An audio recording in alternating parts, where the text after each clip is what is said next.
at the Junior Beast Taming School, where the students are reminded of the upcoming Beast Master exam, scheduled to take place in less than a week.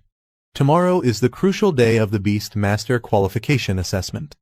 Inside the classroom, the teacher addresses the students, congratulating them on forming contracts with their first beasts. He emphasizes the importance of resting well and preparing thoroughly to achieve good results. After delivering his advice, he dismisses the class. Later, a group of students discusses the upcoming assessment. One student expresses his nervousness, while another reassures him, saying their current skills might still allow them to qualify as apprentice beastmasters. However, the challenges of advancing to the higher Beast Master Academy remain daunting, and some students don't even dare to dream about it. Meanwhile, a confident boy shares his ambitions. He aims to join the Beast Master Academy in Ninjeong City. Though he acknowledges it's not the top-tier academy, he feels his abilities are sufficient to secure admission.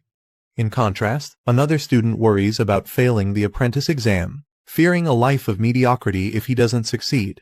Our boy Lin Zi reflects on the Beastmaster qualification assessment, knowing it will be held soon.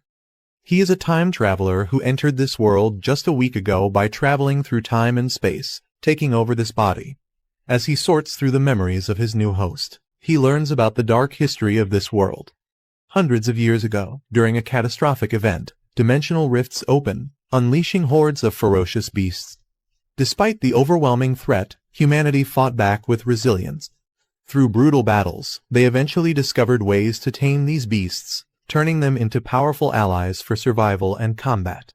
From the chaos of the past, the Beastmaster profession emerged, becoming a key force on the world stage. These individuals gained recognition for their ability to tame and control powerful beasts. In this era, beast tamers were revered as symbols of power, status, and authority. For anyone who aspired to elevate their societal standing, becoming a beastmaster was the ultimate goal. It was not just a profession, it was a ticket to the elite class of society. For the younger generation, their dream was clear: to become a spirit master, wielding immense strength and influence. In this world, once individuals turned 18, they were eligible to form their first contract with a beast. The strength of their soul determined the level of the beast they could tame. Those with stronger souls had access to more powerful creatures, setting the stage for their rise as formidable beastmasters. He reflects that all the grand opportunities of being a beastmaster don't really apply to him. Before he took over this body, the original owner had already formed a contract with a harmless little snowball beast that could only act cute. Frustrated, he realizes that the beast is not only non-lethal, but also incapable of evolving. It's a far cry from the powerful beasts that most beastmasters use to rise in status and power. This leaves him questioning if he's destined for an ordinary, mediocre life in this world. Feeling cheated by fate, he laments how others who time travel gain immense powers or world-destroying abilities, yet his own situation is so lackluster. He wonders why he ended up with such misfortune after coming to this world. As he broods over his unfortunate situation, a group of classmates approaches him. They mockingly tell him to stop worrying about becoming a beastmaster, suggesting that an ordinary office job would suit him just fine. They taunt him further, joking that he could use his harmless little snowball beast to sell ice cream at a mall entrance. They remark about selling iced mineral water, leaving Hid visibly angered. He glares at them but keeps his composure. Just then, a system begins to activate. A screen materializes before him, declaring that the achievement system has been successfully launched. Surprised and excited, he realizes this might be his long-awaited gold finger, the cheat ability often granted to travelers in other worlds. He wonders if it took so long to appear because it was charging, but now, everything could change. He is thrilled as the system activates fully, exclaiming that the heavenly sound of its arrival feels amazing. His gold finger has finally appeared. The system displays his current stats. His physique and spirit levels are slightly below average. His pet beast is the little snowball, and he has no achievements or techniques yet. The system explains its features. Achievements and bonus items can be earned for completing specific tasks. These achievement points can be used to enhance the growth of beasts, unlock skills, and improve beastmaster attributes. He is particularly thrilled at the idea of earning points and sees it as a game-changing opportunity. He turns his attention to his pet beast, Little Snowball. The system reveals that it has the Ice attribute, a rank 1, stage 1 beast. Its growth rate is currently 23.48%, and it possesses a skill called Cold Air Breath. Additionally, it can grow through fighting or consuming energy-rich items, and once it reaches 100% growth, it will evolve. He learns a crucial detail about Little Snowball. When its growth reaches 100%, it can trigger evolution. This revelation shocks him, as he had assumed that evolving was impossible for his pet beast. Curious, he delves deeper into the system's information. It reveals 2 possible evolutionary paths for Little Snowball. Giant Route. This path focuses on enhancing melee combat capabilities and physical strength while sacrificing control over ice elements. The next form, the Snow Monster, can evolve up to rank 5, making it a formidable brute force fighter. Queen Route. This path amplifies the beast's talent for ice element affinity and spell casting abilities while weakening its melee attributes. The next form, the Ice Crystal Spirit, can evolve up to the King rank, granting it immense magical prowess. He is stunned to realize that Little Snowball, which was thought incapable of evolving, might actually possess a hidden evolutionary route. He reflects on the possibilities, thinking that if this is true, he might not have to resort to mundane jobs like setting up an ice cream stall after all. Instead, he begins to wonder if he truly has a chance to become a Beastmaster. The system confirms that the Queen Route could lead Little Snowball to evolve into the Ice Crystal Spirit, a form capable of reaching the prestigious King rank. The conditions for this evolution include achieving a 100% growth rate and obtaining rare items like Ice Element Essence and Spirit Jade. Excited by the potential, he decides to take immediate action. He plans to use achievement points to upgrade Little Snowball and help it grow. The system lists several achievements, including contracting the first pet beast, passing the Beastmaster qualification assessment, and enrolling in a Beastmaster Academy. Each achievement offers rewards, but for now, only the reward for contracting his first pet beast is available to collect. He eagerly claims the reward, receiving 100 achievement points and a spirit crystal.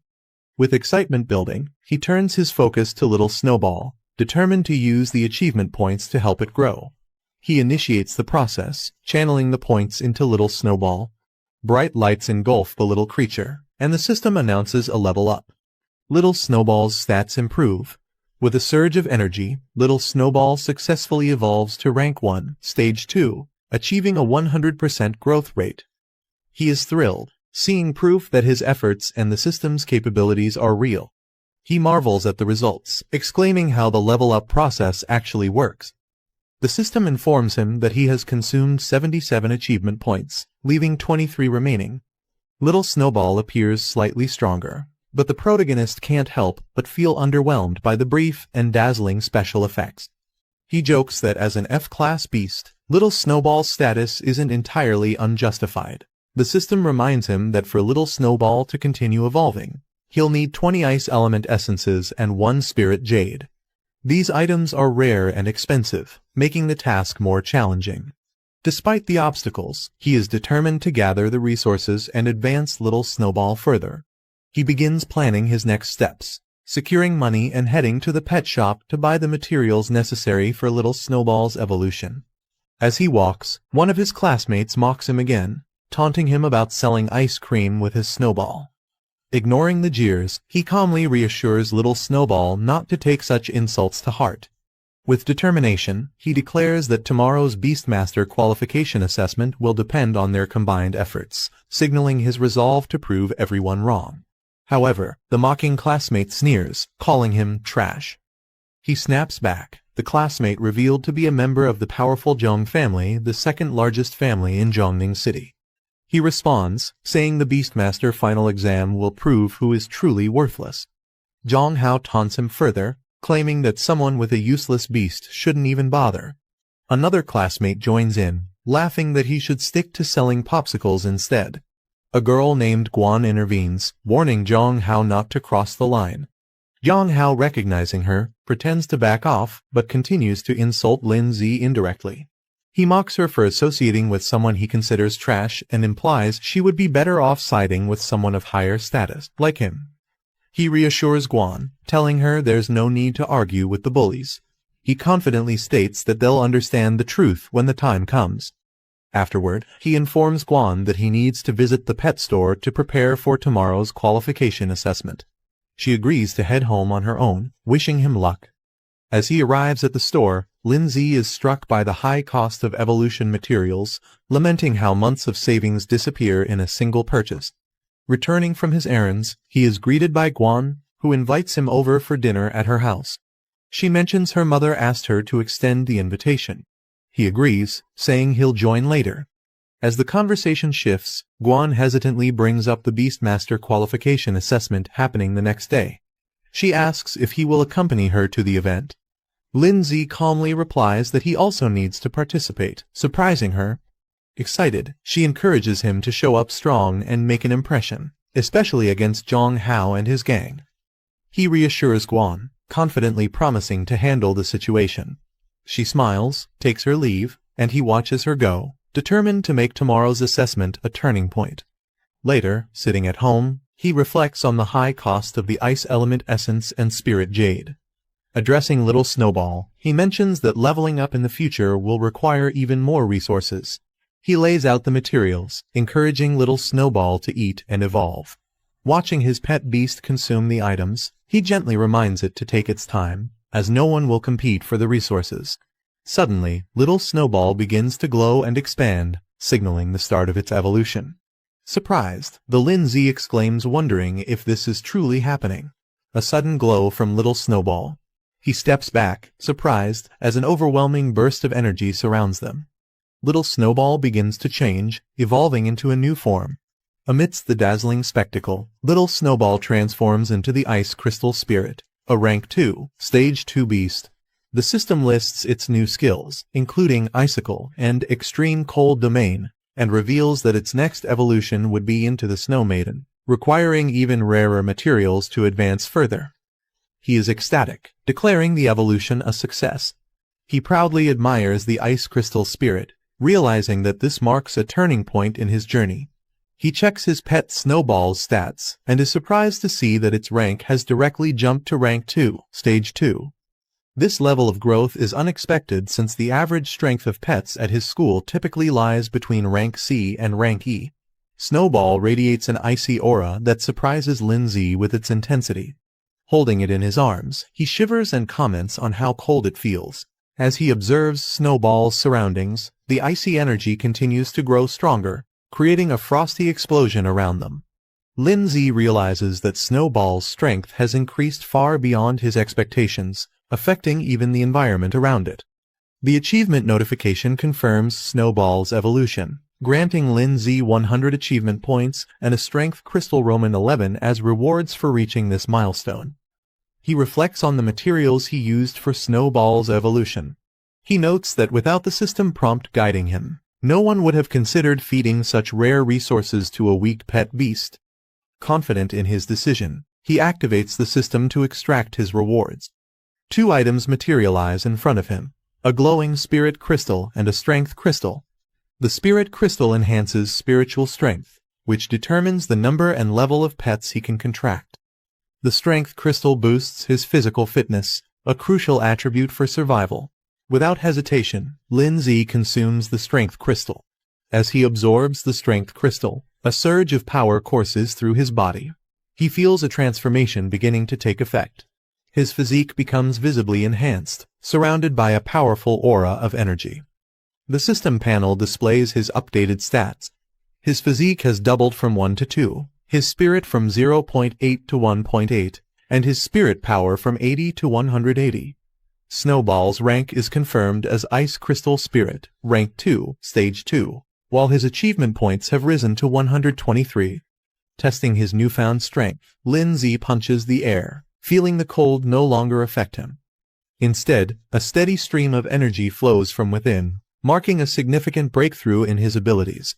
He tests his enhanced strength by punching a wall, leaving a deep crack. He reflects on the importance of physical strength, even for those who rely on their pets. In dangerous situations, being physically strong can significantly increase survival chances. Meanwhile, Snowball clings to Lindsay's leg, making adorable noises. Lindsay smiles confidently and decides to take the next step in their evolution. Determined, he boldly declares, "Just go all in," and decides to use all his achievement points. As he channels his energy into Snowball, a radiant light surrounds them both. The system confirms the upgrade Snowball has reached Rank 1, Stage 2, with a 100% growth rate. He uses 123 achievement points, pushing Snowball to Rank 2, Stage 4, with a growth rate of 24%. Snowball now radiates an icy and confident aura, indicating its immense power. Lindsay smirks, confident about the upcoming evaluation. He knows the Advanced Association will be shocked by their progress. The next day, Lindsay walks through the bustling city streets alongside his sister Guan. She asks if he's ready, and Lindsay confidently replies that he's not only ready, but also determined to obtain the Beast Master qualification today. Guan beams with excitement, noting how motivated Lindsay has become. She comments that the old him would have never participated in something like this. He smiles and responds, "People will always change." Meanwhile, some students nearby notice them. One points out Guan, calling her a talented third-year student at Pinghai No. 1 middle school, and questions why she's always with someone like Lindsay, whom they consider a loser. Another student mentions that Zhu Hong confessed his love to Guan the previous day and was rejected. Frustrated, one girl expresses her disbelief, questioning what makes Guan so special and why others seem to admire her. One of the students hushes the others, reminding them to keep their voices down. Lindsay, overhearing their comments, reveals internally that Guan is his cousin. Despite being a genius and admired by many at Pinghai No. 1 middle school, Guan doesn't seem to care about others' opinions. As they walk together, Guan asks Lindsay if he really plans to use Little Snowball in the qualification assessment. Lindsay smiles confidently and assures her, "Of course, don't underestimate Little Snowball." Guan playfully suggests celebrating if they pass the assessment, and Lindsay jokingly hugs her, causing her to exclaim in surprise. She mentions a store she has wanted to visit for a long time. Suddenly, they are interrupted by a loud voice calling out to Guan, demanding her to stop. A young girl points at her, accusing her of stealing her boyfriend. Guan, unfazed, calmly asks, "Who are you? Who's your boyfriend?" Guan identifies the girl's so-called boyfriend as Zhu Hong. With disinterested, she recalls that Zhu had confessed his feelings to her, but she rejected him without hesitation. The girl, enraged, accuses Guan of seducing Zhu first, unwilling to believe her explanation. Unwilling to waste time, Lindsay steps forward and gently pulls Guan away, stating, "Let's go, we have more important things to do." Without any further interaction, the two walk away, leaving the others behind. As Lindsay and Guan turn to leave, the muscular man grabs Guan by the shoulder, stopping her in her tracks. He demands, "You don't take me seriously at all. Did I give you permission to go?" Guan, unbothered by his grip, narrows her eyes and coldly says, "Let go." A menacing aura surrounds her, causing the man to hesitate as fear flashes across his face. Enraged by her defiance, the man raises his arm, preparing for a strike as he attempts to intimidate her. As the man swings his enlarged arm toward Guan, Lindsay calmly steps in, effortlessly grabbing his wrist mid-strike. The unexpected move shocks everyone, including Guan, who watches in silence. The girl protests, yelling at her brother to stop playing around, adding insults about how useless Lindsay is. The man glares at Lindsay and mocks him, questioning if he's trying to play the hero. "Do you really think you can protect her? You should consider your own situation first." Lindsay's expression darkens as he glares at the man. In an instant, he counters the attack, launching the man into the air with a single, precise strike. The impact is so powerful it reverberates through the surroundings. The man crashes to the ground with tremendous force, shocking his sister, who screams, "Brother," as she rushes toward him. Lindsay stands unfazed as Guan watches from a distance. Lindsay adjusts his jacket with a calm demeanor and tells the onlookers, "I'm her brother. If you need something, just ask me." The man's frustrated and bruised. Guan, observing from a distance, clenches her fists in awe, thinking, "It turns out Brother Lindsay is so good at fighting." Meanwhile, Lindsay marvels at his own strength. he remarks to himself. I didn't expect my strength would be this great after strengthening my physique. The man, enraged and humiliated, yells, deliberately seeking death. Don't blame me. He charges toward Lin Zi, his arm glowing with a fiery blue energy as he prepares to unleash a powerful attack. As the energy builds up, the surroundings tremble, and a dazzling light bursts from his strike.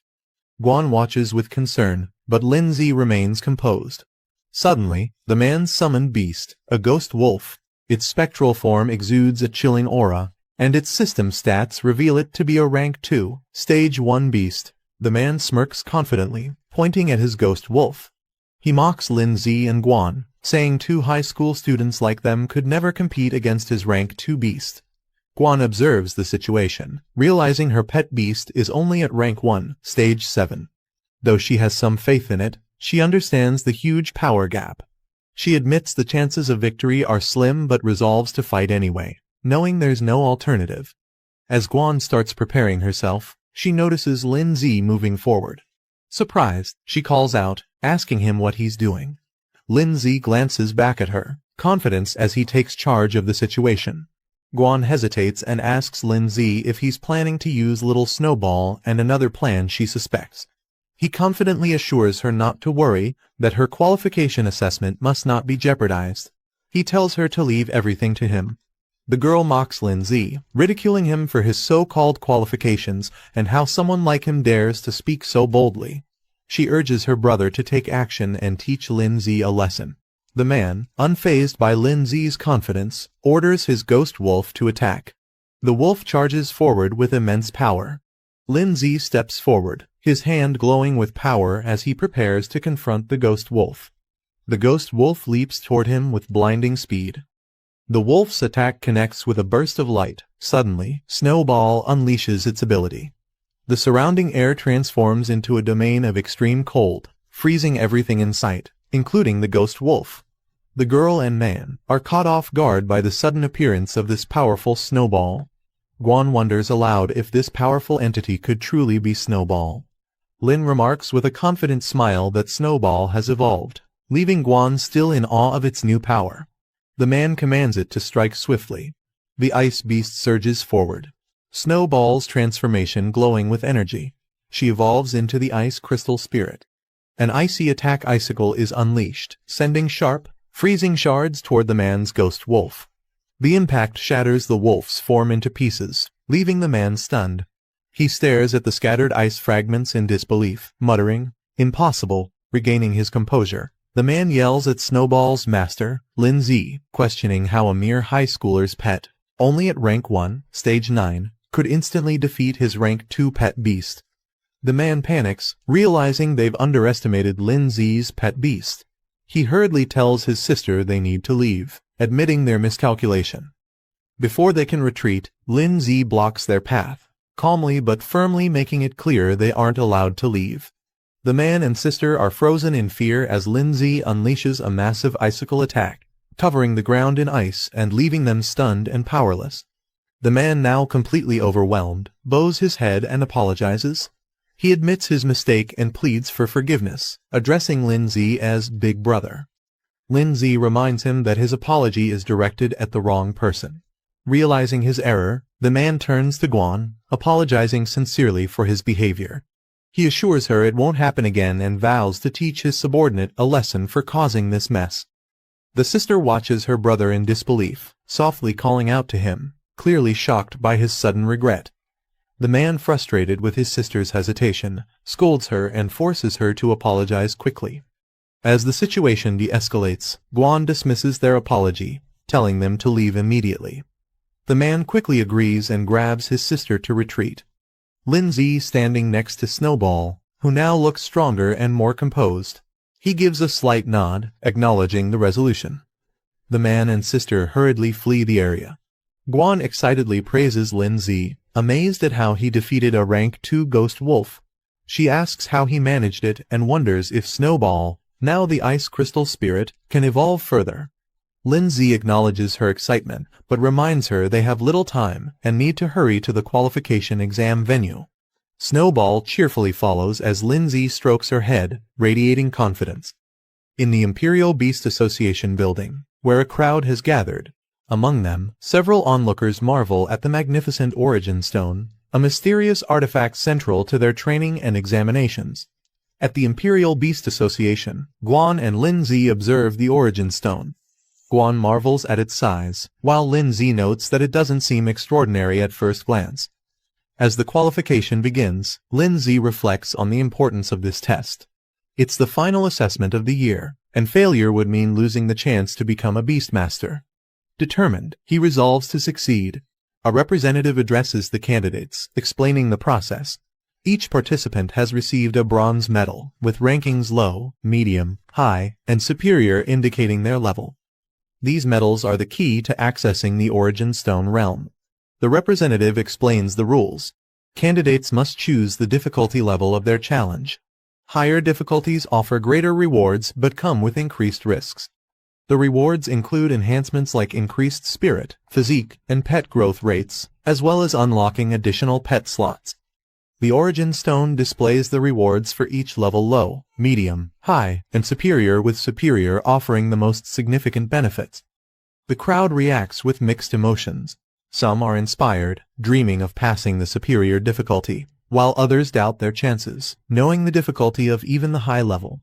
One participant resolves to clear the lowest level and secure their promotion. Guan turns to Lin Zi, curious about his choice. Lin Zi remains silent, deep in thought, as he considers his decision. The examiner advises the candidates to carefully select their difficulty level, as it will affect their future development. Guan hesitates, contemplating her decision as she stares at the options on her medal. The Origin Stone displays the choices made by the participants. Most choose low and medium difficulties, while only one person selects high, and another dares to pick superior. The crowd reacts in disbelief, mocking the person who chose the superior level, calling it reckless. They doubt whether such a person can handle the challenge, laughing at their audacity. The crowd mocks the superior selection, joking that someone might have accidentally pressed it by mistake, calling the decision foolish. Meanwhile, Lin Zi, holding his medal, displays a confident smirk. He is determined, silently declaring that whoever challenges him will fail to apply to the Imperial Beast Academy this year. Guan notices Lin Zi selecting the superior difficulty and is shocked. She expresses her concern, warning him that failure would cost him the chance to apply to the Imperial Beast Academy this year. Lin Zi, however, remains confident, reassuring her with a calm smile that he knows what he's doing and has it under control. Nearby, the crowd starts speculating about the person who chose superior difficulty. They assume it must have been a mistake or that the person is overconfident and foolish. The examiner questions Lin Zi, wondering if he ignored the earlier advice to carefully consider his choice. Lin Zi, holding his medal, confidently states that his decision was made after careful thought. The examiner's demeanor darkens as he skeptically asks if Lin Zi truly believes he can pass the superior difficulty. Lin Zi, unfazed, firmly responds with determination in his eyes, "Of course." The examiner smirks, commenting on Lin Zi's boldness, acknowledging that young people often take risks. He then reiterates that all participants have made their selections. Turning to the group, he officially announces the start of the assessment. The candidates sit in meditation around the Origin Stone as a mystical energy begins to flow, enveloping them in preparation for their trials. The Origin Stone glows intensely, releasing a surge of energy that envelops the room. Each participant is surrounded by a sphere of radiant light, signifying the start of their individual trials. The examiner observes the participants on the stone's display, noticing their positions and energies. He specifically takes interest in Lin Zi, remarking that his choice and actions are intriguing. Lin Zi finds himself transported into a massive arena, realizing he has entered the virtual realm of the Origin Stone. The rules of the trial are explained. Any injuries sustained or the death of a pet beast within the virtual realm will not affect reality. This assurance allows participants to give their best without hesitation. Lin Zi smirks confidently, stretches his arms, and prepares to face the challenge head-on, ready to showcase his strength. Lin Zi notices a screen appearing in the virtual realm. The display indicates he has unlocked a system-related achievement. With a confident grin, Lin Zi remarks how convenient it is to access the system here. The screen confirms his reward: 100 achievement points and a spirit crystal. He taps the screen to claim the rewards, stating that the spirit crystal and points will be useful for the trials ahead. After claiming his rewards, Lin Zi notices the system displaying an increase in his attributes. His stats have been significantly boosted, along with a notable enhancement in Little Snowball's abilities. Smiling confidently, Lin Zi clenches his fist and thinks to himself that his chances of victory have increased dramatically. Just as he's relishing his newfound power, the sound of a large door opening catches his attention. A giant beast entering the arena. Lin Zi and Little Snowball prepare themselves for the incoming challenge. A fire beast appears, its body glowing with flames. It's a rank 1 stage 7 pet beast, radiating heat and ready to attack. Lin Zi observes it calmly, noting it doesn't match the high difficulty level they were expecting. The fire beast launches a blazing attack, spewing a fiery blast toward Lin Zi and Snowball. Unfazed, Lin Zi smirks and counters the attack with Snowball's evolved powers. He commands, unleashing ice crystal chains, which instantly freeze the fire's momentum. Snowball charges up its energy, surrounded by icy spikes, and launches a concentrated attack. The explosion of frost collides with the fire beast's flames, creating a massive burst of energy. The aftermath fills the area with frost and mist, and Snowball remains unfazed. It breathes out a chilling wind, freezing everything in its path. The frost spreads further, signaling Snowball's complete dominance over the fight. Lin Zi stands confidently beside Snowball, remarking that his ice crystal chains prove to be far more effective than expected. Having cleared the first stage of the challenge, Lin Zi and Snowball move forward. The doorway to the next stage opens, signaling that they've passed one of the 5 levels in the trial. In the next area, Lin Zi encounters a new opponent, a skeletal bound in cloth, emitting an eerie aura. The being is identified as a rank 1 stage 9 undead creature, its hollow laughter echoing through the chamber. Lin Zi smirks confidently, thinking to himself that while a rank 1 stage 9 opponent might be challenging for others, it's nothing more than a simple task for him. The examiner observes Lin Zi's progress through the challenge, analyzing the situation on a large map that shows the arena and the ongoing battles. Back in the arena, Lin Zi stands victorious with Snowball as the icy battlefield confirms their overwhelming power. The examiner comments smugly, addressing Lin Zi. He points out that Lin Zi's previous victory was merely due to an elemental advantage, hinting that the real challenges are yet to come. Lin Zi and Snowball move forward, successfully completing the second stage of the challenge. As they step into the new arena, a shadow looms over them. A creature with glowing, hypnotic eyes appears, its presence radiating menace. The beast reveals itself a rank 2 stage 1 plant-type creature, towering with a twisted and unnatural form. The examiner observes Lin Zi's progress through the challenge on a glowing map. He remarks to himself that Lin Zi's pet beast is only rank 2 stage 1, and defeating the current rank 2 stage 1 opponent will be nearly impossible, even with great talent. In the arena, the plant creature launches an aggressive attack, aiming its sharp claws at Lin Zi and Snowball. Lin Zi, unfazed, counters with Snowball's ice chains. However, the plant creature smashes the ground with its powerful limbs, creating a devastating impact that shakes the battlefield. Taking advantage of the chaos, it uses its vines to entangle Snowball. Snowball remains calm, even as the plant beast charges in with glowing claws, preparing for a decisive attack. Meanwhile, the examiner watches. With a smug smile, he comments that while Lin Zi might be strong for a freshman, his strength is limited. Back in the arena, Snowball activates the extreme cold domain, releasing a powerful wave of frost that freezes the surroundings and slows the plant beast's movements. The creature struggles against the overwhelming cold but roars in defiance. Lin Zi smirks confidently and taunts. "Did you think we only have one skill?" Without hesitation, he commands Snowball to unleash another powerful attack icicle, intensifying their offensive against the plant beast. The plant beast roars as its body is pierced by multiple icy spikes from Snowball's icicle attack. The battlefield is now a frozen arena, with the creature trapped at its center. Snowball's frost spreads further, encasing the plant beast entirely in a solid block of ice. The plant beast, now fully immobilized, struggles in vain as more spikes of ice penetrate its frozen body, ensuring its defeat. With Snowball's final attack, The plant beast is completely frozen and defeated. Lindsay calmly declares the battle over, signaling the end of the third level. The frozen arena stands as a testament to their victory. A notification appears confirming that Lindsay has successfully cleared the third level, leaving only 2 levels remaining in the challenge. Elsewhere, participants who failed the earlier stages express their frustration. One complains that he was so close to defeating the pet beast, while another laments his failure to pass this year's challenge, burying his face in his hands.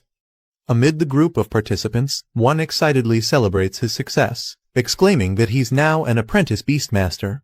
He didn't expect the initial challenge to feature a rank 1 stage 6 pet beast, but he managed to overcome it.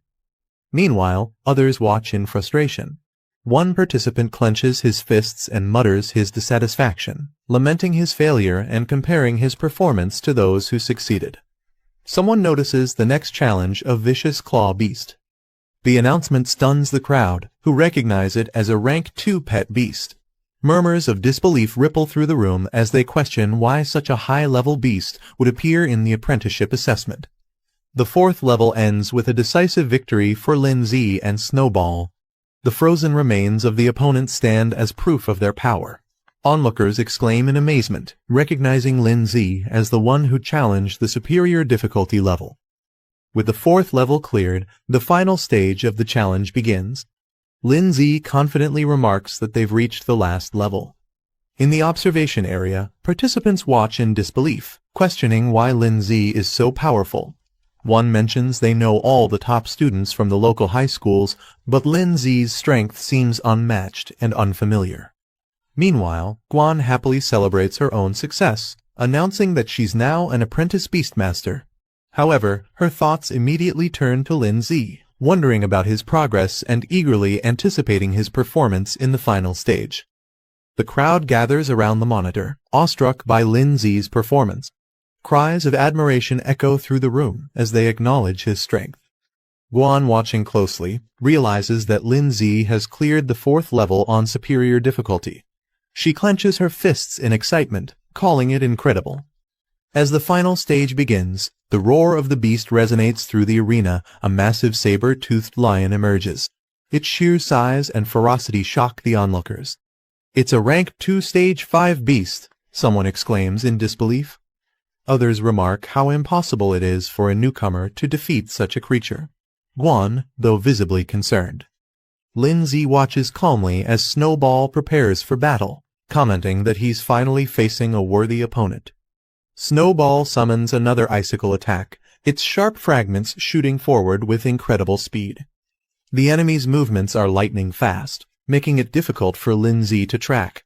He's caught off guard, realizing the speed of the saber-claw assault as it closes in on Snowball.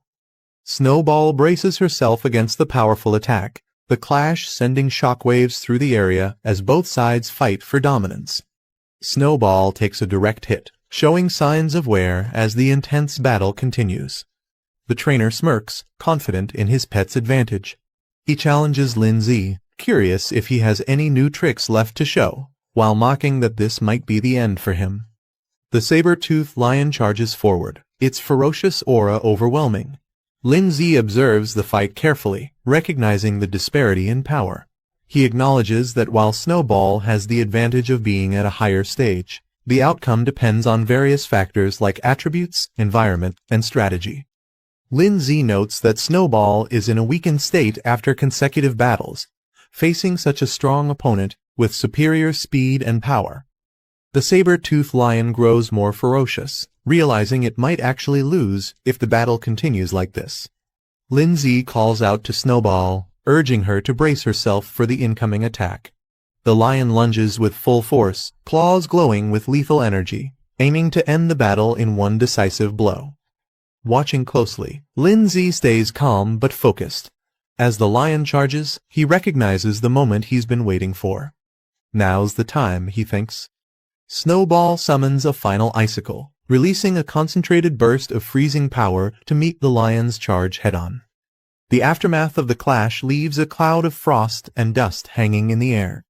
The saber-toothed lion lies on the ground, visibly injured, with icicles embedded in its body. In the crowd, spectators murmur in confusion.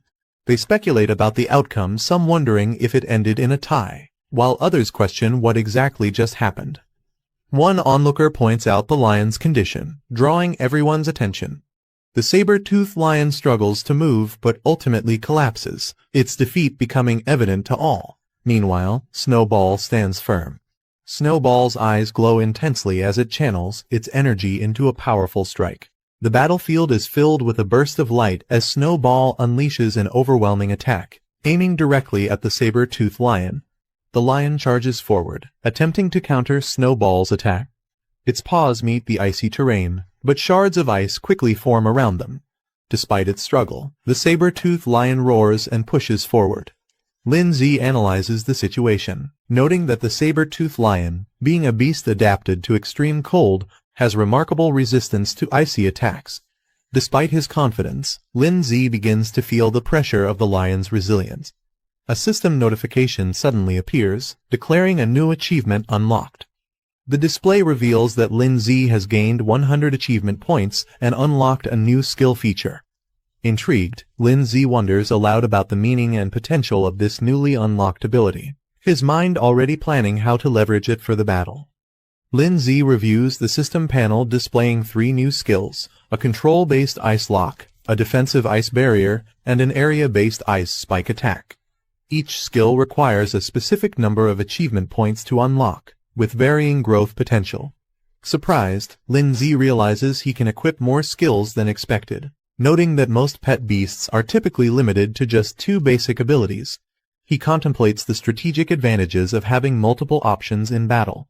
Weighing his current situation, Lindsay decides that a strong single-target control skill is most necessary. He selects the Extreme Ice Lock ability, using 50 achievement points to unlock it, as the panel confirms his decision.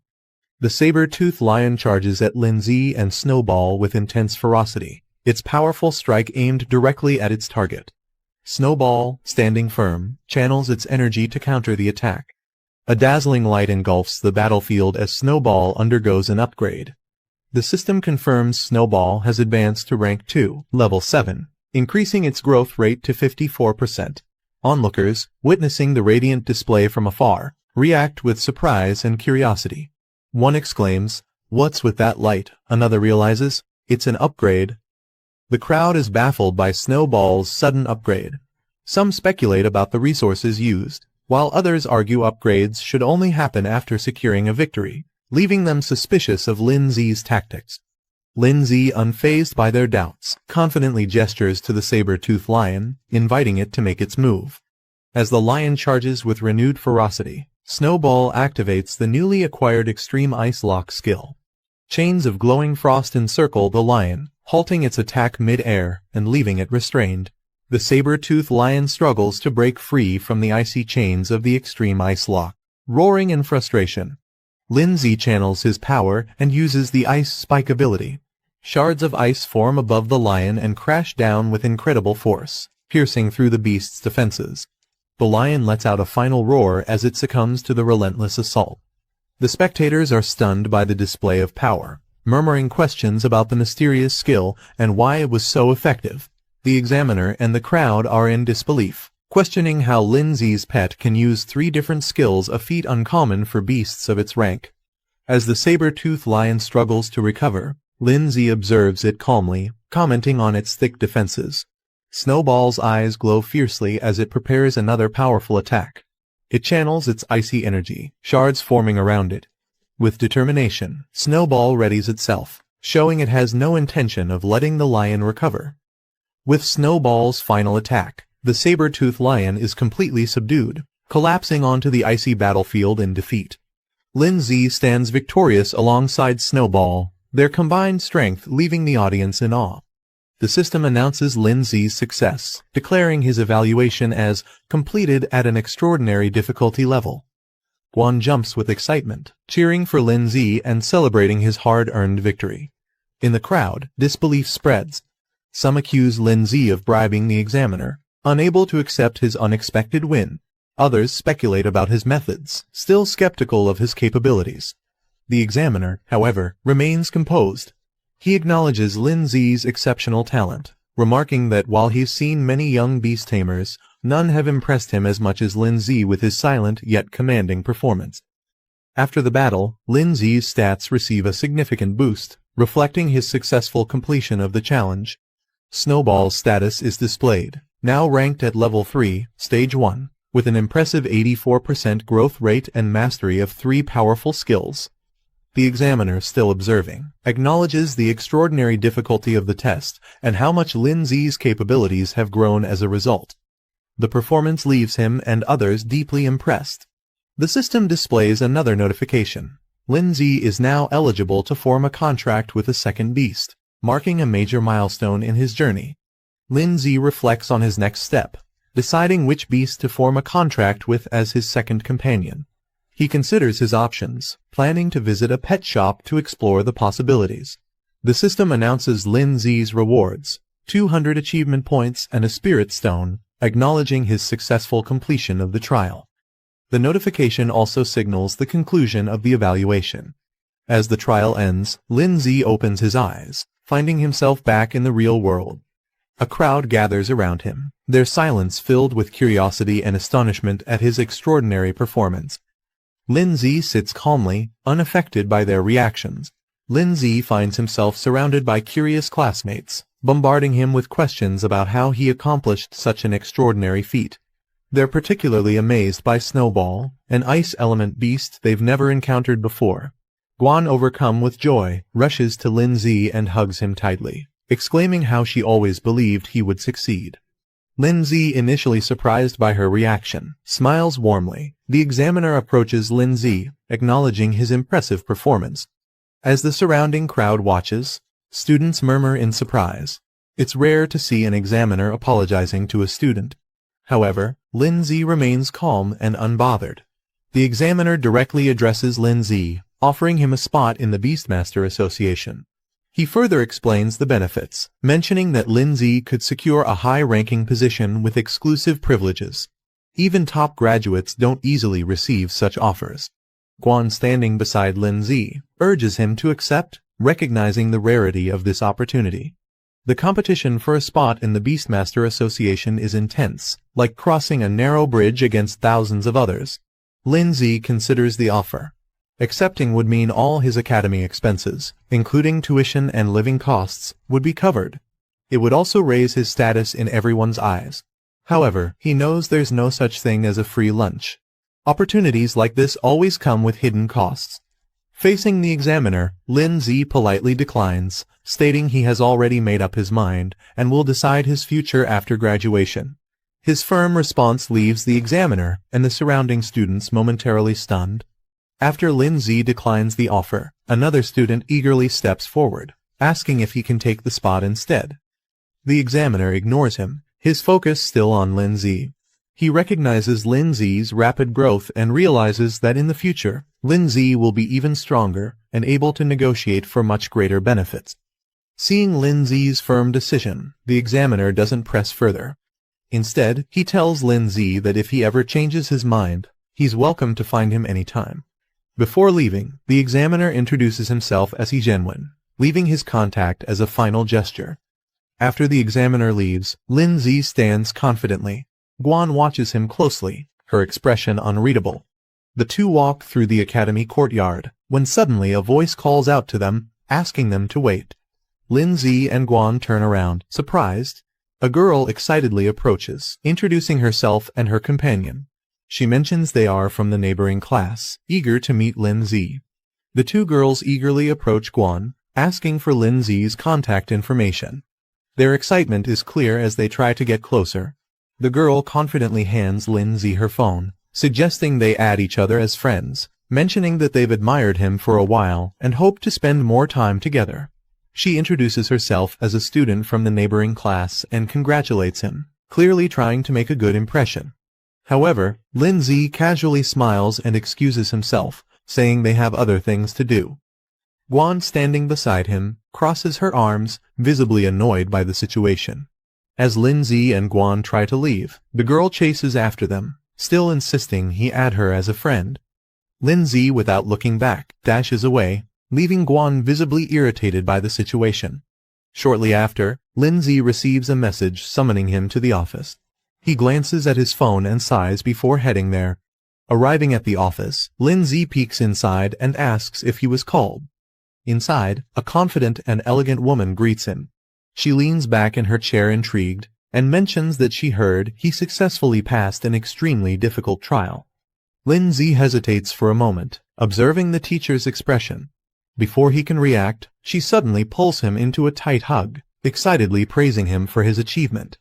He momentarily recalls past experiences with her harsh punishments for failing tests, making him cautious about her enthusiasm. Regaining her composure, she moves on to the real reason for calling him. She takes out a book, stating that it's something important she intends to give him. Lindsay takes the book, examining its title with curiosity. The teacher explains that it contains essential techniques for soul arts, a crucial skill for beastmasters. She advises him to start learning early, as it will be a mandatory part of his training. A visual representation illustrates that soul arts are the primary combat method for beastmasters aside from their pet beasts. She further explains that those who master soul arts can defeat beasts without relying on their pets. The technique can be used both for offense and defense, protecting beastmasters from harm in battle. A visual demonstration shows a soul shield, a defensive technique that forms an energy barrier to block attacks. Lindsay, excited about the new knowledge, thanks his teacher and eagerly rushes off to start practicing. She reminds him that if he ever has questions, he can come back anytime. Later, Lindsay sits on his bed, carefully studying the book. He flips to a page detailing Soul Shield, which consumes soul power to create a full-body protective barrier against any incoming damage. Lindsay sits in his room, deep in thought. He knows mastering the basics early will give him an advantage when he enters the Beastmaster Academy, allowing him to focus on advanced techniques. Determined, he begins meditating, channeling his energy as a powerful blue aura swirls around him. His eyes glow with intensity as he activates Soul Shield, successfully forming a protective barrier around his body. The shield stabilizes, radiating a strong defensive energy. His training is already showing results. Lindsay observes his shield, realizing he has already grasped the basics. Most people take days or even months to learn soul arts, but he mastered it in just 10 minutes. His 7/8 spirit physique proves to be extremely efficient.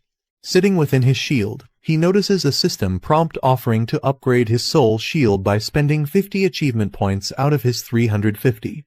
With a confident smirk, he confirms his system can enhance even soul arts. Lindsay checks his achievement points, noticing he has accumulated more than expected.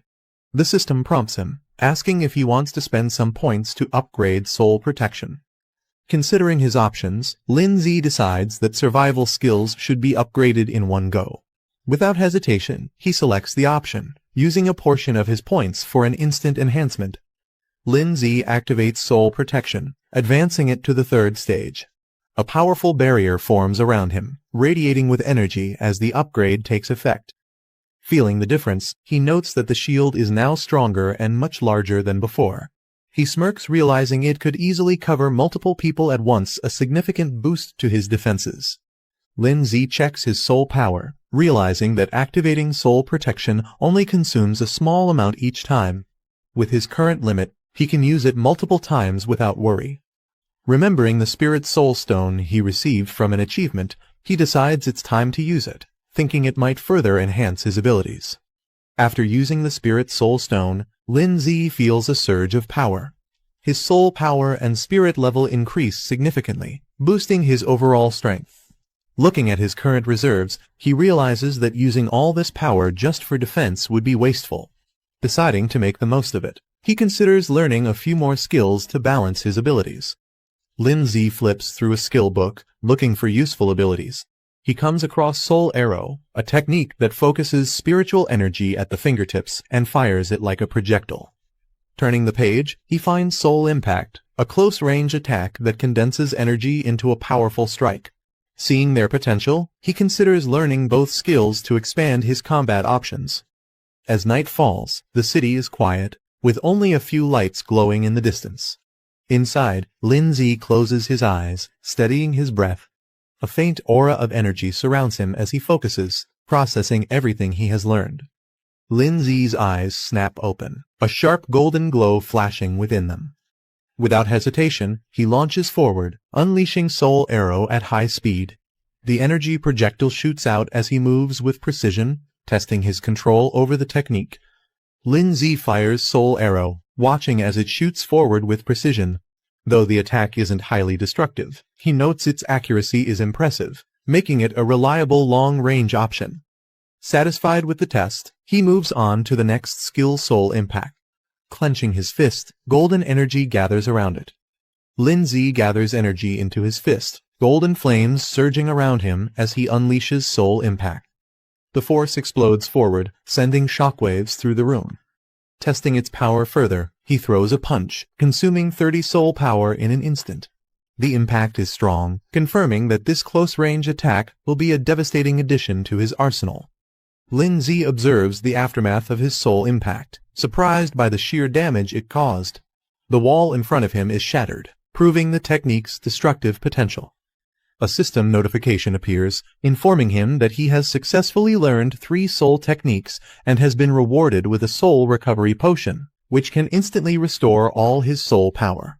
Lin Zi looks at the shattered wall, satisfied with soul impact's effectiveness. He decides to save his soul recovery potion for a crucial moment, knowing it could be a game-changer in battle. Feeling confident, he spends 100 achievement points to upgrade Soul Arrow and Soul Impact to level 2. With his skills now stronger, Lin Zi decides to save his remaining achievement points for emergencies.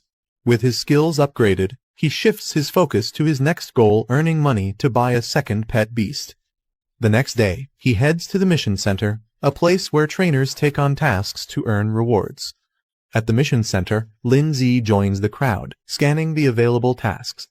The screens display various missions, each offering different rewards. Confident in his abilities, he decides to start with basic-level missions. Given his current strength, completing them shouldn't be a problem, and it's a good way to earn money quickly. Lin Zi scans the mission list, evaluating the rewards. The tasks range from eliminating ghost scorpions near a village to clearing mutant beetles in a canyon, with rewards varying from 10,000 to 40,000. Without hesitation, he selects the highest-paying mission dealing with the mutant beetles. If he's going to put in the effort, he might as well aim for the best reward. After selecting the mutant beetle mission, Lin Zi is notified that, as a beginner beast master, he has been automatically assigned 3 teammates for safety, and the reward will be split among them.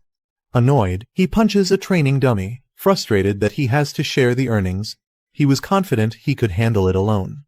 A mission map appears, marking the target location, Iron Bell Canyon. He needs to arrive before 2 p.m., ready for the hunt. Lin Zi arrives at Iron Bell Canyon, where his assigned teammates are already waiting. The canyon is rugged, with flags marking the mission site. A man with green hair, identified as Zhang Jin, a low-tier beast master, smirks upon seeing Lin Zi. Mocking him, he comments that Lin Zi took long enough to arrive and questions if he's even graduated yet. Another teammate, Zhao Mingxian, a muscular low-tier beast master, frowns upon seeing Lin Zi. He questions why they got stuck with someone inexperienced, clearly unimpressed. Before the situation escalates, Yu Zuyun, the only female in the group, steps in with a smile. She tells them to relax and not be too harsh on Lin Zi, lightening the mood with her friendly attitude. Yu Zuyun playfully tells Lin Zi to just follow her lead, reassuring him. Lin Zi responds with a relaxed smile, admitting that he hasn't graduated yet and will be relying on them for this mission. Zhao Mingxian sighs in frustration, accusing Yu Zuyun of flirting again. He warns the group that this mission might be tougher than expected and tells them to stay focused if they want to survive. Yu Zuyun, unimpressed by his serious tone, dismisses his concerns with a scoff. Zhao Mingxian takes charge as the temporary team leader, demanding that Lin Zi follow his instructions once they reach the mission site. He also warns that Lin Zi's reward share will be reduced, making it clear that he's not seen as an equal. Lin Zi, however, remains unfazed. Observing his teammates, he realizes they're not qualified beast masters but self-taught fighters who rely on basic summoning skills to survive. Lin Zi responds with a cheerful thumbs up, agreeing to work hard to earn his share. Satisfied with his response, Zhao Mingxian acknowledges him, thinking the newcomer understands his place. With that settled, the team heads into the canyon, ready to begin the mission. The team moves deeper into the canyon, the terrain becomes rough, and the path ahead is dark and foreboding. As they reach the entrance of a cavern, an eerie glow emanates from within. The sound of skittering echoes from the depths. Suddenly, mutant beetles emerge from the darkness, their glowing eyes piercing through the shadows. Among them, a larger, more menacing beetle appears. As the mutant beetles swarm forward, Zhao Mingxian quickly assesses the situation. He suggests collapsing the cave entrance to trap the insects inside, cutting off their escape route. Wasting no time, he summons his wild rhino, a rank 1 stage 6 beast, to lead the charge. The powerful beast appears, its glowing horns ready to smash through anything in its path. Zhang Jin steps forward, summoning his wind cutter mantis, a rank 1 stage 6 insect-type beast. Not to be outdone, Yu Zuyun summons her terror bee, a rank 1 stage 5 insect-type beast. With a smirk, she playfully reminds Lin Zi to stay behind her, as if protecting him. With their beasts deployed, the battle is about to begin. Lin Zi's group cautiously enters a tunnel, led by Yu Zuyun and Zhang Jin. They remain alert as buzzing echoes through the cavern. Strange insect creatures swarm ahead, signaling danger. Meanwhile, Zhao Mingxian observes from a distance. Without hesitation, he orders an all-out attack. Zhang Jin, responding immediately, summons his wild rhino, a rank 1 stage 6 beast. The massive creature charges forward. Zhang Jin steps forward with a confident smirk, summoning his wind cutter mantis. The green insect dashes forward, its sharp blades glowing as it slices through the swarm of enemies with precision. Zhang Jin commanding her venomous wasps to attack. With a determined look, she directs them into the fray, overwhelming the enemy with a coordinated assault. Yu Zuyun summons her terror bee, which immediately launches a barrage of venomous stingers at the enemy swarm. Meanwhile, Zhang Jin's wind cutter mantis slices through the remaining enemies, its sharp scythes cutting them down effortlessly. The battlefield is soon littered with defeated foes. Zhang Jin smirks confidently and turns to Lin Zi, boasting about how well they work together. Yu Zuyun smirks, brushing off any expectation of a reward. She tells the others to consider this a learning experience instead. Confidently, she instructs them to stay behind her and focus on their own safety. However, before they can relax, the insect swarm starts moving again, crawling back to their feet. Lin Zi observing the fight, he notes that their attacks have barely made an impact, and the real threat has yet to come. Suddenly, a loud screech echoes as another wave of insects emerges, rushing toward them at full force. Yu Zuyun suddenly tenses up. She instinctively questions what it is. Dark energy seeps into the battlefield, and the insect swarm undergoes a terrifying transformation. The ground trembles as a new wave of mutated insects charges toward them. From above, Zhang Jin's wind cutter mantis, Yu Zuyun's terror bee, and Zhang Jin's wild rhino prepare for battle. Zhang Jin's eyes widen as more insects emerge from the tunnel. He quickly realizes something is different, as if they're calling for reinforcements. Lin Zi, watching calmly, questions whether there's an even larger and stronger beetle king lurking deeper inside. Meanwhile, Zhang Jin's wild rhino charges through the swarm, but the mutated insects overwhelm it. One of them sinks its fangs into the beast, drawing blood, showing just how dangerous they've become. The mutated insects overwhelm Zhang Jin's wind cutter mantis and Yu Zuyun's terror bee, pinning them down. Zhao Mingxian yells for his wild rhino to retreat, while Zhang Jin desperately calls back his pet, fearing they'll be killed. Lin Zi explaining that the beetle's previous sound waves have a paralyzing effect. The pets can no longer respond to their commands. Hearing this, Yu Zuyun freezes in shock. She clutches her head, realizing her terror bee is completely vulnerable.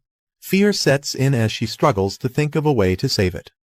Zhang Jin, furious, grabs Lin Zi by the collar, demanding why he didn't warn them earlier. His frustration erupts, blaming Lin Zi for just standing by and watching. But Lin Zi calmly pointing out that the real problem isn't their beasts, it's their own survival. Before they can react, the ground trembles as a massive swarm of mutated beetles emerges from the depths. Seeing the sheer number of enemies, Zhao Mingxian quickly makes the call they need to run. Zhao Mingxian, realizing the danger, shouts for everyone to run. Panic fills as he curses the mission, realizing it's far beyond what they expected. Without hesitation, he turns and sprints away, leaving the others behind. The mutated beetles chase after him, their sharp legs cutting through the ground as they close the distance. As he tries to escape, an explosion erupts behind him. The force sends him stumbling forward, and his eyes widen in fear something even more dangerous is coming. Just as the swarm is about to overwhelm them, Lin Zi calmly steps forward. A glowing barrier forms around the group, shielding them from the incoming attack. Zhang Jin watches in disbelief, recognizing it as soul art, a technique only students from the Beast Academy should know. Shocked, he questions how a high schooler like Lin Zi could use it. Lin Zi dismisses his questions. He tells them to stop talking and simply watch from behind him. Zhang Jin watches in shock, unable to process what he's seeing. Lin Zi calmly summons his ice crystal spirit. Both Zhao Mingxian and Yu Zuyan stare in disbelief. They have never seen a beast like this before. While the others are still in awe, Lin Zi analyzes the enemy calmly. The beetles, despite their numbers, are at most rank 1, stage 7, making them manageable. However, without any large-scale attacks, the others stand no chance of fighting back. With a confident smirk, Lin Zi reveals his true strength. Unlike the others, his ice crystal spirit is a rank 3 beast, possessing devastating area-wide attacks. As he raises his hand, his beast activates extreme cold domain. A chilling wave of ice spreads across the battlefield, instantly freezing the entire insect swarm in place. The once overwhelming horde is turned into an icy grave. Lin Zi glances back at the stunned group, casually reminding them that they still have a chance to retrieve their beasts if they're willing to abandon their rewards. Zhao Mingxian, Zhang Jin, and Yu Zuyan hesitate. The reality of their situation is now painfully clear. Zhao Mingxian, now overwhelmed, raises his hands in surrender. He offers all their rewards in exchange for safe passage, pleading to be allowed to retrieve their beasts and leave peacefully. Before a response comes, Zhang Jin steps forward, furious. He can't believe Lin Zi is still pressuring them even after proving his dominance. Mocking Lin Zi, he questions if he really thinks he's some legendary student who passed an impossible trial. Lin Zi's expression remains calm but firm. Without hesitation, he confirms his identity. Watching the exchange, Yu Zuyan processes the situation. Her suspicions were right. Someone like Lin Zi possessing such power didn't make sense for a regular student. Quickly shifting her approach, she urgently asks him to rescue their beasts. Zhang Jin, still furious, refuses to believe Lin Zi's strength. He demands they be released immediately so they can retrieve their beasts. Before he can continue, Zhao Mingxian suddenly strikes him, sending him crashing to the ground. He scolds Zhang Jin for his arrogance, making it clear that Lin Zi's power is undeniable. As Yu Zuyan watches, Zhao Mingxian admits their mistake. They had underestimated Lin Zi, and now there was no doubt about his strength. Meanwhile, the frozen beasts remain trapped in ice, their condition worsening as the chilling energy spreads further. Lin Zi observes the frozen beasts, noting that time is running out before they thaw. He warns the others to retrieve their pets quickly and leave before the creatures fully awaken. Yu Zuyan, concerned, questions what he plans to do. She points out that these beasts aren't truly defeated, just temporarily restrained. Lin Zi stands atop the icy battlefield with Snowball, surveying the frozen creatures. In the darkness below, an ominous presence stirs. Zhang Jin, still on the ground, watches Lin Zi closely. Suspicion flashes across his face. Could Lin Zi really be planning to enter that place? Without hesitation, Lin Zi instructs the others to act quickly before leaping down into the depths with Snowball. They descend into a dark underground space, the void stretching endlessly around them. Standing amidst the darkness, his enhanced physique allows him to see clearly even in the pitch-black surroundings. As Lin Zi moves deeper, a swarm of monstrous creatures with glowing eyes emerges from the darkness. Their sheer numbers make the cavern tremble. Without hesitation, Lin Zi activates a spiritual barrier, shielding himself and Snowball as the creatures lunge at them. The beasts charge with terrifying speed, But Lin Zi doesn't flinch. He counters instantly, releasing a powerful spiritual impact that sends them crashing to the ground. One by one, the monsters fall under his relentless attacks, but the battle has only begun. A swarm of glowing-eyed creatures rushes toward Lin Zi, their sheer numbers overwhelming. He quickly activates an ice barrier, blocking their attacks. However, as more creatures slam into the shield, cracks begin to form. Maintaining the barrier is draining his energy fast. Realizing he needs a different approach, Lin Zi recalls his progress. So far there's still something he can use. A new system prompt appears before him, revealing an ice shield and a frost nova ability. These skills could turn the tide of battle. Lin Zi checks his remaining achievement points, 150 left. Just enough. Snowball activates her newly acquired skills, her body radiating with icy energy. Her evolution grants her Ice Shield and Frost Nova, two powerful abilities. With Ice Shield, she can now move freely without relying on Lin Zi's protection. Meanwhile, Frost Nova provides a devastating area-wide attack, perfect for clearing out the overwhelming enemies. However, Lin Zi notes that for maximum impact, Frost Nova requires collecting surrounding ice energy, making it an ideal combination with extreme cold domain. Lin Zi commands Snowball to unleash her power. With an icy glow, she activates Frost Nova, sending shards of ice erupting in all directions. The creatures charging at them are instantly frozen mid-air, their movements halted. Cracks spread across their bodies before they shatter into icy fragments. Standing within the spiritual barrier, Lin Zi ensures the area is saturated with ice energy. Now fully charged, Snowball gathers the remaining energy and prepares for a devastating final strike. With one last command, she unleashes Frost Nova at full power, engulfing everything in a blizzard of destruction. Snowball gathers an immense amount of ice energy, forming a glowing crystal at her fingertips. With a flick of her hand, she launches Frost Nova, sending a powerful surge of ice across the battlefield. The frozen wave engulfs the swarm of creatures, their bodies freezing solid before shattering into countless shards. Lin Zi watches as the aftermath unfolds. A system notification appears: 50 armored insects eliminated. With a smirk, he acknowledges the sheer destructive power of the attack. Even the creature's defenses couldn't withstand it. Lin Zi checks Snowball's status. She has advanced to Stage 2 of Tier 3, with 89% growth. One more push, and she could reach her next evolution, Snow Maiden. Observing the surroundings, Lin Zi realizes that battling these creatures allows his pet to gain experience and level up.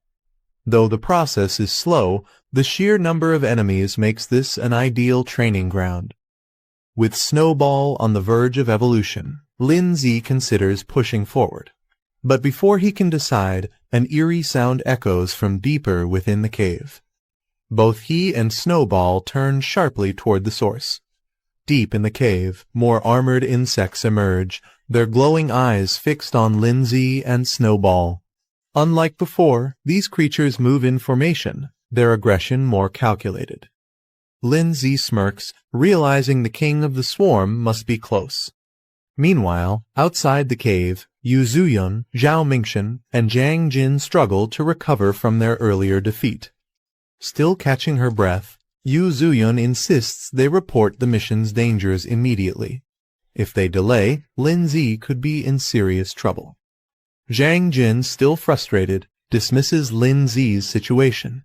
He insists they shouldn't waste time worrying about him. If Lin Zi chose to go deeper into danger, that's his own problem. Before he can say more, Zhao Mingshan knocks him down with a single strike, cutting off his complaints. Without hesitation, Zhao Mingshan turns and rushes forward, unwilling to abandon Lin Zi just yet. Meanwhile, a new man appears near the mission site. Liu Da, a bronze-ranked beast tamer, surveys the area with a confident smirk. He seems intrigued by the ongoing battle and is ready to get involved. Zhao Mingshan and Luo Da move toward their destination, with Zhao Mingshan cautious about proceeding. Suddenly, Zhao Mingshan to stop. his gaze fixed on a Beastmaster badge, a sign of an elite opponent. Nearby, Yu Zuyun and Zhang Jin react in shock. Realizing their opponent's status, Yu Zuyun exclaims in disbelief, while Zhang Jin stiffens, understanding the significance of facing such a ranked Beastmaster. The Beastmaster badges appears, the rankings Bronze Beastmaster and Silver Beastmaster, both holding high positions among their kind. A Golden Beastmaster badge appears, signifying an elite ranking among Beastmasters, belonging to the top 3% worldwide. Meanwhile, Luo Da introduces himself as a Bronze Beastmaster, stating that he was sent by the association due to the increased difficulty of this mission. Yu Zuyun lights up with excitement, believing that with Luo Da's help, success is guaranteed. She eagerly asks if she can join him. Luo Da smirks and lifts her chin playfully, teasing her for being so eager to see what he can do. Luo Da smirks and confidently allows Yu Zuyun to follow him, granting her permission to join. Turning to Zhao Mingxian and Zhang Jin, he dismisses them, stating that they aren't qualified to come along. Both of them freeze in shock before quickly insisting that they have no interest in going anyway. Meanwhile, deep within an icy battlefield, a system notification appears, confirming an achievement Beast Slayer accomplishment, awarding 300 points and a Burst Seed card. The card's details reveal its effect: a temporary power boost, instantly raising a pet beast's rank by 1 for 60 seconds. Lin Zi examines the achievement screen, surprised to see a Beast Slayer title. He compares it to similar accomplishments and acknowledges the generous rewards. Without hesitation, he claims them. The screen updates, revealing that Ice Crystal Spirit has advanced to Stage 3, Rank 3, with 94% growth progress. With a satisfied smirk, Lin Zi notes that Snow Girl is now even closer to reaching the next stage. As he and Snowball continue moving forward, the eerie sound of shifting rocks echoes in the cave. Lin Zi narrows his eyes. His instincts tell him the enemy is finally revealing itself. A sharp claw pierces the ground, sending a tremor through the cave. Lin Zi's eyes widen as a massive armored insect appears before him, its glowing green eyes locked onto its next prey. Taking a step back, he mutters in disbelief, this thing is far bigger than he expected. Recalling the mission details, he realizes that the Bell Claw insect's crisis was reported only a week ago. That means this beast has recently evolved, making it even more dangerous. The Bell Claw insect lets out a terrifying screech, its status revealed: insect type, rank 4, stage 1, marking it as a significant threat. Lin Zi quickly assesses the situation. If he retreats now, he'll leave empty-handed. That's not an option. He decides to take a risk, planning to drag this fight out strategically.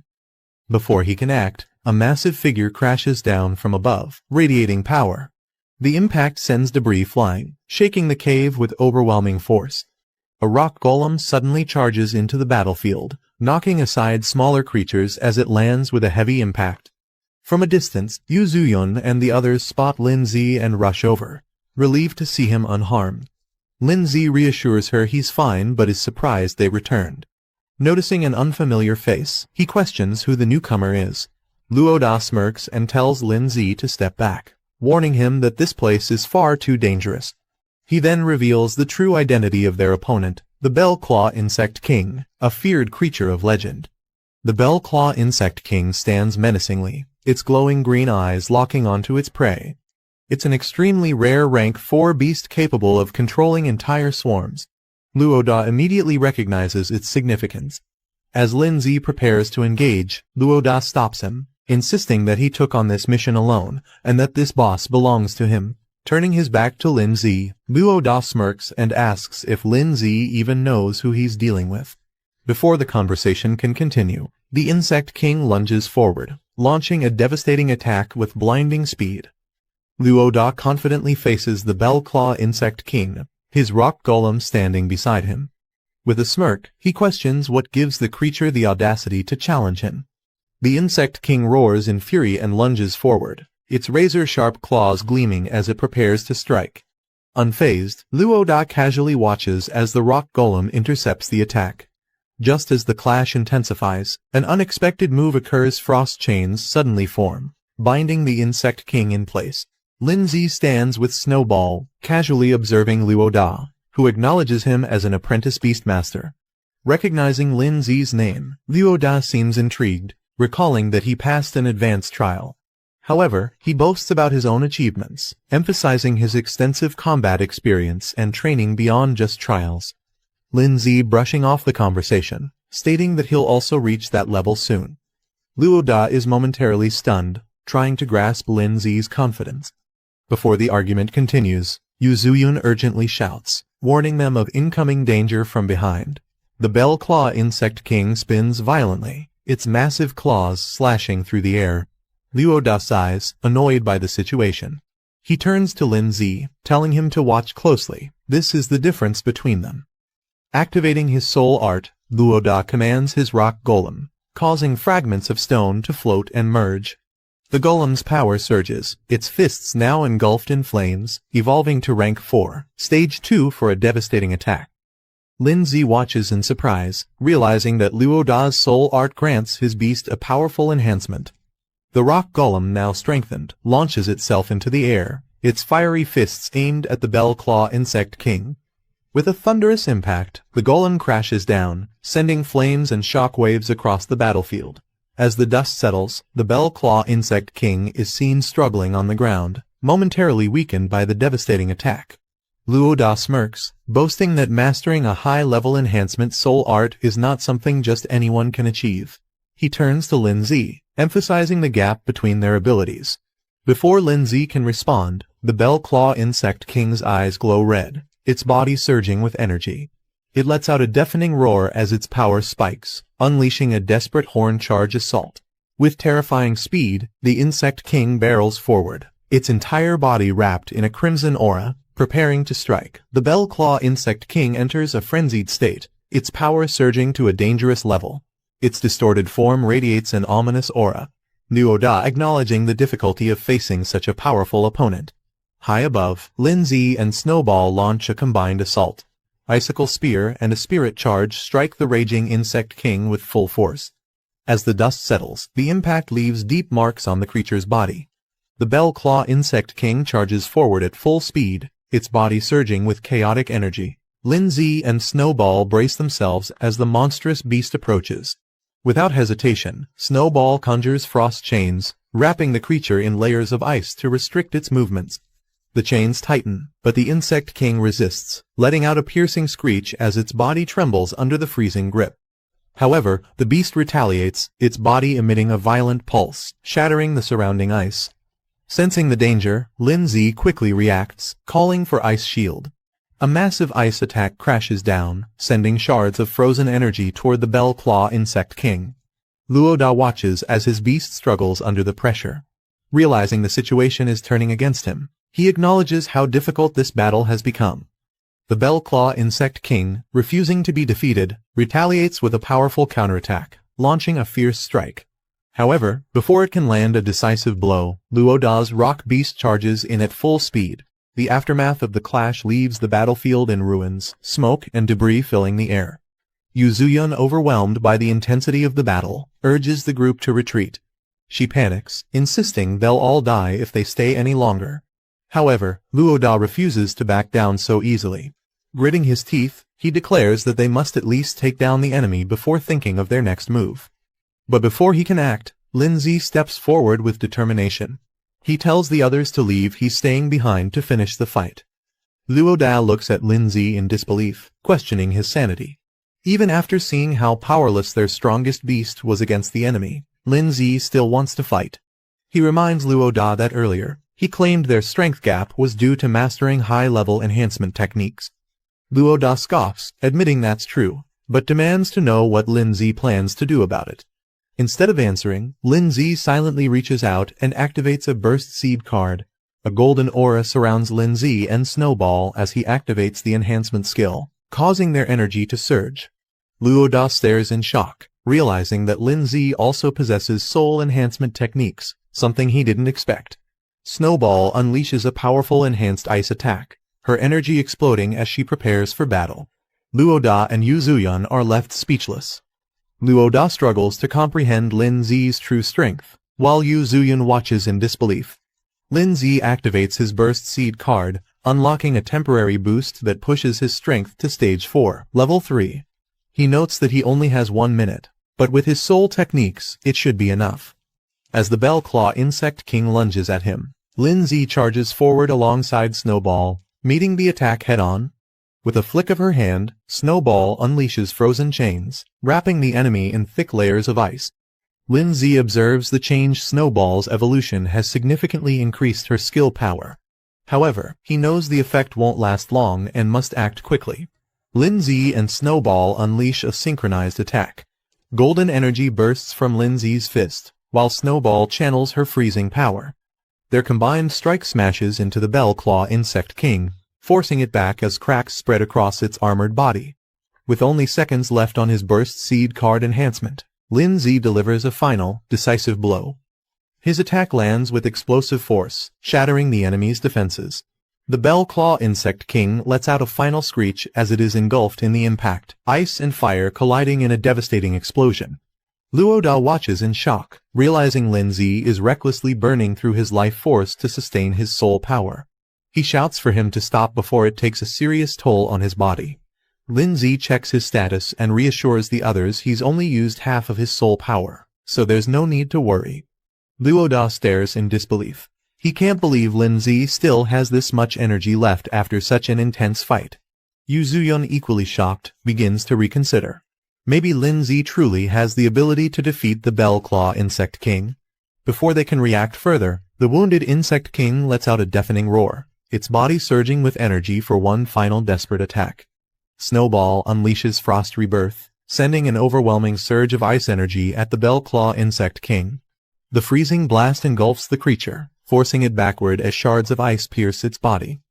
The impact is immense, sending shockwaves across the battlefield. Luoda instinctively shields himself while Yu Zuyun stumbles back in shock. The Bell Claw Insect King, now battered and frozen, trembles as it struggles to comprehend the sheer force of the attack.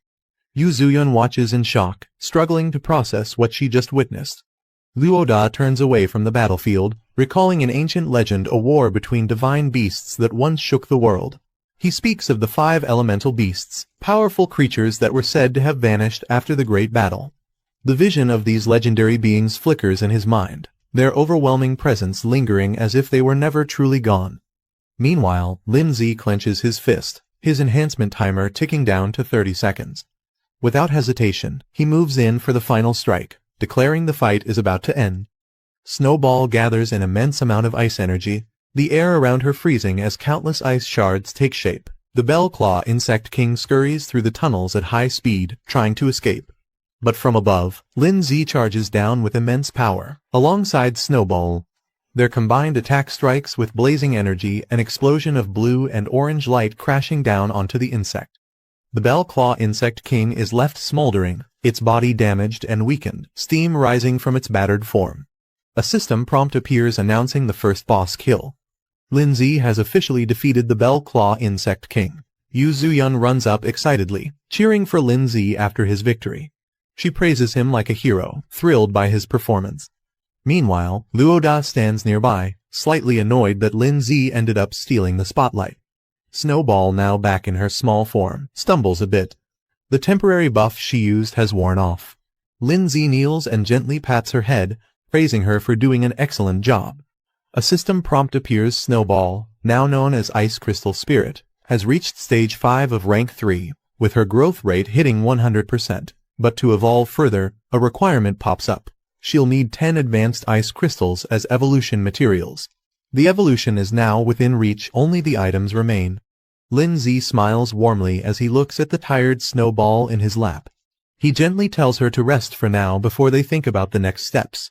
Suddenly, a system notification pops up: boss kill reward achieved. Lindsay receives achievement points, a revival potion, and exactly 10 advanced ice crystals, the precise materials needed for evolution. Surprised and impressed, Lindsay mentally notes how considerate the system is, having even provided the rare materials without extra effort. As he holds the exhausted Snowball, a hand suddenly rests on his shoulder from behind. Someone is approaching. Luoda casually places his hand on Lindsay's shoulder, asking if they can talk. Lindsay and Yu Zuyun both look at him, confused. Luoda then points to the fallen Bell Claw Insect King and proposes something unexpected: he wants the credit for the kill. Yu Zuyun immediately jumps up, scolding Luo Da for being shameless. She reminds him that it was clearly Lin Zi who defeated the boss. But Luo Da, unfazed, raises one finger and confidently offers 100,000 as a trade for the kill credit. Lin Zi reflects quietly, realizing that the outcome of this mission will impact the Beast Tamer Association's evaluation of the man sent here. For Lin Zi, though, what matters most right now is earning money. 10W could buy him a strong new pet. Luo Da then approaches him, casually asking if he's interested in making a deal. Lin Zi doesn't respond immediately. He knows if he accepts too fast, Luo Da might not offer better terms. Trying to convince him, Luo Da explains that 10W is already half a year's savings for him. If Lin Zi accepts the mission reward, he'd only get 5W this way. He actually earns more. To seal the deal, Luo Da sincerely promises to owe Lin Zi a big favor. Lin Zi agrees to the deal. Lin Zi smiles and agrees to the deal, saying that favors can't really be priced. Luo Da transfers the promised amount 10W straight to Lin Zi's account. Just as Lin Zi checks his phone to confirm the payment, a sudden noise draws his attention. They both look up and are shocked to see a massive bird-like beast appear from a hidden part of the cave. Beneath its claws is someone who appears to have been captured. As the trainer walks forward, Luo Da, Lin Zi, and Yu Zuyun quickly follow behind him. Luo Da respectfully calls him Sir He, acknowledging his authority. He carries himself with calm confidence. Yu Zuyun notices the silver badge on his coat, and is visibly stunned. She realizes this man is a silver-tier beast tamer, a figure she's only heard about in rumors. Standing before them, the trainer speaks calmly, noting that they've met again, implying he and Lin Zi have crossed paths before. Lin Zi casually greets the trainer with a relaxed wave, showing no sign of nervousness. Luo Da, on the other hand, is completely stunned. He never expected that someone like Lin Zi would personally know a silver-rank powerhouse. The trainer walks forward and addresses Luo Da by name, recalling their earlier introduction. He glances at the remains of the Bell Claw Insect King and notes that the mission seems to be complete.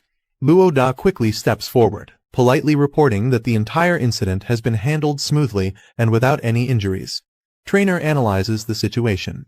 He notes that the defeated Bell Claw Insect King was at least a rank 4 beast. Judging by Lin Zi's pet's level, it should only be rank 2.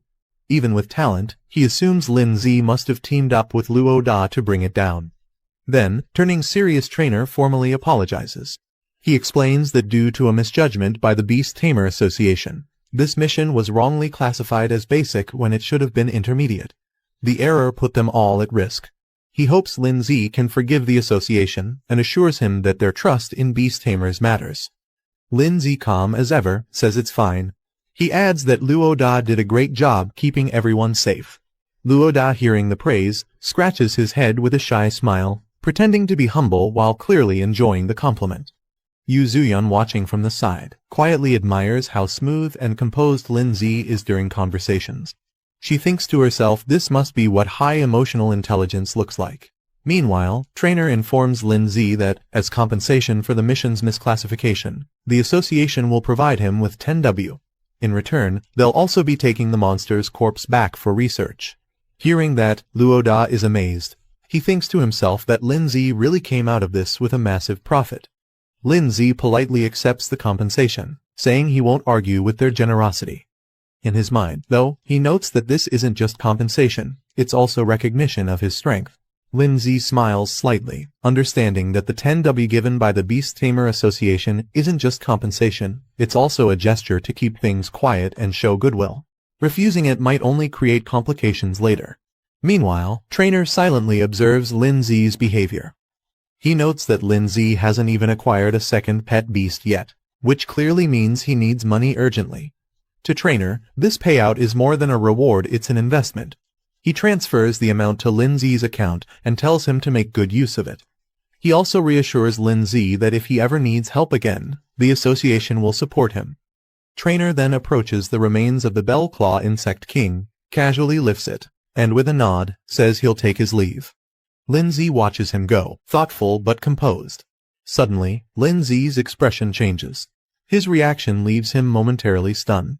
Later, the team exits the cave and steps into the open. Luo Da, in high spirits, teases Lin Zi about making a huge profit 20W in one day.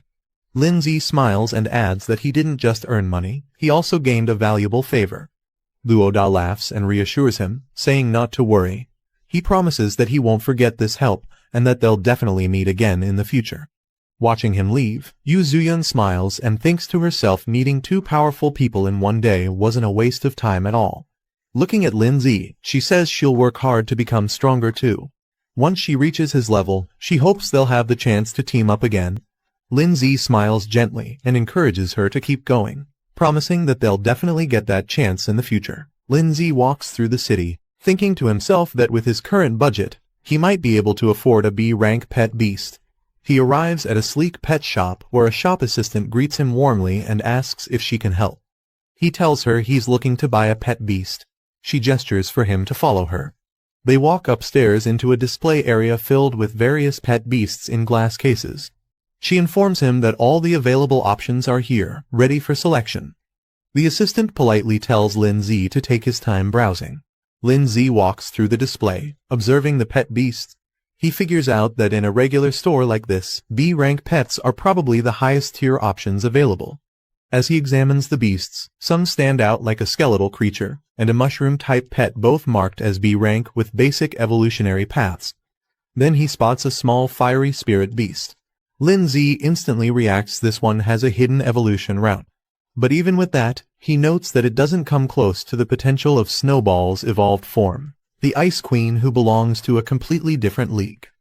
The assistant praises Lindsay's sharp eye for spotting the rare flame spirit. She explains that although it's a B-rank pet, it's considered top tier among its grade and is priced at 160,000. Lindsay is surprised by the cost. She adds that the price also includes materials needed for its evolution, trying to sweeten the deal. Lindsay politely says he'll look around a bit more. As he walks, he reflects on how Snowball was once considered an F-rank pet, believed to have no potential. But he now understands that official rankings aren't absolute, they're just opinions based on knowledge and experience, not facts. Suddenly, his system alerts him there's a hidden royal tier pet beast nearby with a concealed evolution route. As Lindsay continues browsing, something suddenly catches his attention. He pauses, surprised one of the pet beasts looks oddly familiar. He approaches a small, rock-like creature labeled as a rock type. At first glance, it seems simple, but something about it stands out. The display shows its basic evolution path into a larger, bulky stone creature with enhanced strength, defense, and elemental resistance.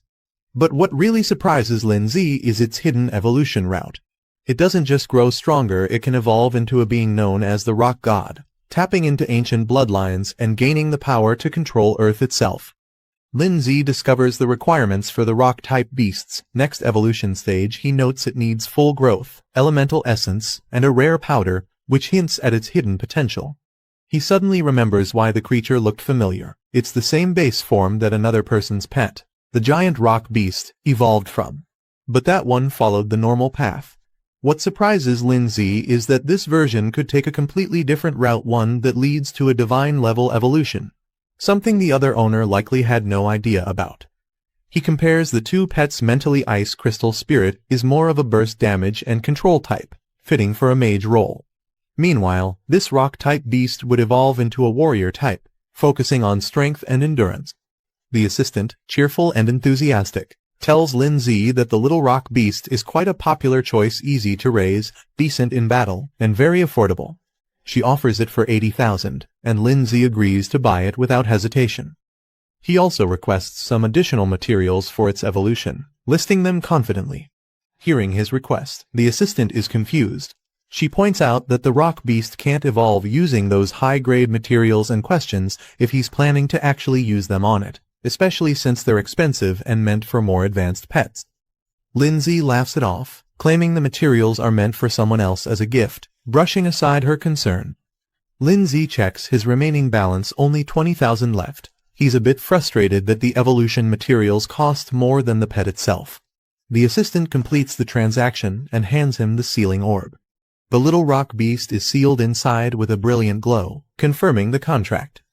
As the bond is formed, a notification pops up. Lindsay has successfully signed his second pet beast, and earns plus 300 achievement points for it.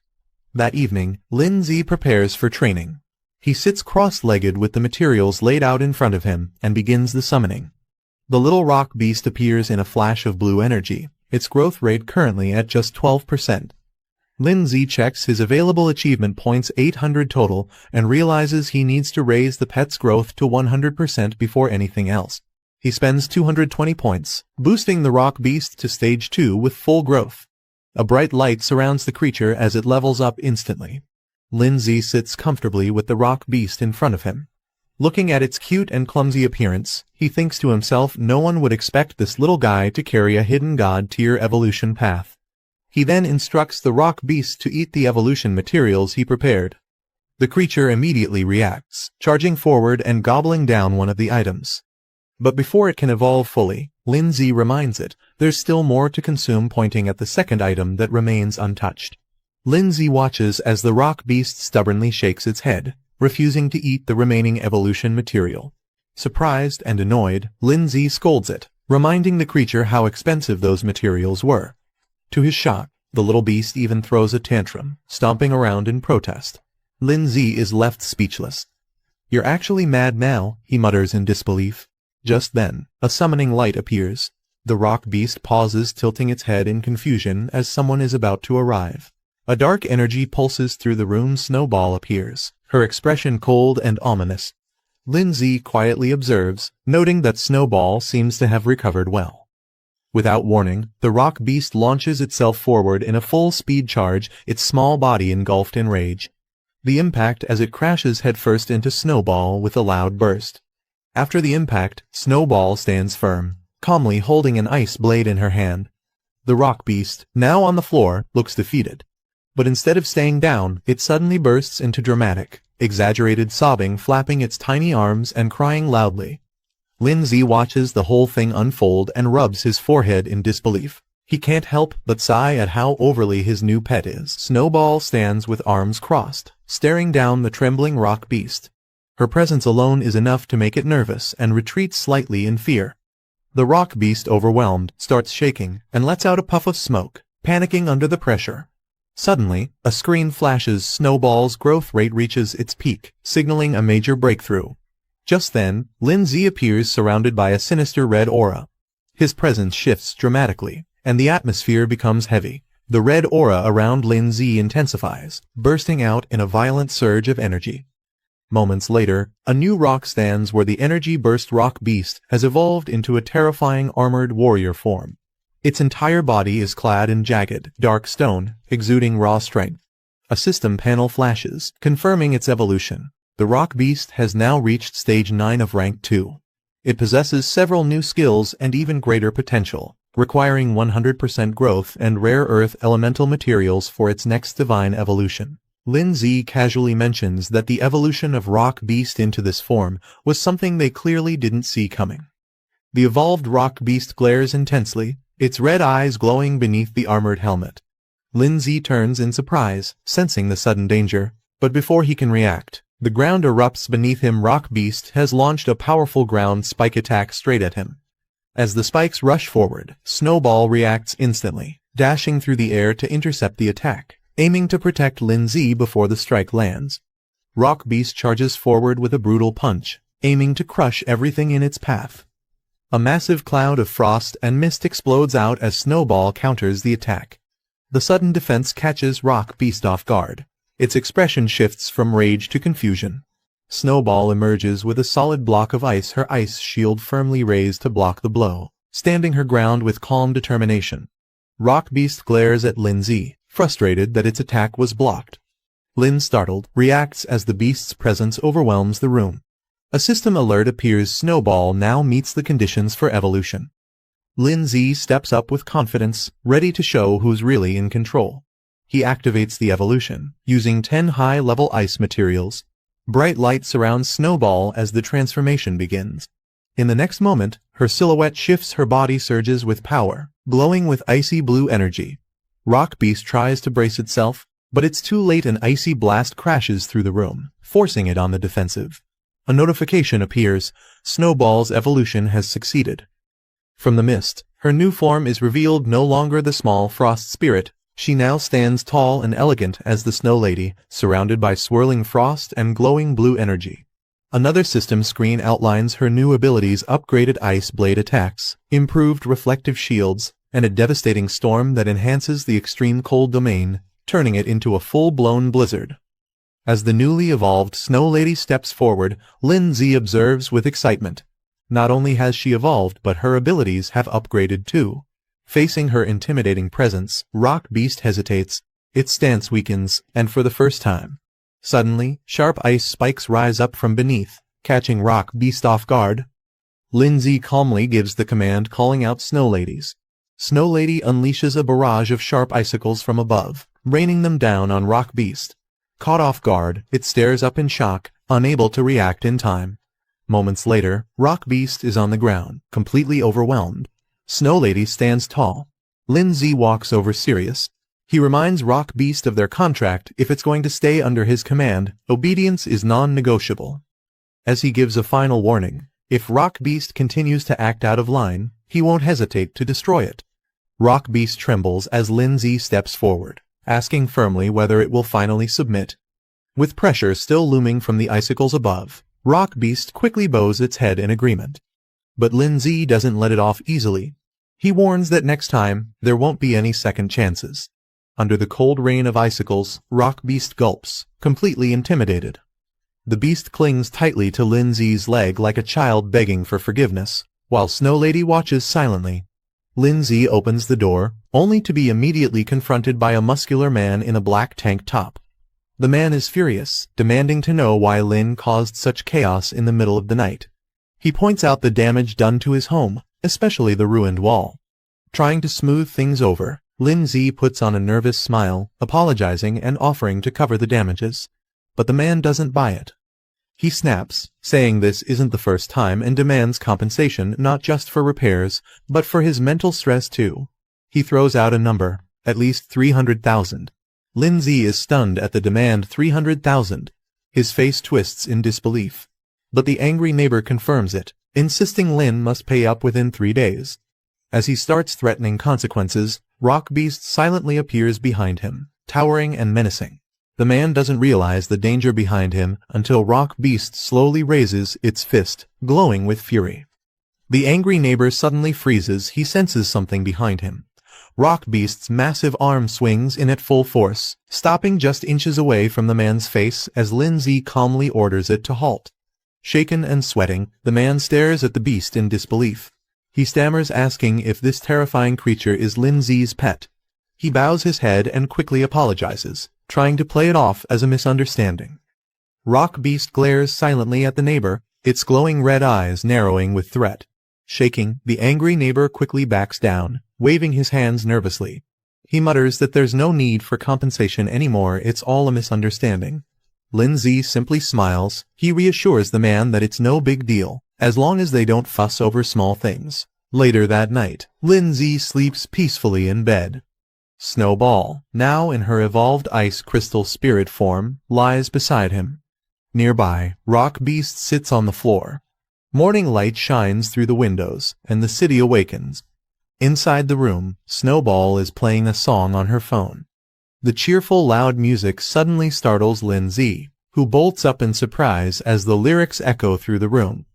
Guan makes a call, reminding Lindsay that today is the entrance exam for Zhongning Beast Tamer Academy. She suspects he's forgotten again. Startled, Lindsay quickly answers and realizes his mistake. Guan urges him to hurry and meet at the school gate. Later, a crowd gathers outside the academy near a bus. As Lindsay arrives, someone in the crowd spots him and calls out. From a distance, Guan waves her hand high and signals to her brother, calling him over with a cheerful smile. Some students stand in front of the academy, annoyed that Lindsay arrived late for something so important. One of them mocks him, saying he clearly overestimates himself. Lindsay walks up calmly, brushing off their comments. Someone nearby defends him, reminding the others that he cleared a high-difficulty trial. Moments later, his teacher, furious, slaps Lindsay for being late again. She accuses him of oversleeping. Lindsay laughs it off, saying he's just been really tired lately and tries to play it cool despite the scolding. The teacher questions Lindsay about whether he's been seriously training his soul arts. She seems strict but concerned. Guan, watching from a distance, notices the interaction and feels a bit confused seeing them talk. The teacher then gathers all the students and begins addressing them formally. She reminds them that they're top students from Pinghai No. 1 high school, and this entrance test will be even more challenging. She encourages everyone to do their best, saying she'll be waiting for their good news. The students cheer together, full of excitement and energy as they prepare to depart. The mood is uplifting as everyone raises their hands in encouragement. Back in a quiet moment, the teacher looks at Lindsay with high expectations, silently hoping he can become a shining example for their school. The bus begins its journey through winding mountain roads. Inside, Guan starts a conversation with Lindsay, asking why he hasn't been replying to her messages and what he's been so busy with lately. Lindsay admits he's been swamped with tasks and completely forgot to check in, brushing it off with a laugh as the two sit side by side. Guan reassures Lindsay not to worry and excitedly shares that her pet bird has successfully evolved. She proudly asks if he's impressed. Lindsay is surprised and praises her, saying that with her pet's evolution, she should have no problem passing the upcoming entrance test.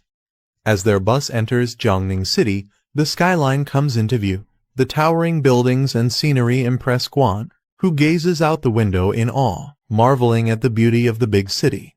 While enjoying the view, Lindsay accidentally finds himself a little too close to Guan. His face turns red as he notices her leaning in. Guan, realizing the awkward position, hesitates mid-sentence and freezes. The two stare at each other silently for a moment, both embarrassed. Suddenly flustered, Guan panics and quickly pulls back, her face burning red as she tries to recover from the moment. In the back seats, a few girls notice what just happened and chuckle to themselves. The group finally arrives at Jiangning Beast Tamer Academy. The building stuns everyone. It's grand, luxurious, and more magnificent than expected. Some students are amazed, calling it impressive and cool. They admire the fountains, statues, and palace design. One student remarks that just being able to attend a place like this makes all the effort worth it. As Lindsay walks forward, he calmly tells someone to step aside. A group of students led by a calm, confident man walks toward the academy gates. Their school is introduced, and their team has 17 students. Moments later, another group arrives, this time more energetic and aggressive. A muscular guy and a girl with pink twin tails lead the team of 21 students from a different school. Watching them, one of the pink-haired girls from Lindsay's side nervously reminds Guan that as their class leader, she can't afford to lose to them. Lindsay gives Guan a thumbs up, silently encouraging her before she steps forward confidently with her team. Their group, Pinghai No. 1 High, steps up to register 12 students in total. Nearby, a student from another school watches them and sneers, calling them country bumpkins. A map briefly highlights the regional status of Pinghai, indicating that it's seen as more remote compared to the cities of Kangyan and Kinping, explaining the bias others have toward them. A student boldly charges forward and punches a giant statue. A man in a white coat appears, praising the student's spirit. He introduces himself as Teacher Su-hee, the one in charge of overseeing this round of the admissions test. He congratulates everyone for passing the initial trial, but warns them not to celebrate just yet. He explains that this entrance exam is much tougher than the beast taming trials they've faced before. Based on previous years, only 10 out of everyone present will be accepted. The elimination rate is 80%. One of the girls from Pinghai gets worried. She thinks since they passed the easier trial, they'll definitely be eliminated now. A cocky student from another school mocks them, saying Pinghai students don't stand a chance and should just give up. The pink-haired girl snaps back, clearly annoyed. Meanwhile, the tall, muscular guy casually asks his teammate Xinyi who else besides the two of them might pass. She doesn't answer, just looks silently and blows her bubble gum. She observes another boy and comments that he seems strong. Meanwhile, she, blowing bubble gum, watches the crowd suspiciously. Lindsay also notices something strange about one of the students. He can't put his finger on it, but the guy feels oddly familiar. Xinyi murmurs that something about him just seems off. She blows her bubble gum. The boy beside her notices and asks what's wrong. She brushes it off, saying it's nothing. He examines Lindsay, that one of the students present seems to have an unusually deep and unreadable strength. The boy scoffs in response, dismissing Lindsay's concern. He arrogantly claims that students from Pinghai are far below their level and not worth worrying about. Later, Suhi steps forward to address all the gathered students. He informs them that they'll first check into the academy's dormitory hotel and rest well today to prepare for the upcoming entrance exams. He also cheerfully adds that during the test period, meals in the academy cafeteria will be free and delicious. After the announcements, the students are given free time. Xinyi excitedly cheers, saying she's been hungry for a while and invites her brother to eat together. Inside the academy's dining hall, Guan chooses a table and suggests they sit there. Meanwhile, two boys at another table notice Guan walking by. One of them is stunned by her appearance and starts whispering about how attractive she looks. His friend quickly scolds him to keep his voice down, warning not to embarrass their school. Guan cheerfully encourages her brother to eat more, happily handing him a drumstick. He nervously chuckles, already overwhelmed by the mountain of food in front of him, insisting he's already full. Meanwhile, Xiao Yun and Si Yan approach with their plates, teasing Guan for not sharing food with them. They joke that she and her brother act just like a couple. Embarrassed, Guan turns bright red and quickly tells them to stop. One of the boys at the nearby table is shocked to see that Lindsay is now surrounded by even more girls. He exclaims in disbelief that Lindsay somehow keeps attracting them. His friend becomes visibly frustrated, calling it unfair. He can't understand why Lindsay is so popular despite thinking he himself looks better. As some time, a large student politely approaches Guan, Lindsay, and the group, asking if he can sit with them. Guan glances up at him silently. The student is allowed to sit at the table. He takes a seat beside Lindsay and introduces himself with a friendly smile, saying he's from Pinghai and his name is Zhuxing. Curious, Lindsay looks over and asks what he wants. While eating, Zhuxing mentions he heard rumors about a high schooler from Pinghai who managed to clear an extremely difficult level. He wonders aloud if that student came to the academy as well. Xinyi and the other girls question Zhuxing's intentions, accusing him of trying to gather intel before the exams even begin. Zhuxing nervously waves his hands, claiming he just wants to make friends. He admits that since he's not particularly outstanding, gaining information is his best shot at having a chance in the upcoming tests. Guan responds bluntly, saying they don't have anything to share and tells him to leave. Embarrassed but trying to stay friendly, Zhuxing laughs awkwardly and says they shouldn't be so harsh. He adds that he already has a general idea of the capable candidates among the current exam group. Zhuxing points out a silver-haired student entering with 3 girls and introduces him as Lai Pengyun, the top student from Pinghai. He explains that Lai Pengyun is a recognized prodigy who recently cleared a high-difficulty trial. His contracted beast, a venomous plant-type monster, has already reached Tier 3. Hearing this shocks Xinyi and her friend. They're stunned that a high schooler could own a Tier 3 pet beast. Zhuxing casually adds that Lai Pengyun also comes from a well-known wealthy family, which supplied him with rare materials for beast evolution. The girls quietly admit there's no way their Tier 1 pets could compare to someone like him. Guan silently reflects on the gap between her own pet beast and the Tier 3 one they just saw, realizing that her bird is still stuck at Tier 2, Stage 7. Meanwhile, Zhuxing points to another girl in the dining hall, Guo Xiningi, the twin-tailed girl. He explains that she's known as a troublemaker from Kongwu City. She only formed her first contract in her senior year, but still managed to pass a high-difficulty assessment in just 1 month. Her pet, a steel pattern baby dragon, has already reached Tier 2, Stage 8. The girls at the table are stunned. One questions how a pet could grow that fast in just 6 months, while the other speculates she might have already had it at stage 7 when they bonded. Lindsay casually explains that if someone has high enough spiritual power, they can directly contract with stronger pet beasts without needing to level up slowly. Hearing this, Xinyi looks curious and confused, not fully understanding what he meant. Then, with a playful expression, she strikes a flashy pose. Lindsay, caught off guard by her sudden cuteness, can only stare blankly. Zhuxian continues, mentioning that there's another top student from Kangwu City named Tan Yang, who is partnered with a rare dual-attribute pet. This revelation shocks Xinyi and her friend, who react in disbelief upon hearing that dual attributes are involved. Guan calmly explains that their teacher once mentioned such rare beasts exist, but are usually found in extremely dangerous regions and are almost impossible to tame.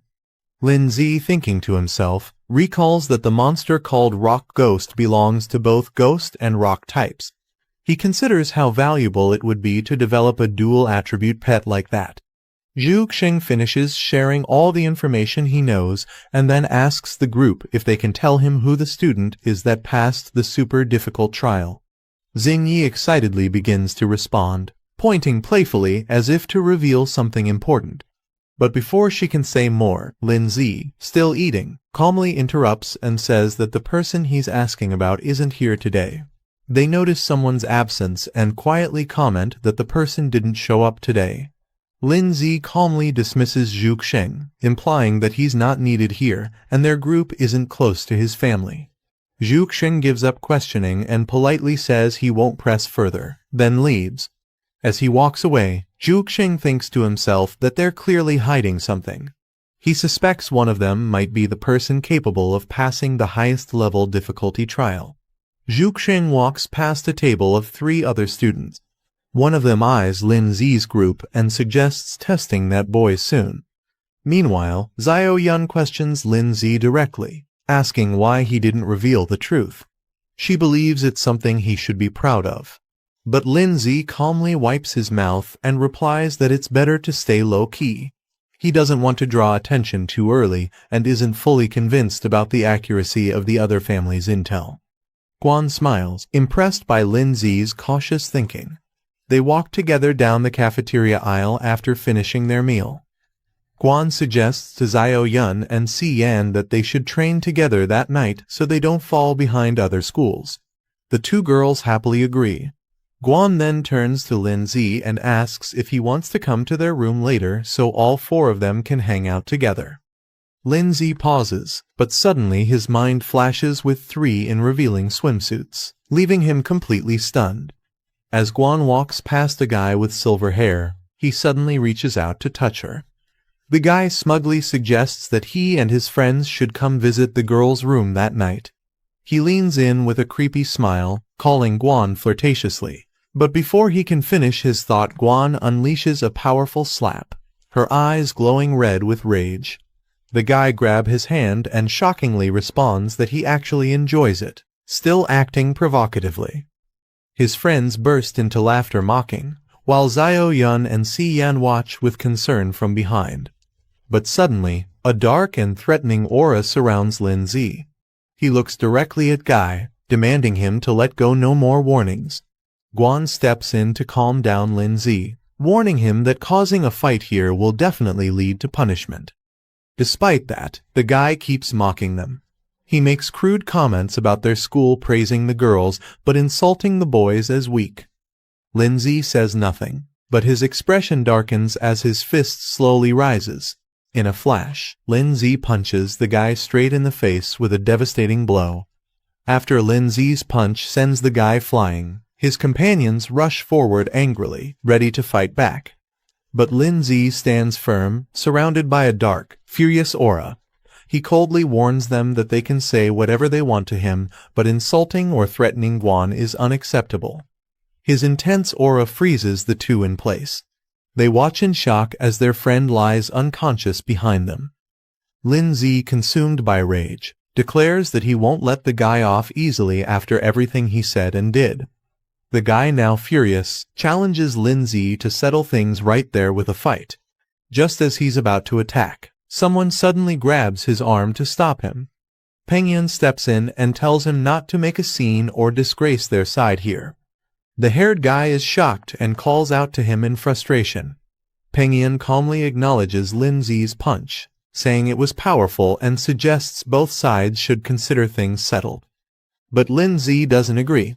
He makes it clear that, for him, this matter isn't over yet. As Pengyan helps carry away his injured teammate, he tells Lindsay that the guy will be punished back home, but if Lindsay still has a problem, he can bring it to him directly. The two of them lock eyes, and a surge of intense energy flares between them. After everything settles, Guan suggests they leave, gently pulling at Lindsay's sleeve. He pauses silently for a moment, then agrees with a calm expression. As they begin walking away, Lindsay casually mentions their next focus, getting ready for the upcoming exam. Xiao Yun cheers behind them, calling Lindsay cool as the group exits together. Elsewhere, Pengyan smirks in the shadows, finally confirming his suspicion Lindsay is the one to watch. Later that night, at a luxurious dorm, steam rises from the bathroom as the girls Guan, Xiao Yun, and Si Yan relax together in the bath. Guan looks annoyed as all three squeeze into the tub, asking why they barged in together. Xiao Yun just grins mischievously and says it's their way of thanking her for training them, clearly enjoying the moment a bit too much. Si Yan happily shares that their pet beasts have now reached Tier 2, meaning they're finally strong enough to win upcoming battles. As a thank you, she and Xiao Yun excitedly offer to give Guan a massage, but things get a little too enthusiastic. Guan, flustered and blushing, yells at them to stop touching her randomly. Inside a grand hall, students gather in neat rows facing a glowing red portal. At the front, Suhi addressing the crowd, claiming he has good news based on their recent exam performance. He reveals his true opinion: this group has the lowest scores he's seen, and he doesn't expect much from them. Xiao Yun, embarrassed, yells in disbelief. Behind her, a few boys argue and point fingers, blaming others for dragging down the group's results. Xiao Yun, fired up and furious, shouts at the student who mocked her group. She warns him not to cross paths with her after the exam, or he'll regret it. Meanwhile, Suhi explains the gathered students it will take place inside the illusion realm created by the Origin Stone Monument. There will be no difficulty selection, everyone will face the same trial. As the monument activates, the test name is revealed: Mystic Forest Trial. The surface of the crystal lights up, showing a vibrant, dangerous forest filled with magical creatures and traps.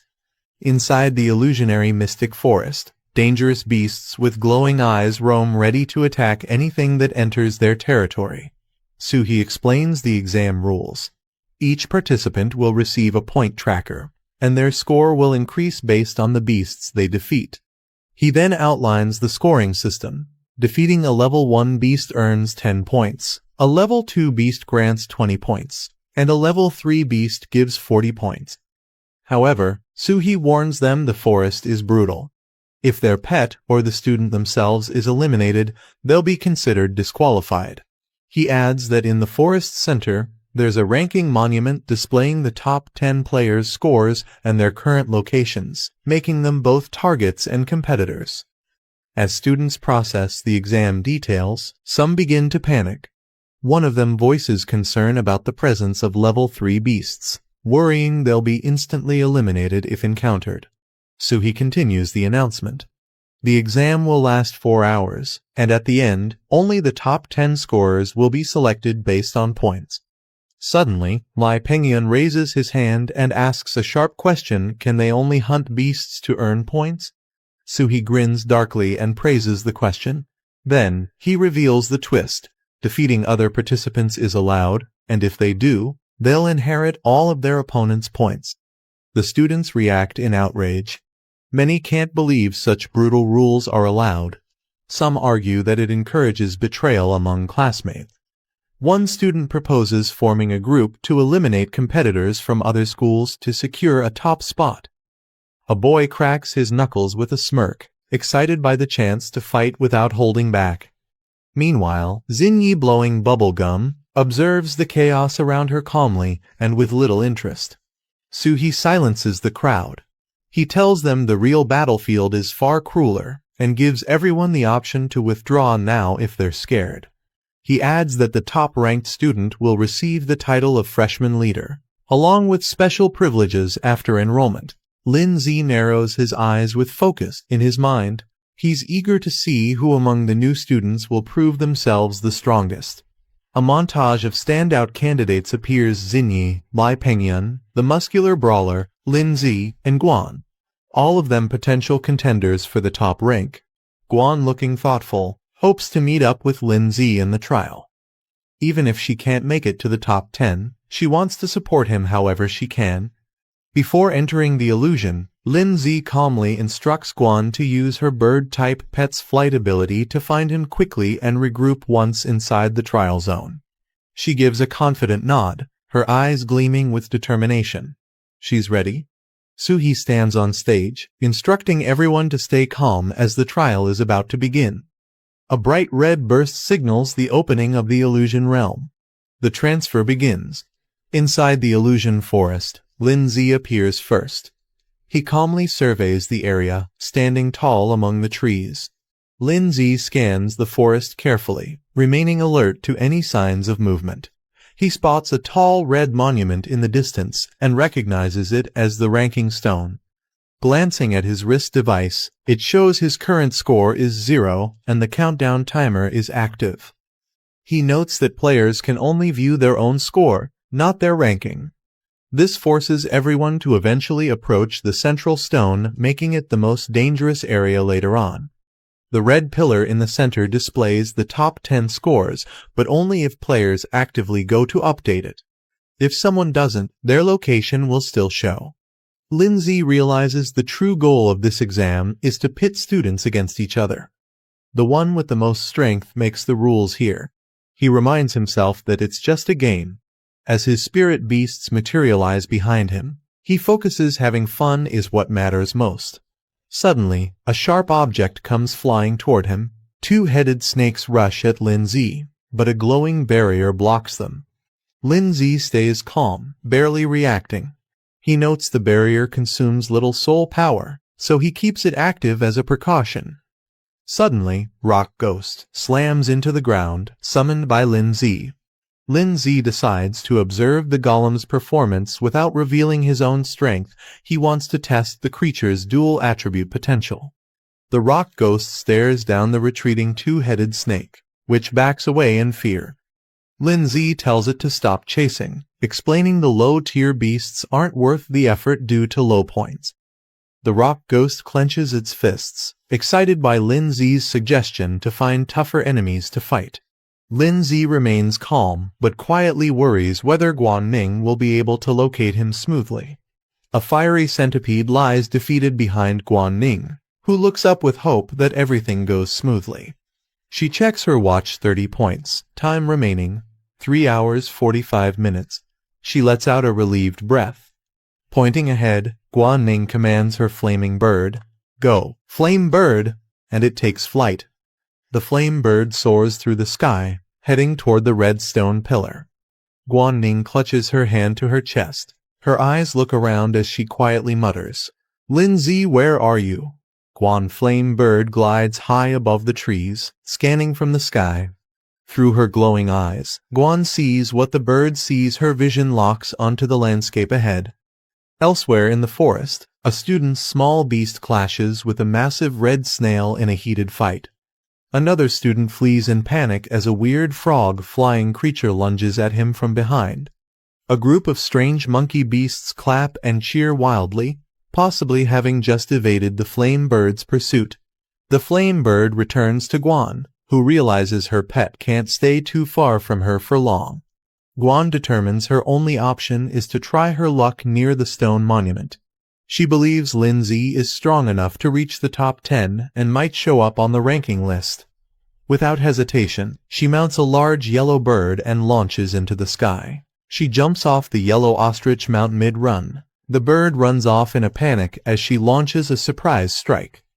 Based on memory, she recalls this golden-back ostrich to be around rank 2, stage 5. Her flame bird swoops down in a blazing dive, burning through the sky with overwhelming power. She's confident it can win easily. The ostrich is engulfed in flames and collapses instantly. Guanning notes that she just earned 20 points with no effort. Just as the flaming ostrich falls, a boomerang crashes in, striking it down before it lands. Guan is startled. She looks around in shock, questioning who launched the attack and stole her kill. A large hand grabs the returning boomerang effortlessly. Standing confidently is a muscular beast man named Otto the Wildman, a humanoid pet beast of rank 2, stage 4. The guy watches smugly from behind. The guy grins as he smugly greets Guan, remarking on their fated reunion.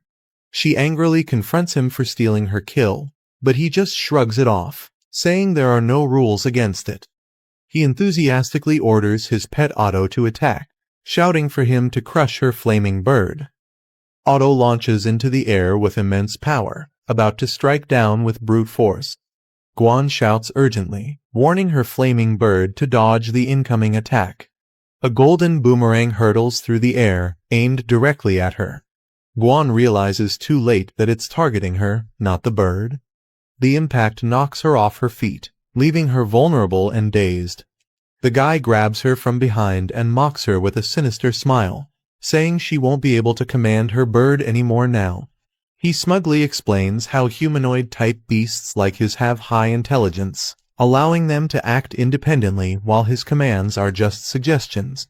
His beast grabs Guanning's flaming bird tightly, restraining it completely. The guy creepily whispers to Guanning, enjoying her helpless state before she gets eliminated. On the other side of Lindsay, he checks his wrist display. His current score is 40 points, and 3 hours 28 minutes remain in the exam.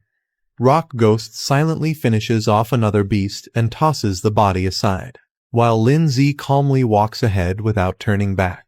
He casually checks his wrist tracker again as he hears strange sounds from deeper in the forest. A strange-looking creature called Big Belly Beast appears. It's a round, heavy-looking beast being led by a player. He spots them and smirks, thinking this will be an easy score.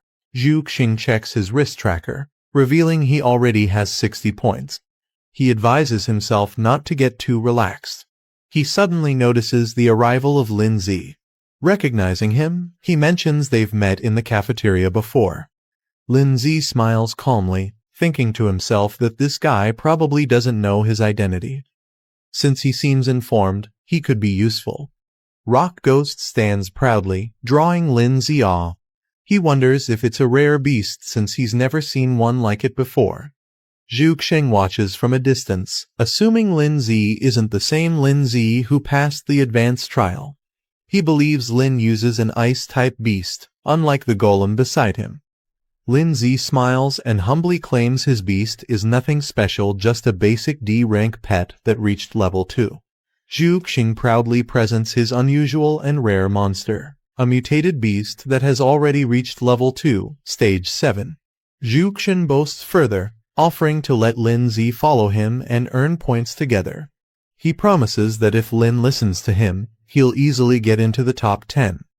Lindsay excitedly celebrates, thinking he's finally found a teammate to rely on. However, Zhu Xing secretly grins, thinking Lindsay is a fool. He plans to use Lin's strength, and then betray him once he's no longer useful. Guanning reaches out to grab the guy. She flips the guy over her shoulder in a surprise move, slamming him to the ground with a loud thud. The guy, humiliated, curses in frustration after being slammed down. His eyes widen in shock. Guanning, now calm but deadly serious, reminds him that last time her brother held back, this time she won't. As she declares, demonize, pink and black flames erupt around her. The beast turns its head in shock as demonic pink-purple flames suddenly ignite beside it, leaving it stunned. From within the flames, a dark-horned bird emerges, eyes glowing and body wrapped in ominous smoke, descending like a demon from the sky. The flame bird swoops down with blazing pink flames. Otto panics as flame bird surrounds him, his face filled with fear. Terrified, Otto turns and runs away, ignoring his master's desperate call to return. Standing on top of Guy, Guoning mocks him, remarking how having a pet with its own will isn't always a good thing. Lying on the ground, the guy smirks and arrogantly makes a final remark, pointing at himself mockingly. He is abruptly silenced by a powerful strike that sends him flying. Guoning stands over his unconscious body and notices her score has increased to 70, confirming she gained points from defeating him. The ranking crystal updates, displaying the top 5 scores. Guoning is now in 4th place with 70 points. The instructor observes the leaderboard and is surprised someone already surpassed 100 points in under an hour, exceeding expectations for this batch of examinees. Pengyun is walking toward the battlefield through the glowing portal. A massive spotted savage tiger beast type stage 3, level 1 towers over Pengyun ready to attack. His pet, poison vine demon plant type stage 3, level 3 appears nearby, indicating a high-level threat zone. The spotted savage tiger suddenly charges forward with ferocity, aiming straight for Pengyun. Poison vine demon eyes glowing as he alert. With a sudden burst, the poison vine demon launches its vines, piercing into the tiger's body and pinning it to the ground. The tiger is forcefully slammed away, overwhelmed by the power of the vine-based monster. The spotted savage tiger tries to resist, its face twisted in rage as vines continue to entangle its mouth. Despite the struggle, the tiger collapses in front of Pengyun. He calmly tells the poison vine demon to stop playing and prepare to hunt the next target. The savage tiger's eye widens in shock. A sudden burst of green vines pierces through its body with brutal force, splattering blood. The poison vine demon stands atop the lifeless tiger. The vines retract slowly from the corpse, twitching with eerie energy as they pull free. The poison vine demon towers over the lifeless tiger. As the vines retract, the tiger's body collapses to the ground. Pengyun casually checks his wristband. His score now reads 210. With a smug expression, he declares himself the rightful ruler of this new generation. He spots a tall red monument in the distance and recognizes it as the ranking stone. A new leaderboard is displayed near the glowing red monument. Pengyun now holds the top spot with 210 points. Guo Xingyi follows in second, while others fall in line. The timer shows 2 hours and 39 minutes remaining. The man smirks, confirming that Guo Xingyi has reached second place just as expected. He questions her strategy. She's been helping him gain all the points while remaining at 0 herself. He wonders if she really doesn't mind. Guo Xingyi calmly asks, "So, who should we start with?" The man looks at the leaderboard, remarking that it's still too early to challenge Pengyun, who leads with 210 points. He notes that Lu Gang, another participant, is from their school. He narrows his focus to a new target, Guanning, currently ranked 4th. Guo Xingyi recalls someone named Lin Zi, once praised as a genius, but she doesn't see his name on the leaderboard. She scoffs at the thought. They conclude that many on the list likely used cheap tactics to climb. The girl notes that Guanning is nearby, and they decide to move toward him. Guanning points toward the east, deciding the direction to proceed. The flame bird lands as she follows behind. She calculates 2 monster targets. Nearby on the left is a wind cutter mantis, and on the right, a man-eating flower. She's evaluating which one to take on next. She looks determined, wondering where Lin Zi is and deciding which direction she must take to find him.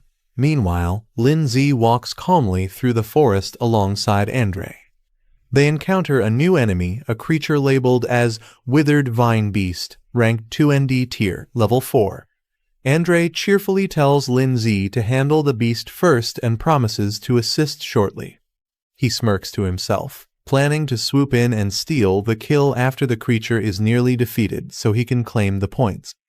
The rock beast launches a powerful strike toward the withered vine beast. The enemy is swiftly eliminated, signaled by a red icon showing its defeat.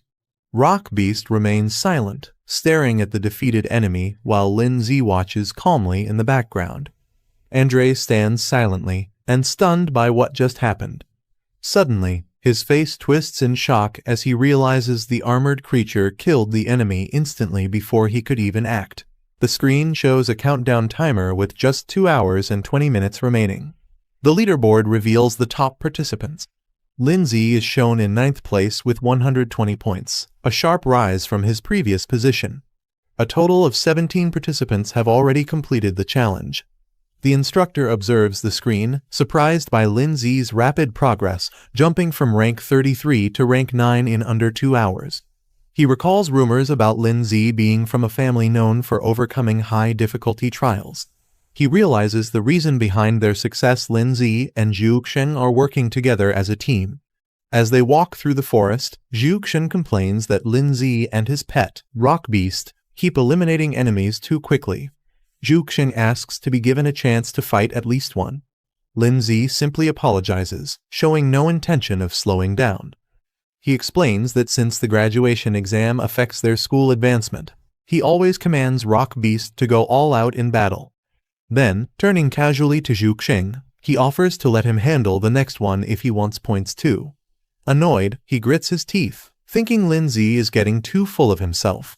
He plans to take Lindsay down in the next fight and steal all his points. Suddenly, a warning appears on the screen. A dangerous elite beast has appeared in the area. Lindsay looks at the alert and wonders if defeating a rare ranked beast might offer more points, showing interest in maximizing his score. From the bushes, a golden glow starts to emerge, accompanied by a rustling sound. The group moves closer and discovers a massive golden tree. Lindsay, Zhuxing, Big Mouth, and Rock Beast all stand in awe at the sight. Zhuxing exclaims in shock, "It's a golden tree, something extremely rare." He guesses it must be a special bonus reward for those who find it. Without warning, 2 thick golden roots erupt from the ground. Zhuxing is grabbed and flung into the air, while Lindsay back off, caught off guard. Zhuxing is wrapped tightly by the golden root, hanging upside down. He shouts in shock as he's dragged toward the tree. The face of the golden tree begins to morph, revealing a fierce expression carved from its bark.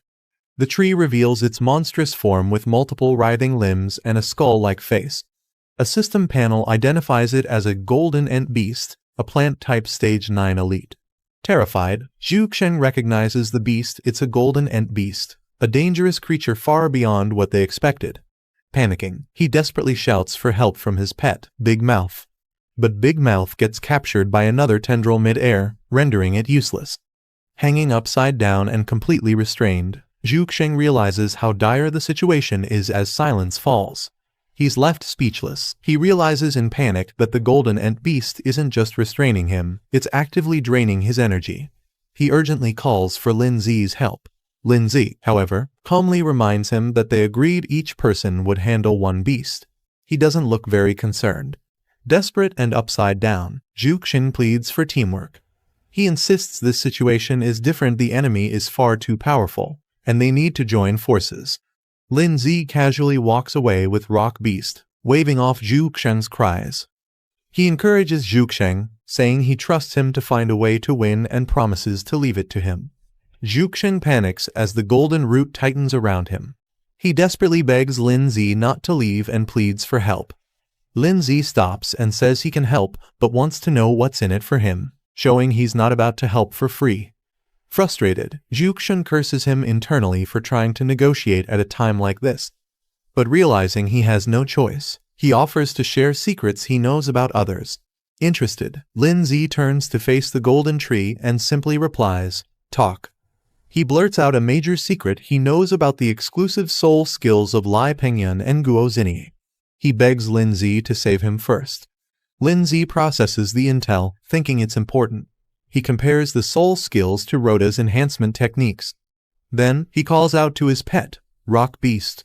Responding to the command, Rock Beast prepares to attack. Lindsay instructs it to use its crushing strike and aim for the enemy's abdomen. Rock Beast dashes forward with full power, ready to execute a powerful attack against the golden ant beast. As Rock Beast charges in, the golden ant beast quickly counters, striking the ground with multiple vine in a defensive barrage. Rock Beast weaves through the incoming attacks, dashing aggressively with glowing red eyes, closing the gap between it and the monster. Just as Rock Beast leaps in for a blow, a thick golden limb intercepts, swatting it away with incredible force before it can strike the target. Rock Beast is slammed hard against the ground by the golden root. Rock Beast launches a fierce strike with incredible speed, aiming directly at the golden ant beast. Golden vines shoot up in response, clashing with explosive force and completely intercepting the attack. In an instant, Rock Beast is wrapped tightly by multiple vines, completely immobilized and restrained in mid-air. Watching from a distance, Lindsay assesses the situation. He notes that even a Stage 2 Level 9 Rock Beast is struggling against the Stage 3 Level 9 Golden Ant Beast, revealing the gap in power. Lindsay watches as Rock Beast is completely restrained by the golden vines. Realizing it's stuck, he thinks about secretly summoning another pet, his trump card, the Snow Girl. Suddenly, something unexpected has caught his attention. Despite being tightly bound, Rock Beast's eyes glow intensely. It lets out a low growl, resisting the pressure as its body begins to react. Lindsay shouts out in alarm, calling Rock Beast's name. Rock Beast begins to power up. Lindsay shouts at it, demanding it break free with everything it has. The golden ant beast notices the rising energy and reacts. Its vines surge forward, tightening around Rock Beast in a panic. The monster wraps Rock Beast completely, entangling it into a massive vine cocoon, trying to suppress it with overwhelming force. Rock Beast's body begins to disintegrate into energy, vanishing inside the vine prison. Zhu Xing screams in horror. He believes Rock Beast is finished, completely absorbed by the golden ant beast. Lindsay stands before a glowing portal as a countdown reads 1 minute and 54 seconds. The number of current participants is shown to be 27. Inside the observation room, the instructor watches closely. He reflects on Lindsay's decision to challenge a high-difficulty trial, curious to witness the true strength this young prodigy possesses. The golden ant beast tendrils writhe through the air. Suddenly, dark and purple energy begins to spiral upward, forming a chaotic vortex. Lindsay looks surprised as he notices a sudden change in his surroundings. In a burst of energy, the rock beast Lindsay's pet undergoes a powerful transformation. Now enveloped in glowing blue energy, its form becomes humanoid and shadowy, radiating strength. A system notification appears, announcing the unlocking of a new skill, Ghost Spirit Form, active for 30 seconds. Zhu Xing, now trapped by the golden ant beast, hangs upside down in shock. He stares at the transformed rock beast, unable to comprehend what he's seeing. From a distance, Lindsay observes that the dual attribute beast now possesses unique abilities. He's eager to test how powerful the rock beast is in this new ghost spirit form. The ant beast lets out a furious roar and charges forward. Its glowing golden tendrils lash out wildly, launching a fierce assault. The transformed rock beast, now in its ghost spirit form, swiftly dodges the incoming attacks. The tendrils pass right through it without causing any damage. Zhu Xing watches in shock as the golden ant beast continues its rampage, but its attacks prove useless. Lindsay realizes that the rock beast, in this state, has no physical body, allowing it to completely negate all physical attacks and control effects. Lindsay looks at the system interface that displays the rock beast's skill list. One of the skills, Shatter Impact, is currently disabled, but others like Stone Projectile and Earth Spike remain usable. He calmly issues a command to the rock beast. He instructs it to use its Stone Projectile skill and target the enemy's eyes and abdomen for maximum damage. Responding immediately, the rock beast in ghost spirit form charges energy into its hands. Blue aura surges around it, ready to launch with precision. The stones are fired with immense force, striking the golden ant beast directly. The golden ant beast lets out a cry and stumbles backward, visibly injured. Its body twists in pain while Zhu Xing still trapped. Lindsay observes calmly, but his thoughts are serious. He realizes that the level difference between them and the golden ant beast is too great. The damage they've dealt so far isn't enough to bring it down. Zhu Xing, panicking, yells for his pet Big Mouth to run while carrying him away. Big Mouth bolts forward with surprising speed, dragging Zhu Xing to safety. While bouncing along, Zhu Xing curses his luck. He's not worried about injuries, he's worried that if Lindsay dies, all the points Lin earned would go to waste. From the distance, Lindsay watches them retreat. Big Mouth bounces off into the woods with Zhu Xing on its back, disappearing into the forest. The golden ant beast roars again, unleashing a barrage of golden tendrils. Lindsay calmly calls out the name of Snowball. The tendrils rush toward him, but he stands firm. With a burst of energy, Snowball appears beside Lindsay, surrounding them both in a shimmering blue aura. Snowballs begins activating her power. She unleashes her powerful ice magic. Giant frozen cyclones erupt around her as a snowstorm covers the battlefield. The golden ant beast roars, caught off guard by the sudden temperature drop. Amid the swirling ice, the transformed rock beast now with his first form steps forward. Lindsay gives the order, and the rock beast launches forward at full speed. It activates the skill Shatter Impact, channeling all its power into a destructive charge. With a loud crash, the rock beast smashes directly into the golden ant beast's face. The collision explodes with energy, delivering a devastating strike as the monster lets out a deafening scream. Snowball prepares wave of ice magic, her pink eyes glowing as she channels her frost energy. She raises her hand, summoning another powerful spell to freeze the battlefield. The rock beast, still in its armored red form, hears Lindsay's command. The rock beast pierces through the frozen battlefield, its shadowy form crashing into the golden ant beast again. Lindsay steps forward with determination in his eyes. He clenches his fist and declares it's not over yet. With a final burst of strength, Lindsay launches a powerful blow directly into the golden ant beast's face. The impact explodes with golden energy, combining his force with the rock beast's assault. The battlefield falls silent as the golden ant beast collapses, shattered and defeated. Ice fragments and broken tendrils scatter across the field, while Snowball and the rock beast stand victorious. A system prompt appears, confirming the golden ant beast has been eliminated.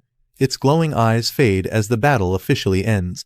Lindsay receives confirmation of the kill and the victory is sealed.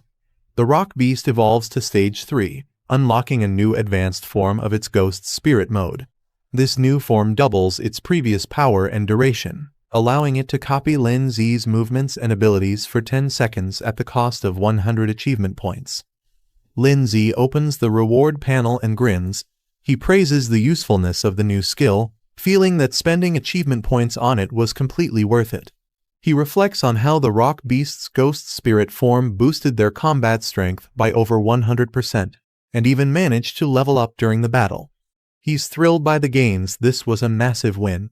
The screen displays Lindsay's total score. 180 points remain, with 1 hour and 20 minutes left on the clock. The instructor watches from the headquarters, stunned by Lindsay's performance. He especially notes the appearance of Snowball, the frost-type pet. If his guess is right, she's a rare beast with incredible potential. He wonders how Lindsay was able to tame such a creature. Meanwhile, Lindsay reflects to himself. Defeating a rare stage 3 beast granted a massive 60-point bonus. He'll have to start being careful to not attract too much attention. But just as he's thinking this, he suddenly senses something strange nearby and questions what's going on. Zhuxing and his pet Big Mouth arrive back at the battlefield, shocked to see the shattered remains of the golden ant beast. With wide eyes, Zhuxing yells in disbelief. He can't believe that Lindsay actually managed to defeat the golden ant beast all by himself. But his confusion quickly turns to curiosity. Pointing at Snowball, who's still standing beside Lindsay, he asks who she is. He wonders if she's another examinee, and which academy she belongs to. Lindsay, caught off guard, realizes he forgot to unsummon Snowball.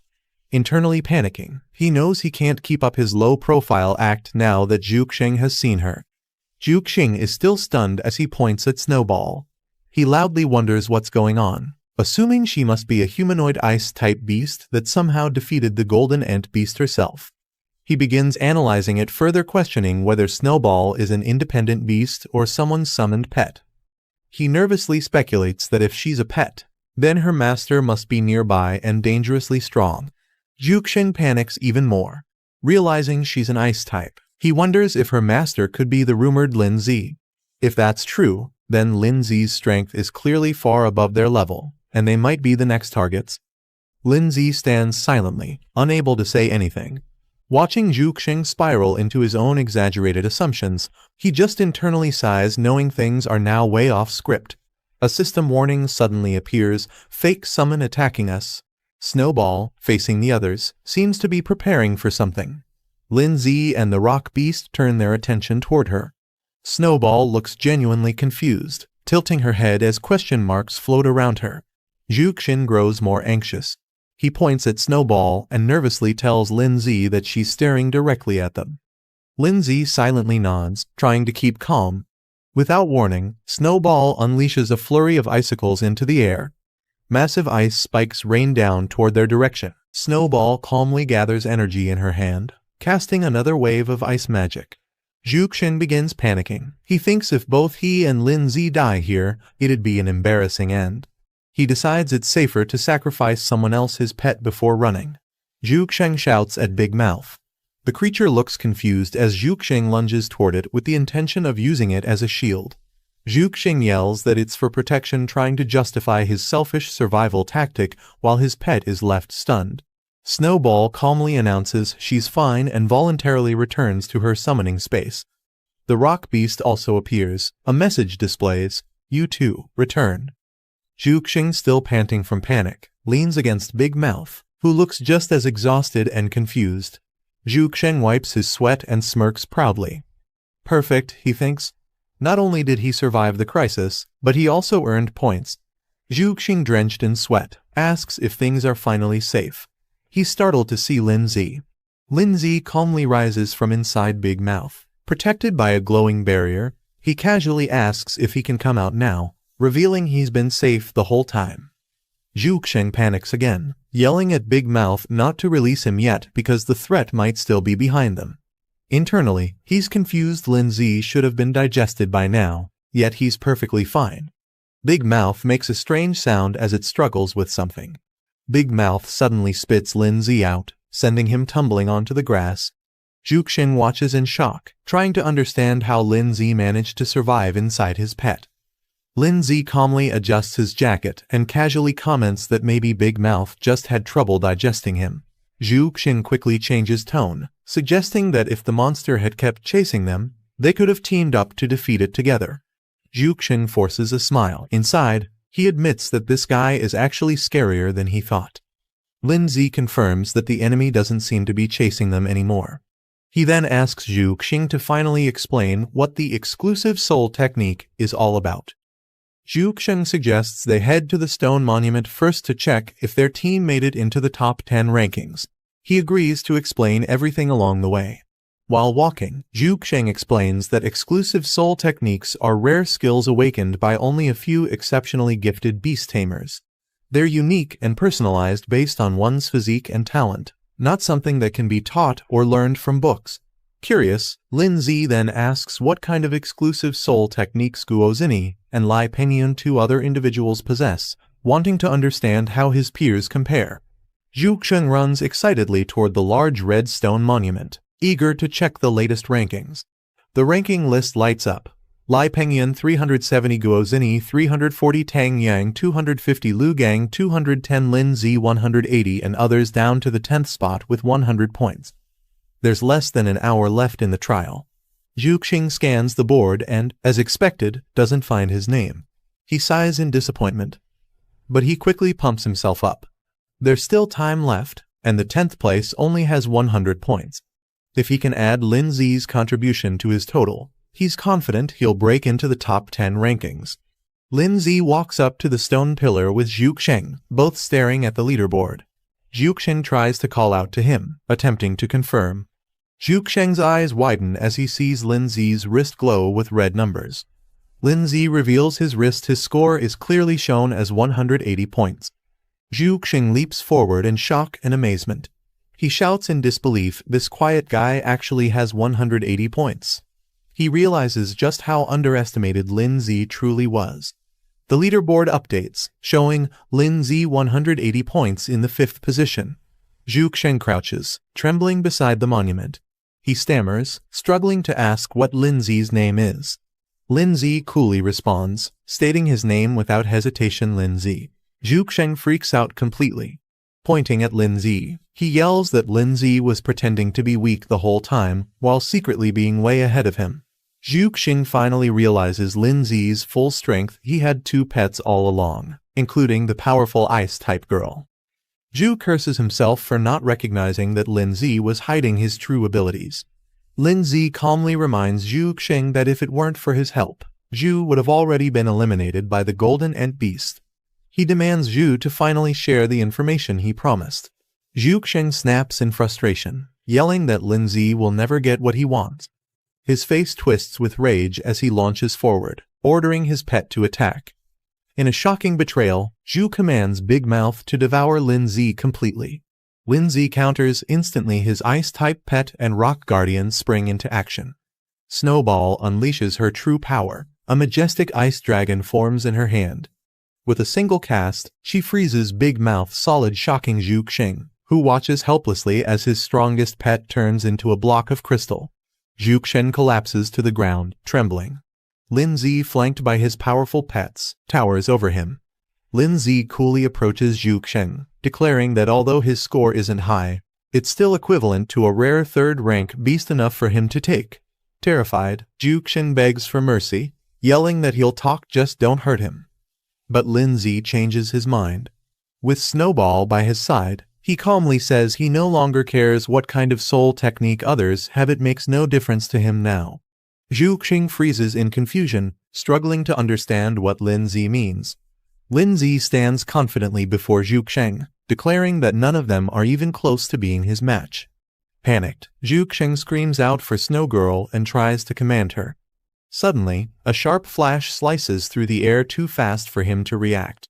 A brutal strike lands directly in Zhu Xing's abdomen, blasting him back with blood spraying, his eyes wide in disbelief. Zhu Xing, heavily injured, mutters Lin Zi's name as Pengyan approaches with poison ivy by his side.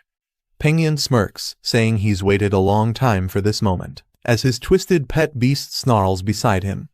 Zhu Xing yells out in panic, warning his boss that Lin Zi is dangerous and has a powerful ice pet beast. Lin Zi calmly stares forward, recognizing the new arrival. He notes that their unfinished business will now be settled. Pengyan turns away, dismissing the green beast and telling it to retreat. Zhu Xing laughs confidently. He proudly claims that even though he lost, his points were handed over to the boss. The poison ivy smirks and begins to vanish in a puff of smoke. Thick fog spreads around the area as the creature disappears completely. The leaderboard updates, showing Pengyan at the top with 430 points, while Lin Zi remains in 5th place. Pengyan steps forward confidently and demands that Lin Zi reveal his full strength. He wants to settle who truly deserves the top spot among beginners. Lin Zi calmly responds, saying he has no interest in such a title and is willing to let Pengyan have it. Pengyan smirks, interpreting Lin Zi's words as a sign of surrender. He bursts into mocking laughter, calling Lin Zi a coward. He declares his plan to eliminate all the top contenders: Guo Zini, Tan Yang, Lu Gang, and Guan Ning. With a twisted expression, Pengyan confesses he finds destroying others utterly thrilling. The thought alone excites him. He suddenly snaps to a realization: Guan Ning is nearby and the perfect next target. Lin Zi looks at the ranking screen and notices something alarming. He realizes Guan Ning, Guo Zini, and Tan Yang are all in the same area. He quickly deduces Guan Ning is in danger. Realizing the urgency, Lin Zi dashes off toward the east, aiming to protect Guan Ning. Pengyan mocks him for running and commands his pet beast to intercept Lin Zi.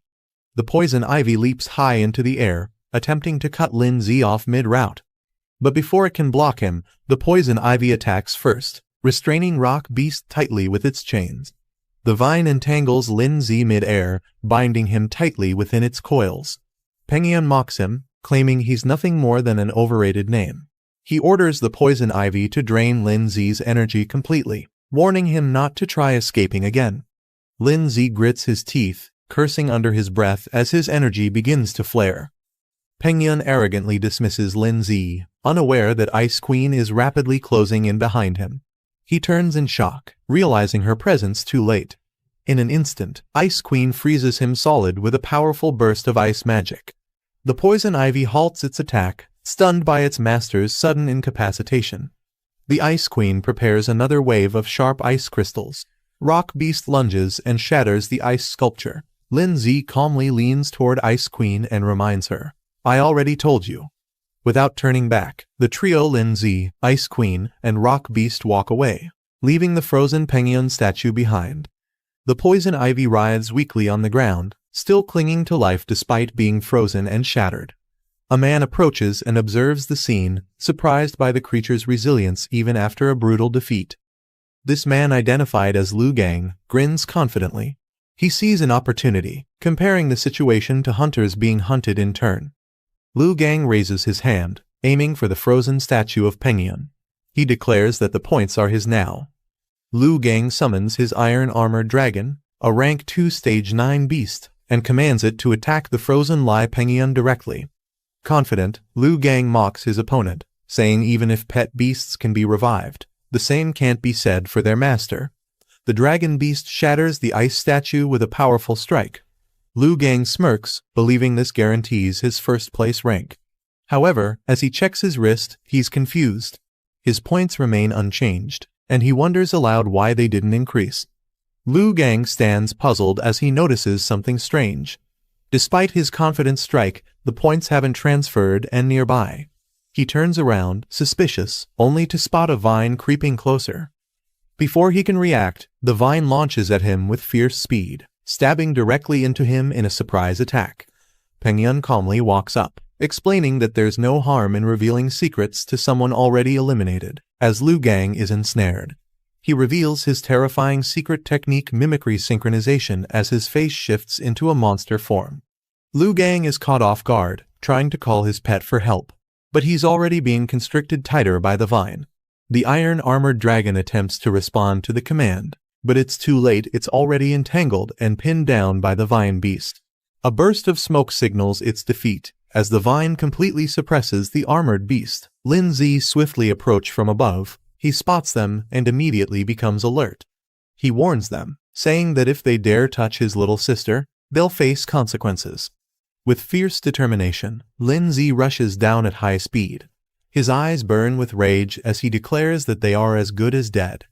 On the ground, several people are already gathered. Lin Zi's sister is surrounded by creatures, including a beast, a dark spider, Xinyi and Tanyong standing guard. Suddenly, a small white dragon with horns appears. The screen displays its identity: coiling pattern baby dragon, stage 2 level 8, dragon type. Guan struggles to move, trapped within a water spell. She tries to break free but fails. Tanyong coldly tells her not to waste her strength. There's no escape from a spirit master's water prison. Behind him, a terrifying water ghost creature floats in the air. A label appears: second rank spirit master, ghost water type. Tanyong confidently raises his hand, explaining that the water prison is impossible to escape from once activated.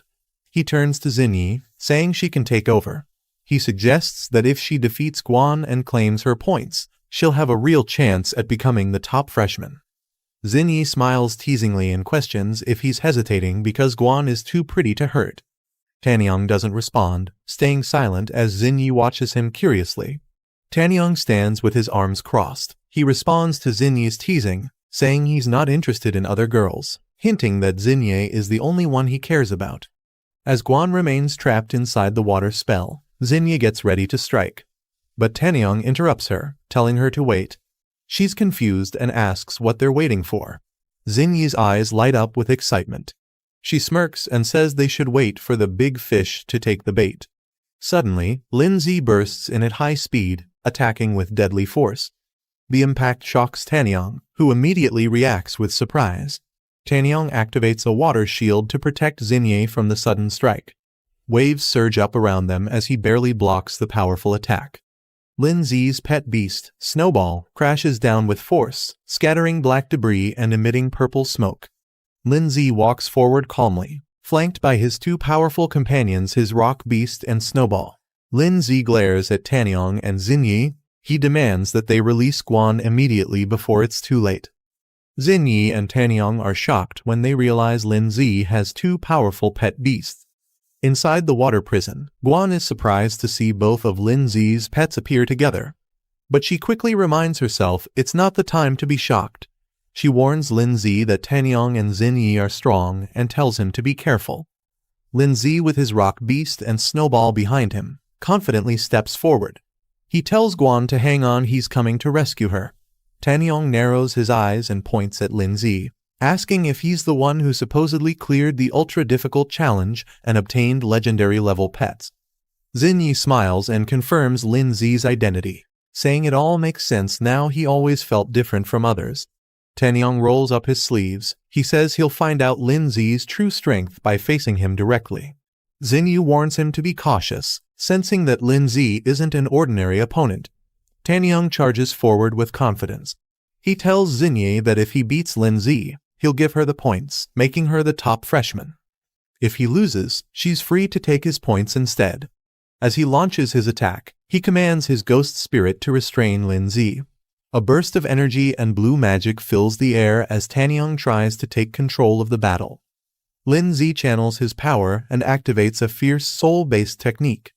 With a surge of yellow energy, Lin Zi launches a devastating attack called Tidal Force Impact, breaking through the enemy's defense with explosive force. Tanyang watches in disbelief, sweating as he realizes how overwhelming Lin Zi's soul technique is. He didn't expect this level of strength. Before he can react, Lin Zi's rock beast suddenly lunges forward, landing a direct punch on Tanyang, catching him completely off guard. Tanyang retaliates by summoning a giant water pillar from the ground, launching Lin Zi's rock beast into the air with a powerful blast. Before the beast can recover, it's trapped mid-air in a swirling ball of water, completely immobilized by Tanyang's technique. Pointing upward, Tanyang commands to catch one beast first, focusing their efforts on restraining Lin Zi's companions one by one. Lin Zi calmly watches and activates another ability, Ghost Spirit Mode. Lin Zi's ghost form activates and leaps into the air, breaking through the water trap effortlessly. His body pulses with dark energy as he descends with speed and power. With precision, he strikes from above using a ground-piercing attack. Purple energy erupts, and spikes burst from below. Dark aura spreads around his spirit beast, which morphs into a shadowy figure and unleashes a powerful ghost skill, devastating the area with waves of cursed energy. Tanyang grins wildly and reveals that his spirit beast is also ghost type. Confidently, he declares that he too is immune to physical attacks, laughing as if the tables have turned. Xinyi suddenly shouts a warning, telling Tanyang to watch out behind him. Tanyang turns too late. He's struck hard and sent flying into the air by a powerful blow.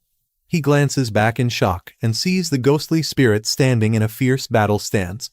A label appears, Ghost Spirit Clone. It's revealed that Lin Zi had used a decoy to ambush Tanyang from behind.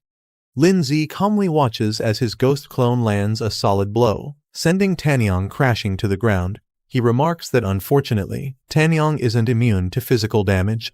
Tanyang grits his teeth, stunned by the sudden attack. In desperation, he yells to activate a sealing spell, Necro Spirit Seal, hoping to suppress Lin Zi's ghost power before things spiral further out of control. A powerful surge of energy erupts from his hand as the sealing technique activates, aiming straight toward Lin Zi's clone with explosive force. Tanyang activates a powerful sealing technique, aiming to suppress Lin Zi's ghost beast. The spell wraps the creature in glowing chains, pinning it down with magical energy. Lin Zi realizes the ghost form may be vulnerable to Tanyang's necromancer abilities. He calmly tells his beast to revert to normal form to avoid getting countered. Tanyang laughs confidently as Lin Zi's clone dissipates. He mocks the so-called genius, saying he's not as impressive as the rumors claimed. But Lin Zi remains calm. He raises his hand, declaring that it's time they witness his true strength. Lin Zi soars into the sky with a burst of blinding light. Xinyi watches in shock as the sheer intensity of his energy leaves her frozen in place. Tanyang clenches his fists, realizing the truth: Lin Zi is far beyond what they can handle. He admits that if things continue like this, they won't stand a chance. Xinyi's eyes widen with fear. Cold sweat drips down her face as she realizes the terrifying gap in strength. In her mind, there's no doubt now they're going to be completely crushed. Xinyi suddenly stops the fight, raising her hands and shouting for everyone to wait. Tanyang, standing behind her, looks ready to engage. She suggests maybe they should talk things over instead of fighting. Lin Zi responds calmly, questioning if she really wants to negotiate now.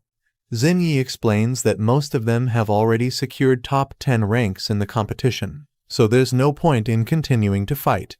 She adds that they'll all be classmates soon. so it's better not to create conflict. Lindsay silently agrees, signaling Snowball to stand down. Snowball backs off as they decide not to escalate the situation. Xinyi urgently shouts for Tanyang to stop and release the captured girl. She runs toward him as Guan remains trapped in a water prison, struggling to break free. Tanyang hesitates and thinks logically releasing Guan is safer since any alliance between their opponents would put them at a disadvantage. Xinyi insists he do as she says. Tanyang, though annoyed, agrees with a sigh and casts the spell to release the water prison. The water restraints explode with a splash, and Guan is finally freed, dropping to the ground with force as the spell breaks. Guan rushes into Lindsay's arms, thanking him for rescuing her. Lindsay reassures her that as long as he's around, no one can harm her. Lindsay then turns serious. He tells the others that although they were able to save his sister, their performance wasn't impressive enough to satisfy him. Furious, Tanyang's eyes glow red with rage. He yells that he won't forgive Lindsay and charges to fight, while shouting at Xinyi to get to safety. Xinyi suddenly raises her hand, surprising everyone. She confidently claims that she has a solution. Lindsay looks at her with confusion, unsure what she means. With determination, Xinyi announces that she can use her perception ability to help awaken someone's unique soul skill. Standing with Lindsay, Snowball, and Guan, he admits that her proposal isn't bad, it might just work. Tanyang angrily calls out to Xinyi, trying to stop her. He insists there's no need to help Lindsay, calling him an annoying brat. Shocked, Tanyang watches as Xinyi silently ignores him and walks forward with determination. He begins to suspect that Xinyi may truly care about Lindsay. With power surging around her, Xinyi stands confidently, shouting Lindsay's name as she prepares to activate her special ability. Suddenly, a voice interrupts and a hand is raised. Another person steps in, apologizing for being late and says they want to join in too. Pengyun appears in the distance with a powerful aura, surprising everyone. One of the students shouts in disbelief, realizing Pengyun is still alive. With a confident smirk, Pengyun says he's glad everyone is gathered here. It saves him the trouble of hunting them down one by one. Tanyang grits his teeth and clenches his fist in frustration. He didn't expect another strong enemy to show up, calling the situation truly annoying. Meanwhile, Xinyi suggests a strategy to Lindsay and the others. If they join forces, they might be able to defeat Pengyun and take the #1 spot. Lindsay senses the atmosphere. Things are getting chaotic, and he realizes that the situation is no longer under control. A countdown timer appears, only 10 seconds left. From a control room, the instructor observes the students through a crystal projection. He notes that he'd like to retain these promising freshmen, but if they really start fighting, valuable talent could be lost. He turns to the group behind him and instructs them to act. He's only giving them 10 minutes to calm the students down and restore order. Tanyang questions Xinyi, surprised that she would genuinely want to help Lindsay. He suggests using Pengyun to suppress Lindsay instead and take advantage of the situation together. Xinyi apologizes and firmly declares that she truly wants to help Lindsay. Lindsay and Guan watch silently in the background. Tanyang is stunned. His mind spirals into shock, misinterpreting her actions as her falling in love with Lindsay. Furious and heartbroken, Tanyang screams in rage and vows to defeat both of them with his own hands. Pengyun, excited and ready for battle, invites everyone to attack him at once. But suddenly, a powerful voice commands him to stop. Everyone is stunned as they're told the competition is over. They've all been accepted. However, a special challenge has been arranged just for them. A glowing portal appears, and one by one, figures begin stepping through it. A group of elite second-year students emerges. The instructor explains that these are the academy's top-ranked students, and the new recruits must fight them. Winning grants glory. Losing means their names will be erased from the records. Guan protesting that the matchup is unfair. As freshmen, they haven't even settled into the first year, yet how could they possibly win against experienced second years? Tanyang and the others agree. They've already been through multiple battles and their spirit beasts are exhausted, making it hard to continue. Lindsay steps forward with a calm smile and simply says, "Let's go." Pengyun watches from afar, commenting that it's unfortunate. But since they couldn't eliminate the new students, they'll now be schoolmates and there will be plenty of chances to compete again in the future. An angry second-year student yells at the group, demanding they first pass the upperclassmen's test before celebrating. Xingyi turns to Lindsay with a hopeful smile and asks if they can now consider themselves allies. She looks at him with admiration, while Lindsay responds with a confident but unreadable glance.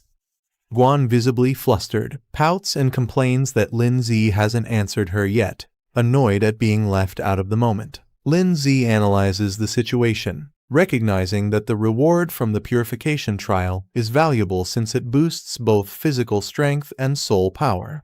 He observes that the opposing side only sent 4 people, while his group has 5, suggesting their opponents may have underestimated them.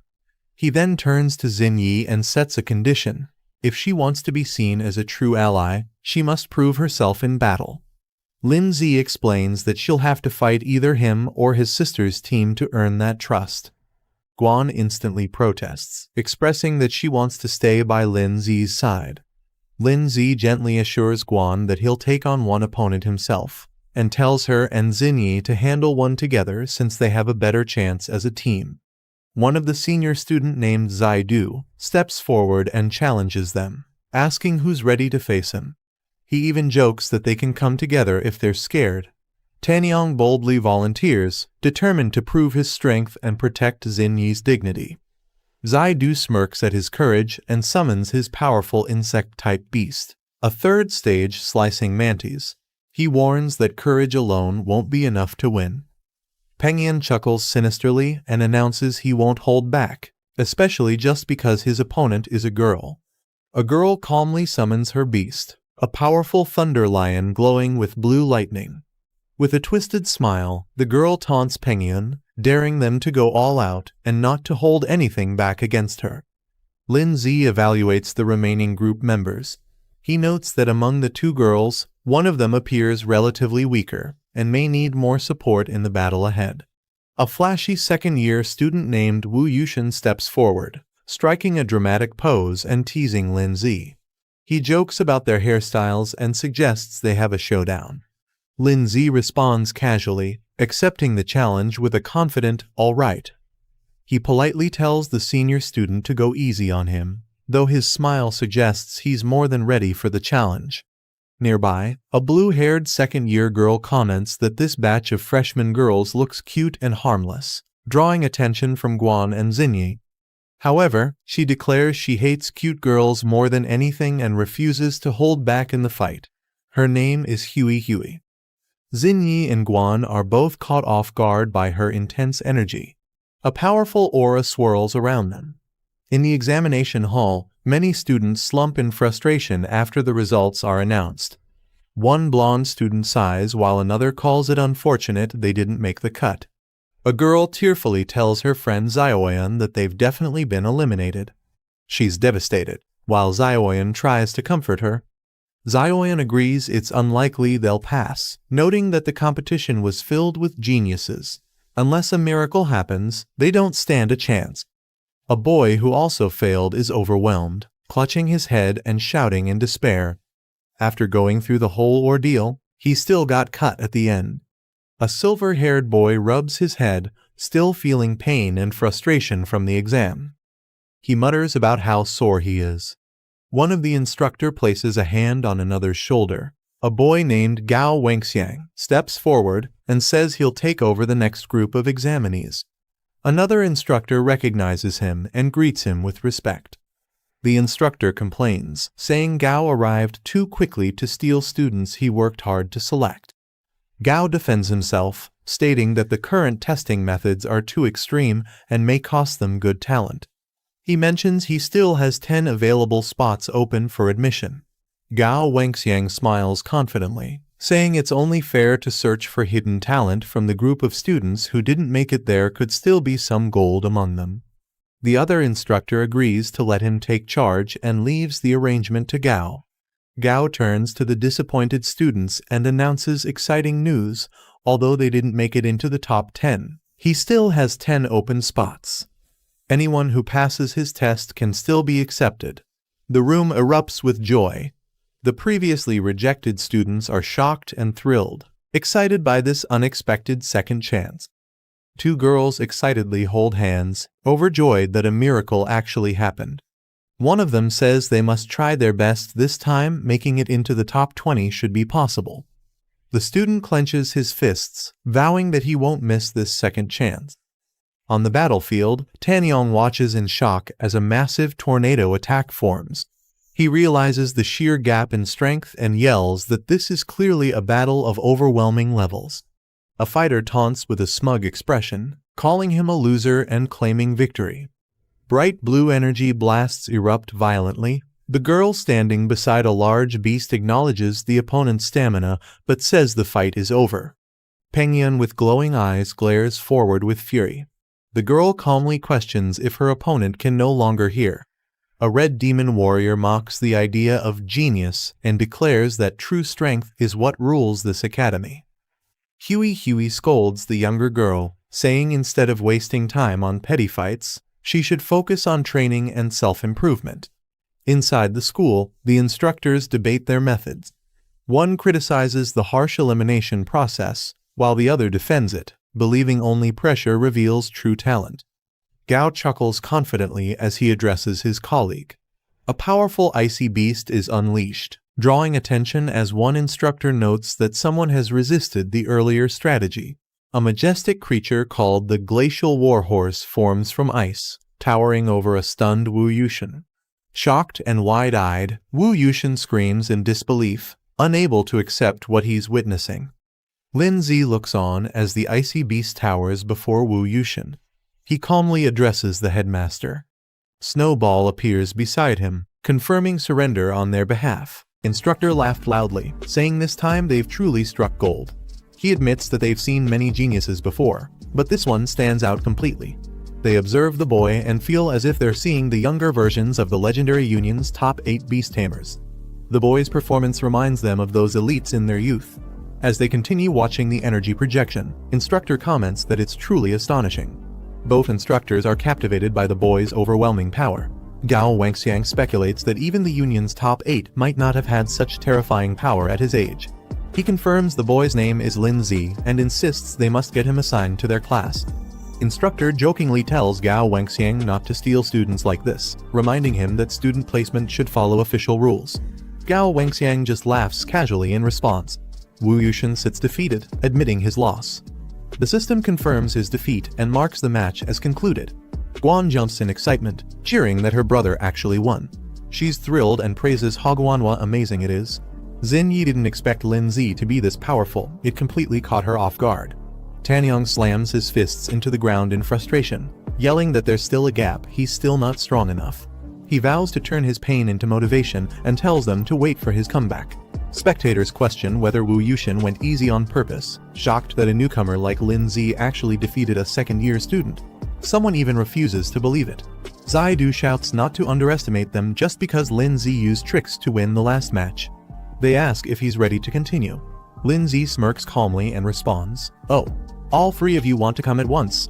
As Lin Zi commands his pet to attack, the Mantis Beast charges forward with speed. The Mantis clashes directly with Rock Beast. The Mantis gains the upper hand, landing a direct hit that overwhelms Rock Beast. Watching from the observation room, instructor comments that it's enough they admit that the enemy was no match at all. Gao Wangxiang adds that continuing would only humiliate the second-year students and turn Lin Zi into a target of resentment. The other agrees. The instructor announces the end of the test and tells the students to withdraw their beasts. Zaidu shouts toward the instructor and admits that Lin Zi passed the trial alone. He also acknowledges that other students performed decently and says everyone's strength will improve after entering Zhongning Academy. Zaidu points at Lin Zi and says it's not over once Lin Zi officially enrolls, they'll have a rematch. He yells that it was just bad luck and calls Lin Zi despicable. Lin Zi smiles and gives a thumbs up, complimenting Zaidu by saying he's truly strong and doesn't even need to compete anymore. Enraged, Zaidu yells at Lin Zi to just wait. He calls him a punk and declares that he'll remember this moment. Lindsay stands calmly with Snowball and Rook Beast by his side as several pillars of light fall to the ground. The system announces Lindsay's reward for completing the awakening ritual. His stats visibly increase, his physique and willpower get a massive boost. The system congratulates Lindsay for successfully enrolling in Zhongning Academy. He stands confidently as the energy surges around him, with his achievement points now displayed. Meanwhile, Rook Beast undergoes rapid transformation. Its growth level rises to 33%. Snowball's eyes glow with power as her evolution completes. The system notifies that her growth rate has increased to 12%, marking her progress. Lindsay returns from the test and lands in the middle of a crowd. Guan runs to him, calling out "brother," while the surrounding students murmur in surprise at how strong he is. Still dazed, Lindsay thinks to himself that every time he wakes up, the environment feels strangely familiar. Someone gently grabs his sleeve and quietly calls his name Lindsay. Zingy leans in and tells Lindsay that she can sense his Rook Beast still has an unlocked form waiting to be revealed. Lindsay looks surprised and asks if it's true. Zingy adds that it also includes guidance on how to awaken his exclusive soul skill. She tells him to come find her after the test if he wants to know more. Lindsay responds with a blank look and simply says, "Oh," as if unsure how to react. Instructor steps up and calls for silence. He announces that the top 10 scorers in this round will be admitted directly into the academy. The instructor announces the top scorer of this freshman exam. Everyone turns in surprise as the spotlight falls on the chosen one. He reveals the name, Lai Pengyun. The crowd bursts into applause, some with confused expressions while others clap out of obligation.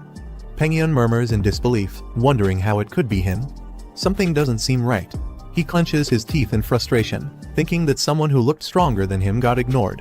He feels this is complete favoritism and injustice. Instructor Flo points out that Lindsay clearly outperformed everyone and deserved the top freshman spot. Gao Wengxiang responds, questioning if this setup is truly fair. Instructor Flo reminds him that the rules for this trial were based on score rankings. Even so, he warns that placing all hope on one person is risky. Gao Wengxiang agrees reluctantly. The instructor announces that students who will join the recovery training should follow him. Those who already made it into the top 10 are dismissed and will return in 10 days for the entrance ceremony.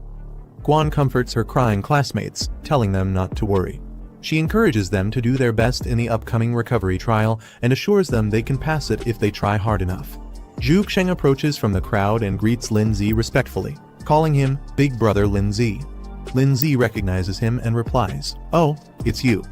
He admits he didn't expect Lindsay to be so powerful, saying his intel must have been lacking.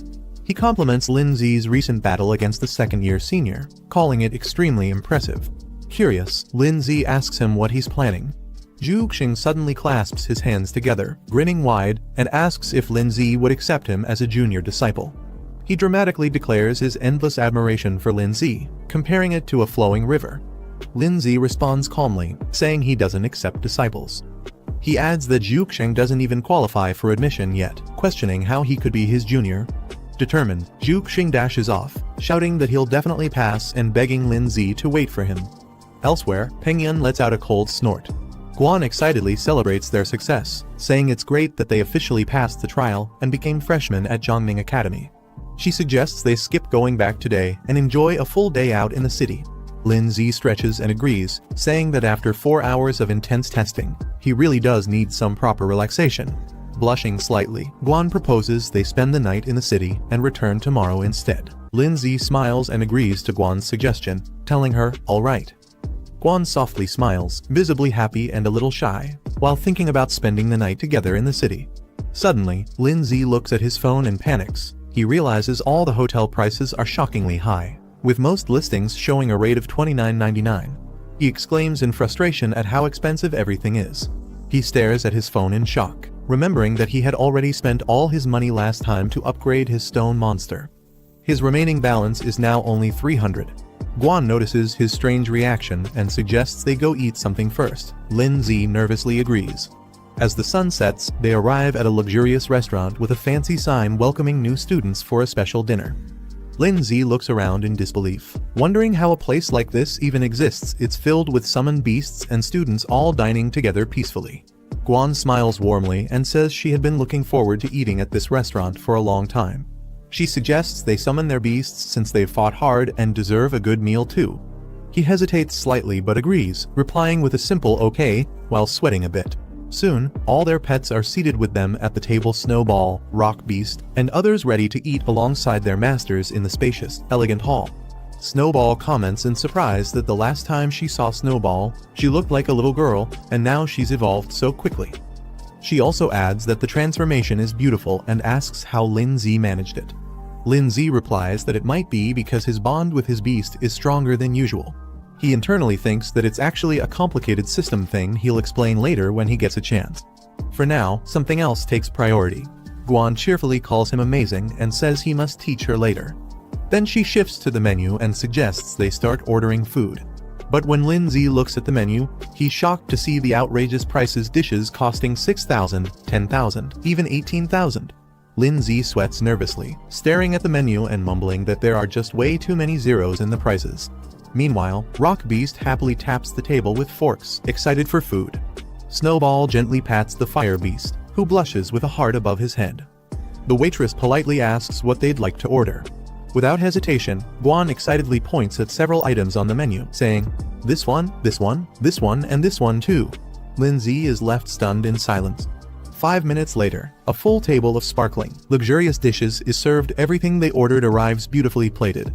Everyone stares in awe at the food, shouting "Wow!" in unison, while Lin Z lets out a defeated sigh. The group dives in happily, with Rock Beast even patting its belly in satisfaction after finishing. Lin Z nervously sweats, glancing toward Guan and thinking to himself, "What should I do? Do I run from the bill?" The waitress politely informs him the total cost is 37,000 yuan and asks how he would like to pay. Guan smiles and offers to handle it, saying she's secretly saved up quite a bit of personal money. Relieved, Lin Z breathes out and thinks, "I'm saved." As the waitress looks on in surprise. Outside, as they walk under the night sky, Guan happily stretches her arms and says the city looks beautiful at night. She cheerfully says she's excited to study in the city with her brother in the future. Lin Z thinks to himself that he urgently needs to make money, realizing it might be too late to rely on commission missions alone. As they walk together, they hear loud cheering and laughter coming from a nearby building. The glowing sign reads "Death Arena," and the crowd inside shouts in excitement, calling it awesome. The audience cheers as a muscular blue monster defeats its opponent with overwhelming power. It's introduced as the Four-Armed Beast, a Stage 3 Tier 1 monster. The monster roars confidently while the crowd praises its strength, calling it unstoppable. The host asks if there are any challengers. He announces that anyone who defeats the monster will win the full prize pool. He adds that joining the match only costs 300 yuan, and the winner could earn up to 50,000 yuan. Lin Z thinks to himself that this might be the perfect way to make money. He prepares to summon his creature, as energy bursts from his hand. Rock Beast explains the rules: no magic, no spiritual arts, only raw physical combat. If a pet dies or kills another, the arena holds no responsibility. Guan asks if he wants to watch the match, then questions whether he's planning to enter the fight himself. Lin Z smirks confidently and says since they're offering money, he won't be polite about taking it. Lin Z observes that the enemy monster is at 3rd rank stage 1, while his own rock ghost is at 2nd rank stage 9, so he decides it's best to upgrade it first. He places his hand on Rock Ghost's chest, initiating the upgrade with a glow of energy. The upgrade completes as Rock Ghost evolves to 3rd rank stage 2, consuming 780 achievement points and leaving 400. He reflects that the higher the level, the more achievement points are needed for upgrades. Xinyi is shocked and asks if Rock Ghost just leveled up, wondering how he did it. He casually replies that maybe Rock Ghost leveled up because he ate well, then leads them toward the arena. Xinyi cheers with confidence, saying she believes he can definitely win the match. He gives a confident smile. The host announces a new challenger has entered, hyping up the audience as Lin Z steps toward the ring with Rock Ghost. The host is shocked to see Lin Z and Rock Beast step into the arena, wondering why someone like him would join such a deadly match. The crowd mocks him, laughing loudly and saying he must be drunk or clueless. They also ridicule the Rock Ghost. Rock Ghost stays silent but emits a quiet growl in response to the crowd's mockery. Rock Ghost calmly watches as Four-Armed Beast steps forward. The man smirks and calls Lin Z a kid, warning that if his pet, the Four-Armed Beast, accidentally kills him in the fight, he shouldn't be blamed for it. Lin Z politely requests the man to go all out. He shows no fear, keeping his eyes half closed as he responds with confidence. The man scoffs and calls Lindsay an ignorant brat who doesn't understand how strong his opponent truly is. A smug grin spreads across his face, underestimating Lindsay's strength. Both sides finalize the agreement by signing a life and death contract. The man overseeing the match confirms the document and urges them to sign and stamp quickly. As soon as the contract is signed, the host loudly announces the start of the match. The man immediately commands his pet to take action and show some real strength. The creature charges forward aggressively. The beast leaps directly toward Rock Ghost, who swiftly evades the attack. The force of the landing smashes the floor beneath. Lindsay observes the ongoing battle and analyzes the situation. He notes that Rock Ghost clearly has the speed advantage over the four-armed beast. Meanwhile, Rock Ghost dashes forward in a blur, closing the distance in an instant. Seizing the opening, Rock Ghost leaps into the air and delivers a strong spinning kick straight into the four-armed beast's head. The blow forces the beast's head back, but it quickly regains balance and steadies itself. Rock Ghost follows up aggressively, closing in with glowing red eyes and sharp focus. But this time, the four-armed beast reacts quickly and catches Rock Ghost's leg mid-strike. The four-armed beast grips Rock Ghost by the leg and suddenly swings him high into the air. Rock Ghost is unable to break free, caught completely off guard by the beast's raw power. With a brutal motion, the four-armed beast hurls Rock Ghost across the arena. Rock Ghost crashes violently into the ground, creating a massive crater on impact. In the crowd, Lindsay watches silently as someone nearby exclaims in shock, noting the incredible strength displayed. The man grins confidently and admits that while the four-armed beast doesn't know any special skills, its raw power alone is enough to overwhelm many high-level pets. Lindsay watches the field and realizes the rules of this battle heavily favor the four-armed beast. Since skills aren't required, pure physical might becomes the deciding factor, something the beast excels in. He now understands why the opponent was so confident.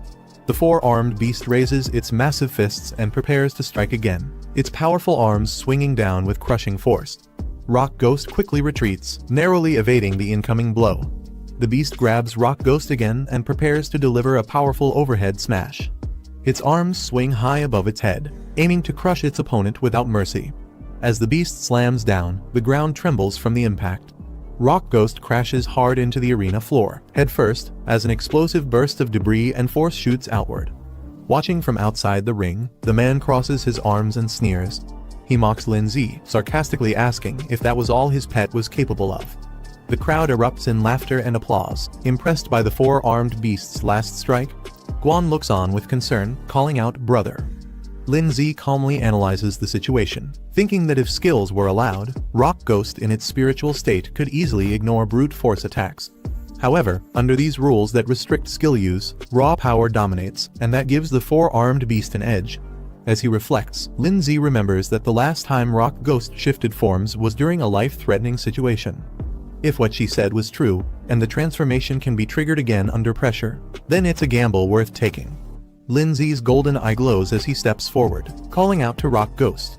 He asks if this is truly all it can do, commanding it to show him its full strength. Rock Ghost lies motionless on the ground, face buried in the cracked floor. Internally, it questions whether it always needs to rely on Snow Girl to determine victory and defeat. The four-armed beast moves in for another attack, its shadow looming over Rock Ghost. Suddenly, Rock Ghost's eye glows red. With a powerful punch, Rock Ghost strikes the four-armed beast directly in the chest. The impact explodes outward with force, shocking the beast mid-motion and turning the tide of the battle. Chunks of red armor shatter and fall from Rock Ghost's body as it initiates a transformation.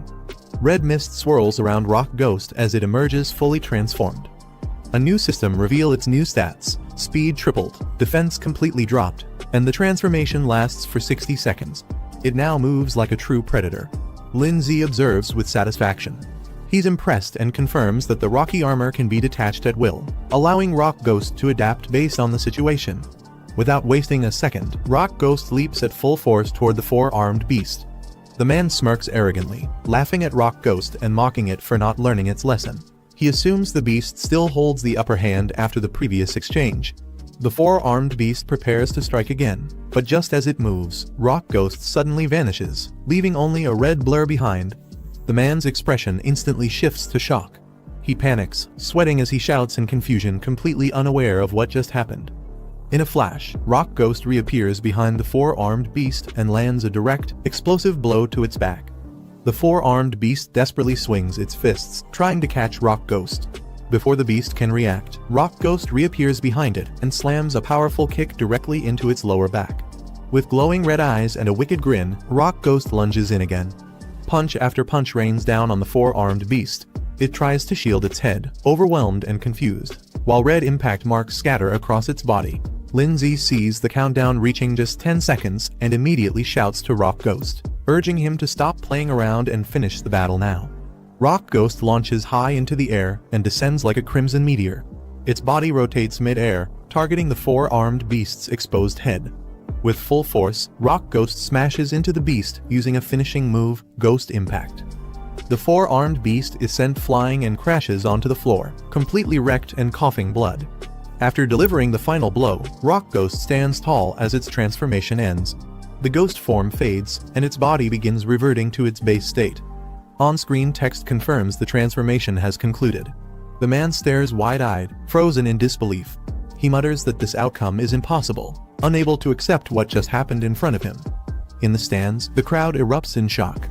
One person questions the situation, while another exclaims that even the four-armed beast was taken down. Another calls Rock Ghost terrifying and absolute monster.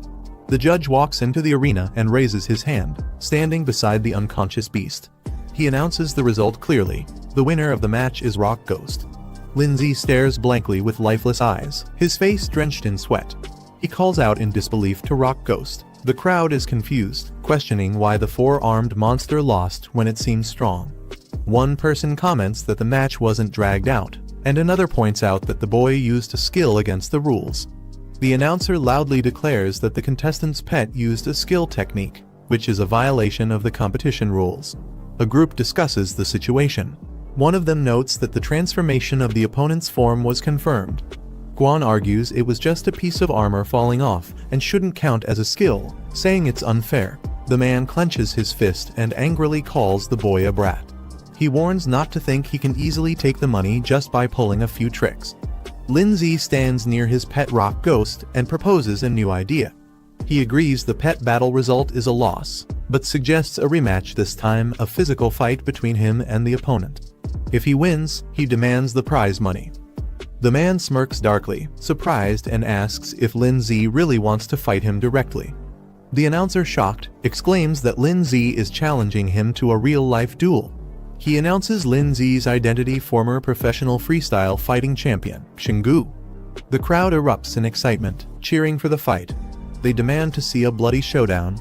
The fighter grins at Lindsay and says this match will be more entertaining than a pet battle. Both prepare to fight in the arena, facing each other. Rock Ghost lowers its head silently. Lindsay tells Rock Ghost that it has already won.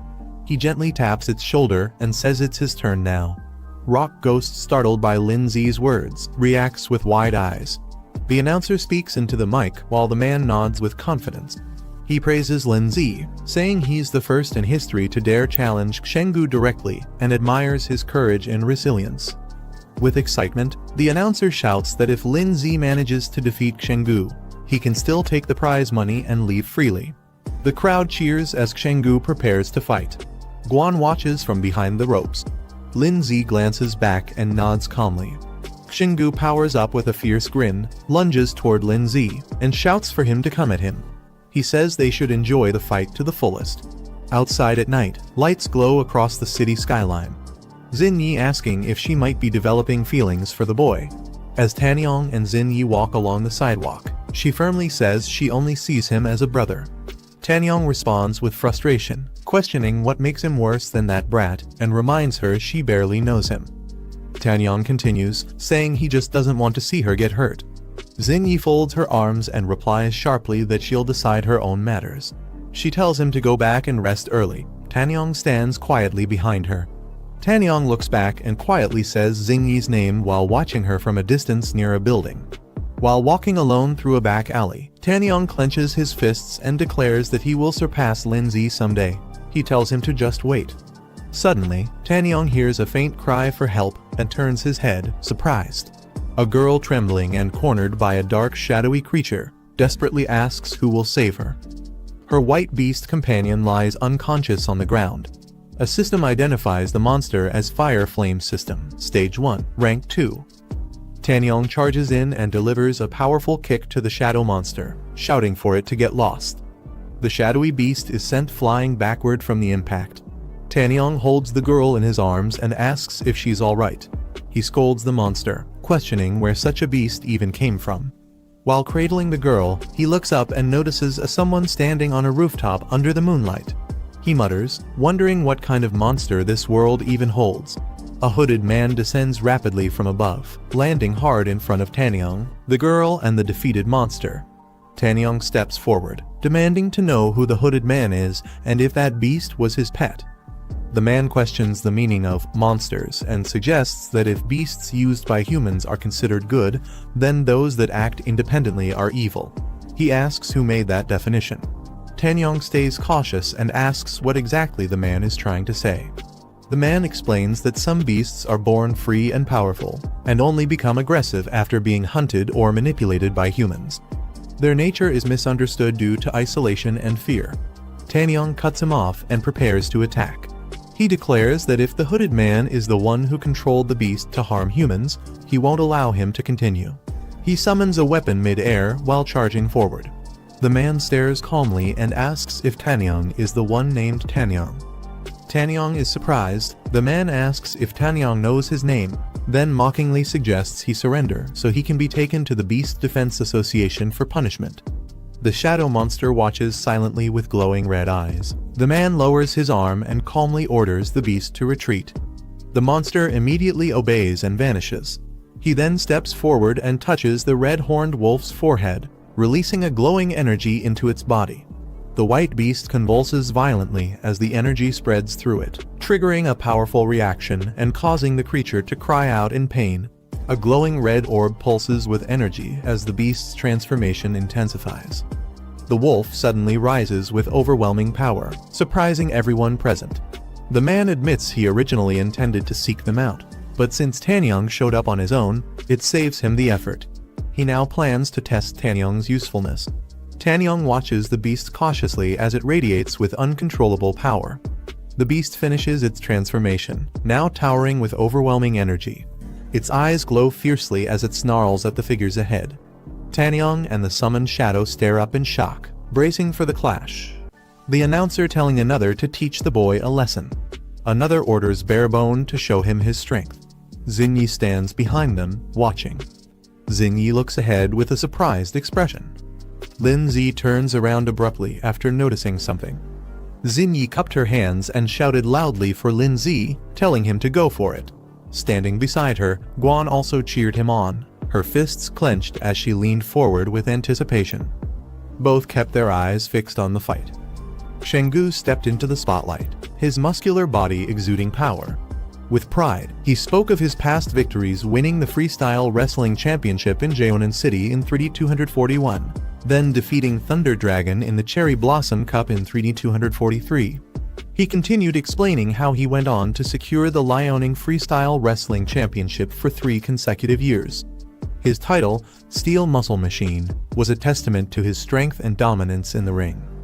Linzi studied him calmly, analyzing his opponent's capability. He knew an average person's physical quality ranged between 2 and 4, but Chenggu's was in the 4 to 8 range, far stronger than the usual challenger. Chenggu smirked, thinking to himself that most people who heard about his achievements would be trembling in fear, yet this boy, Linzi, remained completely unfazed. He grinned and told Linzi that to avoid being accused of bullying, he would let him land a punch first. Taunting him further, he pointed at himself and told him to come and hit him. The announcer on the side advised Linzi to make the first move since Chenggu was giving him the chance, but warned him to be careful not to break the bones in his own hand. Chenggu confidently called for everyone to watch as he prepared himself. Linzi, looking up at him, calmly stated that in that case, he would not hold back. Linzi's fist connected with brutal force, smashing into Chenggu's face and drawing blood instantly. The blow sent Chenggu flying backward, his body arching through the air as the force of the strike radiated outward. He crashed violently into the ground, the shockwave knocking nearby spectators off balance and scattering them in surprise. Lying on the floor with a swollen, reddened cheek, Chenggu's eyes went wide in shock, unable to comprehend what had just happened. The announcer stood frozen for a moment before shouting in shock, demanding to know what had just happened. He exclaimed in disbelief that Xinggu had been defeated with a single punch. Meanwhile, Xinyi and Guan beamed with excitement, raising their hands for a celebratory high five after witnessing Lin Zi's victory. They locked eyes for a brief second, but quickly shifted to an awkward silence. Both turned their heads away from each other, crossing their arms with exaggerated expressions. The announcer suddenly raised his hand and stopped everything, saying that since he hadn't officially announced the start of the match, Lin Zi's attack was technically against the rules. Therefore, the winner of this round should be. Lin Zi's narrowed his gaze and questioning the announcer's words. Realizing the tension, the announcer quickly broke into a nervous smile, admitting his mistake and clarifying that Lin Zi had not violated any rules. With a loud and clear declaration, he announced Lin Zi as the winner, the crowd's attention drawn to Lin Zi standing confidently. Lin Zi checked his phone and saw the transfer of 50,000, thinking to himself that now he had enough money to stay at a hotel. From a distance, Guan called out to her brother, and Xinyi cheerfully shouted Lin Zi's name. Lin Zi turned toward them and asked what was going on. Xinyi approached him with a smile, praising his performance and saying she hadn't expected him to actually defeat Xinggu. Guan, however, spoke more reservedly, saying that it seemed they weren't very familiar with him yet. Xinyi reminded Guan not to forget that they had already formed a team, and with a playful smile, she pointed out that this meant they were teammates. She added that since they would also be classmates in the future, it was better to reintroduce themselves properly. Xinyi then introduced herself as Guo Xinyi and politely asked for his guidance going forward. Guan puffed her cheeks in annoyance, clearly not pleased with the situation. Lin Zi looked at her with mild curiosity and asked what she was doing here. Xinyi explained that she was there to help Lin Zi awaken his exclusive soul power. Hearing this, Lin Zi looked at her curiously and repeated, "Exclusive soul power?" She confidently added that if they considered her a friend, she could assist them further in the future. Lin Zi suggested they find a quiet place to talk, not wanting to discuss such matters in public. An exterior of a building, inside for a more private conversation. Xinyi and Guan sat on opposite sides of the bed, with a clear line dividing them. Guan silently wondered why it felt like they had just checked into a hotel together. Lin Zi entered the room and told them to begin. Xinyi responded with a quick "all right" and prepared to start. Xinyi explained that her exclusive soul power was called perception. She described how, even at the age of 7, she could sense information that was extremely difficult for ordinary people to detect, such as a person's aura, location, and even events that might happen in the future. Guan's eyes widened in surprise, and she praised Xinyi's ability as amazing. Impressed by how powerful it was, Xinyi smiled modestly in response. Lin Zi asked Xinyi how exactly she planned to help them. Xinyi looked at him seriously and told him to close his eyes. Without hesitation, Lin Zi complied, shutting his eyes as instructed. Xinyi then leaned in close to him, bringing her forehead toward his. Guan quickly called out, questioning what they were doing. Xinyi calmly explained that this was the only way she could sense Lin Zi's abilities and guide his training in the right direction.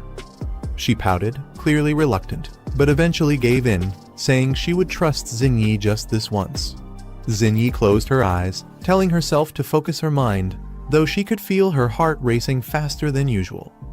Her eyes opened with a glow, revealing a swirling, colorful light as she activated her perception ability. A glowing blue figure appeared in Xinyi's perception, radiating intense energy. Xinyi told Lin Zi she saw a strange pet. It didn't look like his rock pet Yangui, nor like the other pet Zunu. She explained that it seemed more like a fusion state between them, their powers combined into a single entity. The boy asks about fusion, and the girl confirms it. She explains that her constitution isn't strong enough yet, so she can only sense vague information. Then she tells him it's his turn. Another girl hesitates, questioning if it really has to be forehead to forehead. The first girl insists, saying the hidden potential inside can only be sensed that way, calling her little sister. She closes her eyes, focusing deeply. Suddenly, her eyes glow with a radiant light as her vision sharpens. She sees countless silhouettes drifting in a vast, swirling space. Shock hits her when a dark, horned figure with glowing eyes emerges from the chaos. She suddenly reacts in pain, making the other girl rush to ask what she saw. She hesitates, then answers that it was nothing but black shadows, suggesting her potential hasn't fully manifested and may need more training. The girl with pink hair, however, thinks to herself that no matter what those shadows were, she has a bad feeling about them. Deciding not to mention it, she keeps quiet while the clock ticks late into the night. Realizing how late it has become, she complains about having nowhere to go and worries about meeting bad people outside. Acting cute, she asks to stay the night. The boy hesitates, but she quickly celebrates, thanking them for letting her stay. That night, the three of them end up sharing the same bed. The two girls lie on either side, pretending to sleep, while the boy stays stiff and uneasy. One girl secretly peeks at him, making him break into a nervous, awkward smile. The boy reflects on fusion, realizing it's time for Rock Ghost and Snow Maiden to truly get along. He thinks about activating their exclusive soul technique as soon as possible. 10 days later, the Academy holds its entrance ceremony, and excitement fills the halls as students rush to see the newly posted class placements. During the announcement of class placements, Lin Z searches for his name and finds himself in Class 1. His friend excitedly points out that they'll be in the same class again, and they both celebrate. Soon after, the pink-haired girl joins in with a cheerful smile, revealing that she's also in Class 1. Zinni stays quiet while the others talk, when suddenly a familiar voice calls her name. Shocked, she turns to see Tan Yang, badly injured and covered in bandages. She quickly asks if he got into another fight. Tan Yang explains that he ran into some troublesome people. Tan Yang discovers he has been placed in Class 2. Accepting it as fate, he calls it a good thing. Elsewhere, another student is relieved not to share the same class with him, admitting that otherwise he might not be able to resist killing him. His companion, however, mutters that he seriously wants to hit him even now. The group celebrates passing their placements. One girl happily announces they made it too, though only classes 1 and 2 are considered elite. Still, she's proud they worked hard enough to barely pass the threshold. They thank Guan Ning for helping with training, while the scene shifts to a stage where someone begins addressing the new students. The new homeroom teacher introduces himself to Class 1, explaining that he will guide their cultivation for the next 3 years. He tells them attending classes is optional, but cultivation must never stop. Periodic evaluations will be held, and those who fail will be moved to regular classes. He adds that the top 3 scorers in each evaluation will earn a scholarship of 100,000 yuan. The students are surprised by the generous reward, and one notes that just 2 wins could be enough to afford a high-grade contracted beast. The teacher explains that while the academy offers many clubs and cultivation programs, there is one mandatory course: virtual combat. Behind the teaching building lies a massive virtual combat hall capable of hosting thousands of students. Through these battles, students gain real combat experience and can strengthen both themselves and their beasts. Rankings bring not only rewards, but also determine placement tiers across the Beastmaster Federation. Hearing this, Lin Z resolves to quickly upgrade Rock Ghost so it can match Snow Maiden's level. Lin Z places Rock Ghost and Snow Maiden before him, commanding them to fuse. The attempt, however, fails immediately due to a level mismatch, leaving both beasts standing awkwardly in silence. The classroom bell rings, signaling the end of the lecture. Students leave together, some chatting casually. One thinks about needing more practice in simulated battles to improve quickly. The classroom doors close behind them. Outside, different school clubs approach students. One group enthusiastically invites Lin Z to join, highlighting their Ice Beast Association as the most influential. Another club tries to recruit him into their Rock-type Beast Society, claiming it's a place for growth and shared training. Another club tries to recruit him, boasting that their Ghost-type Beast Society has many beauties and even offers extra activity funds. He politely declines, saying he isn't planning to join any club for now. Suddenly, the crowd stirs. Members of the prestigious Gaoshan Society arrive, drawing attention from everyone. Curious, he asks who they are. he learns that Gaoshan Society ranks among the top 5 in the academy, filled with elite members. Leading them is a second-year officer, once ranked in the top 3 of entrance scores, making his presence alone overwhelming. The tall leader of the Gaoshan Society, Luo Han, steps forward and directly asks if he is Lin Zi. His subordinate quickly confirms, pointing him out without hesitation. Watching from the side, others realize the trouble. One recalls that the thug from before was actually a Gaoshan Society member. Lin Zi remains calm and composed, admitting his identity and asking what they want from him. Luo Han offers Lin Zi a chance to join the Gaoshan Society, saying it would settle past grudges. He emphasizes that not just anyone gets invited. Lin Zi calmly declines, thanking them but making it clear he isn't interested in joining any club, not even theirs. He reasons that joining societies is a distraction and won't help him improve. Shock spreads through the crowd. No one expected him to refuse such a rare opportunity. One furious member shouts at Lin Zi, warning him not to be arrogant. He declares that rejecting them means treating the Gaoshan Society as an enemy. Lin Zi brushes off the threat, walking away as if it doesn't matter.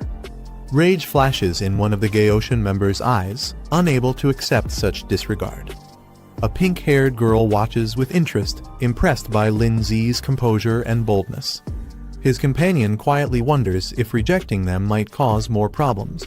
Lin Zi, however, thinks joining a club would only bring unnecessary trouble, challenging them to prove otherwise through strength.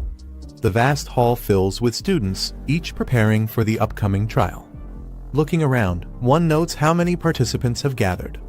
Lin Zi takes his position, calmly sitting as the platform activates, signaling the start. A girl clenches her fists with determination, vowing to keep up with Lin Zi's pace no matter what. Lin Zi closes his eyes, centering himself before the trial begins. He opens them with sharp focus, determination flashing within. The scene shifts into a vast, glowing virtual space where the simulation is about to start. His personal stats appear, showing a low rank of 570-620. Observing the sheer number of participants, he notes how crowded the virtual battlefield is. Lin Zi sets a clear goal for himself, reaching the top 10,000 in the rankings as he starts the matching process. The system activates, transporting him into the virtual battlefield. He suddenly finds himself standing on a grassy plain, noticing an opponent already waiting.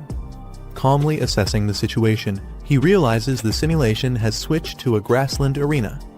On the grassy battlefield, Lin Zi surveys his surroundings while his opponent watches him closely. The man smirks, asking if this is Lin Zi's first time in a virtual duel and whether he's just a student. Lin Zi gives a simple nod in response. The man's grin widens, revealing a sinister smile as if he's already confident in victory. The man smirks, saying each year brings in fresh newcomers, and today's match is his lucky chance. Confidently, he prepares to take the win. With a flash of light, he summons his beast. A massive steel-tusked boar appears, its roar shaking the ground. Laughing with excitement, he declares the battle will be thrilling, eager to crush his opponent. Lin Zi notes that his opponent's beast is only at the second stage, which explains why the system matched it against a newcomer like him. Calmly, he prepares to respond. The steel-tusked boar charges forward with heavy steps, its strength on full display. A shadowy red-eyed figure watches silently, its presence hinting at something ominous. The man laughs confidently, boasting that Lin Zi will soon understand the gap created by years of experience. The battle begins as Lin Zi's puppet moves swiftly, striking down the charging steel-tusked boar with ease. The beast collapses instantly, unable to withstand the blow. Its defeat is marked, signaling the end of the fight. The opponent is left in utter shock, his face twisted in disbelief as he realizes his beast was defeated in a single strike. The pink-haired fighter lands a crushing blow, knocking his opponent to the ground with overwhelming force. The system marks the defeated enemy as a humanoid type, first stage, second rank. His beast companion lunges forward, striking down a wild cat monster. The system confirms the victory, noting it as a 6th rank wild beast. The battles continue. Another monstrous puppet charges, but he defeats it instantly. The system announces it as a 9th rank enemy, confirming another knockout. His points rise steadily with each fight. 2 days later, his progress becomes clear. His rock-type summon evolves to the 7th stage, while his snow girl reaches the 4th tier. The system rewards him with additional achievement points for breaking into the top 100,000 rankings. He pauses to reflect. The constant high-level battles over the last 2 days have boosted his growth rapidly. Deciding to rest, he concludes today's training and leaves the area behind. Meanwhile, news of his rise spreads quickly. Many are surprised, calling him a newcomer with explosive potential. Others question his background, and some already view him as a dangerous target that must be eliminated. His sudden climb puts him under the spotlight across the rankings. The boy speaks with his companion, casually asking about the timing of his arrival. She looks surprised by his sudden appearance. A white-haired man steps in, recognizing him instantly and addressing him with confidence. Another character comments that he seems to be the freshman representative, pointing out his late arrival. They remind him not to underestimate the challenges ahead.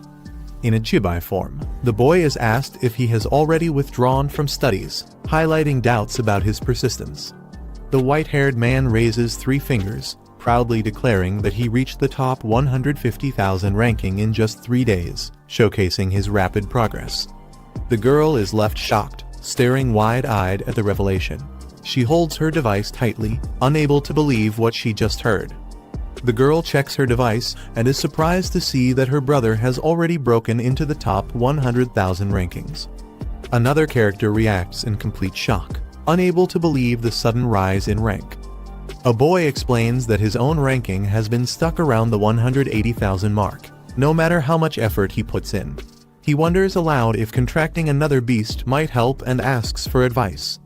Another boy interrupts with curiosity, asking when he will qualify to contract his second beast. The girl reminds him that he was the only one in their class who chose the highest difficulty path, hinting that this may be why his growth is slower. He laughs it off, acknowledging her words but dismissing it as just a joke, showing his carefree attitude despite the situation. While walking together, the girl asks if he has decided on his second beast contract. He replies that he hasn't, explaining that growth rate, compatibility, and synergy with his current beast all need to be considered. He reassures her not to worry, smiling as he says he'll help her with beast selection when the time comes. She happily clings to him, suggesting that they should go together to the beast market over the weekend. He looks back calmly, quietly agreeing to her idea. Later that evening, they return to the academy. Other students watch from a distance, noticing how close the two appear. One student comments on their relationship, while he casually brushes it off, mentioning training and focusing on progress instead of appearances. They continue talking about spending more time together studying, eating, and training side by side. Another girl watches them closely, clearly curious, and questions what their relationship truly is. The boy brushes it off, saying he'll head back to rest if there's nothing important. Suddenly, his companion grabs his hand with urgency, warning that they might be in serious trouble. She explains that before the dorm incident, they were attacked by a mysterious figure. From another student's memories, it seems that all freshman examinees might be the targets. He listens carefully and asks what kind of person the attacker is and what their purpose might be. She admits she doesn't know, leaving the situation uncertain. The girl warns him to be cautious, explaining that the mysterious enemy they faced is strong and wields a rare ability that can forcibly turn beasts into corrupted forms. He thanks her for the concern and walks away, leaving her behind. She watches his back, deep in thought, uneasy about the connection between the enemy's strange power and his future. The scene shifts to the Academy Tower the next day, signaling the beginning of a new challenge. He sits in meditation, focusing on his next goal, breaking into the top 10,000 rankings. His ice element summon appears beside him, radiating power as the system updates his score to 1002, just one step away from his target. A hooded figure checks information on his laptop, revealing details about Lin Z, age 18, rank 10,002 with a perfect 100% win rate. His beast type, rock affinity, and special abilities remain unknown. The hooded man smirks with interest after reading the report, noting that someone will definitely want to test this newcomer's strength soon. Meanwhile, Lin Z receives a system notification confirming his rank update. On a battlefield, two figures confront each other. One of them notices Lin Z's presence and reacts with surprise. The opponent wears a menacing skull mask, staring at Lin Z as tension rises. Another student, watching from the side, casually wonders when mask-wearing duels suddenly became so popular. The masked opponent raises his hand and summons his beasts into the battlefield. A massive spiked turtle appears alongside a powerful dragonfish, both revealed to be 4th rank beasts of their respective elements. He warns Lin Z not to think he's the only one with 2 contracted beasts, showing off his strength. Lin Z smiles confidently and activates his own contracts, ready to face him head-on. He declares it a fair fight 2 versus 2. His ice element summon and armored beast materialize, standing beside him with overwhelming presence, balancing the battlefield. On the battlefield, 2 fierce monsters charge ahead with overwhelming force. The black-haired man calmly observes, noting that such creatures usually take 10 years to grow this strong, yet here they are already at full power. From a distance, a masked man steps forward, addressing him directly as Lin Yuan. He admits he didn't expect someone so young to rise to this level in such a short time, praising his progress but hinting that it changes nothing. The masked man recalls their earlier encounters, reminding Lin Yuan that he once fought weaker opponents. Now, he warns that facing him is entirely different. He insists that Lin Yuan cannot escape his fate. Unbothered, Lin Yuan adjusts his collar and tells him to stop talking nonsense. He states plainly that there's no point in dragging this out if they want to fight. It should begin now. The masked man laughs at his confidence, saying he'll give Lin Yuan a lesson he won't forget. With arrogance, he claims that today will prove the gap between their strengths. Before he can act, a surge of power interrupts. A mighty figure appears, radiating energy that shocks everyone present. Even the masked man is caught off guard as the new arrival declares that beyond every sky, there is always someone stronger. The battle intensifies as a surge of icy energy explodes across the field, freezing everything in its path with overwhelming force. From above, the blue-haired figure descends, channeling immense power directly at the red-haired beast, striking with precision and speed. The ground trembles as fiery spikes erupt upward, countering the attack with explosive force. The armored creature charges forward like a cannonball, breaking through the air with unstoppable momentum. Amid the chaos, a shadowy figure with glowing red eyes emerges, its terrifying presence shifting the atmosphere instantly. Unleashing its true demonic form, the figure lands with a devastating impact, shattering the ground beneath and sending shockwaves across the battlefield. A massive spiked boulder is launched forward with devastating force, tearing through the air like a cannonball. The horned girl raises her hand, summoning a frozen shield of ice that solidifies instantly in front of her. The impact strikes hard, but the shield deflects the attack, shattering into fragments that scatter across the battlefield. Her eyes flicker with sharp awareness as she senses the threat hasn't ended yet. She quickly calls forth the power of water, forming a spiraling torrent that surges around her, supported by a massive aquatic beast. Despite her defenses, the colossal projectile crashes down once more, smashing into the ground with explosive force near her position. The red-haired warrior stomps the ground, sending sharp spikes erupting upward with brutal force.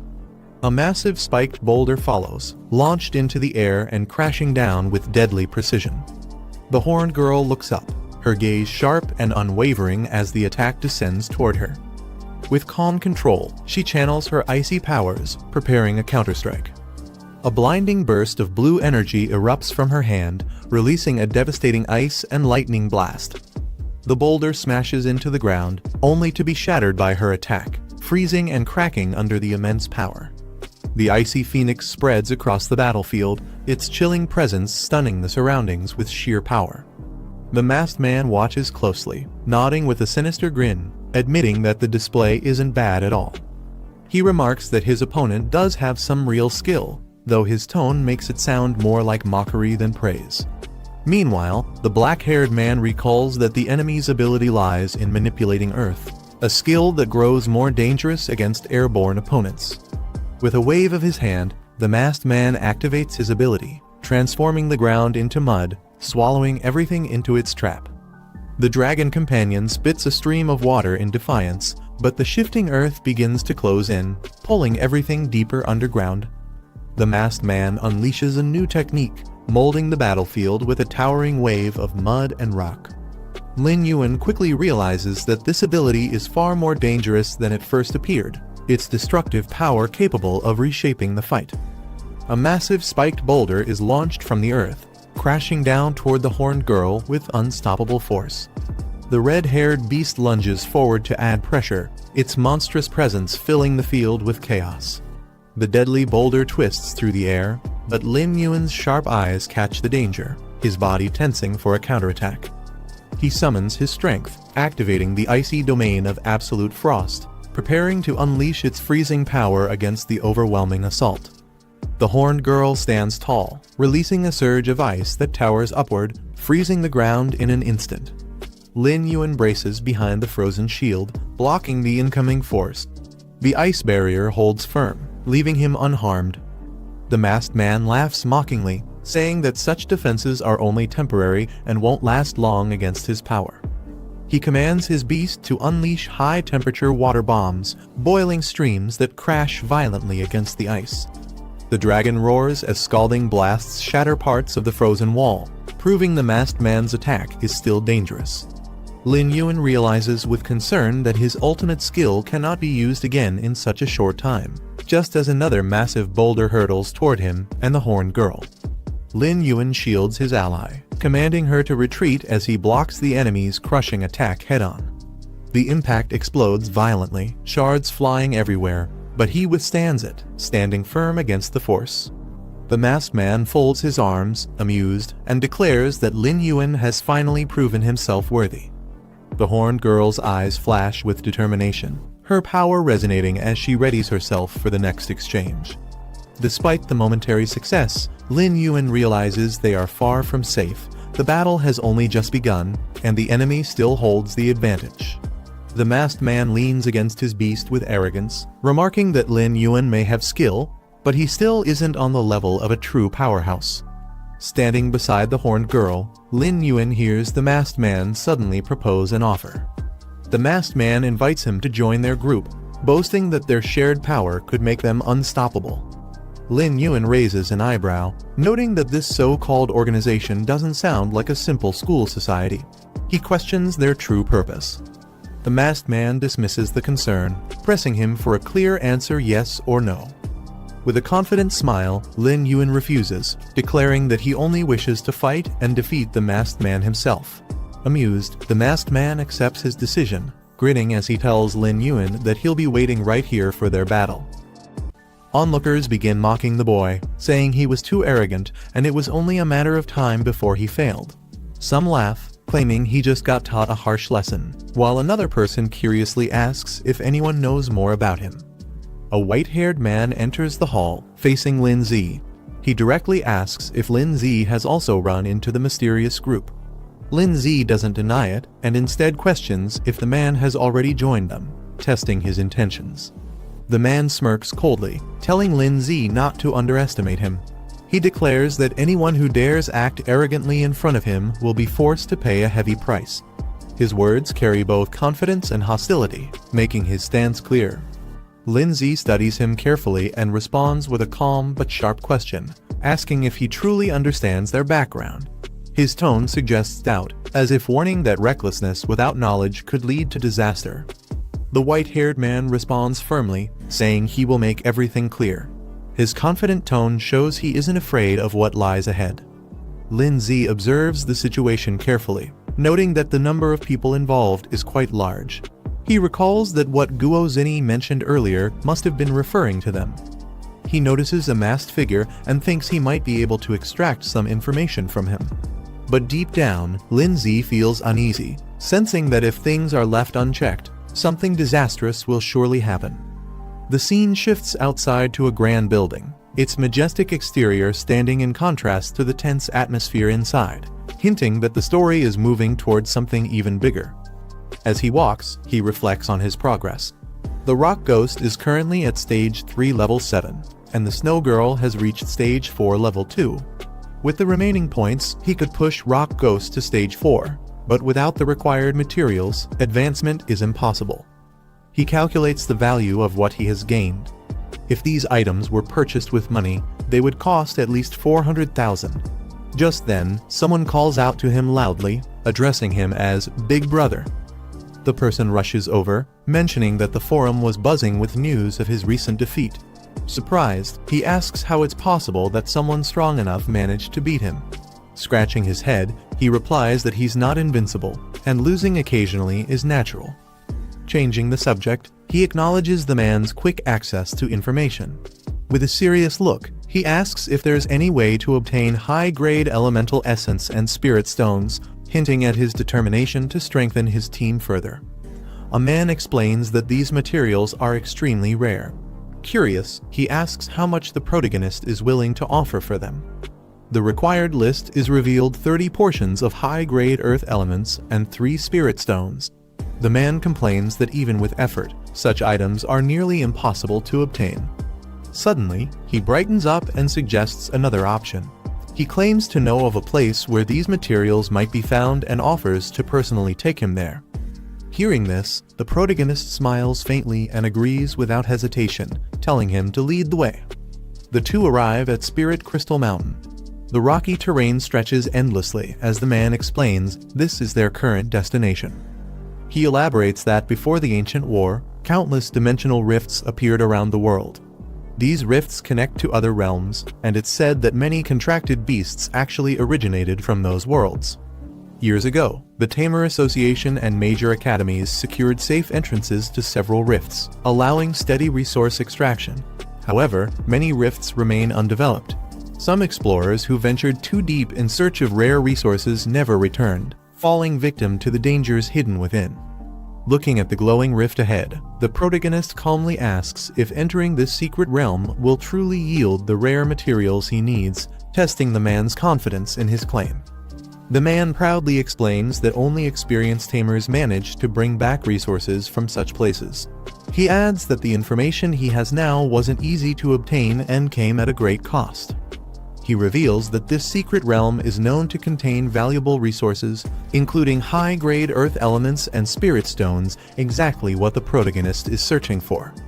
Excited by the possibility, the protagonist praises his efforts and agrees to go in and take a look, showing eagerness to confirm the truth. Together, they stand at the edge of the glowing rift, its energy crackling in front of them as they prepare to step into the unknown. The protagonist steps forward with a calm smile, telling his companion it's time to move. His determined tone leaves no room for hesitation. The man nervously warns him to think carefully.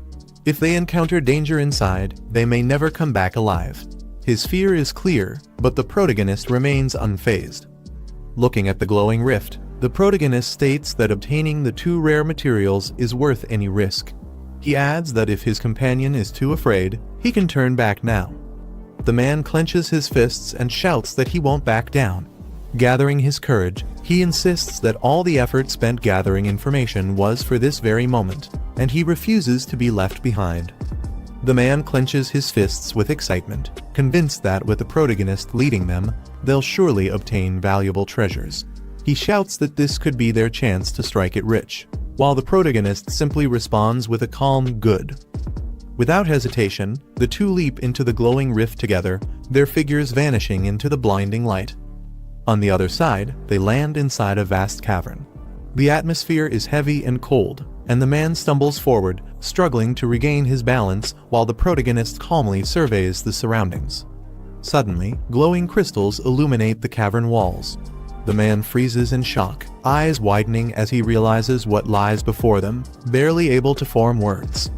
A small creature is summoned, appearing with a playful expression as it prepares to assist.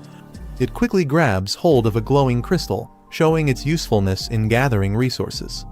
The man explains that these are low-grade crystals, mainly used to upgrade lower-ranked rock-type beasts. While they aren't very valuable, the fact that such items normally bought with money can be obtained freely inside the secret realm is still surprising. Excited by the discovery, the man cheers loudly, urging the creature to collect even more. His enthusiasm grows as he realizes the realm might hold far greater treasures ahead. The protagonist suddenly senses something is wrong and quickly shouts for his companion to stop. His sharp instincts pick up a danger hidden in the cavern. From the shadows above, a creature covered in glowing crystals leaps down, startling them both. Its sudden appearance halts their excitement instantly. The beast reveals itself. It's a crystal-eyed tiger, a rock-type creature at Stage 2, Level 4. Its intimidating gaze makes it clear this place is far from safe. The protagonist realizes the truth. The crystals they were after are actually part of the beast's body. The so-called evolution materials are fragments taken from other monsters themselves. Calmly, he tells his companion that since it's only Stage 2 Level 4, they should be able to handle it. The man confidently introduces his pet, a large, pink creature, boasting that it shouldn't be underestimated. The beast immediately lunges forward, attacking the enemy with force. He proudly explains his plan once the creature swallows its target. All they need to do is wait until it digests the materials inside, making victory easy. However, the battle proves more difficult than expected. The pink creature slams into the crystal beast, but struggles, unable to overpower it as easily as the man had hoped. Panting, the man realizes the problem. His creature indicates that the enemy's body is too hard to consume, leaving it at a disadvantage against such a solid opponent. The protagonist notices something unusual. His companion seems able to understand the language of beasts, an ability that surprises him. The crystal-eyed tiger lets out a loud roar, its voice echoing through the cavern as its body glows with power. The protagonist remains calm despite the noise, while his companion and the pink creature stay alert, realizing the situation might escalate further. Suddenly, multiple glowing creatures emerge from the darkness, surrounding them on all sides. The ambush makes it clear that this battle has only just begun. The black-haired boy warns that his monster isn't fit for group battles. His companion quickly orders him to fall back. A fierce blizzard is unleashed, filling the icy cave with destructive force. The red-haired beast smashes through the frozen shards, charging ahead with brute strength. Meanwhile, the man with the headband picks up glowing crystals, thrilled that they've finally struck fortune. The headband man excitedly tries to collect crystals, but the pink creature takes them away to store. He complains, saying everything is gone. Shocked, he argues that these crystals are still valuable, even if they aren't worth much individually, since there are so many of them. The black-haired boy explains that the creature's space is limited, so there's no need to keep low-grade materials. He reassures that deeper inside, there will be better treasures waiting. Realizing it makes sense, the man finally agrees. The group then continues moving deeper into the cave. Glowing beetles crawl along the cave walls as the group advances deeper. The black-haired boy observes that high-grade elements and spirit crystals won't be found on these small creatures. They continue forward and soon reach a vast chamber filled with shining crystals. The group halts in surprise, stunned by the overwhelming sight before them. The man is startled, questioning what just appeared. A massive worm-like monster bursts from the ground, shocking everyone. The black-haired boy leaps forward, aiming to strike the creature's head. The red-haired beast clashes with the monster, its sharp claws meeting the worm's attack head-on. The group identifies the enemy as a rock serpent, a Stage 3, Rank 4 beast. Its hit-and-run tactics make defense difficult. The black-haired boy instructs them to be ready and strike the moment it exposes its head. The headband man angrily orders his monster to be released for battle. Determined, he charges forward alongside his monster, ready to fight head-on. The headband man is skewered by the serpent's crystal strike and cries out for help. The black-haired boy watches, recalling a strangely familiar scene. He quickly counters, trapping the serpent inside a glowing barrier, leaving it stunned. The red-haired beast seizes the chance, grappling the serpent tightly to stop its movements. The horned ice girl unleashes a powerful ice explosion at the serpent. The red-haired beast quickly leaps away just as the blast lands. The headband man is confused, wondering why they dodged instead of using the ghostly form ability. The serpent counters, slamming its massive body into the ground with force. The serpent slams its massive body down, shaking the crystal ground. The red-haired beast braces itself and grabs onto the serpent's body with force. The serpent opens its jaws wide, aiming to strike. Locked in a fierce struggle, the beast and the serpent clash head to head, neither side backing down. The serpent coils and prepares to lunge forward again. The headband man shouts in panic, warning the others to dodge quickly. The black-haired boy stays calm, telling them to hold their ground and wait for the right moment. As the serpent charges, he finally gives the signal, and the red-haired beast strikes with full force. A powerful ice storm surges through the cavern, freezing the battlefield. Amid the chaos, the serpent thrashes, trapped under the icy assault. The headband man realizes the plan was to use the serpent as bait, striking when they all expose themselves. The red-haired beast launches forward, using a crushing impact technique to deliver the finishing blow. The system announces the serpent's defeat, rewarding 2 high-grade elemental essences. The black-haired boy notes they only need to kill 28 more. The headband man calls out desperately to his brother. Suddenly, the ground shakes as another serpent bursts out from below. The headband man is swallowed into darkness with his monster, shocked and confused about where he has ended up.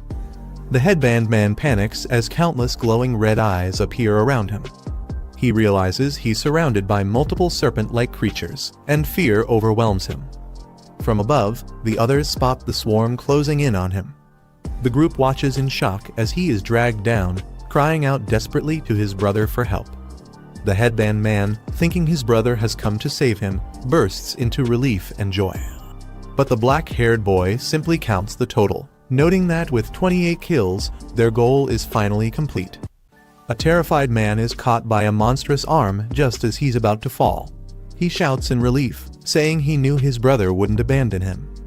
However, danger quickly returns as a pack of beasts with glowing red eyes close in. Their fangs bare, and the man panics, screaming that he's going to die. At that moment, the black-haired man steps forward, his expression calm and firm. He calls out to his ally, signaling her to act. The Ice Maiden responds immediately, her hands glowing with energy as she unleashes a surge of freezing power, preparing to strike the enemies head-on. The man clings to the monster's arm, nervously asking if this means he's going to die. His face is pale, showing both fear and hopelessness. Suddenly, sharp icicles rain down, freezing the enemies instantly. Rewards from the battle appear, showing the collection of elemental essences. The black-haired man reflects calmly. Though these creatures only dropped a single material, compared to a fully grown giant rock serpent, even the immature ones were still impressive. The survivors breathe in relief, saying they managed to stay alive. Together, they stand around, finally safe after the intense fight. The man looks touched, smiling with teary eyes as he calls Lin Zi his true brother, expressing deep gratitude. But suddenly, a serpent-like creature bursts out from the ground, catching him off guard. He screams in despair, panicking about why he's always the one in danger. Meanwhile, Lin Zi remains composed and commands the rock ghost to rescue him without hesitation. The man falls helplessly from above, while the red-haired rock creature leaps forward, moving to intercept. With a heavy strike, the creature smashes into the enemy, sending shockwaves across the ground as the man barely escapes injury. The creature turns its head sharply, eyes glowing red, showing a fierce determination to protect. On the battlefield, another rock beast rises, its body glowing with power as it prepares to confront the red-haired defender. Lin Zi smirks, his sharp gaze fixed on the battlefield. He mocks the enemy, amused at how easily they lose control and show anger. He then calls out to the Ice Maiden and the Rock Ghost, commanding them to step forward. Both move with determination, prepared to unleash the results of their training under his lead. From above, a massive serpent dives at terrifying speed.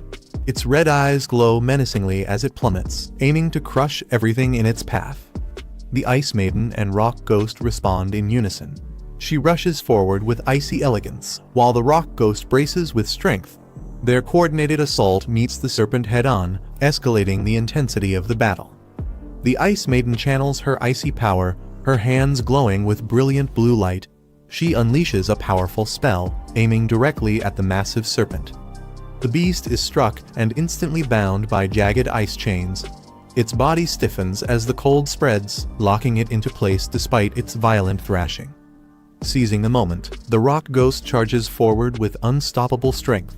its heavy frame smashes ahead, prepared to deliver a devastating blow to the immobilized serpent. Lin Zi shouts with authority, commanding his allies to push forward. His sharp gaze and powerful voice drive the attack, signaling the turning point of the battle. The rock ghost's eyes glow fiercely red as its form shifts, revealing its battle state. Its aura flares, radiating raw destructive power. With explosive speed, it launches forward in a lightning-fast charge. The impact collides against the frozen serpent, shattering the battlefield with overwhelming force. The transformation deepens as the rock ghost's body crackles with energy, its growth advancing rapidly. Notifications appear, marking its level rising with each strike. The serpent is crushed completely, and system prompts announce the rewards points earned, high-grade elemental essences collected, and even a rare spirit stone secured. Victory has been sealed. Lin Zi checks the system prompts and smiles. They've secured 30 upgrade materials, and the rock ghost has advanced another stage in strength. With just a little more experience, it will meet the breakthrough conditions. His companion cheers loudly, praising him as incredible. Excited, he suggests they continue exploring deeper into the cave, convinced there are even more treasures hidden inside. Elsewhere, slow clapping echoes in the shadows. A cloaked figure steps forward, acknowledging the fight and calling it an impressive display.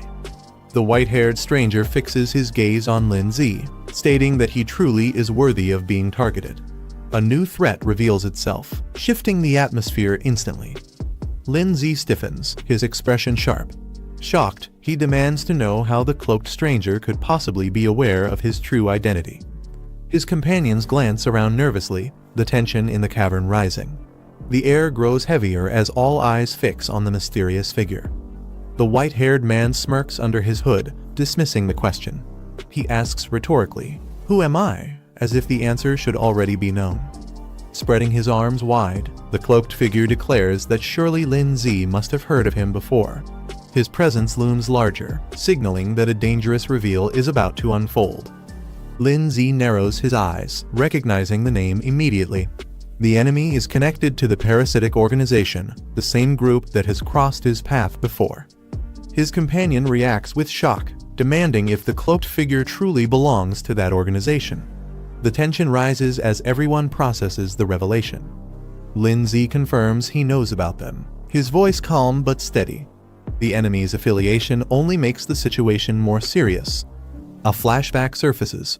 Just days ago, their boss had ordered an investigation into this very group.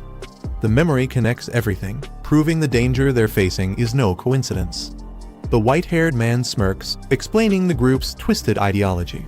They disguise themselves as beast protectors while actually attacking beast tamers and stealing their companions. He continues, saying the organization claims to liberate beasts, declaring that freedom itself is what they call symbiosis. Lin Zi listens with narrowed eyes, realizing the group's fanatic ideals are nothing more than a dangerous excuse. Dark energy gathers, and a massive red-black beast materializes behind the cloaked figure. Its presence fills the cavern, marking the parasitic organization's terrifying power. The story recalls the great disaster that struck hundreds of years ago. From that moment, rifts connecting different dimensions began to tear open across the land. Through these rifts, countless ferocious beasts descended upon the continent, bringing chaos and destruction. Among these creatures, some showed the ability to coexist with humans. When they could be trained and controlled, people referred to them as pets, forming bonds that made them valuable allies. However, not all creatures were willing to submit. Those who resisted taming and opposed human control were labeled as ferocious beasts, dangerous beings feared by all. As this truth is revealed, the man's expression shifts to one of shock, unable to hide his disbelief. The narration explains that human society not only divides people by status and rank, but even categorizes other species into different levels. Creatures are judged and sorted, often treated as lower beings, separated into classes without fairness. The hooded figure points out the injustice of this world. Yet, he emphasizes that the existence of the symbiosis group is meant to shatter this unfairness. Turning to Lin Zi, he acknowledges his talent. He explains that by joining the symbiosis group, Lin Zi can unlock his hidden potential and grow stronger. The hooded man claims that by joining them, Lin Zi could unlock the true potential of his two pets, allowing them to evolve into kings. Lin Zi is startled, wondering how this man could possibly know the hidden evolution paths of the Snow Girl and the Rock Beast. At first, Lin Zi doubts the words, thinking the man might just be exaggerating to manipulate emotions. Yet, as he reflects, he admits the man isn't wrong. This world is indeed unfair, ruled by the strong. Still, he refuses to be tied to any group or let himself be controlled. A companion quickly interrupts, shouting at Lin Zi not to be swayed. He warns that such organizations only use clever words to deceive, disguising their terrifying nature beneath a false image. The hooded man notices their hesitation and mocks them, saying it seems they don't believe his words. With a casual gesture, he decides to show proof instead of arguing further. His shadowy beast surges forward with terrifying force. The giant rock snake is immediately restrained, leaving everyone stunned at the display of power. The hooded man silently retrieves an item, his expression calm and unreadable. A powerful red glow bursts forth, striking the giant rock beast directly in its core. The impact shatters through with explosive force, sending shockwaves outward. Lin Zi watches in shock, his eyes widening as he realizes the terrifying power displayed before him. The sudden surge of power leaves everyone shocked, their expressions frozen in disbelief. The hooded man spreads his arms wide, telling them to watch closely. Before their eyes, the shattered rock beast begins to transform. Its broken form rebuilds itself, rising with newfound strength. The man explains that breaking shackles and unleashing true nature is only the first step of evolution. The beast now re-emerges as a demonic giant rock serpent, far stronger than before. Lin Zi is stunned as he realizes the giant rock serpent's rank has risen by 3 full stages. He recognizes that the ability to demonize both pets and ferocious beasts can only belong to the same mysterious figure responsible for the earlier ambush. The hooded man commands the serpent to attack, telling it to demonstrate its newfound strength. The monstrous serpent surges forward, its body radiating demonic energy as it strikes with overwhelming force. The ground erupts from the impact of its attack, sending shockwaves across the battlefield. A cloud of icy mist spreads across the battlefield as the attack settles. The Snow Girl unleashes her skill, forming a massive ice crystal barrier that towers over the field. One of the companions trembles, joking nervously that they might actually freeze to death this time. He regrets not eating a full meal before leaving, trying to mask his fear with humor. Sweating nervously, he mutters again, struggling to hide his worry as the icy pressure grows heavier around them. The demonic rock serpent groans in agony, its body writhing as it cries out in pain and suffering. One of the companions relays its words, saying the beast is in unbearable pain. Lin Zi is stunned by the revelation. Furious, Lin Zi realizes the truth. These people speak of fairness, yet their actions only exploit the weak for their own gain. He questions if this is the justice they claim to uphold. The serpent thrashes violently, its torment manifesting in destructive bursts across the battlefield. Lin Zi quickly issues commands. Snow Girl is told to freeze the serpent with her blizzard, while the rock beast is instructed to search for its weak point. Snow Girl's eyes flash as she unleashes her icy power, summoning a wave of frost. The serpent crashes against the frozen barrier, but Lin Zi notes the difference in strength. Snow Girl is only at 4th rank 2nd stage, while the demonized serpent has already reached 5th rank 1st stage. Despite ice being strong against earth, there's no complete elemental advantage here, making the battle far from simple. Lin Zi analyzes the situation, realizing that under normal circumstances, defeating an opponent a full rank higher would be nearly impossible without extraordinary means. The demonized rock serpent snarls, its power surging violently. But Lin Zi notices something: this beast isn't a true 5th rank creature. Its strength comes from a forced soul technique that amplifies potential, which must also bring severe backlash. Meanwhile, the rock beast undergoes a sudden transformation, its form igniting as it evolves into the powerful Oni General form, radiating overwhelming energy. The Oni General charges with explosive force, clashing fiercely against the demonized rock serpent. The serpent is slammed into an ice barrier, its body colliding with a thunderous impact. Lindsay explains that while the Oni form boosts the rock beast's speed by 300%, it also drastically lowers its defense, leaving it as fragile as glass. He quickly calls on Snow Girl to support. Snow Girl responds immediately, casting her icy power to synchronize her attack with the rock beast. Explosions erupt across the battlefield as ice and flames collide, shaking the ground violently. The Oni General and Snow Girl glance at each other, their powers resonating in sync.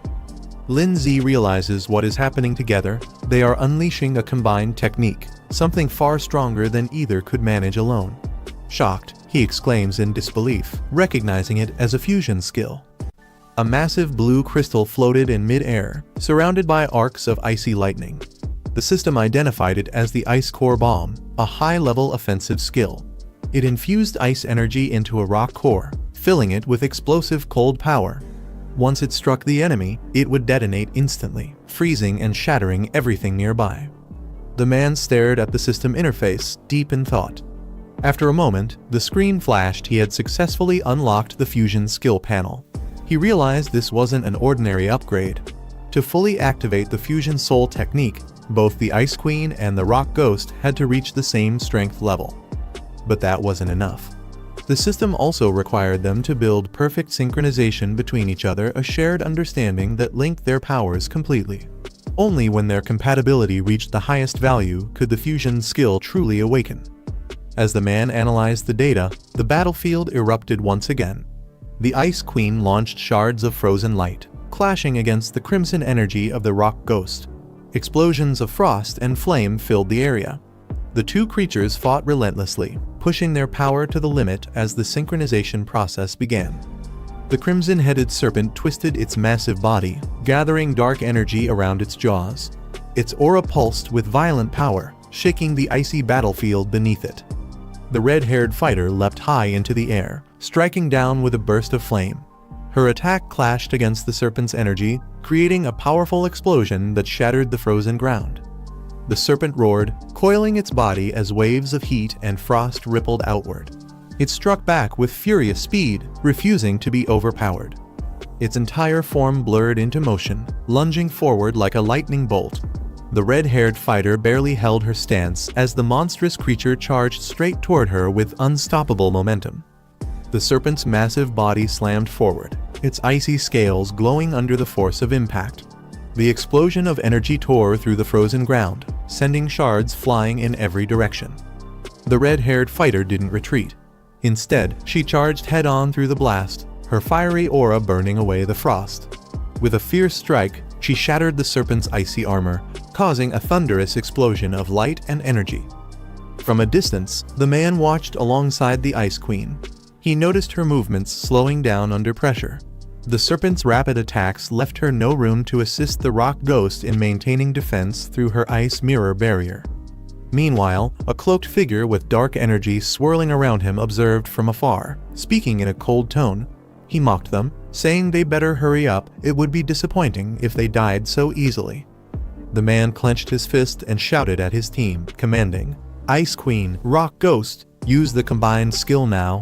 He realized the cloaked enemy was deliberately toying with them, and whatever his goal was, they had to end this fight quickly. He turned to his teammate and instructed him to distract the giant serpent. Meanwhile, he needed time to charge his pet's next powerful attack. The teammate froze in disbelief. The thought of drawing the serpent's attention terrified him. His face tensed as he questioned if the order was even serious. But the man's response was sharp. If no one acted, they'd all die here. The panicked teammate shook his head, shouting that he didn't want to die, but it was already too late to hesitate. The hesitant teammate finally gathered courage and shouted an order to his summon.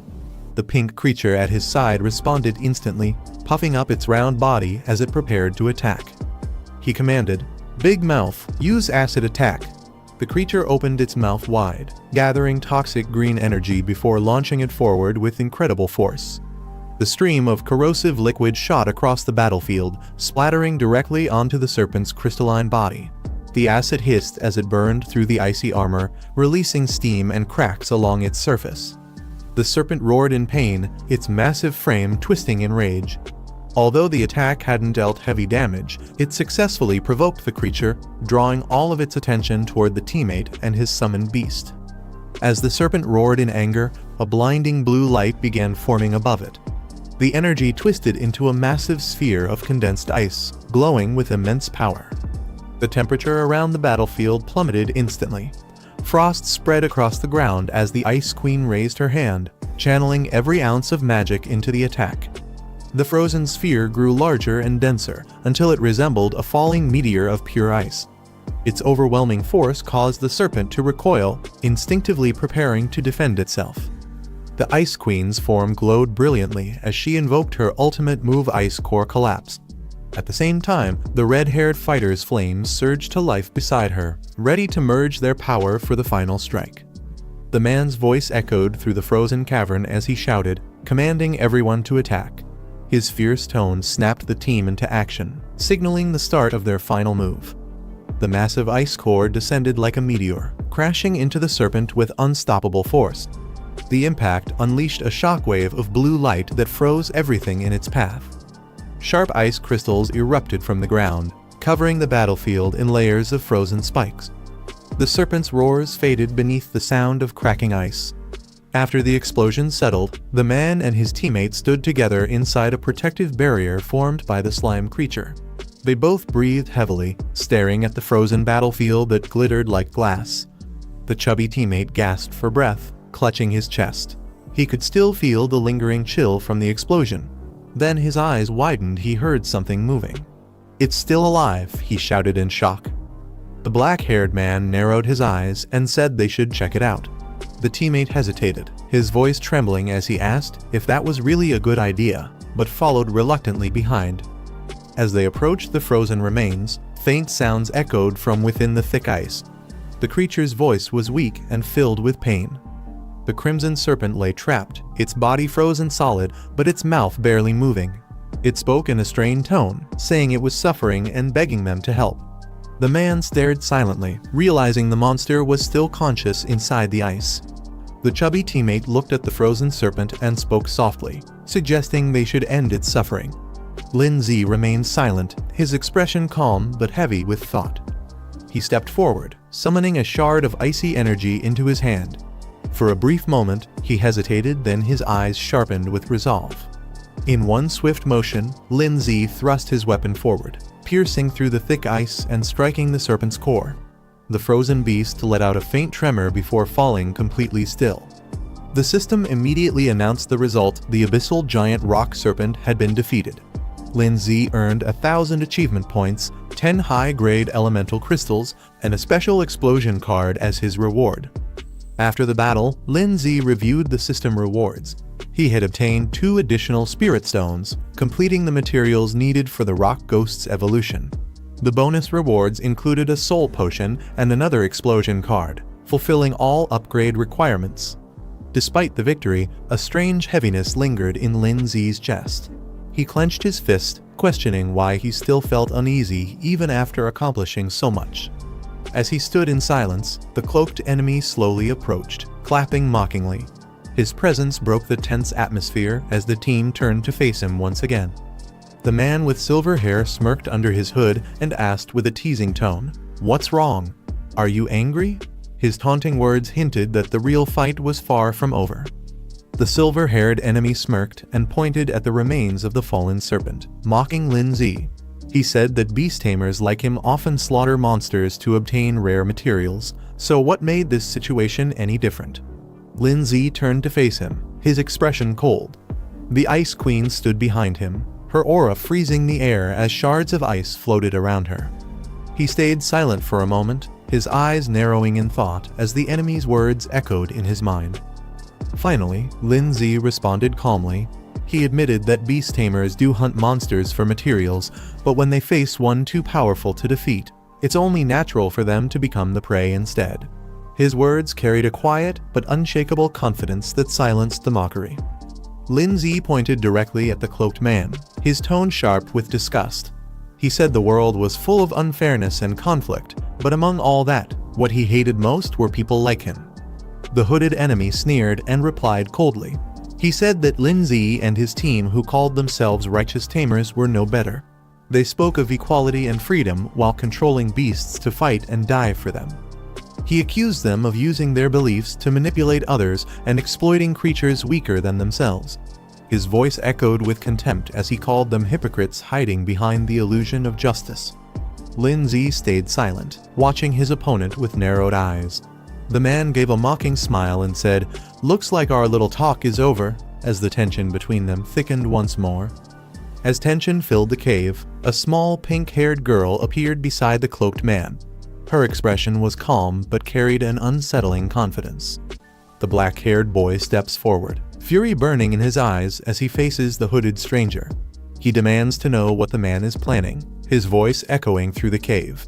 In that tense moment, he realizes something isn't right. His instincts scream that someone close to him is in danger. The hooded man pauses, then slowly turns around with a faint, mocking tone. His calmness only adds to the tension, as if he already knows the chaos that's about to unfold. The eerie glow of the cave reflects off his cloak, creating an unsettling silence between them. Without wasting another second, the boy raises his hand, summoning a burst of blue energy that swirls around him. He calls upon his spirit ally, commanding her to restrain the enemy before it's too late. The air crackles with frost as his attack charges forward. A blinding flash erupts when their powers collide, shaking the ground and filling the cave with shockwaves of ice and fire. The explosion sends light spilling in every direction, marking the start of an intense battle neither side can walk away from easily. The entire cave freezes over as the icy explosion settles. Mist fills the air, and silence takes over. The aftermath leaves behind only shards of frost and traces of the vanished enemy. The boy lowers his hand, breathing heavily. Beside him, the ice spirit materializes, her crystal horns glimmering faintly. She looks at the frozen battlefield and calmly notes that the enemy managed to escape. Moments later, the scene shifts to the Grand Academy courtyard. Students move about under the golden light of the evening sun, their peaceful surroundings hiding the chaos that had just unfolded elsewhere. The boy appears on campus, showing a picture on his phone and asking if anyone has seen the missing girl. His determined expression makes it clear he won't stop until he finds her. Still searching across the academy grounds, the boy holds out a photo, asking passers-by if they've seen the missing girl. His urgency draws attention from nearby students. From a distance, a pink-haired girl notices him and murmurs his name, Lin Zi. She can tell he's in a rush and looks worried. Her tall companion frowns, asking why she's so concerned about him. Ignoring the question, she decides to find out what's going on and sprints toward Lin Zi before he disappears into the crowd. As she reaches him, she calls out his name, asking what happened. Lin Zi quickly explains that he ran into the same person who attacked their mentor and that their next target might be Guanning. Inside the academy's corridor, a girl named Guanning walks away after class, mentioning that she's heading to the virtual battle room for some practice. Her calm words hide the danger approaching her. When Lin Zi hears this from Guo Zinya, his expression changes instantly. He rushes toward the training area, telling her to come along, there's no time to waste. Back near the courtyard, her muscular friend scratches his head, completely lost about what's happening. He mutters in confusion, trying to understand the situation. Suddenly, another student runs in, shouting that he and Lin Zi encountered members of the parasitic group in the secret realm and their next target is Guanning. The shocking revelation leaves everyone frozen in disbelief. As soon as the situation sinks in, the muscular man clenches his fists and rushes forward, declaring that he won't let such a tragedy repeat itself. Determined to help, he joins Lin Zi's group in the search for Guanning. They storm into the academy halls, calling her name again and again, their voices echoing through the vast corridor. But no matter how loudly they shout, there's no response. Just then, a tall man with silver hair appears from the shadows. He crosses his arms and calmly asks if they're looking for Guanning. His cold expression sends a shiver down Lin Zi's spine. With a faint smirk, the silver-haired man says he knows where she went, but if they want to find out, they'll have to come with him. His tone carries a hint of mockery, making it clear that trouble is waiting ahead. Lin Zi grabs the silver-haired man by the collar, demanding answers with fiery determination. The man, startled by his intensity, quickly agrees to talk. Trying to calm things down, the man explains that he only ran into Guanning by coincidence a while ago and didn't realize she was missing. He recalls overhearing her conversation with a friend named Zhang Xiaoyun, who mentioned going out to buy materials, most likely heading to the pet shop together. Hearing this, Lin Zi immediately calls Zhang Xiaoyun's phone, but there's no response. His expression darkens, something's clearly wrong, and time is running out. Realizing the urgency, Lin Zi orders his team to alert the academy and begin a coordinated search for Guanning. Everyone nods and rushes into action, determined to find her before it's too late. Meanwhile, far from the academy, Guanning slowly regains consciousness. Her vision blurs as she finds herself in an unfamiliar building, sunlight leaking through cracked windows. Confused and weak, she spots Zhang Xiaoyun lying motionless on the floor nearby. Panic sets in as she tries to reach her, but her body refuses to move freely. Before she can react, glowing red tentacles lash out and bind her tightly in midair. Shock and fear fill her eyes as she realizes she's been captured. Guanning slowly regains her senses and realizes she's not alone. Standing before her is a tall man in a yellow coat wearing a skull-like mask, his eerie smile hidden behind cold confidence. He tilts his head slightly and asks if she's awake, while another cloaked figure stands silently beside him, observing. Guanning's heart races as she demands to know who they are and why they've captured her. The masked man casually introduces himself, saying they're members of the symbiosis group, his tone disturbingly calm for someone who just kidnapped 2 students. Hearing the name shocks her. She yells for them to release her, shouting that no one makes friends by tying people up. Her eyes flare with anger, but the ropes around her only tighten in response. Still trapped by the red tendrils, Guanning clenches her teeth as her enemies explain their plan. They reveal that the fiery demon bird's flames can overpower her plant-based spirit, leaving her defenseless. She struggles fiercely against the bindings, releasing a surge of energy, but the moment she tries to summon her spirit, a sharp pain shoots through her body. The cloaked man steps forward, summoning a grotesque red creature. He calmly explains that his poison demon has already injected venom into her body.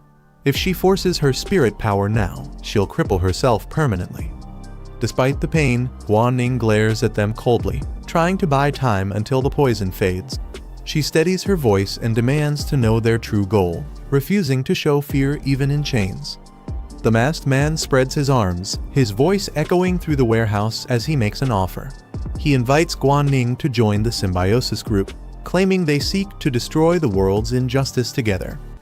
With a twisted grin, he points toward her and mentions her rare ability, the power to demonize her summoned beasts.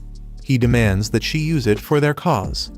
The tentacles tighten around her once again, forcing her to look up. Despite the pain, Guanning stays silent, her glare burning with defiance as the man urges her to cooperate.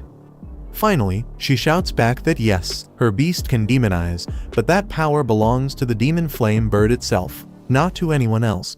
Her voice shakes the room, filled with anger and pride. The masked man's smirk fades as he realizes Guanning isn't going to cooperate.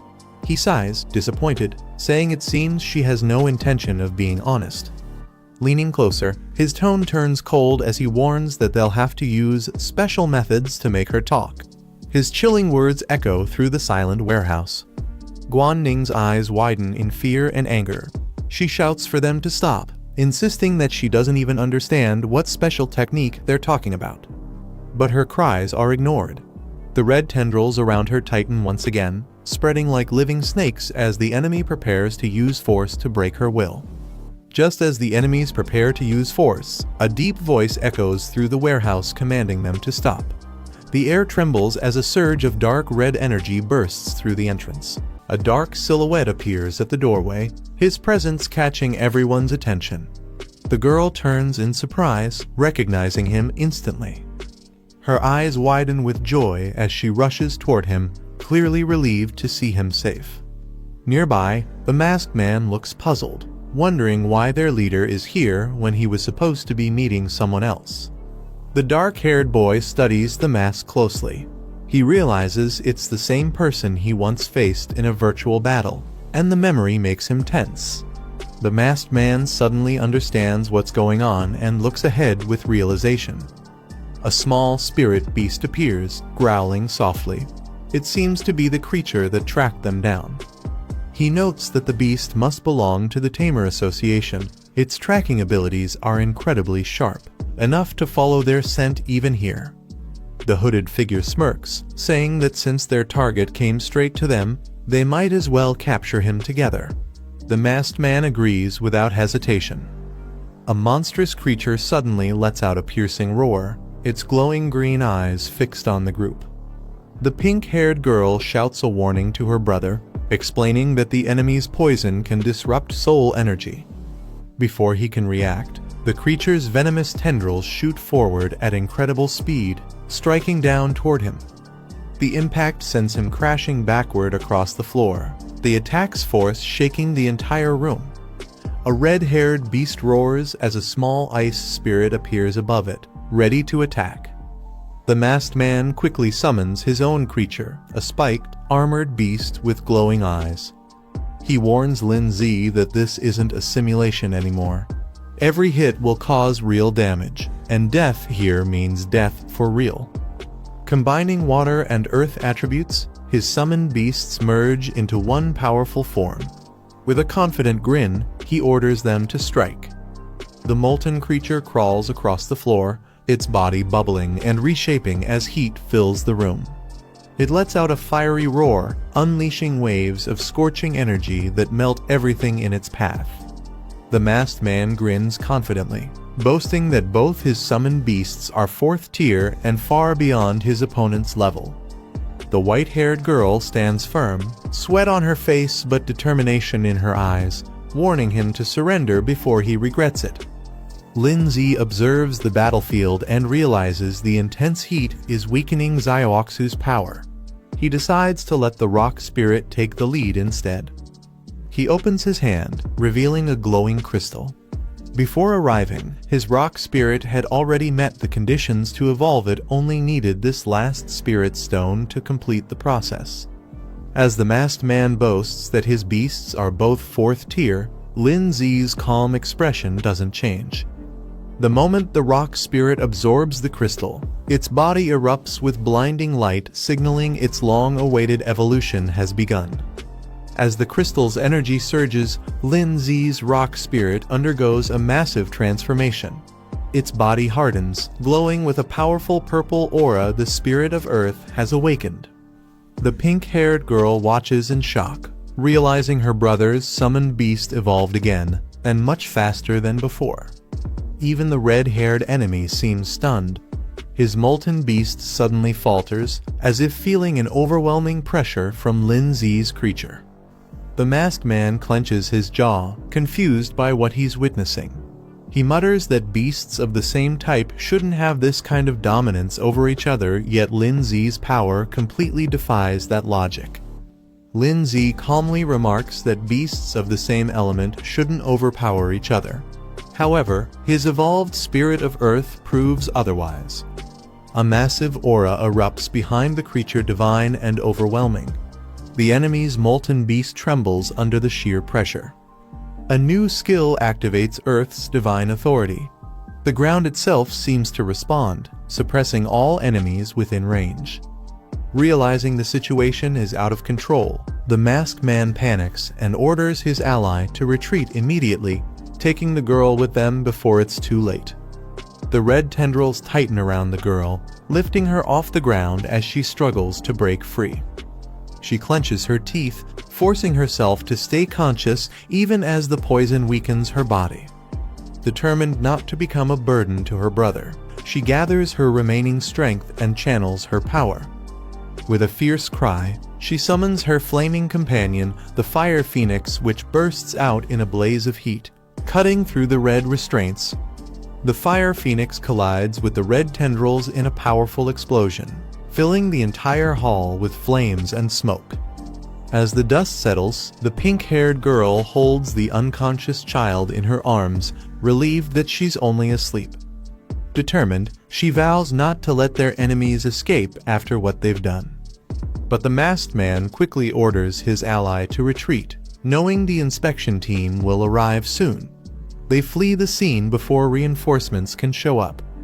The red monster releases a thick wave of purple poison fog, spreading it across the entire room. Lindsay steps forward through the mist, unbothered. His calm gaze fixes on the fleeing enemies as he mutters that escape won't be easy. Outside, the masked men run frantically, cursing each other for failing to hold back even one opponent. The hooded woman yells in frustration, blaming her partner's unreliable beast for collapsing before even landing a single hit. The masked man and his ally flee down the street, panicking as they argue about Lindsay's evolved beast being far too powerful. The woman warns him to stop talking and keep running before the poison fog fades and their enemies catch up. But before they can escape, a massive shadow lands ahead of them. Lindsay's rock beast slams into the ground, blocking their path. The two freeze in terror as the creature's glowing red eyes lock onto them, its presence radiating deadly intent. Under the twilight sky, a bright flash cuts across the horizon, lighting up the forest below. The explosion's glow reflects against the evening clouds, signaling the end of the battle. As the dust settles, silence returns. Only faint sparks remain, drifting like fading stars. The night grows calm once more, marking the end of this fierce clash. But the next encounter is already waiting beyond the horizon. Under the quiet night sky, tension fills the room. The pink-haired girl, with flames swirling beside her, angrily demands answers. She interrogates the two men, wanting to know the truth about their so-called soul transformation magic. The men, terrified and restrained, struggle to respond as fear grips them. She presses further, asking what their great goal truly means. Meanwhile, another group watches from the shadows. One of them recalls a man wearing a hood who possessed a similar ability, dark, forbidden, and dangerous. He wonders how such an evil power could possibly be connected to Ning. The dark-haired man gives the captives one last chance to speak, warning them of the consequences if they stay silent. His sharp gaze and calm tone make the threat clear. Terrified, one of the men breaks down and hurriedly explains everything. He admits that their group, known as the Symbiosis Organization, mainly recruits weak beast tamers and those with crippled beasts. He adds that they joined because someone spread rumors about powerful new students at Zhongning Academy, potential targets for their plans. With desperation in his voice, he screams that to gain more strength, their group believes they must gather as much power as possible, no matter how dark the method. The girl's eyes widen as she listens to the prisoner's confession. He explains that her ability to demonize her beast during the exam is exactly what their organization is after. To them, that soul technique holds great value. She's taken aback, realizing how dangerous this information is. The dark-haired man steps forward, questioning why they still need Ning if they already possess the demonization technique. One of the captives hesitates, then admits the truth: they don't actually control soul arts. Their power comes from a mysterious artifact that imitates demonization. The revelation shocks everyone, leaving the room tense and silent once again. The captive trembles as he mentions a strange artifact being the source of their power. Trying to bargain, he promises to hand it over if they let him go. Before he can finish, the girl beside them strikes him across the face, cutting his words short. The dark-haired man coldly reminds him that he's in no position to negotiate. He then commands the ice-haired girl to search him. Without hesitation, she presses her icy hand against the prisoner, freezing him in fear. Panicking, he blurts out that the artifact is hidden in his pocket and begs her to stop searching. As the ice-haired girl searches the prisoner, she pulls out a glowing purple shard. The others watch closely, sensing something strange about it. The pink-haired girl tilts her head, asking what it could be. Even her fiery beast companion admits it has never seen anything like that before. The dark-haired man examines the shard in silence, recognizing it as something unnatural. He explains that such artifacts, known as mystic relics, possess extraordinary power beyond normal comprehension. These relics were born during a great catastrophe, the result of another dimension colliding with their world. The shard's energy flickers softly as the man studies it.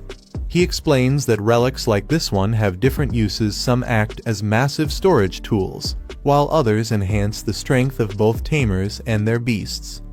According to his system, this crystal serves mainly as an evolution material, which might explain why it was mistaken for a mystic relic.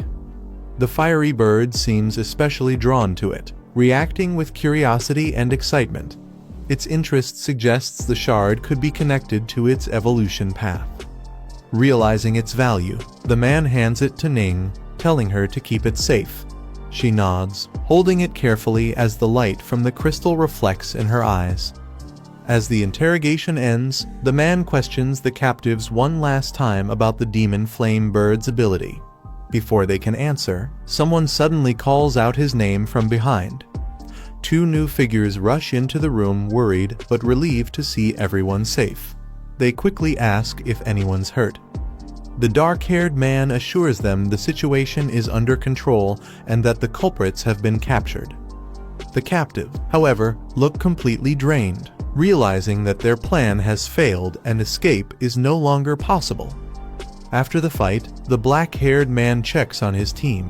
Zhang Xiaoyan is safe, only unconscious from the poison mist released by the enemy's pet. The antidote will wear off soon. A small blue beast appears, scanning the area cautiously as footsteps echo from outside. Moments later, a squad from the Beast Tamer Association storms in to secure the scene. Their captain, Yu Yan, orders his team to seal the perimeter and check for injuries. He then approaches the black-haired man. Confirming his identity, Yu Yan asks, "You're Lin Zi, right?" The man nods calmly, replying, "And you are?" The officer introduces himself as Yu Yan, captain of the A23 investigation team from the Ningyang Beast Tamer Association. He mentions that the academy principal had spoken highly of Lin Zi, praising him as one of the most promising new students. Yu Yan thanks Lin Zi for providing valuable intel on the symbiosis group and promises to recommend him for a reward. Lin Zi nods with a calm smile. The captain takes charge of the scene, saying his team will handle the follow-up investigation but might need their cooperation later. Lin Zi agrees without hesitation. Before leaving, Yu Yan arranges for Lin Zi and his team to be taken to the medical center for a full checkup, ensuring none of them are secretly injured after the battle. As the officers escort the captured members away, one of them cries dramatically about losing his mask. The group can't help but feel a brief moment of relief after the chaos. Later that night, the scene shifts to the medical center. Inside, the injured are being treated under the soft glow of the hospital lights. The black-haired girl slowly regains consciousness, surprised to hear everything that happened while she was out. She listens quietly as the others explain the situation. Smiling weakly, she thanks Lin Zi for noticing something was wrong in time. His quick action saved all of them from disaster. Later at the hospital, the pink-haired girl apologizes, blaming herself for dragging everyone into danger. But her friends reassure her that it wasn't her fault. The symbiosis group targeted them all for a reason. They remind her that both Tanyong and Lin Zi were attacked as well, so no one holds her responsible. The mood lightens slightly as everyone prepares to move on. Meanwhile, Lin Zi recalls what the captives mentioned earlier, that the symbiosis group sought Ning because of her connection to the demonization soul art. He quietly wonders if this mysterious art could be linked to the strange vision he once saw, a world filled with demonic shadows rising under a crimson sky. As things settle down, the pink-haired woman asks to speak privately with Lin Zi and Ning. The others quietly leave, sensing the seriousness in her tone. They walk down the quiet hospital hallway, the tension growing with each step. Lin Zi finally asks what's wrong. She turns to them, her expression firm, and asks if they remember when she helped analyze their soul power potential. Both Lin Zi and Ning are caught off guard, realizing she's about to reveal something important connected to their past investigation. The group stops as the pink-haired girl apologizes, saying the scene they just saw was too disturbing. She explains she initially planned to gather more information before explaining it to them properly. The pink-haired girl looks down, saying she had only heard rumors about demonic-type beasts but never truly understood them. She begins explaining that the demon-type class is an extremely rare and special branch, known for its incredibly fast growth rate. However, these beasts are often violent and cruel by nature. Once contracted as familiars, they can gradually corrupt their master's mind. As the narration continues, the scene shifts to a terrifying image of a tamer losing control, his body twisted and veins glowing red. The girl concludes that such tamers eventually become chaotic, uncontrollable beings known as fallen ones. The pink-haired woman continues explaining that, under the Beast Tamer Association's strict control, all demonic-type beasts are now banned from breeding or trading.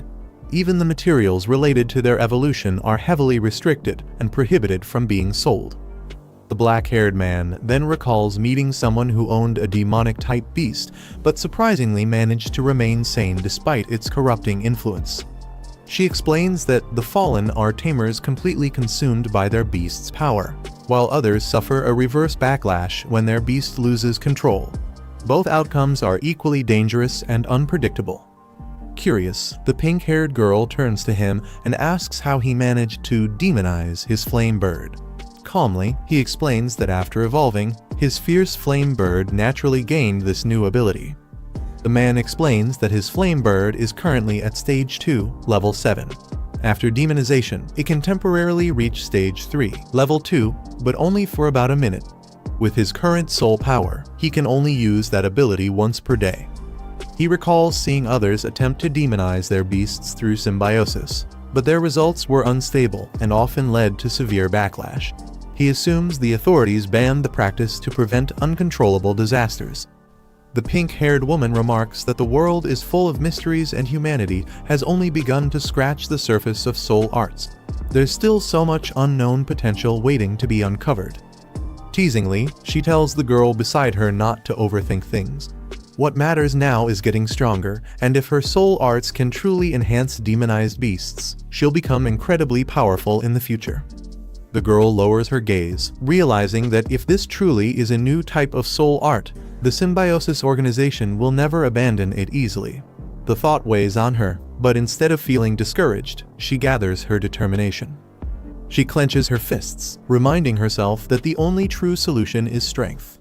If she wants to control her destiny, she must keep pushing forward and growing stronger, no matter what obstacles appear in her path.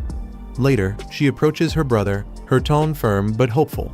She says she wants to form a second beast contract as soon as possible to increase her power. Her brother listens calmly and smiles, reassuring her that he'll help her make it happen. Her brother agrees to help, saying it's a good chance to also check the detailed condition of the flame bird. The group then decides to head out together. However, the pink-haired woman reminds them that it's already late and most pet shops are closed at this hour. The girl suggests they wait until tomorrow since there are still 3 days left before the trial. But her brother quickly mentions a special 24-hour shop that provides beginner materials and pet evaluation services. With a confident smile, he suggests they visit it right away. The scene then shifts to a quiet street at night, where the glowing sign of the 24-hour pet shop stands out in the distance as they make their way there. They soon arrive at the pet shop late at night. Inside, the shelves are lined with familiar creatures, none seem particularly rare or special. The black-haired man observes that most of these beasts don't have any unique evolution paths, even among the same species. The girl scans through the rows, unimpressed by what she sees, commenting that everything feels quite ordinary. Meanwhile, the man walks up beside her with his flame bird. He gently pats its head, causing it to let out a happy sound. Suddenly, something unexpected flashes on the display, a message revealing a possible evolution path for the flame bird. A glowing message appears, revealing 2 possible evolution paths for the flame bird. The first path, Flamewing Eagle, strengthens its explosive power and core attributes but reduces its speed, allowing it to evolve up to the 5th stage. The second path, Infernal Demon Phoenix, enhances the control of its demonic flames through ancient bloodlines, trading elemental balance for destructive might, a path that could evolve up to the 9th stage. The man studies both routes carefully. He realizes that the flame bird's current evolution likely connects to the demonic path Guiya once saw, meaning it's deeply tied to the demon-type branch. Since the evolution toward the demon phoenix has already begun, there's no turning back now. The only options left are to let the flame bird continue evolving, or halt its progress here and focus on raising a second beast instead. The system reveals the next evolution form, Infernal Crimson Phoenix. To evolve, the flame bird must meet extremely rare conditions, including specific elemental essences and ancient catalysts tied to awakening its bloodline. The man notices how different this is from his previous evolutions. When he evolved the ice orb and the stone beast, he didn't need such materials. Before he can think further, his sister calls out, saying she has something important to tell him. As they talk, he smiles and admits that he actually awakened a unique soul art one that lets him faintly sense the hidden evolution paths within certain beasts. Hearing this, the girl is stunned and amazed that such an ability even exists. He laughs lightly, explaining that it's not as impressive as it sounds. It only provides a vague intuition and drains a lot of soul energy to use, but it's been incredibly helpful nonetheless. The man jokes to himself that he can't just tell others he has a system, or he'd be captured by the Beast Tamer Association for having such an overpowered ability. He then explains that when he touched the flame bird earlier, he could sense an immense energy within its body, a power far beyond the normal Flamewing evolution line. The girl listens carefully but warns him that this hidden evolution path seems extremely dangerous. She can feel that the energy is wild and unstable, possibly connected to the demonic type they discussed before. Crouching beside the flame bird, she wonders if it might evolve into a dual-type beast combining fire and demon attributes. Although rare, she admits it isn't entirely impossible. The man explains that the information he sensed is still unclear, but it seems the flame bird needs a very ancient catalyst to awaken its dormant power. Hearing this, the girl realizes why it hasn't evolved, yet something crucial has been missing all along. Clenching her fists, she declares that no matter what, she and the flame bird must confront and master this uncontrollable strength together. It's the only way to move forward. Just as she speaks, something strange happens. The flame bird's body emits a faint glow, and her eyes widen in shock as a shard of glowing purple crystal suddenly appears in her hand. Back in their room, the girl examines the glowing crystal in her hand and realizes what it is: a rift shard. The man recalls that the system mentioned any ancient medium could serve as a catalyst, meaning this shard fits the requirement perfectly. He quietly wonders how he should explain it to her, thinking back to how he borrowed his soul art's ability to detect hidden evolution paths just in time to find it. As she studies the shard, the girl senses faint energy fluctuations inside it, ones that strangely resonate with the flame bird beside her. She frowns, realizing there's more to it. Looking closer, she mutters that it's not just a resonance, something deeper seems to be linking the crystal and the flame bird together. The girl suddenly feels a strange pull. The flame bird's eyes glow bright red as it fixates on the rift shard in her hand. It chirps impatiently, clearly craving the crystal's energy. Before they can react, both she and the man freeze in shock as the flame bird suddenly snatches the shard and swallows it whole. Their expressions turn blank in disbelief as they realize what just happened. A moment later, a violent burst of purple flame erupts from the bird's body, filling the room with a chaotic wave of demonic energy. The air trembles as the flames twist and surge uncontrollably. Their eyes widen in alarm. Something terrifying is awakening within the flame bird. The flames rush toward them, but he quickly shields the girl with a protective barrier. She warns him that the fire is getting too close, and he calmly tells her not to panic as the shield holds back the heat. Inside the roaring blaze, something powerful begins to awaken. The swirling fire gathers in one spot, and sharp claws slowly emerge from the burning light as a massive presence takes shape. A blazing phoenix bursts out of the flames, fully evolved and radiating intense energy. Its wings spread wide, and its fiery aura shakes the entire area as it descends. A girl steps forward and admires its new form, impressed by its overwhelming presence. The phoenix lowers itself toward her while she reaches out, trying to calm it as thick smoke curls around them. He checks the creature after its transformation and confirms everything went smoothly. He then mentions that he'll inspect it again the next time it evolves, making sure nothing goes wrong. She smiles and agrees without hesitation, relieved that the evolution ended safely. Her reaction lightens the mood as the energy around them starts settling down. Nearby, the smaller girl stands stiffly while the newly evolved bird stares at her in silence. She hesitates, unsure how to respond to its intense gaze, creating an awkward moment between them. As he approaches, he notices the two of them quietly locked in a strange standoff. The room goes silent for a moment, filled only with small bursts of smoke lingering from the evolution. After leaving the building, the staff reminds them that evolving a pet should ideally be done at a professional training facility. Both of them freeze in shock as they check the bill on their phones. Realizing how much the evolution cost, they panic together. She laments losing her savings, while he also struggles to process the sudden expense.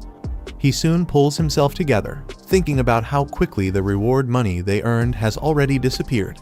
Determined, he tells himself that he needs to start earning again immediately.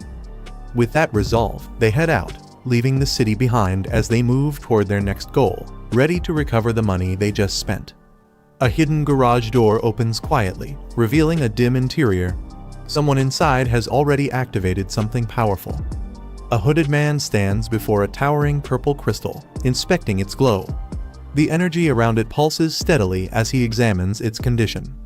One of his subordinates rushes in and reports that the two people they were monitoring have been captured by the investigation team. He waits anxiously for the man's reaction.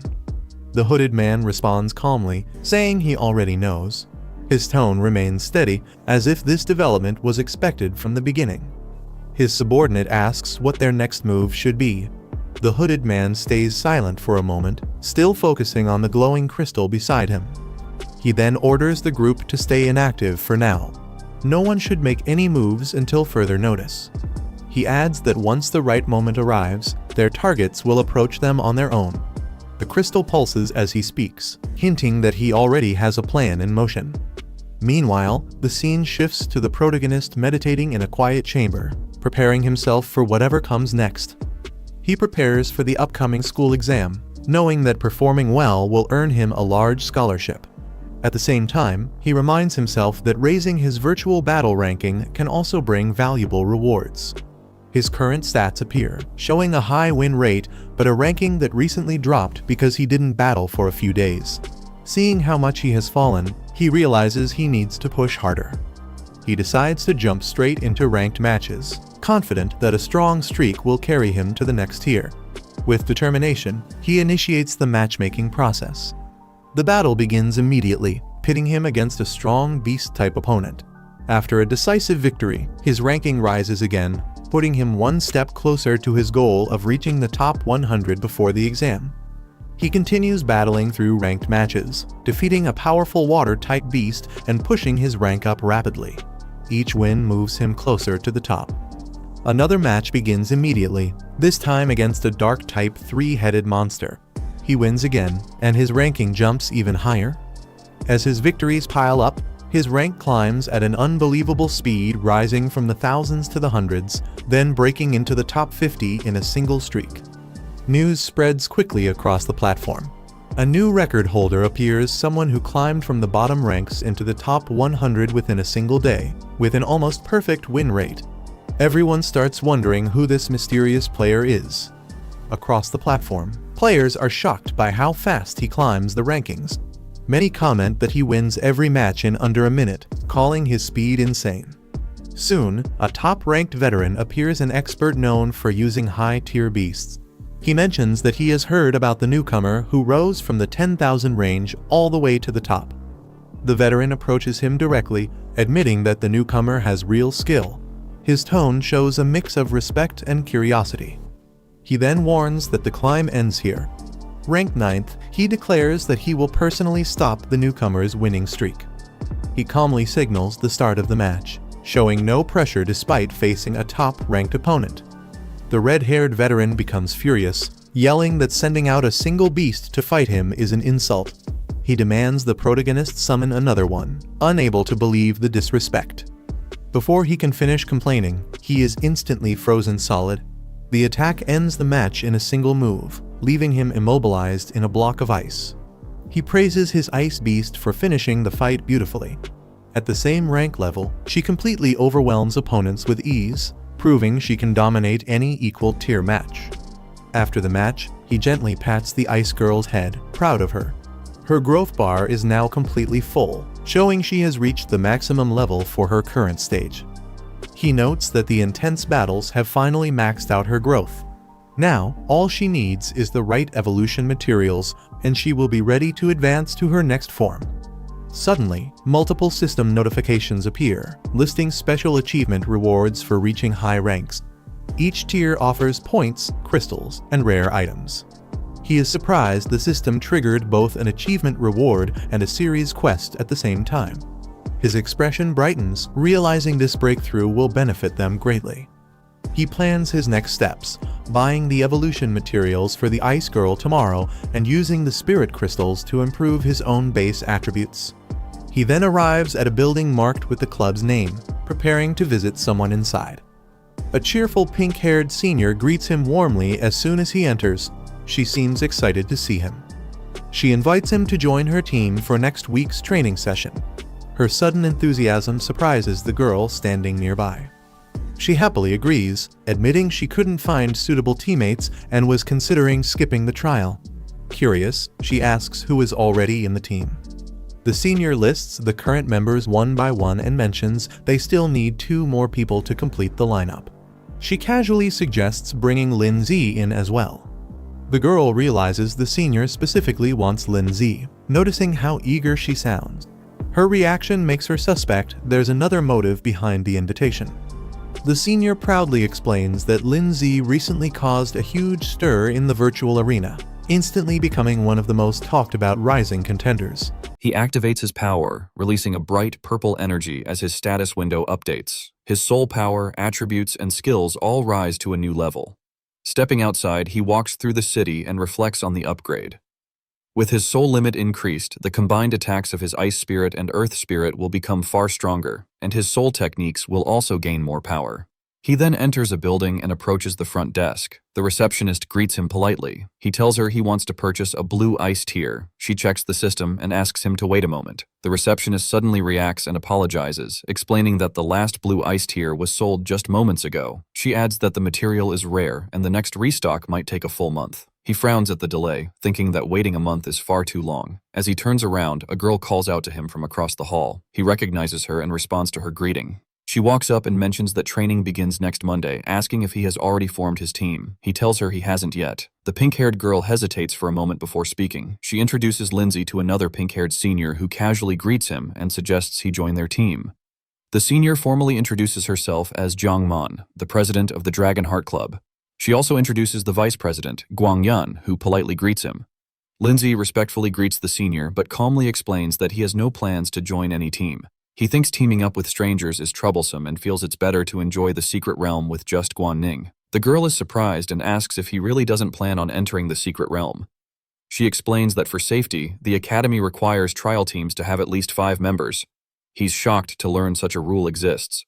She looks at him suspiciously and asks if he intended to solo the run. He awkwardly admits she figured it out. She notices he was looking at the ice blue tier and asks if he wanted to buy it. She reveals the gem in her hand, surprising him. Gulen offers it to him as a reward if he joins their team, adding 10 extra ice attribute materials. He freezes for a moment. The ice blue tier is too tempting to refuse. He looks at the ice blue tier again and hesitates, saying it feels a bit too much to accept. She promises that all loot will include an extra share for him. He agrees but makes a small request Guanning must come along. They accept without hesitation. He happily says goodbye and agrees to meet them next week, while the others calmly respond. The scene shifts to the day of the trial, showing the rocky landscape where it will take place. A massive glowing gate with a beast carving appears, drawing a huge crowd. The pink-haired girl looks up in awe, saying it's incredibly spectacular. The senior explains that she was shocked too when she first saw this giant gate.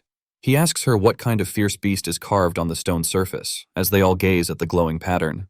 She says that according to the Union and Beast Association, no one has ever seen the creature carved on the gate, but beast tamers privately call it the Void Beast. He repeats the name Void Beast. Clearly thinking about it, a staff member coughs to get everyone's attention and asks the crowd to remain quiet. He announces that the first secret realm trial of the semester is about to begin and all registered students should be ready for the challenge. The instructor announces that all materials obtained in this trial belong entirely to the students and nothing needs to be handed over to the school. The crowd cheers, excited that the school is being generous. A glowing portal appears and the instructor explains that each ring has a gate leading to the next with different environments and beasts. He gives a final reminder. Students should not rush directly toward the innermost ring. The instructor explains that the trial will last 7 days and participants may exit at any time. The pink-haired girls cheer and shout for departure. The group arrives at the 5th ring of the Red Earth secret realm. Stepping into a vast golden desert, Gulen summons her beasts, an ice-thorn dragon and a lightning dragon beast, telling them to get ready. Another member sends out her rock lion, saying it will guard the outer perimeter. She summons another beast, a ferret-type crimson giant spirit at 4th rank. She calls out a second one, a silver light-type centaur, also at 4th rank. He's shocked, realizing she actually has 3 4th-rank beasts. She proudly says she's the second-year vice leader and tells everyone not to worry, she'll protect them. She excitedly praises the 2 summoned pets. One is a beautiful humanoid type. The other is a strong rock-type defender. Both pets react, one with elegance and the other with a menacing grin. The pink-haired girl asks Gwynnie why she isn't summoning her own pet. A bright pink cross-shaped energy bursts into the air, drawing everyone's attention as the strange power begins to gather. One girl stares at it in shock, asking what kind of strange item this hair clip actually is.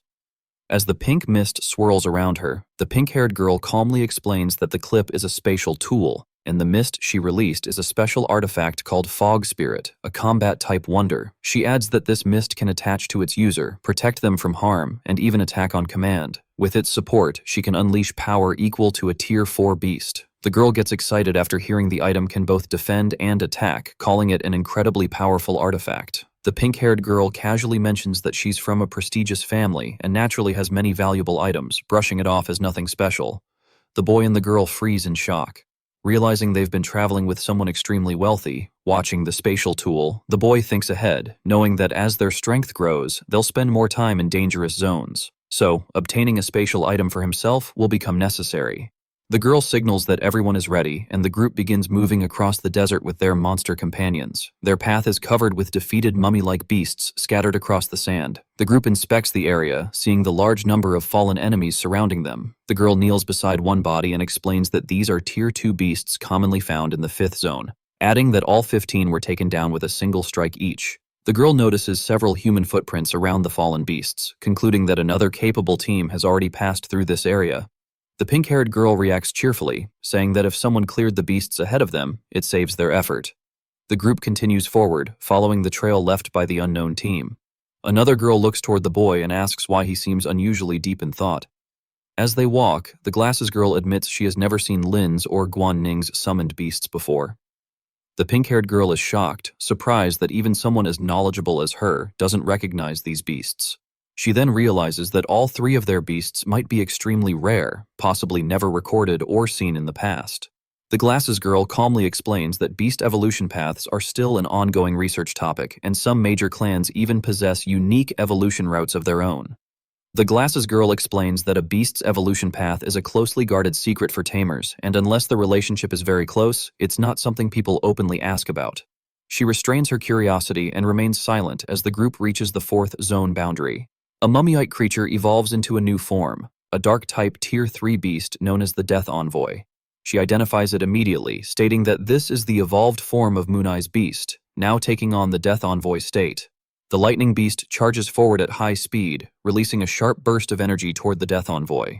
The attack lands directly on its chest, forcing the creature backward as blue flames erupt from the impact point. The Death Envoy struggles to steady itself, but its body trembles and it collapses to the ground. Steam rises from the damaged area as it tries to push itself up again. The boy steps forward and calmly asks his senior to let him handle the next move. He explains that he wants to build more real combat experience, especially since opportunities to practice soul techniques are rare. Meanwhile, the weakened Death Envoy drags itself across the sand, still attempting to recover despite its injuries, showing that the earlier strike hit much harder than expected. The red-haired beast rushes forward and slams a powerful blow into the Death Envoy's chest, sending the creature flying back with an explosive impact. The force of the strike shakes the sand around them as the creature collapses again. The boy watches the result of the attack with a confident expression, saying, The performance isn't bad perfect for gaining more practical combat experience and increasing his growth progress.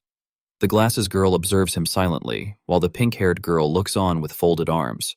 She notes that this junior student not only fights well, but even has a bit of a cool presence in battle. An hour later, the group continues traveling through the desert. Suddenly, all three younger members stop and stare upward in shock, letting out a surprised gasp as something unexpected appears before them. The group suddenly halts as a massive stone wall comes into view, towering over the desert landscape. Its sheer size and abrupt appearance catch everyone's attention, forcing them to look up in silence. The pink-haired girl steps forward and explains that from the third ring all the way to the core area, every section of the first ring is enclosed by this white barrier. Anyone who wants to enter the third ring must pass through this structure.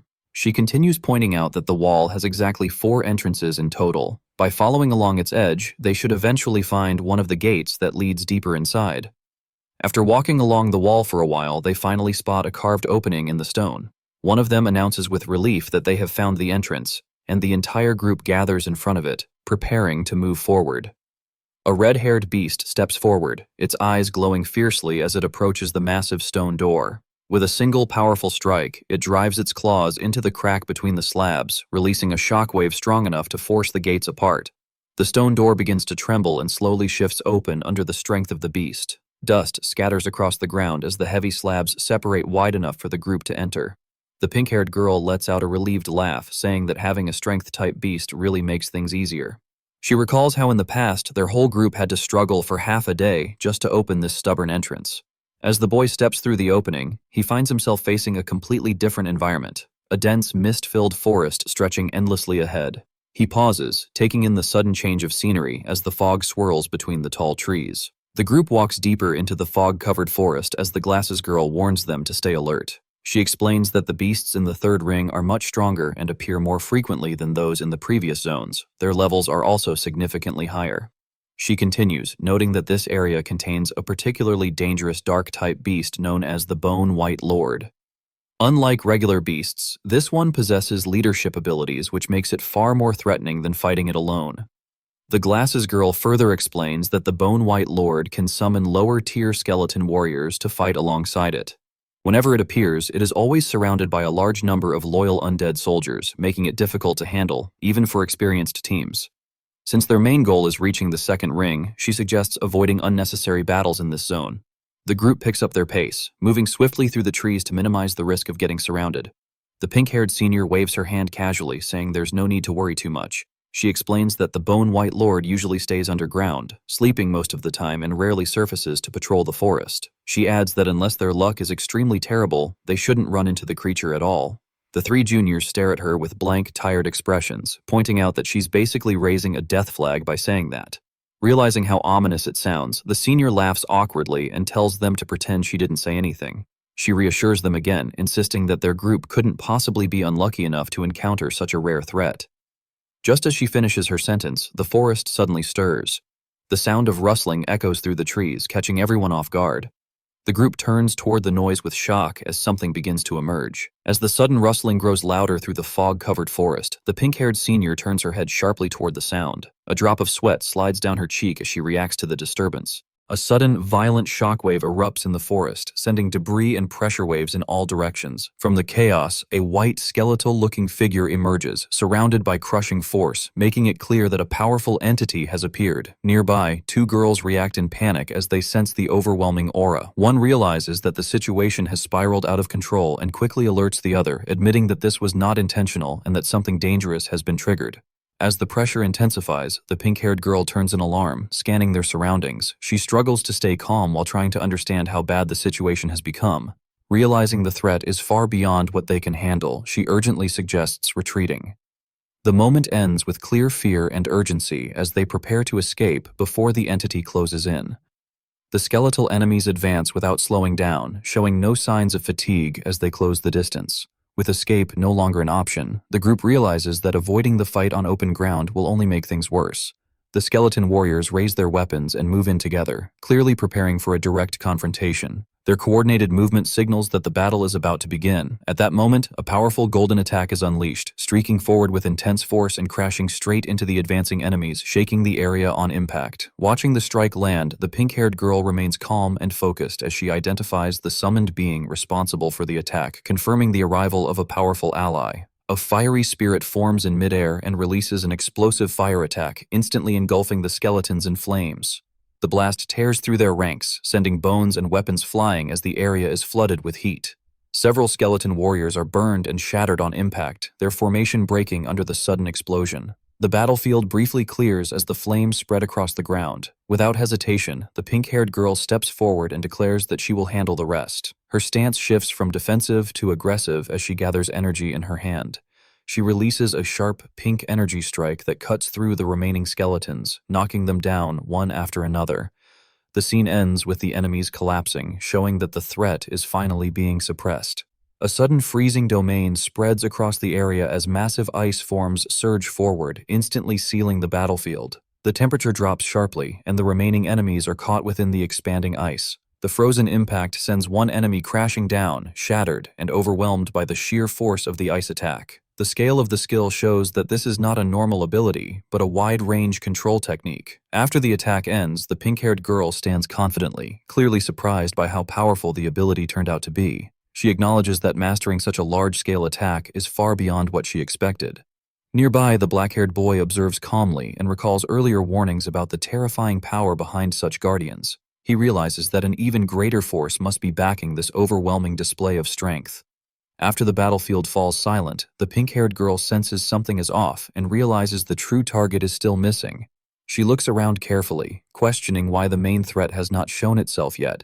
She immediately summons a pink flame-winged bird and gives it a clear command to scout the area.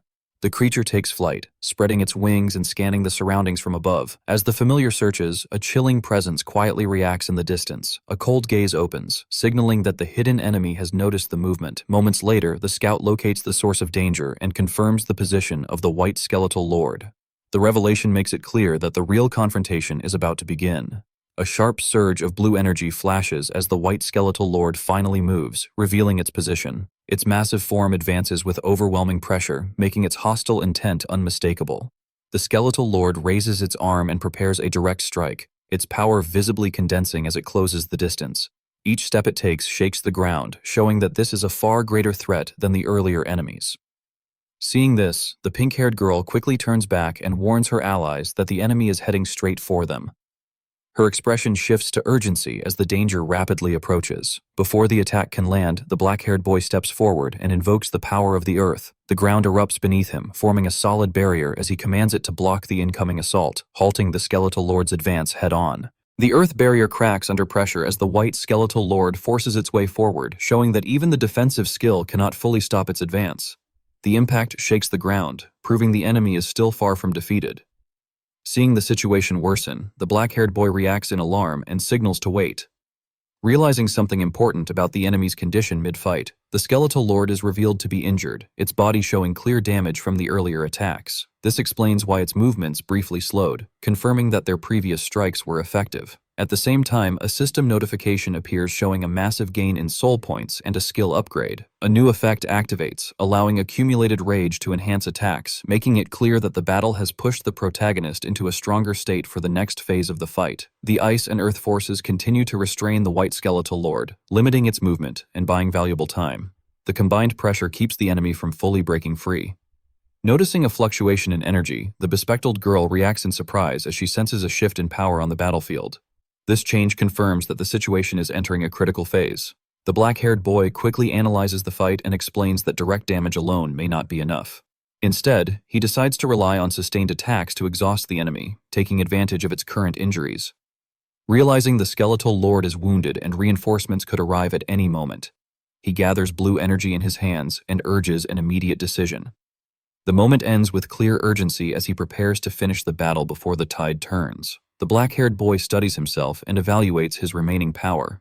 Realizing that using soul attacks carelessly would only waste energy, he concludes that a precise compressed strike is the only way to end this efficiently.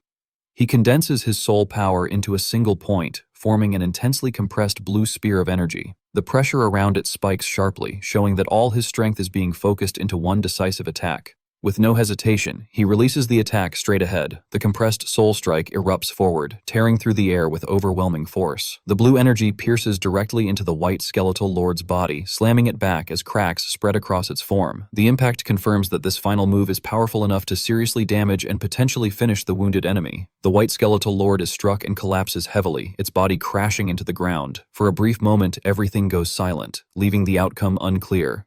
The group reacts in shock, staring at the scene as they realize the impossible may have happened. They struggle to believe that the skeletal lord could have been defeated so quickly. The bespectacled girl immediately analyzes the situation and realizes something is wrong. She explains that the previous attack should not have been strong enough to kill such a high-level enemy, especially given the gap in power. Before anyone can react further, movement appears in the distance. Multiple skeletons begin rising and regrouping, making it clear that the battle is not over and a new threat is closing in. The black-haired boy steps forward and firmly blocks the enemy's escape, making it clear that the skeletons will not be allowed to retreat.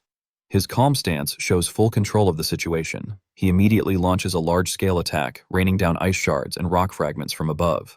The sudden barrage overwhelms the skeletons before they can react. The impact triggers a massive explosion of dust and debris, completely covering the battlefield. Bones scatter across the ground as the attack wipes out everything in its path. As the dust settles, the pink-haired girl looks on in disbelief, while the others openly admire the result. Their reactions make it clear that the fight has finally been decided, confirming a decisive victory. After the battle ends, the black-haired boy urges everyone to quickly collect the loot and leave the area before more trouble arrives. His calm tone shows he is already thinking ahead. Before they can move, a familiar voice calls out his name. A group suddenly appears and one of them steps forward in shock, realizing it is him and questioning why he is here. Both sides stop in surprise as they face each other, clearly not expecting this encounter. The tense silence shows that this meeting was completely unplanned. The newcomer then shouts angrily, accusing him of stealing prey that belonged to their group. The scene ends with rising tension, hinting that a new conflict may be about to. A pink-haired girl recognizes the people blocking the path and notes that they seem to be connected to a certain group. She calmly acknowledges meeting them here while the others stand behind her alert. The opposing group steps forward aggressively, demanding that the materials taken by the old leader be handed over. They shout orders and threaten force, clearly trying to intimidate her. The girl reacts sharply, questioning their claim and asking if they truly believe everything belongs to them. Her expression turns serious, making it clear she won't be pressured. A black-haired man intervenes, warning them not to act recklessly in this area. He points out that they are crossing a line, stopping the situation from escalating further. The pink-haired girl explains that the rule they are quoting is incomplete and outdated. She points out that the condition no longer applies, making their accusation invalid. She clarifies that once the prey escaped the old leader, it was no longer considered theirs. A broken skeleton on the ground visually reinforces her point. Mocking them, she says they failed to keep the prey and let it run free. She sarcastically questions whether they now expect to reclaim it after losing control. The man from the opposing group loses his temper and charges at her, threatening violence, pushing the situation toward an open confrontation. As the man rushes forward, someone immediately stops him and orders him not to move. The sudden interruption prevents the attack from landing. The man argues angrily, insisting that the prey clearly belonged to them and questioning what they are supposed to do now. He pushes the idea of taking it back by force. The black-haired man responds calmly, stating that forcing the issue will not benefit them. He points out that this is restricted territory and suggests handling the situation another way. Unable to accept it, the man demands clarification, asking what he really means. The confrontation pauses with tension hanging as both sides reassess their next move. One of the men silently decides to wait for the right moment, hinting at future retaliation while hiding his true intentions behind a forced calm. The scene shifts to the aftermath, where the pink-haired girl sits casually beside the defeated creature's remains. As the others look on, confirming the danger has passed, she happily shows off a rare core taken from the body, excitedly noting its high value and celebrating their unexpected gain. The black-haired man examines the item and raises a question about possible conflicts between different groups, signaling that trouble may still follow them. The pink-haired girl explains that clashes between the two groups are nothing new and that friction has existed for a long time. She treats the incident as something that was bound to happen sooner or later. The black-haired man brings up the earlier confrontation and asks if the other group was involved as well. After a brief exchange, they decide not to dwell on it and continue moving forward. Their focus shifts to the next objective as a card is shown, explaining that passing the second ring's dangerous zone will allow them to advance further. A girl with glasses reveals their true target, a valley rich in a rare crystal material. She explains its high value, making it clear that this mission could bring them a huge profit. After several hours, the group arrives at Ashblood Valley. They note that while the area holds valuable resources, it is also extremely dangerous, requiring constant caution. As they move deeper, they warn each other that high-level beasts begin appearing from this point onward. The environment itself feels hostile, signaling increased risk. The black-haired man observes that the density and strength of monsters here are far higher than expected.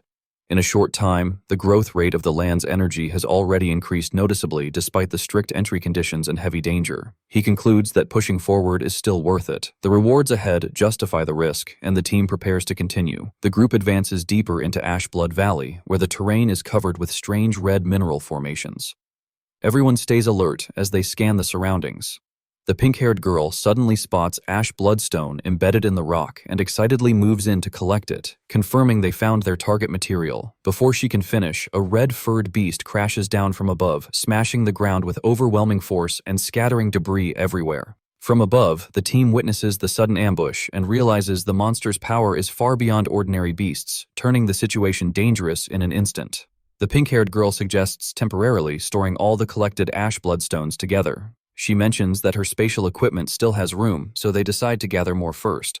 The group looks out over the valley and notices other teams scattered around the area, confirming that they are not the only ones searching for resources here.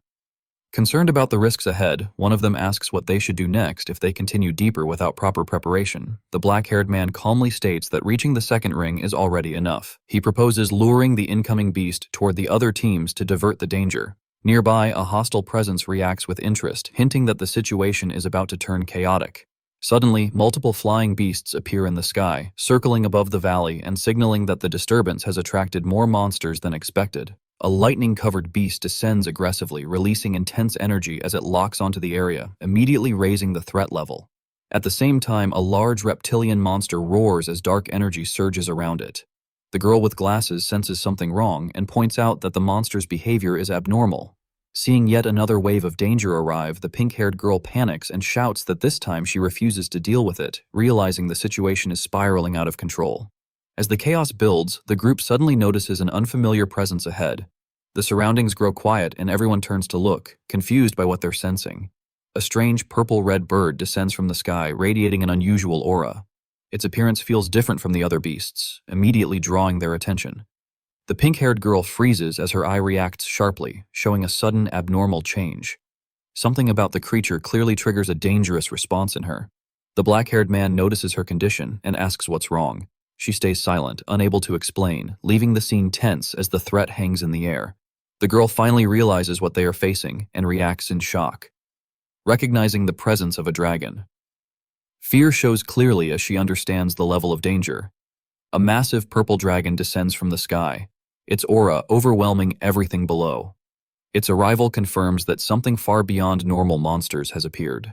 The dragon opens its mouth and begins gathering energy, compressing a powerful force as the surrounding air distorts under the pressure. In the next moment, it releases a devastating energy blast, unleashing a dragon breath attack that threatens to wipe out everything in its path. The sudden surge of power makes everyone realize the situation has turned critical. A warning is shouted as the attack targets them directly. The pink-haired girl reacts first, pulling herself forward as the blast closes in. A massive dragon condenses dark energy into a glowing core, releasing violent purple lightning as its power rapidly surges. Seeing the attack form, a girl panics and warns everyone to retreat immediately while the boy below reacts in shock. The dragon unleashes the attack, sending a towering pillar of destructive energy crashing down and tearing through the ground. At the same time, a blue elemental sphere erupts nearby, its power clashing against the chaos as the battlefield is engulfed in smoke and energy. The girls stare in disbelief as the overwhelming blast is halted, unable to process what just happened. The boy steps forward with a grim expression, realizing that the attack was stopped by a high-energy barrier. The dragon remains suspended in the air, surrounded by multiple condensed energy spheres, its power still unstable and dangerous. With a sudden motion, the dragon dives downward, its massive body cutting through the air as it launches another direct assault. A compressed blue energy sphere shoots forward at extreme speed, cutting through the air with overwhelming force. A red-haired figure charges straight down from above, while a massive shadowy beast surges upward to intercept the attack. A sharp blue beam fires skyward, piercing through the clash. As the red-haired fighter looks up in shock, the collision detonates midair, erupting into a violent explosion of purple and blue energy that floods the battlefield. The red-haired fighter is blasted downward at terrifying speed, his body wrapped in violent energy as he loses control midair. He slams into the dragon head-on, but the massive beast counters instantly, its jaws and power overwhelming him. The dragon's eyes glow as it releases a crushing suppressive force, dragging the fighter down and sealing his movements. A status explanation appears, revealing a domain-type suppression that weakens enemies within its range and greatly amplifies the dragon's dominance. The purple dragon rises again, its massive body radiating overwhelming pressure as the battlefield trembles under its presence. A dark beast-like figure charges forward with explosive speed, its form blurred by pure momentum and power. The observers quickly identify the dragon as a mature crystal-type monster, confirming it possesses at least 8th rank strength with dual attributes. The boy clenches his fist in frustration, realizing the rank gap is too large and that the earth-based suppression ability has no effect on the dragon. The girl with glasses calmly analyzes the situation and explains that crystal dragons are usually dormant beings who would never appear on their own, meaning this monster was deliberately lured here by someone. She continues reasoning that only students from their academy are allowed to enter this secret realm, which means the mastermind behind this disaster must be someone from within their own group. Hearing this, another girl snaps in anger and loudly calls out a specific faction. Realizing who is truly responsible for dragging everyone into such a deadly situation, the pink-haired girl clenches her fists and shouts in rage, accusing them of acting with pure malice and deliberately trying to get everyone killed inside the realm. A man is slammed into the ground by a violent blast, screaming for help as the impact sends debris and energy exploding around his body. Nearby survivors panic and sprint away through the shattered terrain, their fear obvious as the shockwaves continue to tear the ground apart behind them. One man turns back in horror, his face drenched in sweat as he realizes how completely helpless they are against such overwhelming power. Above them, the red dragon roars triumphantly, striking down again as another victim is sent flying across the battlefield, proving there is no escape from its rampage.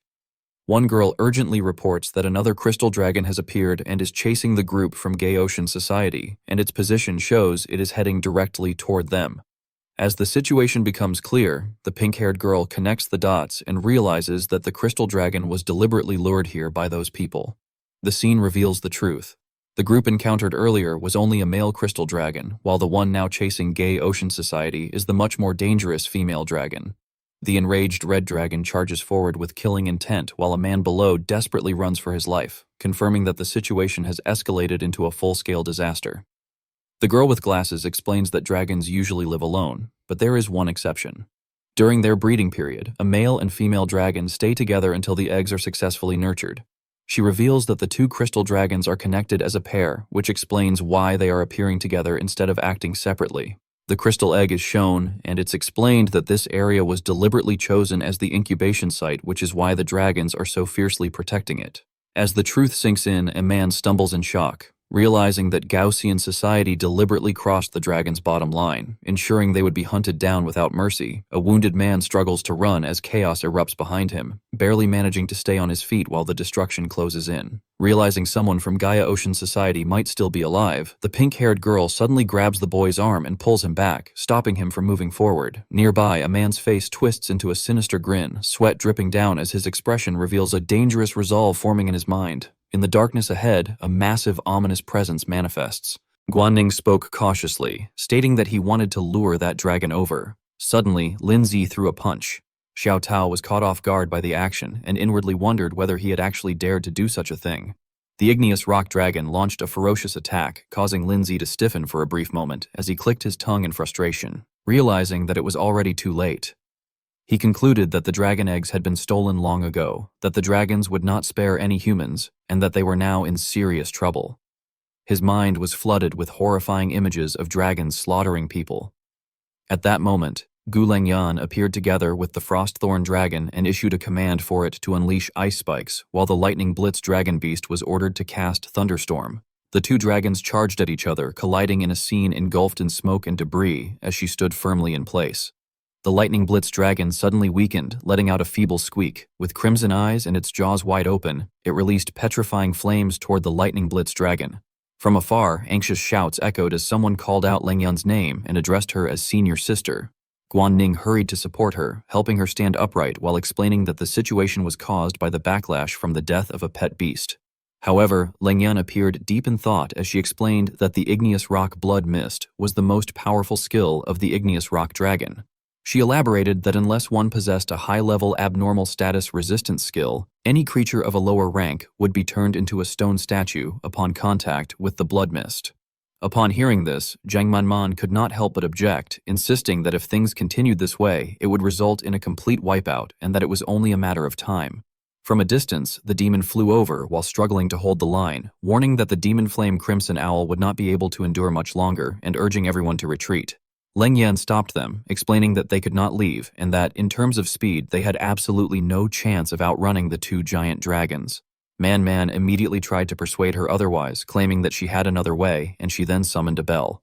Gu Xinyi declared that she would hold off the two dragons and instructed the others to seize the opportunity to escape toward the exit. She explained that the artifact in question was the 1,000-layer bell, a strange artifact capable of bypassing rank limits and forcibly restraining a target, though the user would also be immobilized and unable to move. Man cut her off, insisting that sacrificing herself was better than everyone dying together. The group hesitated at the sight of this, but she grew visibly irritated and scolded them for wasting time. She ordered junior brother Lin Zi to take everyone and leave immediately, promising that Leng Yan would give him the ice blue tear as agreed once they were gone, and urged him to hurry. No one could tell what Lin Zi was thinking, but he apologized to senior sister and stated that he could not abandon his teammates. He further added that things had not actually deteriorated to the worst possible point yet. He then took out a card, identified as the Burst Seed card, which unleashed a pet's potential for a short period of time, forcing it beyond its limits. Continuing, he called out to Snow Maiden and Earth Spirit. Suddenly, a surge of electricity coursed through the area as the spirit art fusion was activated. Everyone showed visible shock, realizing what was happening as Snow Maiden and Earth Spirit fused into the Abyssal Frost Giant Spirit. A towering, muscular, blue-skinned figure resembling Snow Maiden appeared, accompanied by information indicating that the fusion spirit art, Abyssal Frost Giant Spirit, was currently at rank 6 stage 2, with a duration of 60 seconds. Man stared in disbelief. In contrast, Xinyi shouted joyfully, recognizing it as the pet beast she had sensed before and proclaiming it to be Lin Zi's exclusive spirit technique. Lengyan, however, fell silent, noting that despite its overwhelmingly powerful aura, at least rank 6, it still stood no chance against two rank 8 igneous rock dragons. Lin Zi glanced at his phone but calmly replied that it was not over yet.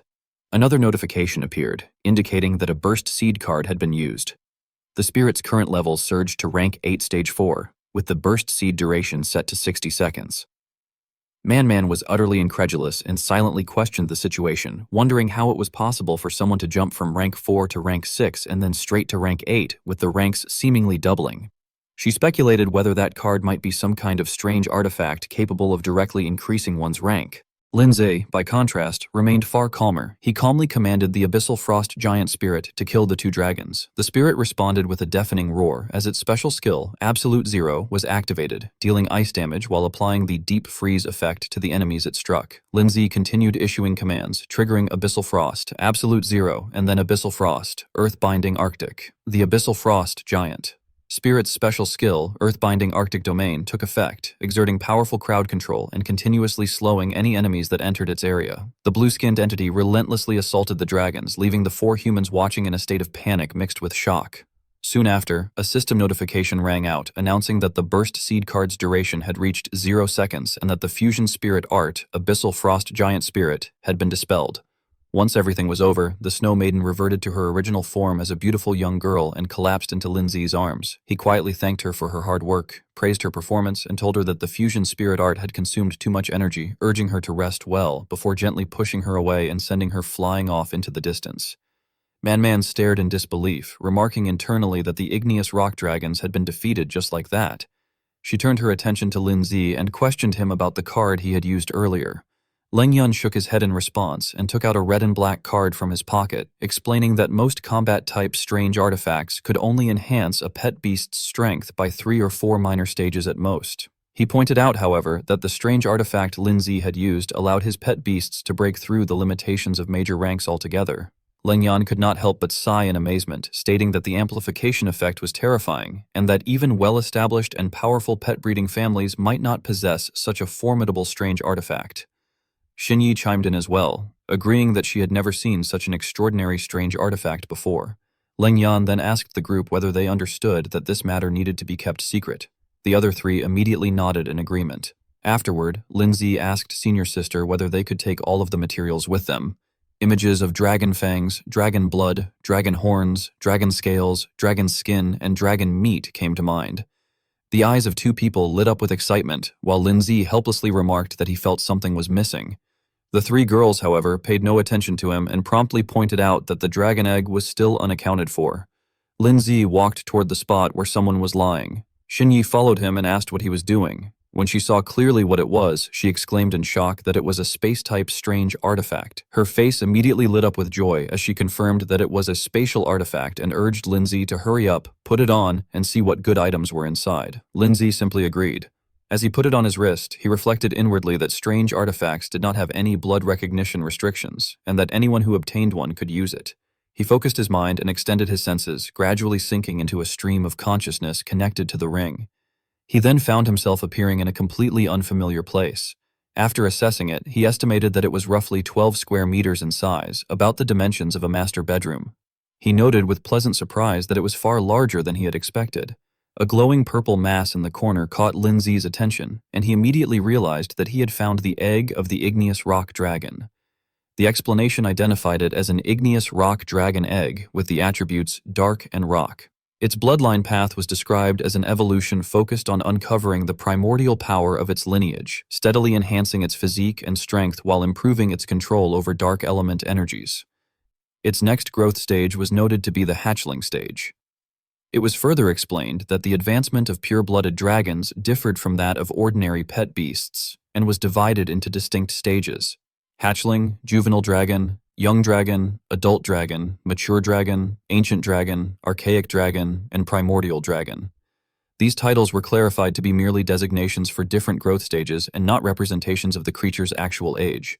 Dee cradled the egg in his arms and felt a surge of excitement, thinking that with this, he had obtained his third main pet beast, and that once he left the secret realm, he would go participate in the Beastmaster level assessment. Returning to reality, Lindsay explained to everyone that the dragon egg had been hidden inside a spatial artifact, which was why the mother dragon had kept relentlessly chasing them. Leng Yan replied that this time it was all thanks to junior brother Lindsay, adding that they had already discussed it and decided that everything they gained from this trip, including the dragon egg, would belong to him. She also said that she would give him the materials she had promised earlier. Lindsay asked how that could possibly be acceptable, saying that the dragon egg and the ice blue tear were already enough for him, and that the rest should be divided among them instead. At that moment, Man suddenly grabbed his hand and said that although they could re-enter the secret realm, they only had one life, and without him, they simply would not have survived. She emphasized that no matter how valuable those materials were, they could not compare to him saving their lives. Man's younger sister immediately nodded in agreement. Lindsay froze and said that he could not accept it, repeating that he truly could not. Man insisted that he could, while he continued to deny it, and she kept affirming that he really could. In the end, the final result was that Lindsay received 80% of the total harvest. Guan Ning then spoke up, suggesting that since dragons loved collecting treasures, they should take a detour to the place where the dragons had been nesting. He mentioned that the demon flame Crimson Owl had already located the dragon's nest and that he wanted to go take a look. Everyone agreed that it was a good idea. As they walked out of the cave together, Xinyi suddenly recalled something and remarked that it was completely different from the novels because those dragons did not hoard treasure at all. Leng Yan explained that since those nests were used for reproduction, dragons usually stored some energy-replenishing crystals instead. Lindsay propped his arm up and repeated in surprise that they were crystals used to replenish dragons' energy, adding that they might as well grab some. Guan Ning then sensed something strange and said that he kept feeling an unexplainably familiar aura. Xinyi responded that she had not felt anything, but Aning insisted that he was not joking and that it seemed to be coming from that direction. When his arm touched a rock, it suddenly opened. Seeing this, Xinyi speculated that dragons were even capable of building secret doors. Lindsay showed no fear as he stepped through the doorway, remarking that it looked man-made and wondering whether someone lived there, especially since the secret realm was supposed to be open only to people from their school. He was completely shocked by the sight beyond the door, where talismans covered the walls, and at the center lay a pink egg. When Aining noticed that he was not responding, she stepped closer. Lindsay instinctively called her name, asking if it was Aning. She said that she felt as though something was calling her over. After clearly seeing what lay ahead, Leng Yan exclaimed that it was a demon-type pet beast egg and warned that it was not safe to stay there for long, urging them to take the egg and leave immediately. Suddenly, a man appeared. Chin-hee asked whether they were already out, saying that he had thought they would stay for the full 7 days. Leng Yan calmly replied that they were going back to rest. Chin-hee secretly wondered why they were in such a hurry. The scene shifted to a brightly lit villa. Leng Yan told junior brother Lin Zhe that they would convert all the materials into money together and that afterwards she would transfer both his and Guan Ning's shares to them. She then handed him a bag, saying that it contained the promised ice blue tear and 10 ice element essences. Lin Zhe accepted it and thanked her. Leng Yan added that regarding the egg found in the dragon's nest, it was a demon-type pet beast egg and should not be hatched recklessly. She warned that the dark room they had found might be related to the Red Moon Group. Both Lin Zhe and Guan Ning were left stunned when they heard the mention of the Red Moon Group. She reminded them that they should already have heard of the Fallen Ones, and that the Red Moon Group was an evil cult whose core members were all Fallen Ones. She explained that if the Symbiosis Group were merely annoying pests, then the Red Moon Group was a devil determined to drag the entire world into the abyss. She added that their shadow lay behind many large-scale terrorist attacks that had shocked the Alliance, and that countless civilians and beastmasters had died because of their schemes. She also pointed out that demon-type pet beast eggs could only be obtained through specific summoning rituals, yet one had suddenly appeared within the school's secret realm. Lin Zhe asked in return whether senior sister meant that there might be members of the Red Moon Group within their school. Leng Yan replied that this was merely the worst-case scenario and that it was also possible the remnants of a ritual had accidentally flowed into the secret realm. As for the demon egg, she said it would be best to find an opportunity to report it and have it destroyed. Ning and Lin Zhe nodded repeatedly, saying that they understood. Man waved her hand and suggested that they stop talking about such serious matters, telling junior brother Lin Zhe to keep in touch and welcoming him to visit the Dragon Heart Club anytime. Xin Yi acted exactly the same as her sister, smiling teasingly and saying that he could call her anytime if he needed anything. He and Ning politely replied that it was fine, bade the senior sisters farewell, and said that they were leaving now. As dusk settled, Ning asked her brother what his plans were next. He pondered for a moment before replying that Xiaoshui could now evolve, so he would go buy the missing materials. Night fell completely. In Lin Zhe's dorm room, Xiaoshui stood there, staring at the green egg that was trembling slightly, which contained a superior ice element essence. He called Xiaoshui over. An adorable little girl emerged, nibbling on Lin Zhe's fingertip and giggling mischievously. He thought to himself that it still felt like something was missing. Suddenly remembering something, Lin Zhe exclaimed that he had not yet claimed the achievement rewards. He recalled that after defeating the 2 igneous rock dragons, the abyssal frost giant spirit had unlocked a new achievement, but he had been in too much of a hurry to leave and had not examined it carefully. A notification appeared, announcing that an achievement had been unlocked, Dragon Slayer for the first kill of a dragon-type beast, with rewards including 500 achievement points, 10 low-grade dark elemental essences, 1 dragon fang, 1 dragon blood, and 1 dragon heart. Another achievement, Ants Shaking a Tree, for defeating an opponent whose level was twice that of one's own pet beast, granted 1,500 achievement points, a burst seed card, a revival potion, an evolution stone, and a growth crystal.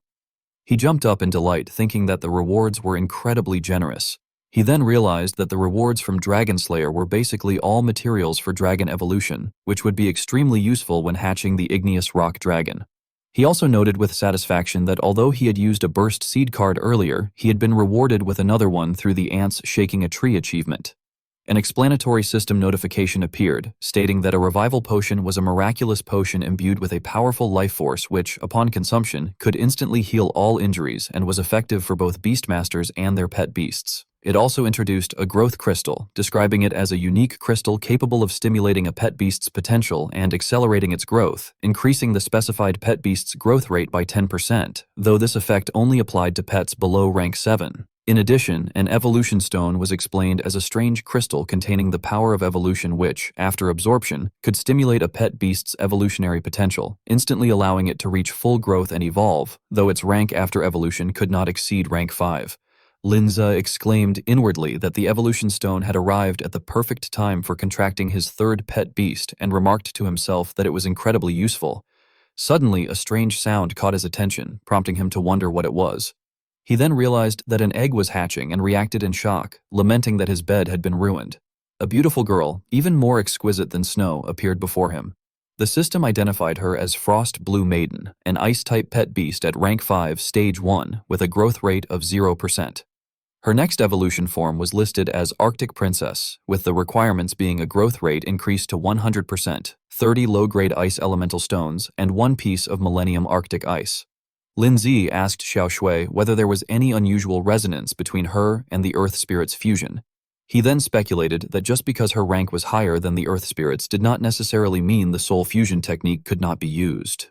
Xiao Shui shook her head adorably in response, and Lin Zi confidently concluded that this was great news, reasoning that once the fusion form was unlocked, even pet beasts of different ranks could be fused together. He noted that Xiao Shui was already at rank 5, while the Earth Spirit was still slightly short of evolving. Xiao Shui remained silently helpless. Another system panel appeared, displaying the Earth Spirit's information. It was identified as a rock and ghost dual-type pet beast at rank 4, stage 5, with a growth rate of 73%. Its next evolution form was listed as Rock God Soldier, requiring its growth rate to reach 100%, 10 low-grade earth elemental stones, and 1 boundless earth. Lin Zi added that, however, based on their current capabilities, the 2 pet beasts were already qualified to pass the evaluation. At the Beastmaster Examination Center, Ye Zuping cleared his throat and ordered everyone to be quiet. He then instructed the candidates to choose their trial difficulty and, following tradition, offered a piece of advice, urging them to select an assessment difficulty that best suited their own strength. He warned them not to aim too high and waste such a valuable opportunity. Turning to his assistant, Ye Zuping asked whether the selections had been made. The assistant replied that the selections were complete. A stone slab was then revealed, displaying the results. 1 person had chosen superior difficulty, 4 had chosen high difficulty, 34 had chosen medium difficulty, and 24 had chosen low difficulty. Ye Zuping reacted with surprise, questioning whether someone had really chosen the superior difficulty. The assistant confirmed that the candidate was Lin Zi, a first-year student from Jiangning College, and added that 2 months earlier, news had arrived from the Pinghai branch about a candidate who had passed the superior difficulty apprentice assessment, whom he believed was also named Lin Zi. Ye Zuping nodded in understanding, remarking that he had heard of Lin Zi's achievements and that calling him a prodigy would not be an exaggeration. However, he expressed hope that Lin Zi could truly pass the superior difficulty bronze level. He then announced for all candidates to prepare themselves, as the assessment was about to begin. Inside the arena, a countdown echoed as the assessment commenced. Lin Zi wondered whether it was still the dual arena mode. A system announcement followed, stating that the assessment had officially begun, that the superior difficulty consisted of a total of 5 stages, and that participants should be prepared.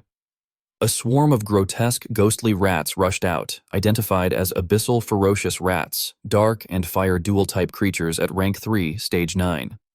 The system then announced a new skill, Snow Maiden's Sigh, explaining that it created a cloud of icy mist containing extreme cold, dealing massive ice damage in a fan-shaped area ahead. Using this power, Snow froze the entire group of rats solid. A notification soon followed, announcing that the first level had been cleared and that the challenge would continue. From within the newly opened gate emerged a terrifying 4-headed serpent-like monster identified as a multi-headed lizard beast, a rank 4, stage 2 creature. Frost Blue raised a hand and unleashed Ice Shower. A group of Night Shadow, Dark-type fierce beasts at rank 4, stage 5 were instantly frozen solid. The system announcement rang out again, stating that the 3rd level had been cleared and the challenge would continue. This time, the enemies were demon ghosts, dark-type fierce beasts at rank 4 stage 8. Shortly after, the announcement declared that the 4th level had also been cleared and the challenge would continue. Ye Zuping could not help but cry out in disbelief, questioning how such a thing was possible. He exclaimed that demon ghosts were extremely powerful and ferocious beasts, yet they had been killed instantly. His voice soon returned to a calmer tone as he remarked that not only the demon ghosts, but all the other fierce beasts had been eliminated with a single blow. He described it as a complete clean sweep and wondered aloud whether Lin Zi's pet beast had already surpassed rank 5, especially considering that Lin Zi was only 18 years old. The assistant beside him explained that it had been the same when Lin Zi took the assessment for the first time. He had easily cleared the superior difficulty level back then as well. The Beast Taming Association of Pinghai City had even extended an invitation to him, but Lin Zi had turned it down. Upon hearing this, Ye Zuping sighed in realization, saying that it was no wonder Lin Zi dared to choose the superior difficulty level. However, he added that the final boss, the rank 5 Bronze Dragon, would not be so easy to deal with. Yet, when the Snow Maiden suppressed the monster with overwhelming force, Ye Zuping stared with his mouth agape. He asked himself in shock whether it had really been cleared just like that, and whether Lin Zi had simply summoned his second pet beast and won immediately. Behind them, the crowd began voicing their own reactions. One person cursed in frustration, saying he had been so close to killing that fierce beast. Another complained that he had not expected even the easy difficulty level to be so hard, especially since the final opponent had turned out to be a rank 3 stage 7 fierce beast. Suddenly, someone burst into loud laughter, shouting that he had finally done it and proudly declaring that from that moment on, he was a bronze beastmaster. He added that he had chosen the high difficulty level. Another person chimed in, stating smugly that out of the 4 people who had challenged the high difficulty level, he was the only one who had succeeded. A man in a striped shirt frowned uneasily, muttering that something did not seem right. Another person reacted in confusion, asking what he meant. The striped shirt man then pointed out the bronze dragon, emphasizing its massive size and asserting that it was at least rank 5. He questioned how a fierce beast of such a rank could possibly appear in a bronze evaluation. This realization caused everyone to gasp in shock. Someone suddenly recognized Lin Zi, exclaiming that he was the one who had chosen the superior difficulty level. They remarked that he looked familiar and soon recalled his name, Lin Zi. Another person confirmed it, saying they had seen him during the examination in Pinghai City, where he had also easily passed the superior difficulty level back then. Someone else reacted in astonishment, asking if that was really true. At that moment, the system announcement finally echoed through the hall, announcing congratulations and stating that the challenger had cleared the level and successfully passed the superior bronze evaluation. The announcement detailed Lin Zi's rewards. His physique had increased from 13.5 to 18.5. His spirit had risen from 15 to 23, his designated pet beast's growth rate had increased by 30%, and the Frosty Blue Maiden's current growth rate was now 30%, with its level reaching rank 5 stage 3. Lin Zi reacted with satisfaction, commenting inwardly that the results were not bad. Ye Zuping then stepped forward and congratulated Lin Zi, introducing himself as one of the examiners for the assessment. He mentioned that when he had been Lin Zi's age, he had only possessed 2 rank 3 pet beasts. He went on to praise Lin Zi as the first Beastmaster in the Federation to pass the bronze-level superior difficulty assessment and asked whether Lin Zi was interested in joining the Beast Tamer's association. Lin Zi refused bluntly, apologizing and stating that he only wanted to focus on his cultivation for the time being. Ye Zuping tried to keep him from leaving, handing over his business card and admitting that he had been presumptuous. He added that Lin Zi had already turned down an invitation back when he was in Pinghai City as well. He told Lin Zi that if he ever became interested in the Beast Taming Association in the future, or needed their help, he was welcome to make contact at any time. Lin Zi accepted the card politely and expressed his thanks. Later, in Lin Zi's apartment, he held the dragon egg in his hands and recalled that senior sister Gu had said that as long as he injected spirit power into the dragon egg, it would hatch and allow him to form a contract with it. At the same time, Lin Zi felt uneasy in his thoughts, realizing that the consumption was enormous. Even with his 2,300 points of spirit power, he felt a heavy strain, and he reasoned that an ordinary bronze-level beastmaster would likely be drained instantly. Suddenly, the egg began to tremble. Lin Zi wondered whether it was already done, and hesitated as he questioned himself on whether he should help it hatch. The dragon was busily eating pastries while Lin Zi gently patted its head. At that moment, the system notification appeared, informing him that the creature was an igneous rock dragon hatchling, a dark and rock-type pet beast at rank 1 stage 1, with a growth rate of 0%. It possessed skills such as dragon breath and rock-splitting claw, and followed a bloodline path focused on exploring evolutionary power, continuously enhancing its physique, strength, and control over dark elements, with the potential to reach the king grade at most. The system further explained that its next evolutionary form, the igneous rock dragon juvenile, required its growth rate to reach 100%, along with 5 low-grade dark elemental essences and 1 dragon fang. Lin Zi silently analyzed the information and concluded that there was no hidden evolutionary path. However, he felt that this was acceptable since the dragon's original potential was already at the king grade, and even if other hidden paths existed, they might not surpass this one. He reasoned that although the dragon was only at rank 1 stage 1, pure-blood dragons grew extremely fast in their early stages, and he already possessed the necessary materials for evolution. His initial plan was to use achievement points to increase the growth rate, combine them with the materials on hand, and directly upgrade the dragon to rank 3. Yet, a trace of reluctance surfaced in his mind as he realized something was off. The dragon, unable to understand his thoughts, let out a confused cry. Lindsay pointed at the system panel and explained to the dragon that if he upgraded it indoors, it might suddenly grow larger and destroy the room, and he felt relieved that he had reacted quickly enough to consider this possibility. The system then asked him to confirm whether he wished to consume achievement points to increase the growth rate of the pet beast. Lindsay confirmed without hesitation. As he did so, he calculated that the dragon had already consumed the evolutionary materials, and the only remaining step was to raise its growth rate. Suddenly, a violent burst of light erupted. Lindsay was stunned as he sensed the overwhelming energy fluctuations, feeling as though they were as fierce as a storm, and he wondered if this was truly the nature of the dragon race. When the light faded, the purple dragon had evolved into an igneous rock dragon juvenile at rank 3 stage 3. It let out a powerful roar before lowering its head in a gentler manner. Lindsay raised his hand in greeting, and the dragon responded with a soft sound. He then gently stroked its head, noting with satisfaction that it had grown considerably and was surprisingly well behaved. He took out a green egg and encouraged the dragon to eat that as well. The system announced that the item was an evolution stone, a strange crystal containing the power of evolution. After absorption, it could stimulate a pet beast's evolutionary potential, instantly bringing it to full growth and causing it to evolve, though its rank could not exceed rank 5. Following this, the dragon evolved once more into an igneous rock dragon adult at rank 4 stage 4, with its growth rate reset to 0%. Its abilities now included enhanced dragon breath and rock-splitting claw, along with new skills such as shadow coil, which manipulated dark elements to restrain targets and deal unavoidable dark-type damage, and death grip, which formed a giant hand of dark energy that inflicted damage and curses, including corrosion, fear, and weakness. Observing this, Lindsay realized that the skill known as Igneous Rock Blood Mist had not yet been unlocked, likely because the dragon's level was still insufficient. He assessed that having 2 rank 4 pet beasts and 1 rank 5 pet beast was already more than powerful enough for the current stage. After thinking it over, he made a request, asking whether the dragon could control its body size. The dragon responded affirmatively, and to his surprise, it suddenly shrank down. Lindsay laughed inwardly, feeling greatly satisfied, and remarked to himself that it was fortunate the dragon could control its size, otherwise summoning it indoors would have been impossible. A few days later, a familiar voice called out to the students. The teacher announced that she had something important to share, explaining that the annual school competition would take place in 1 week. The classroom immediately erupted in excitement. Meanwhile, Lindsay quietly repeated the words, "school competition," in his mind. At that moment, the system unexpectedly appeared before him, announcing that a special achievement quest had been unlocked.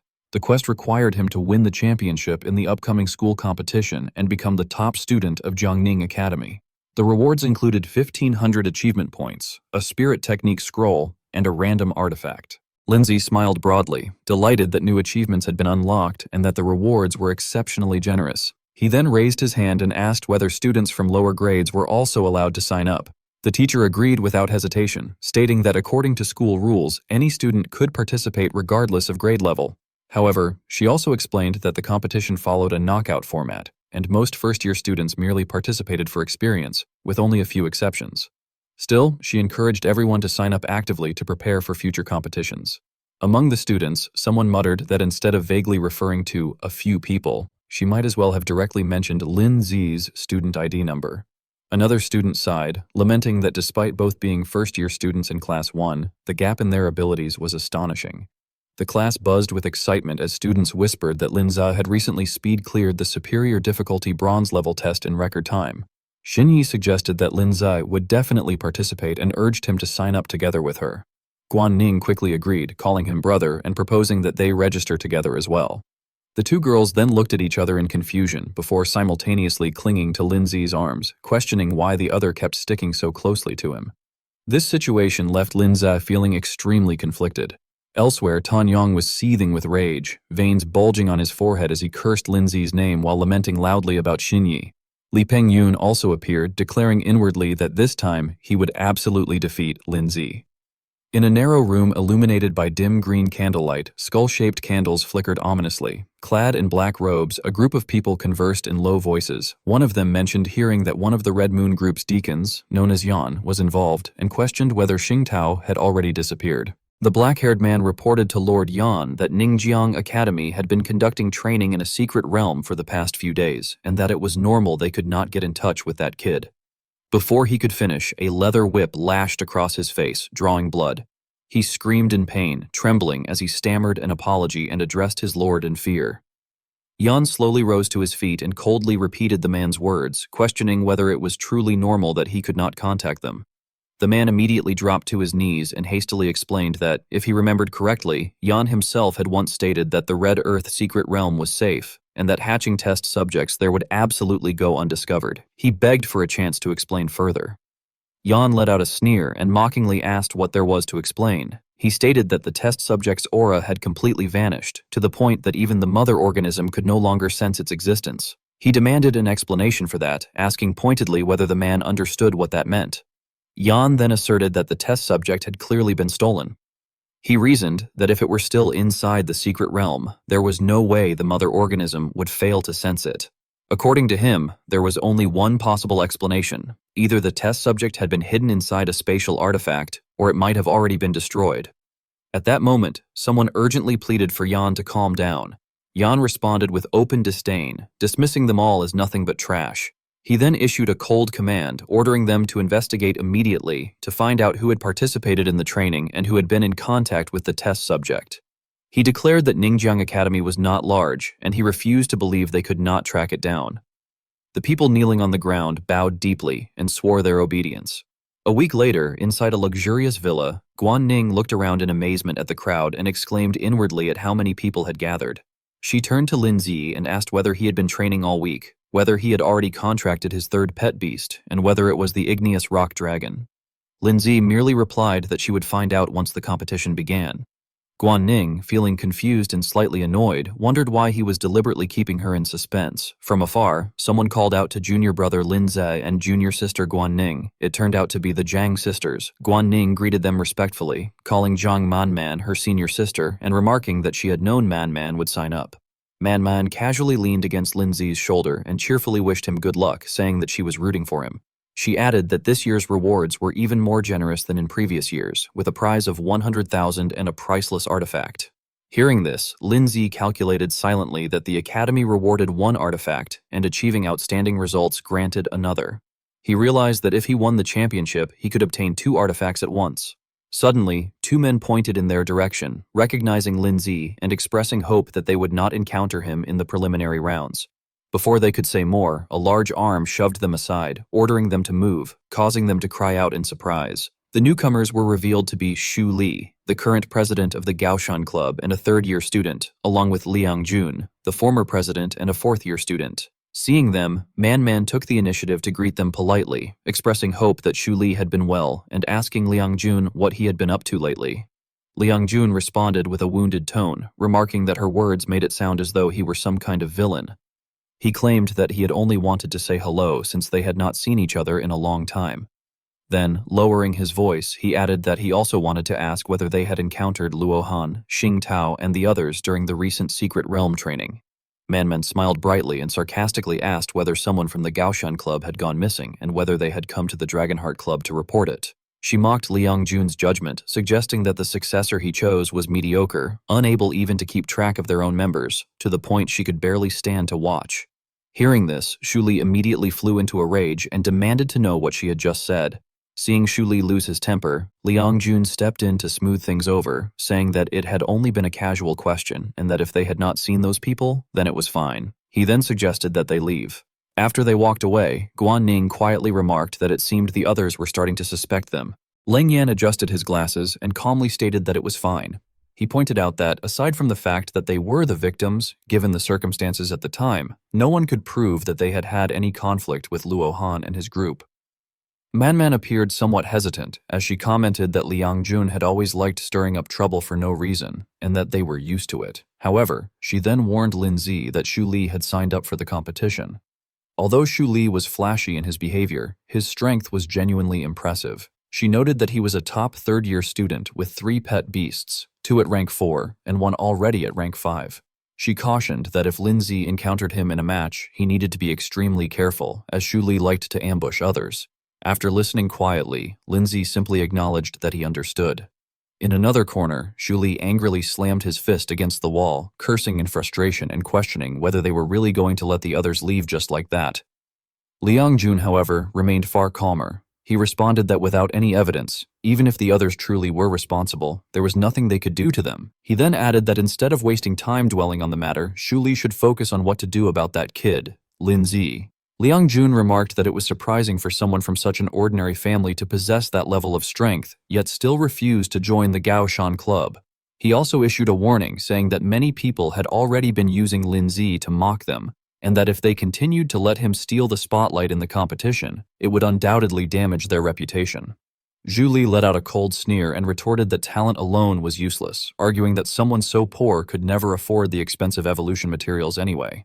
He then expressed his belief that Lin Ze had already reached the limits of his ability, and declared that if he ever ran into him, he would definitely teach him a lesson.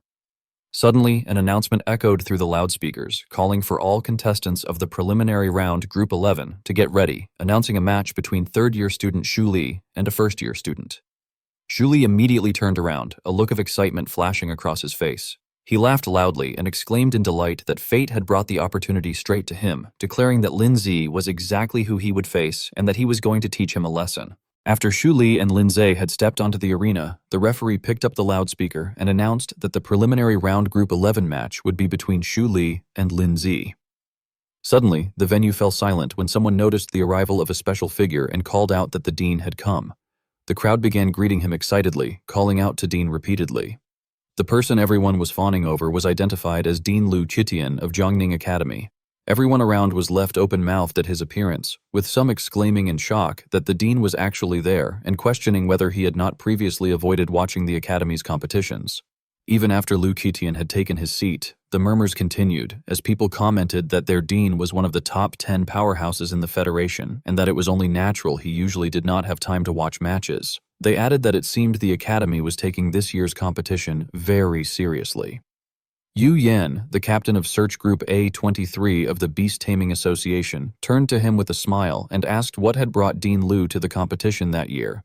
Lu Qitian did not answer immediately but instead chuckled kindly and remarked that the overall strength of the students that year was much higher than in previous years and that he had heard there were many promising talents. His words made Yu Yan laugh as well. Yu Yan then crossed his arms teasingly and said that the dean was usually so busy with work that he rarely had time for the students, but that a prodigy had appeared that year. He joked that if the dean did not keep an eye on things, someone might poach the talent away. Lu Qitian turned to ask whether Yu Yan was referring to the student who had passed the superior difficulty bronze assessment, recalling that his name seemed to be Lin Zi.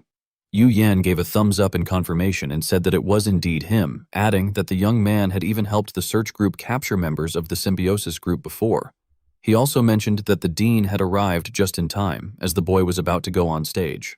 Meanwhile, the crowd below began discussing the upcoming duel between Lin Zi and Shu Li, eagerly speculating about the outcome. Some wondered who would win, saying it was hard to tell since Shu Li was the top student in the third year, while Lin Zi was also very strong.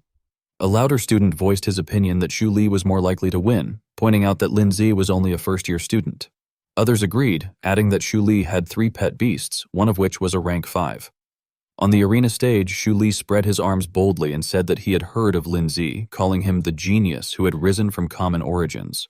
He declared that he would give Lin Zi one last chance, then glared and threatened him to join his Gaoshan club, saying that in the future, when they enjoyed the meat, they might at least let him have a sip of soup. However, Lin Zi coldly refused once again, stating that he had already said he was not interested. He added with a frown that he did not agree with Shu Li's idea of bullying the weak and looking down on ordinary beast tamers. Shu Li's face darkened at those words, and he ground his teeth before hissing that this was interesting. At that moment, the referee announced that the match had begun. As soon as the signal ended, Shu Li summoned his beast and cursed Lin Zi as an ungrateful bastard, declaring that he would show him, a frog at the bottom of a well, just how vast the gap between them truly was. He released his shark lizard beast, a water/earth type rank 5 at stage 2, which dashed forward and let out a mighty roar. The crowd below grew even more excited at the sight of the adult shark lizard beast, shouting that it was Shu Li's strongest pet and declaring that Lin Zi was doomed. Shu Li confidently declared that to deal with Lin Zi, one pet was enough. He then immediately ordered his beast to use Wave Smash, commanding the shark lizard beast to attack. The shark lizard beast instantly formed a massive wave and sent it crashing toward Lin Zi. Seeing Lin Zi standing still without making a move, Shu Li raised his eyebrows in confusion and wondered why the kid was not summoning his pet beast. However, he soon smirked to himself, thinking that Lin Zi must have been so frightened that he could not even summon his pet beast. Crossing his arms arrogantly, Xu Li mocked that trash would always be trash, and that he would just consider it as saving his pet some energy.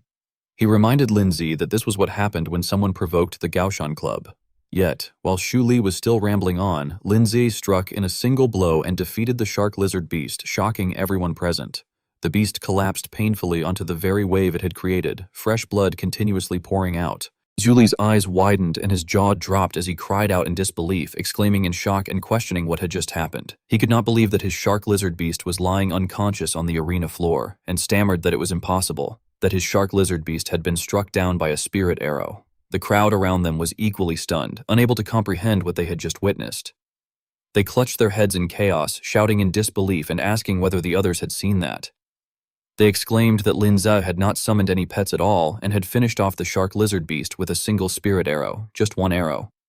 On the other side, Guan Ning was overjoyed by Lin Zi's victory, excitedly cheering and saying that it was just as expected of the junior brother he had his eye on, praising him as amazing. Meanwhile, Lu Titian, who was seated below and observing the match, also grew excited. He looked toward Lin Zi and assessed that the level of the spirit arrow was probably already above level 6. When Xu Li saw Lin Zi beginning to summon his own beast, he angrily shouted in frustration, cursing and demanding to know whether this was some kind of joke. Inwardly, he fumed and wondered if Lin Zi was refusing to summon his pet beast earlier out of contempt for him. At that moment, Lin Zi's aura sank and grew heavy, and he cast a dangerously cold glance at Xu Li. Xu Li began to panic and shouted for him not to get cocky, claiming that he had only underestimated him earlier. He tried to reassure himself, insisting that it must have been a coincidence and that Lin Zi had simply been incredibly lucky to hit the bullseye. Xu Li then summoned 2 more beasts, the Loso Elephant Man, a humanoid type ranked 4th at stage 8, and the Snow Ape, an ice type ranked 4th at stage 6. Waving his hand forward, he ordered them to tear Lin Zi to pieces. Even then, he remained arrogantly confident, arguing that even if Lin Zi's spirit arrow was at a high level, condensing such an arrow required spirit power, and that the previous attack must have drained most of Lin Zi's strength. He furiously demanded that Lin Zi summon his pet beast and fight him seriously. However, the outcome remained the same. Xu Li's 2 newly summoned beasts were swiftly defeated in a single strike and collapsed unconscious onto the arena floor almost instantly. Xu Li fell backward helplessly, watching in anguish as his beasts fell one after another. In despair, he cried out that it was impossible and questioned how such a thing could happen. Across from him, Lin Zi calmly waved his hand and stated that there was indeed a wide gap between them. Standing proudly amid the smoke, he declared that with Xu Li's level of strength, he was not worthy of making him summon a pet beast at all. Xu Li dropped to his knees in front of Lin Zi as the referee announced over the loudspeaker that in preliminary round Group 11, Xu Li had faced Lin Zi, and the match result was that Lin Zi had won. Xu Li's face twisted in extreme frustration, his teeth clenched tightly in unwillingness to accept the outcome. Zhang Manman happily walked over and remarked that it was awesome, and that it seemed she had been worrying for nothing. Guo Xinyi applauded and added that winning a match against an opponent from another grade would earn extra points, saying that it looked like he could advance directly to the official competition. Guan Ning lightly nudged him with her shoulder and asked her brother whether he wanted to watch the matches together. Lin Zi smiled at her and gently declined, explaining that he planned to go to the pet beast store to buy some materials. In the distance, where Xu Li had gathered with his friends, Liang Jun angrily cursed, shouting that the brat had actually dared to humiliate the people from his Gaoshan and calling him incredibly arrogant, swearing that he would make him pay the price. Xu Li lowered his head while sitting on a chair and muttered that Lin Zi had defeated him with just 3 spirit arrows and admitted that his spirit power was not bad. Trembling as he clenched his fists and his muscles bulged, Xu Li tried to convince himself that Lin Zi must have used some kind of artifact, insisting that an ordinary person could not possibly obtain such a valuable item and claiming that it must have been stolen. Covering his face in disbelief, he declared that he had to report him. At that moment, Liang Jun, who was standing beside him, suddenly slapped him. Frowning in irritation, Liang Jun scolded him and said that it was enough and asked whether it was not already embarrassing enough. He then turned to the underlings behind him and urged everyone to stay sharp and do their best in the competition. Liang Jun further stated that the academy competition was not just about one-on-one duels and affirmed that he would personally find a way to teach that kid a lesson. As time passed and the surroundings gradually grew dark, the streetlights on both sides of the road lit up. Lin Zi walked into a bustling street. After leaving the store, he held the shopping bag in his hand and sighed helplessly that it was so expensive. He calculated inwardly that after the upgrade material had changed from essence to origin stones, the price of a single item had increased 5-fold. He reflected that compared to growth rate, The biggest obstacle on the road to becoming stronger was actually the exorbitantly priced materials, and that without the materials required for evolution, even the most talented pet beast would remain stuck in the same place. In the end, the total amount he had to pay was simply too large. The dragon on Lindsay's shoulder sighed helplessly, and Lindsay himself also let out a weary sigh. Nevertheless, he kept moving forward and entered a coffee shop, telling himself that they still needed to find a way to make money and that it would be even better if they could farm materials directly from the relevant secret realms. His steps did not stop. Suddenly, he seemed to notice something and halted. He wondered in confusion why there was a tall wall blocking his path, recalling that this alleyway had not been a dead end and questioning whether it was just an illusion. The dragon on his head also voiced its confusion. At that moment, a voice suddenly sounded from behind Lindsay, asking teasingly whether he had already noticed. Both Lindsay and the dragon on his head immediately turned toward the direction from which the voice had come. Lindsay suddenly noticed two people in black cloaks standing behind him. The girl sitting on a barrel was revealed to be Red Moon Group follower Mo, and she greeted him while resting her chin on her hand, asking whether the little handsome brother was called Lindsay. The other person, Red Moon Group follower Yu, frowned in annoyance and reminded her to be a bit more serious. Mo then jumped down from the barrel and teasingly told Yu to relax, remarking that he was always in such a hurry. In the next instant, she flashed in front of Lindsay and questioned whether, not long ago in the Red Earth secret realm, he had taken something he should not have taken.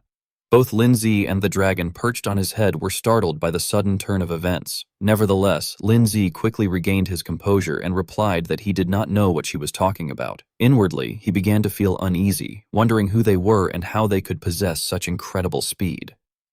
Across from him, Mo silently observed Lindsay while he simultaneously evaluated the two of them, speculating that if they were connected to the Red Earth secret realm, they might be from the Red Moon Group. Suddenly, Mo fixed her gaze on the ring hanging on his chest and told him to stop pretending, stating that they had already investigated and asking whether the item on his chest was Xing Tao's spatial artifact. She then coquettishly added that for someone as young as him to possess such strength, the Lord Steward was very interested in him, and that as long as he was willing to join the Red Moon Group, whatever he had done or taken would be wiped clean. Mo did not miss the opportunity to recruit him, praising him as smart and talented, but emphasizing that in this world, talent needed resources to be nurtured, and claiming that the Red Moon Group could give him anything the Academy could not. Before she could finish, Lindsay directly refused. Mo appeared somewhat disappointed and frowned, saying that it seemed he had not quite grasped the situation. After failing to persuade him, she shifted to threats, revealing that they had set up a cordon around the area and that no one would come to rescue him. As she slowly stepped forward, she warned him that he had only two choices, either join the Red Moon Group or die there. Behind her and Yu stood numerous beasts belonging to the two of them. Confidently waving her hand forward, Mo ordered him to choose one of the two options. She then added a final enticing yet ominous reminder, suggesting that he was probably not the only one connected to the matter, and that if he joined them, the Lord Steward might consider letting the others go. Upon hearing this, Lindsay's face darkened instantly with anger.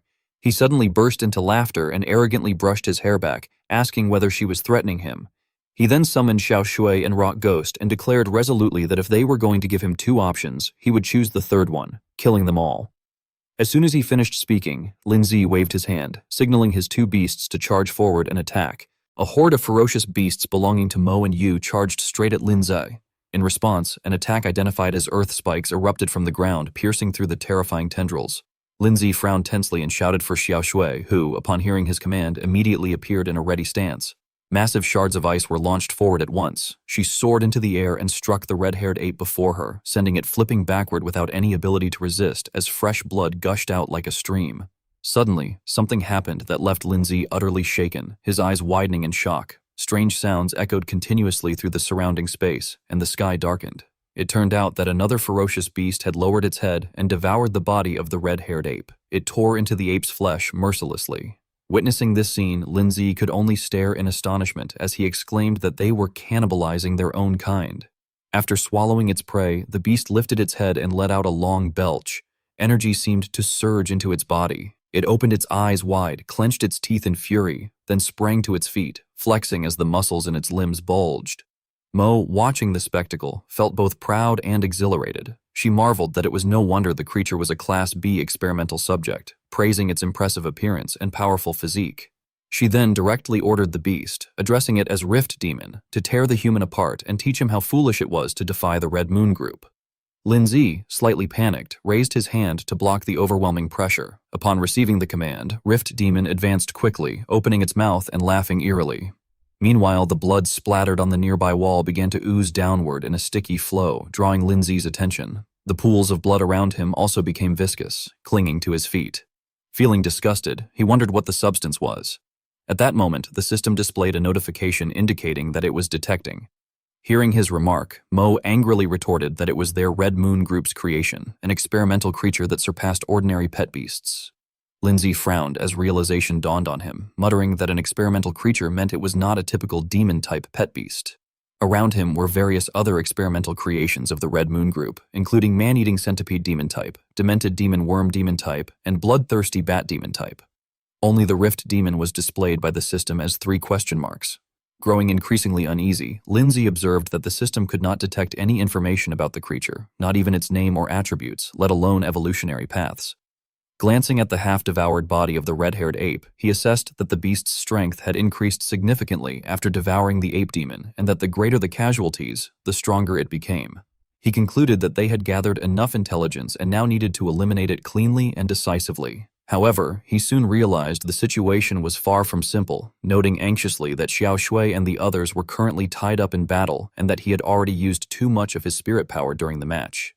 Xiao Shui continued fighting fiercely nearby. Lindsay gently stroked the purple dragon perched on his shoulder and murmured that, in that case, it was time to see what it could do. Seeing that he still refused to comply, Mo mocked him, saying it was useless to resist and that no matter how hard he struggled, he could not change his fate. Yu, who had been silent until then, remarked that although Lindsay's strength was not bad, he could not defeat them with only 2 pet beasts. He added that he had heard Lindsay had recently passed the bronze assessment. His gaze then fell on the purple dragon on Lindsay's shoulder as he questioned whether he had contracted the igneous rock dragon and brought it out of the Red Earth secret realm, judging from its size that it was only in its juvenile form. Hearing this, Lindsay smirked arrogantly and asked who had said it was merely a juvenile form. As soon as he finished speaking, the igneous rock dragon's body began to transform. The surrounding space trembled from the force of its evolution. In an instant, the dragon expanded behind Lindsay, coughing and growling deeply. The sight left the others stunned, stammering in disbelief. Mo exclaimed in shock, questioning how it was possible that it had become an adult-form igneous rock dragon. Yu, equally incredulous, demanded to know how he had accomplished it. Lindsay smiled calmly and replied that he had no obligation to inform them. He then ordered the igneous rock dragon to attack. Outside, night had fully fallen. The barrier sealing off the alley gradually dissipated and everything returned to normal, though remnants of the ferocious beast's tendrils still lingered. Yu Yin arrived with his squad and his spirit mastiff, commanding them to lock down the area, evacuate the crowd, hurry, and check if anyone was injured. Upon seeing him, Lindsay called out in surprise, addressing him as Captain Yu Yan. Hearing his voice, Yu Yan was equally startled. Looking at the pile of beast corpses on the ground, he hesitantly asked what Lindsay was doing there. Noticing Mo and Yu bound tightly together, he inquired whether Lindsay had captured them. Lindsay paused briefly before confirming. He then grew serious and reported to Captain Yu Yen that there was something important he needed to convey. The Red Moon Group had infiltrated the academy, and moreover, they appeared to be conducting some kind of dangerous experiment. In the early morning at the investigation team office, Yu Yen brought a cup of coffee to Lindsay and carefully reminded him that it was hot and that he should be careful. Lindsay politely thanked him. After sitting down across from him, Yu Yen began by explaining that they had received reports about suspicious individuals appearing near the academy. He admitted that he had not expected it to be the Red Moon Group, and he certainly had not imagined that they would be coming specifically for Lindsay. Frowning with tension, he asked whether it was true that members of the Red Moon Group had already infiltrated the academy. Lindsay thought for a moment before replying that he suspected they indeed had people inside the academy. As evidence, he took out a small ring and explained that the spatial ring had originally belonged to someone named Xing Tao from the Academy's Gao Shan Club. He calmly recounted that he had encountered them during his recent training in the secret realm, where a conflict had broken out. He described how the situation had been extremely dangerous, saying that they had ventured deep into the secret realm and deliberately attracted an igneous rock dragon during its mating season to attack his teammates, while also attempting to steal a dragon egg. Fortunately, they had failed and were instead killed by another igneous rock dragon. Lindsay continued by explaining that after he had slain the igneous rock dragon, he had gone to inspect its lair. Inside the dragon's nest, they had discovered a hidden door, and behind it had been a secret room belonging to the Red Moon Group. Hearing this, Yu Yen could not help but cry out in shock. Lindsay went on to share his thoughts, saying that he had found it strange at the time. Why would members of the Red Moon Group appear in a secret realm managed by Ningjiang Academy? He then pointed at the ring and emphasized that the woman earlier had immediately recognized the special artifact as Xingtao's. Yu Yen's expression darkened as he hesitated before speaking. Lindsay did not avoid the issue and stated directly that he believed Xingtao and the Red Moon Group had been colluding with each other. Yu Yen's face turned serious as he quickly expressed his stance, saying that he understood and would send someone to investigate, adding that they should be able to obtain a great deal of information from the two detained individuals. At that moment, Mo and Yu were being held in custody in another room. After that matter was addressed, Lindsay shifted the topic and asked about the so-called experimental subject, mentioning that he had killed one and wondering whether the body could still be used for research. The mention of this made Yu Yen even more troubled. Leaning forward nervously, he explained that the matter had originally been meant to remain strictly confidential, but since Lindsay had rendered great service, he would disclose it. He revealed that the Red Moon Group had been secretly attempting to hatch a type of man-made demon-type pet beast. Lindsay was visibly shaken by this information and exclaimed in confusion that he remembered the beast Tamer's association also breeding pet beasts. Yu Yen nodded and clarified that this was correct. He explained that, for example, the spirit mastiff of their investigation team was a unique breed artificially cultivated in earlier years. However, demon-type pet beasts were different. While some pet beasts might possess demon-type bloodlines mixed within them, pure-blood demon types could only come into existence through a single method, summoning rituals. At that thought, Yu Yen tiredly held his head and concluded that, in any case, they were still investigating the matter step by step and had already destroyed several secret incubation sites. The man cautiously warned Lindsay that the Red Moon Group had their eyes on him and advised him to be extra careful. He added that he would give Lindsay a special communicator and instructed him to contact him immediately if the same situation happened again. Lindsay calmly lifted his head and agreed. After saying that, he stood up and stated that he would return to the academy. Yu Yen responded simply that it was no problem and assured him that she would inform him as soon as there was any progress in the investigation. She then suddenly remembered something and told him that she would apply for a bonus on his behalf, but emphasized that the matter required him to keep it strictly confidential. When Lindsay left, it was still daylight. He glanced at the newly gifted watch on his wrist and grew somewhat curious about its functions. He wondered to himself whether that was the Best Timer Association's communicator, recalling that they had said if he pressed the button while in danger, it would immediately send out his coordinates. Impressed by how advanced it was, he decided to head back to the academy first and prepare for the next day's competition. The following day at the competition square, a large crowd gathered to watch and wait. Guanning, slightly upset, approached Lindsay and asked why he had not replied to her messages the previous night. He shrugged calmly and explained that he had been so absorbed in practicing his spirit techniques that his phone had run out of battery and shut off automatically. He apologized and promised to pay more attention next time. Although she did not look entirely convinced, she simply let out a soft exclamation. After a while, Guanning returned to her normal mood and remarked with relief that it was good nothing had happened, as she had thought he was being harassed by the Gaoshan Club. She reminded him that it was the official match day and suggested they check his match grouping. The first match was officially announced as Lindsay versus Zhao Jie, drawing a large number of spectators. Guanning excitedly cheered him on, encouraging him that he could do it.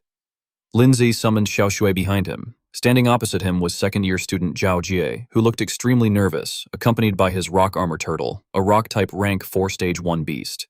The referee signaled the start of the match. The crowd around them cheered enthusiastically. In just an instant, the rock armor turtle was knocked out by Xiao Shui, frozen solid and unable to move. The referee quickly declared Lindsay the winner and announced that he had advanced to the top 32. The audience below reacted in disbelief, wondering what had just happened. They questioned where the skills were and admitted they had not even seen how the ice-type pet beast had made its move. They were astonished that the rock armor turtle's absolute defense had been frozen so effortlessly. Next came the second match of the day, officially Lindsay versus Li Yunyun. Lindsay once again summoned his two pet beasts in advance. Standing opposite him was third-year student Li Yunyun, accompanied by her Swiss shadow leopard, a beast-type rank 4 stage 2 creature. Facing the announcement of the match, Li Yunyun hesitated briefly before letting out a small sound of frustration. She then calmly expressed her intention to forfeit. Everyone was shocked by her decision, questioning whether she had truly just forfeited. Some commented that if they were in her position, they would have forfeited as well, as his two pet beasts were far too intimidating. Others pointed out that it was not only the strength of his pet beasts that was frightening, but also that Lindsay had instantly defeated Xu Li using only his spirit techniques. Meanwhile, up in the high stands, a girl softly murmured Lindsay's name to herself. With a faint smile, she assessed that he was an interesting person. After Xiao Shui used her ice abilities to freeze the Tree Demon Plant Type Rank 3 Stage 3 and the Withered Beast Plant Type Rank 3 Stage 1, the referee announced that Lindsay had advanced to the top 128. In the following match against the giant rock monster Rock Type Rank 3 Stage 9, Rock Ghost delivered a powerful punch that decisively knocked down the opponent. The referee once again declared that Lindsay had advanced to the top 64. In the next round, he faced the Yellow Sand Lizard Man Rock Type Rank 4 Stage 1. Xiao Shui once more utilized her ice skills, forming chains that tightly bound the creature, securing yet another victory and allowing Lindsay to advance into the top 32. The spectators outside, having witnessed the consecutive battles, were left utterly stunned. They exclaimed in amazement that it was another instant kill and commented on how handsome he was, questioning whether he was truly just a first-year student. Soon, the crowd began chanting his name repeatedly, calling out Lindsay over and over again. At the same time, a series of system notifications appeared. He had unlocked the achievement Academy Competition 1, entered top 128, receiving 50 achievement points as a reward. He had unlocked Academy Competition 2, entered top 64, earning 100 achievement points. And he had unlocked Academy Competition 3, entered top 32, gaining 200 achievement points. Lindsay smiled to himself in satisfaction, thinking that he had unlocked a few small achievements and that even a small gain was still something worthwhile. He reasoned that the remaining matches should allow him to unlock even more. However, he suddenly noticed something and froze, his face filled with confusion. Staring intently at the three system notification panels before him, he widened his eyes in bewilderment and wondered what was going on. A short while later, Lindsay rejoined his friends behind the arena. Zhou Xiong beamed with pride and praised him, saying that it was exactly what he would expect from his big brother. He added that Lindsay had frightened those third- and fourth-year students so badly that they forfeited the competition, and that he had truly made all the first-year students proud. Guo Xinyi excitedly expressed that Lindsay was the first freshman in the academy's history to enter the official competition and even make it into the top 4. She patted her chest encouragingly and urged him to keep it up, saying that she believed in him. Meanwhile, beside them stood the students who had failed to qualify. The two of them lowered their heads sadly and muttered that the gap between themselves and him was growing larger and larger. One of them wailed that his Xin Yi could not accept this outcome. Guan Ning, who had been checking information on her phone, suddenly spoke up. She explained that Lindsay had received a pass in all 3 matches because his opponents had forfeited, and therefore his opponent in the top 4 match would be someone specific. After confirming the information, her eyes widened in shock. She hurriedly showed the details to Lindsay, telling him to look because the lineup for the top 4 match that afternoon had been confirmed and that his opponent was Liang Jun. On the screen appeared the announcement, Lindsay versus Liang Jun. After reading it, Lindsay calmly remarked that it was quite a coincidence, as he was running into the Gaoshan Club again. Zhou Xiong reacted in alarm, asking whether it was Liang Jun, the former president of the Gaoshan Club.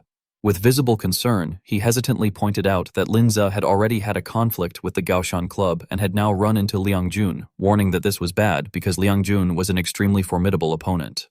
Linzi showed a trace of curiosity and told him to elaborate further. At that, Zhou Xiong immediately explained that Liang Jun was a 4th-year student ranked 2nd overall, a bronze-rank beastmaster who possessed 3 rank 5 fire-type pet beasts. Frowning slightly, he added with some tension that the strangest part was the rumor that Liang Jun had an unrevealed family-inherited spirit technique capable of instantly increasing a pet beast's level. Before long, it was time for the match between Linze and Liang Jun. Seeing Linzi standing proudly on the arena stage, Lu Qitian inwardly marveled that the boy was even more outstanding than he had initially thought.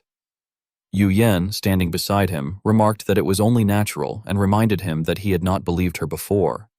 In his heart, Lu Qitian acknowledged that there was no exaggeration in her words, considering that Linzi had single-handedly captured 2 fallen ones, high-risk criminals publicly wanted by the authorities. Glancing around, he secretly speculated that compared to battling the fallen ones, this kind of academy competition was probably nothing more than child's play for Linzi. Meanwhile, in the audience, the crowd excitedly discussed who would win between Liang Jun and Linzi, with some expressing their desire to support Linzi. A cheerful girl asked Xiaoru who she thought would advance. Xiaoru merely smiled gently and asked her in return what she thought. The girl enthusiastically declared that Liang Jun would surely win, reasoning that although Lin Zi was very strong, he was only a first-year student. After hearing this, Xiao Ru remained silent. Her reaction shocked the short-haired girl beside her, who asked in disbelief whether she truly thought Lin Zi could win. Fixing her gaze on the arena, Xiao Ru calmly observed that it was clear Lin Zi had not yet used his full strength.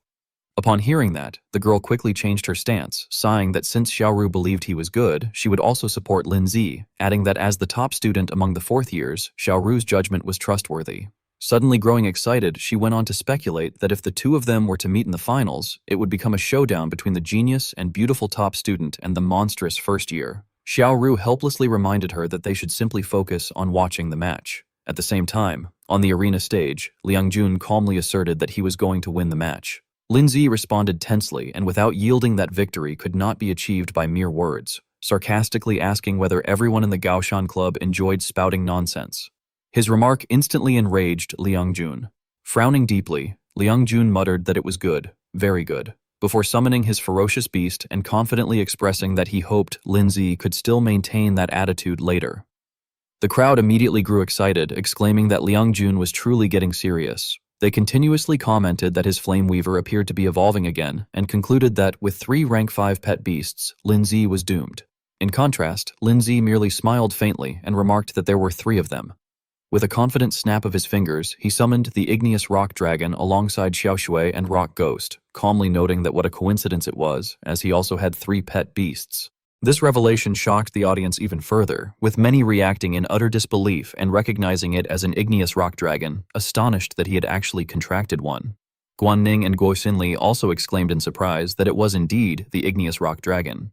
Gu Lengyan gently adjusted her glasses and analyzed that, judging from its size, it was an adult igneous rock dragon. She remarked inwardly that to hatch and contract such a creature in such a short time and raise its level so significantly was astonishing, and she could not help but wonder just how many secrets Lin Zi truly possessed. Lin Zi ordered Xiao Shui and Rock Ghost to take action and not hold back. At the same time, the igneous rock dragon growled as it began absorbing power, confidently launching a massive energy sphere. The attack shot straight toward Liang Jun's pet beasts, while Xiao Shui and Rock Ghost charged forward simultaneously, leaving Liang Jun momentarily astonished. However, the shards of ice Xiao Shui fired shattered upon impact, and Liang Jun's ferocious beast managed to withstand Rock Ghost's punch. On the other side, the Flame Weaver was using Spirit Guardian, Fire Shield, to protect him, causing a large surge of flames to rise up.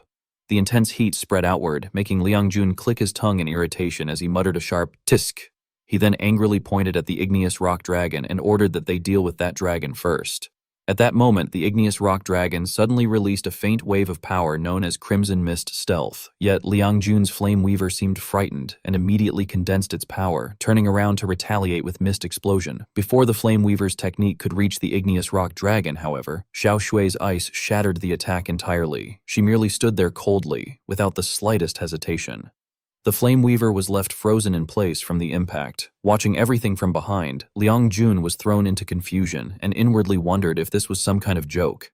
He could hardly believe that the never-before-seen humanoid ice-type pet beast could withstand the attack of a Crimson Mist monster, and he speculated in shock that it must have already reached the threshold of the Rank 5 high stage. He found it unbelievable that the pet beast of a mere first-year civilian beastmaster could be so powerful. Secretly forming an energy sphere in his palm, Liang Jun calculated inwardly that as long as he eliminated that ice-type pet beast controlling the battlefield, the Rank 4 dragon would become nothing more than a sitting duck.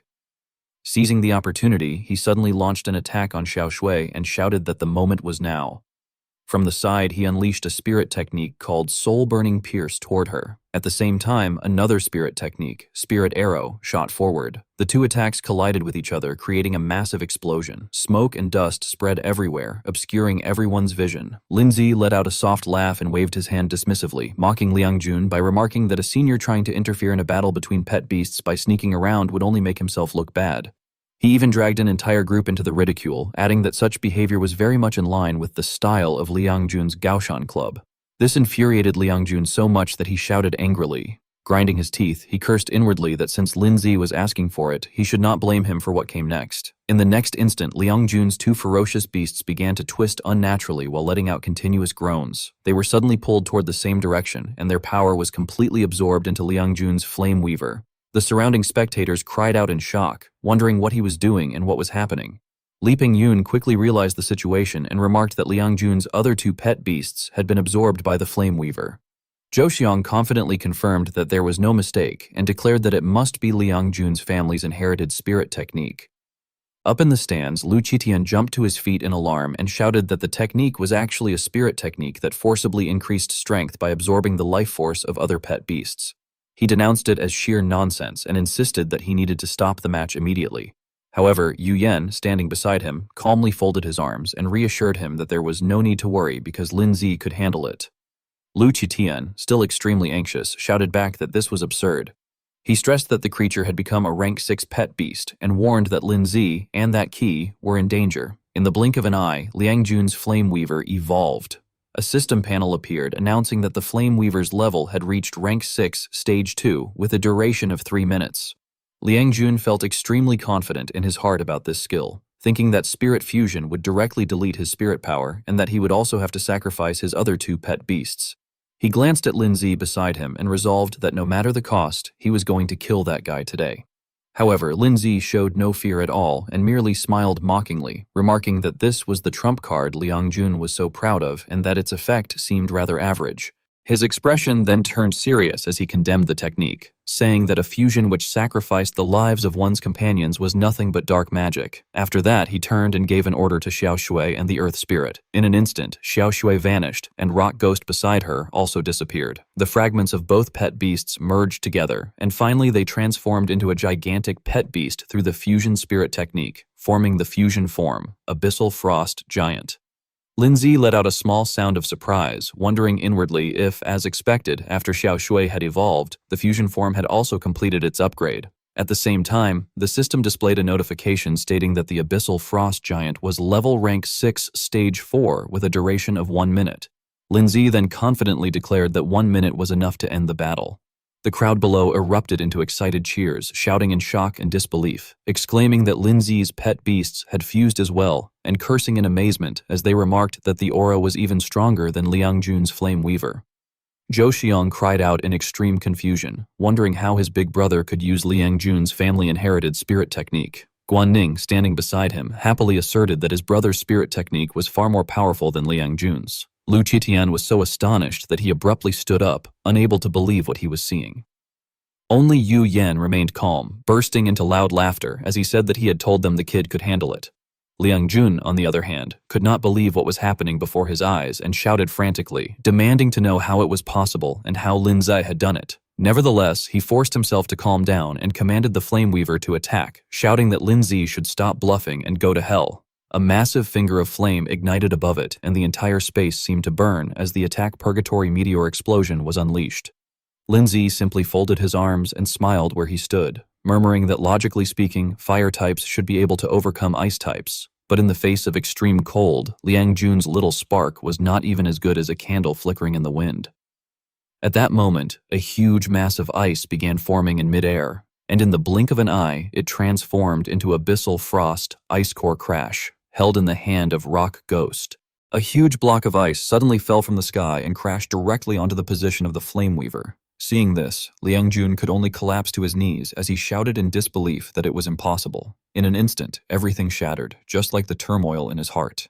Liang Jun cried out in anguish, saying that his spirit fusion, the greatest trump card in his hand, had been destroyed. The entire arena had been buried under layers of ice, while white mist continued to rise from the frozen ground. Liang Jun, who had been thrown far away by the impact, kept coughing violently. Between coughs, he cursed inwardly, wondering if the backlash was from spirit fusion. Looking at his fallen beasts, Liang Jun felt utterly helpless. He lamented that the Flame Weaver could no longer fight, and that the growth rates of the Crimson Mist monster and the Hellfire Giant had also been reset to 0. Grinding his teeth in fury, he could not believe the outcome, and asked himself how he could have lost just like that. He bitterly said that he could not accept it and questioned what right that kid had to defeat him. At that moment, the referee's voice sounded through the loudspeaker, announcing that Liang Jun and his pet beasts had lost their ability to fight, and that the winner of the semi-finals was Lin Zi. The moment the referee finished speaking, the crowd erupted. People cheered excitedly, shouting that he had really done it and had defeated Liang Jun. Some exclaimed that Lin Zi was amazing, while others screamed about how handsome he was. Many also mocked the Gaoshan Club, saying they had gotten what they deserved for always looking down on others, while continuing to praise Linzi for a great job. On the arena floor, Xiao Shui and Rock Ghost had just separated from each other. Linzi immediately stepped forward to support her and praised all three of them, saying they had done a good job. Seeing Xiao Shui still recovering nearby, Linzi silently evaluated that Xiao Shui and the others had not collapsed immediately after the fusion ended this time. He concluded that the stronger their own power became, the lower the consumption of the fusion seemed to be. Looking at Rock Ghost and the igneous rock dragon beside him, Linzi decided that he would let them return first to recover their strength and have a good rest. At that moment, a system panel appeared with a notification announcing that an achievement had been unlocked. Academy Competition 7, Finalist, rewarding 600 achievement points. Linzi quickly regained his focus and thought to himself that next he only needed to win the finals. However, at the same time, Deng Rol, who was sitting in the audience stands, suddenly raised her hand and declared to the referee that she forfeited the match. She solemnly repeated her request, stating that fourth-year student Deng Rol had voluntarily forfeited her eligibility for the competition. Her decision shocked everyone present. The girl beside her rolled her eyes helplessly and asked Little Rue why she had withdrawn from the competition, saying that she had still been waiting to see the battle between them. Deng Rol calmly explained that her trump card was reserved for real enemies. As for sparring with junior brother Linzi, she said that the position of the Academy's top-ranked student was only the starting point for him. She added that she was more interested in seeing him defeat those people from the old prestigious schools in the upcoming Beast Tamer League tournament. After saying that, she began walking down toward the arena step by step. Linzi also turned his head to look in Deng Rol's direction. He politely smiled and stepped forward, thanking her for letting him win and addressing her as senior sister. Deng Rol extended her hand toward Linzi and congratulated him on winning the championship, saying that he truly deserved the title of top-ranked student. She added that perhaps, in the near future, they would meet again. Linzi happily reached out and shook her hand in return, saying that he looked forward to being able to fight side by side with her, senior sister. The two shook hands, confirming the outcome of the match. At that moment, the system once again issued a notification. An achievement had been unlocked for the Academy Grand Competition, winning the championship.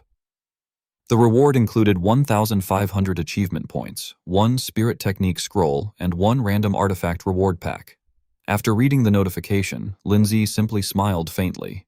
A short while later, the award ceremony began, and everyone gathered around to watch. It was said that Lu Qitian was the one who would present the award to Linzi. As he placed the medal on Linzi, he happily smiled and remarked that Linzi was a good kid and had brought him many surprises. He openly expressed his admiration, stating that Linzi's strength was sufficient to step onto a bigger stage and that the school would also do its best to nurture him. Another shining badge was then brought forward. As Lu Qitian pinned it onto Linzi's left chest, he congratulated him and announced that starting that day, Linzi would become the top-ranked student of the Ningjiang Beast Academy. He further explained that the medal symbolized Linzi's status and added that if Linzi needed to request leave or enter the Academy's secret realms, his requests would be given priority approval. Linzi politely lowered his head and thanked the dean. Lu Qitian then smiled kindly and continued, explaining that regarding the other rewards belonging to the champion, including the prize money and artifacts, Linzi could simply collect them from the school administration office the next day. He added that he had prepared several good artifacts and that Linzi could choose one for himself. After many exhausting days of competition, the academy announced 3 days off. The students left in great excitement, and one of them stretched while remarking that with 3 days off he could finally rest. Guanning grabbed Linzi's hand and pulled him along while telling him that she and Guo Xinyi had already made a plan. She explained that during those 3 days they intended to go to the nearby Greenwood secret realm to train and improve their combat skills. Linzi asked with some concern whether it would be only the two of them going. Inwardly he wondered since when their relationship had become so good. He then began considering the potential danger, thinking that although the level of the Greenwood secret realm was low, the terrain was complicated and it was easy to get lost. He also reflected that between the two of them, one was impulsive while the other was lively. Guo Xinyi seemed to understand Linzi's concerns, so she stepped forward and assured him that he could relax, explaining that it was only the Greenwood secret realm and that they could handle it. Guanning also smiled and added in agreement that they had not even passed the preliminaries during the grand competition, so they had to intensify their training. Faced with the determination of the two girls, Linzi could only sigh helplessly and agree, though he admitted that he was still a little worried. He then suddenly remembered something. As he opened the system panel, Linzi thought to himself that with his current strength, possessing too many artifacts would be useless. However, he reasoned that if the random artifact rewarded by the system produced something suitable for owning, it could serve as a form of protection for her.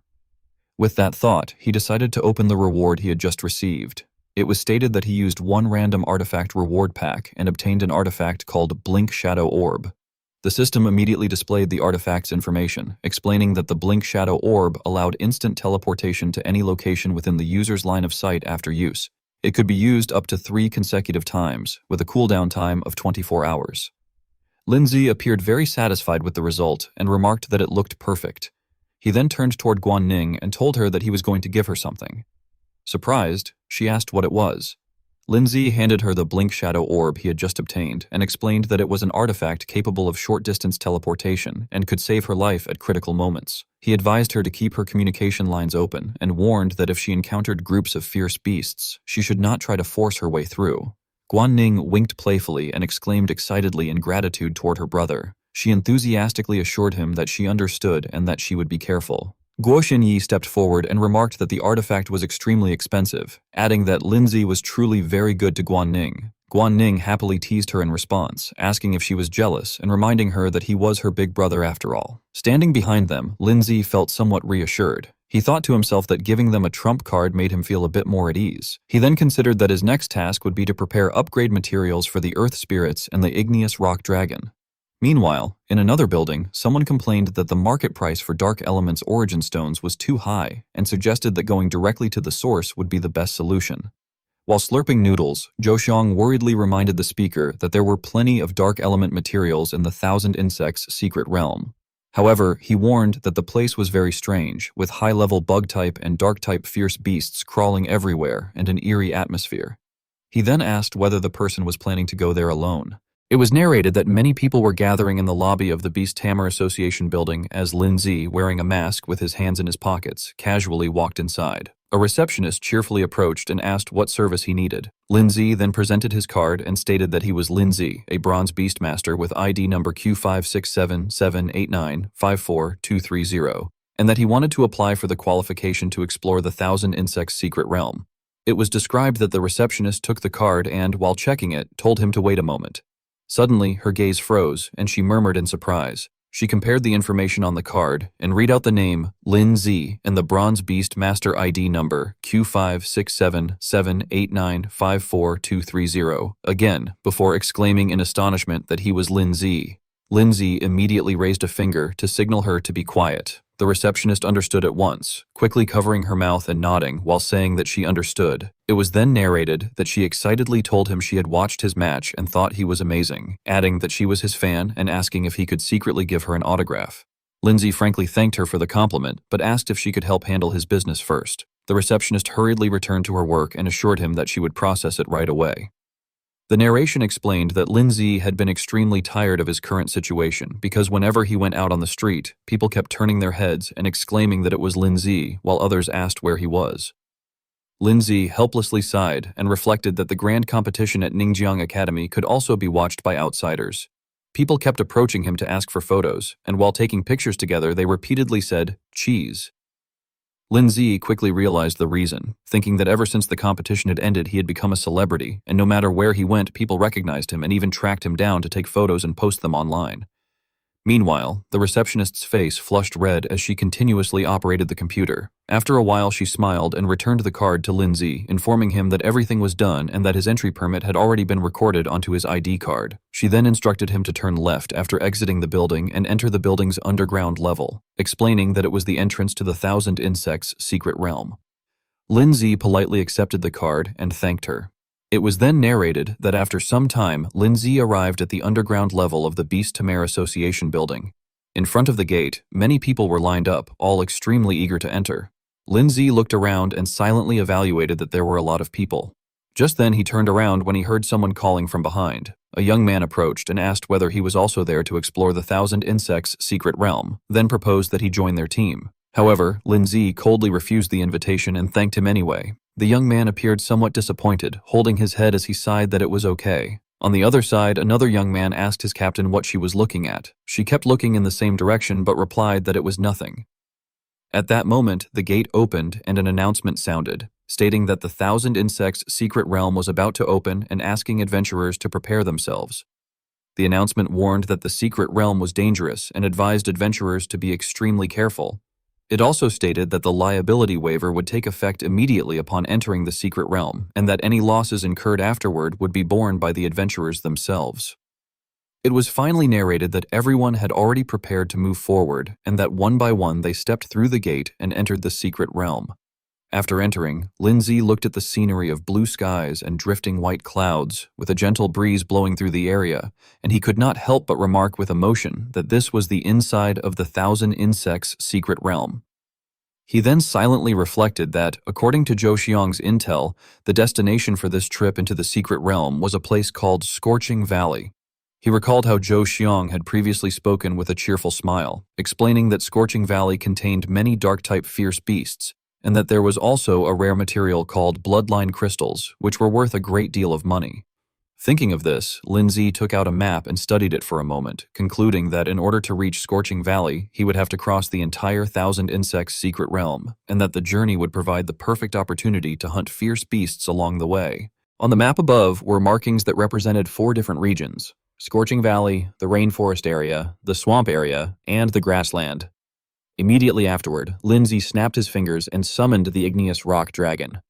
He swiftly leapt onto its back and reasoned to himself that observing the terrain and the fierce beast tribes from the sky would be much easier than traveling on foot. He also reflected that Xiao Shui needed to refine her control through frontal assaults, while the igneous rock dragon needed to become more familiar with aerial combat, since each of them still had areas that required improvement. After that, Lindsay ordered the igneous rock dragon to take flight, declaring that they were setting off. As they traveled, the two of them continuously had to face monsters inside the secret realm. The first creature they encountered was identified as a spiked blade insect, a normal-type fierce beast at rank 3 stage 4. Rock Ghost launched a powerful punch to attack, and at the same time a series of notifications from the system appeared, announcing repeatedly that the Earth Spirit growth rate had increased. Eventually, night fell. Lindsay set up a campfire and roasted some meat for dinner. Sitting beside his small tent, he quietly reflected that although he could use achievement points to directly increase their growth rates, if the pet beasts never engaged in actual combat, they would become lazy. Therefore, the igneous rock dragon would battle during the day while the earth spirit would fight at night, allowing them to rotate perfectly. Lindsay then turned to Xiao Shui and gently patted her head to reassure her, explaining that the level of the fierce beasts in their current area was too low to significantly increase her growth rate, but that he would let her take action once they encountered higher-level fierce beasts. Xiao Shui smiled happily and nodded in agreement. The battles continued with Rock Ghost, who kept leveling up as more system notifications appeared stating that the Earth Spirit growth rate had increased. At that moment, however, Rock Ghost suddenly became alert and looked toward the direction from which a sound had come. Lindsay also sensed that something was approaching and wondered whether someone was coming. Soon, a person stepped out from behind a branch and commented that there was a fire up ahead and speculated that there might be other adventurers nearby. The group then emerged, revealing 4 people in total, and they exclaimed excitedly that they had gotten lucky because they could take over a ready-made camp for free. Another member agreed with the captain and declared that their Green Forest squad had already set their sights on that territory, adding that they would see who dared to take it from them. The first thing the group noticed was Rock Ghost standing guard beside the camp. One of them remarked with curiosity that it was a pet beast he had never seen before, observing that it looked like a pile of lumpy rocks and wondering whether it was a rock-type creature. They then quickly shouted at it, ordering that since the Green Forest Squad had claimed that place, it should hurry back inside and have its master take it away and leave immediately. Lindsay noticed that Rock Ghost was being blocked by a group of people, so he stepped forward to ask what was going on. He walked over with Xiao Shui, both of them looking tense. The leader of the group suddenly froze and stared with widened eyes, exclaiming that Xiao Shui was an incredibly beautiful humanoid pet beast. His remark made Xiao Shui frown in discomfort. However, Xiao Shui soon became slightly surprised when Lin Ze stepped forward. Lin Ze coldly asked whether they needed something. The bald man immediately shouted aggressively that Lin Ze should get lost and declared that the cave now belonged to them. The leader quickly raised his hand to stop him and said there was no need to rush. Smiling, he politely explained that it was getting late and that they were looking for a place to rest for the night. Since Lindsay seemed to be alone, he asked whether it would be convenient for them to stay there for a while. Lindsay calmly replied that it was not convenient. Hearing this, the bald man angrily threatened him, yelling that they were the Green Forest Squad. Lindsay rudely picked at his ear and asked whether that name was supposed to be very famous, adding that he had never heard of it. Enraged, the bald man rolled up his sleeves and stepped forward as if to attack, shouting angrily. But the man beside him quickly stopped him by patting his shoulder. The bald man angrily demanded to know why he had been stopped. His companion lowered his voice and asked whether he thought Lindsay looked familiar. The bald man scoffed and said that idea was ridiculous. The companion then cautiously asked whether he had watched the recent school competition at Ninjiang Academy. He went on to explain that there had been a female humanoid ice-type pet beast, a strange-looking rock-type pet beast, and an igneous rock dragon. He mentioned that he had read about it in the newspaper and said that this exact lineup matched the rumored genius Beastmaster who had become the top student of Ninjiang Academy in his first year. He described that person as the youngest Academy top student and the rising star of the beast-taming world. Hearing this, the bald man began to hesitate and muttered uncertainly. He admitted that now that it was mentioned, Lindsay did seem somewhat similar to that person. However, the leader still failed to recognize him. Pointing at Lindsay, he angrily declared that since Lindsay refused to give him any respect, he would not show Lindsay any respect either. He then summoned his fierce beast and warned Lindsay that he had 5 seconds to take his pet beasts and get as far away as possible, because the cave belonged to their Green Forest squad. The creature he summoned was a ghost-faced spider. The leader raised his eyebrows and pointed at Xiao Shui, suggesting that Lindsay could instead leave the humanoid pet beast behind to keep them company. He added that a lone traveler like Lindsay should carefully consider his own abilities. In the next instant, 3 attacks struck the ghost-faced spider head-on. Spirit Arrow, Ice Blast, and Earth Spikes. The creature shrieked in pain. The leader himself suffered internal injuries and began coughing violently, blood spilling from his mouth as he stared in disbelief. Shocked, he wondered how such a thing was possible and lamented that his rank 5 ghost-faced spider had died just like that. Lindsay coldly pointed at him and said that since the man could not control his mouth, he would not be needing it anymore. At that moment, the companion from earlier hurried forward to calm the situation. He begged Lindsay to wait and insisted that their captain had not meant what he said. He repeatedly explained that their captain was always like that and pleaded for forgiveness, promising that they would leave immediately. He urged Lindsay to treat them as if they were nothing and let them go, while anxiously asking the captain whether he was all right. At the same time, the companion quietly whispered in the captain's ear that the young man in front of them was Lindsay, the one who had recently become very famous. Hearing this, the captain cried out in shock. Realizing who Lindsay was, he awkwardly scratched his head and laughed nervously, saying he had heard a lot about Brother Lin and that the whole situation had been a misunderstanding. Smiling stiffly, he turned around and said they would leave right away and would not disturb Lindsay's rest any longer. However, Lindsay did not let them off so easily. He asked coldly whether he had ever said they could leave. The captain froze in fear. Lindsay gathered power in his hand and questioned whether, if the person standing there today had been someone weaker than them, they would have let that person go. He then answered his own question, saying that the answer would obviously have been no.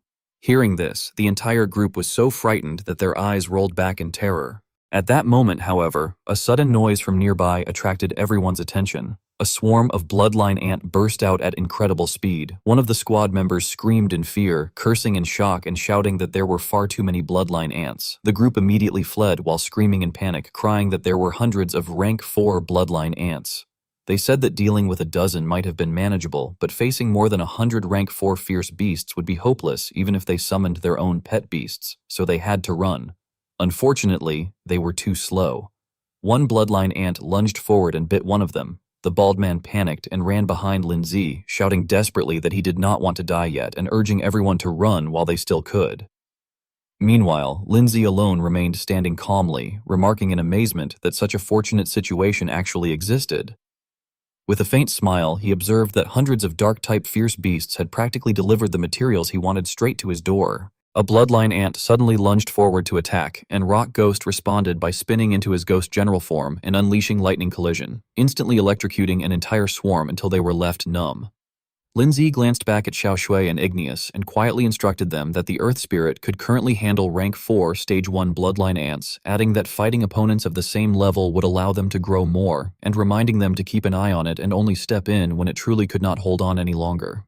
Right after that, the igneous rock dragon leapt high into the air and transformed into a massive dragon, releasing thick white smoke below that obscured all vision. As Lindsay jumped onto its back, he heard desperate shouting from below as someone begged him to wait and not leave, apologizing for what he had just done and pleading to be taken along, insisting that they were all adventurers and that Lindsay could not simply abandon them while continuing to shout for him to stop. However, Lindsay paid little attention and continued thinking to himself that bloodline ants were wild beasts from the fierce valley, noting that there was about 100 kilometers between this place and that valley. After pondering for a moment, he found it strange, reasoning that an ant colony out hunting should not have traveled such a distance, and concluded that something unusual must have happened in the fierce valley. Suddenly, Lindsay spotted something in the distance and froze briefly before pointing in that direction and instructing the igneous rock dragon to head there first. Meanwhile, the swarm of bloodline ants below continued crawling in groups until one of them suddenly raised its head. By then, Lindsay had already flown far away on the igneous rock dragon, yet the creature's eyes flashed as it unleashed a spiritual attack. The invisible wave struck Lindsay, causing him to hiss in pain as he gritted his teeth and realized that it was a spiritual attack.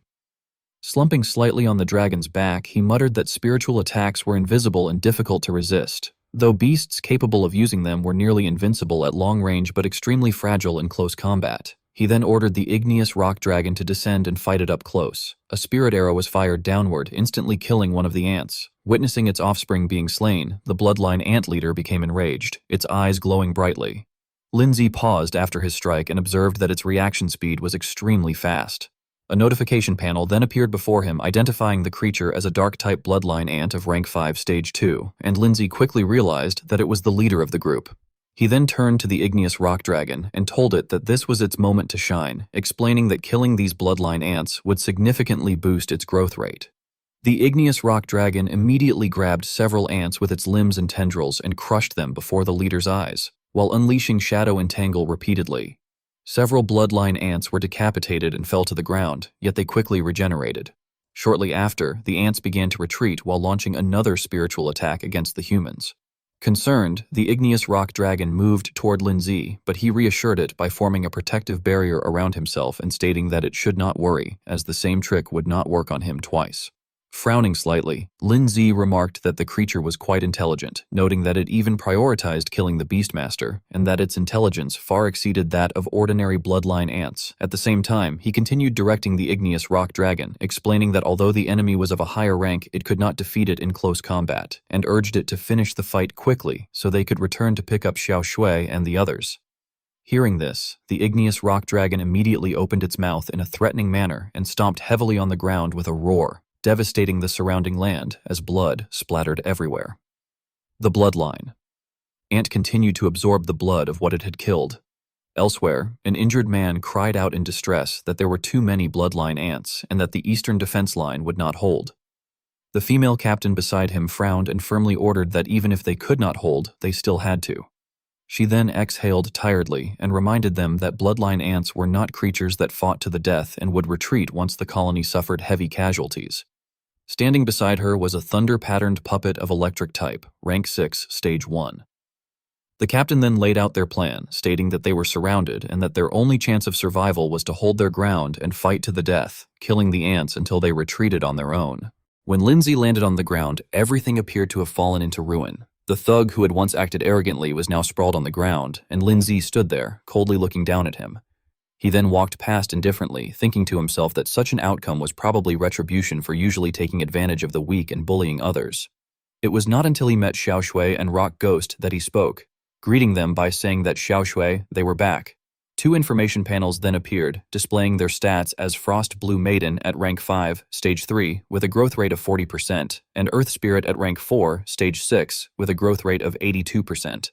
After reading them, Lindsay could not help but express his amazement, exclaiming that the results had exceeded his expectations and thanking both of them for their hard work. However, he then cautiously suggested that the discoveries near the camp and the ant colonies along the way did not seem right, so they would have to go deeper into Fierce Valley to take a look. The 2 of them nodded repeatedly in agreement. Thus, everyone climbed onto the back of the igneous rock dragon and set off. As Lindsay watched the road, he grew tense and thought that along the way, he had already encountered 4 or 5 bloodline ant colonies led by boss-level fierce beasts, and he wondered what on earth had happened in Fierce Valley to cause so many bloodline ants to appear all at once. Suddenly, his gaze caught sight of a bright area ahead, and he quickly informed the others that there was a fire. Placing his hand on the igneous rock dragon, he called out for everyone to go and take a look. Below, blood stained the rocks, and remnants of smoke and fire lingered in the surroundings. A young man, covered in wounds, exclaimed to the captain that something was really wrong. Looking at the swarm of bloodline ants surging with momentum in the distance and the pile of corpses nearby, he expressed his panic, saying that they had killed so many bloodline ants, yet they showed no intention of retreating, and that his last pet beast had already died in battle, asking what they should do now. He then cried out in confusion that these bloodline ants could heal their injuries by eating their own kind, but they had no way to heal. At that moment, a lightning strike descended, blowing up more than half of the bloodline ant swarm. The captain, now exhausted, panted heavily and admitted that she did not know what to do either. She frowned tightly, thinking that they had finally managed to deal with one wave of ants, only for another wave to arrive immediately. Looking around at the battlefield, she assessed that the attack by thousands of rank 4 bloodline ants had already killed or wounded more than half of their team's pet beasts, and that it was only thanks to the thunder-patterned puppet that they had managed to hold on. However, she added that it could only last for another 10 minutes at most, and without it, their last line of defense would collapse immediately. As everyone stood back to back, she carefully evaluated the situation, noting that the pet beasts in the team with area of effect skills had already died, making it impossible to wipe out such a large group. She also realized that her spirit power was about to run out and wondered if she was really going to die there. At that moment, the young man suddenly came up with an idea and shouted that they could not hold on much longer and that the captain should leave, insisting that she should not let everyone die there. While continuing to defend, the others also urged her to go, telling her not to worry about them and pointing out that her other 2 pet beasts had already been killed in action, while the thunder-patterned puppet still had fighting power, so she should hurry and leave. The captain, however, angrily rebuked them, asking what they were saying and declaring that she was their captain, and if they were to die, they would die together.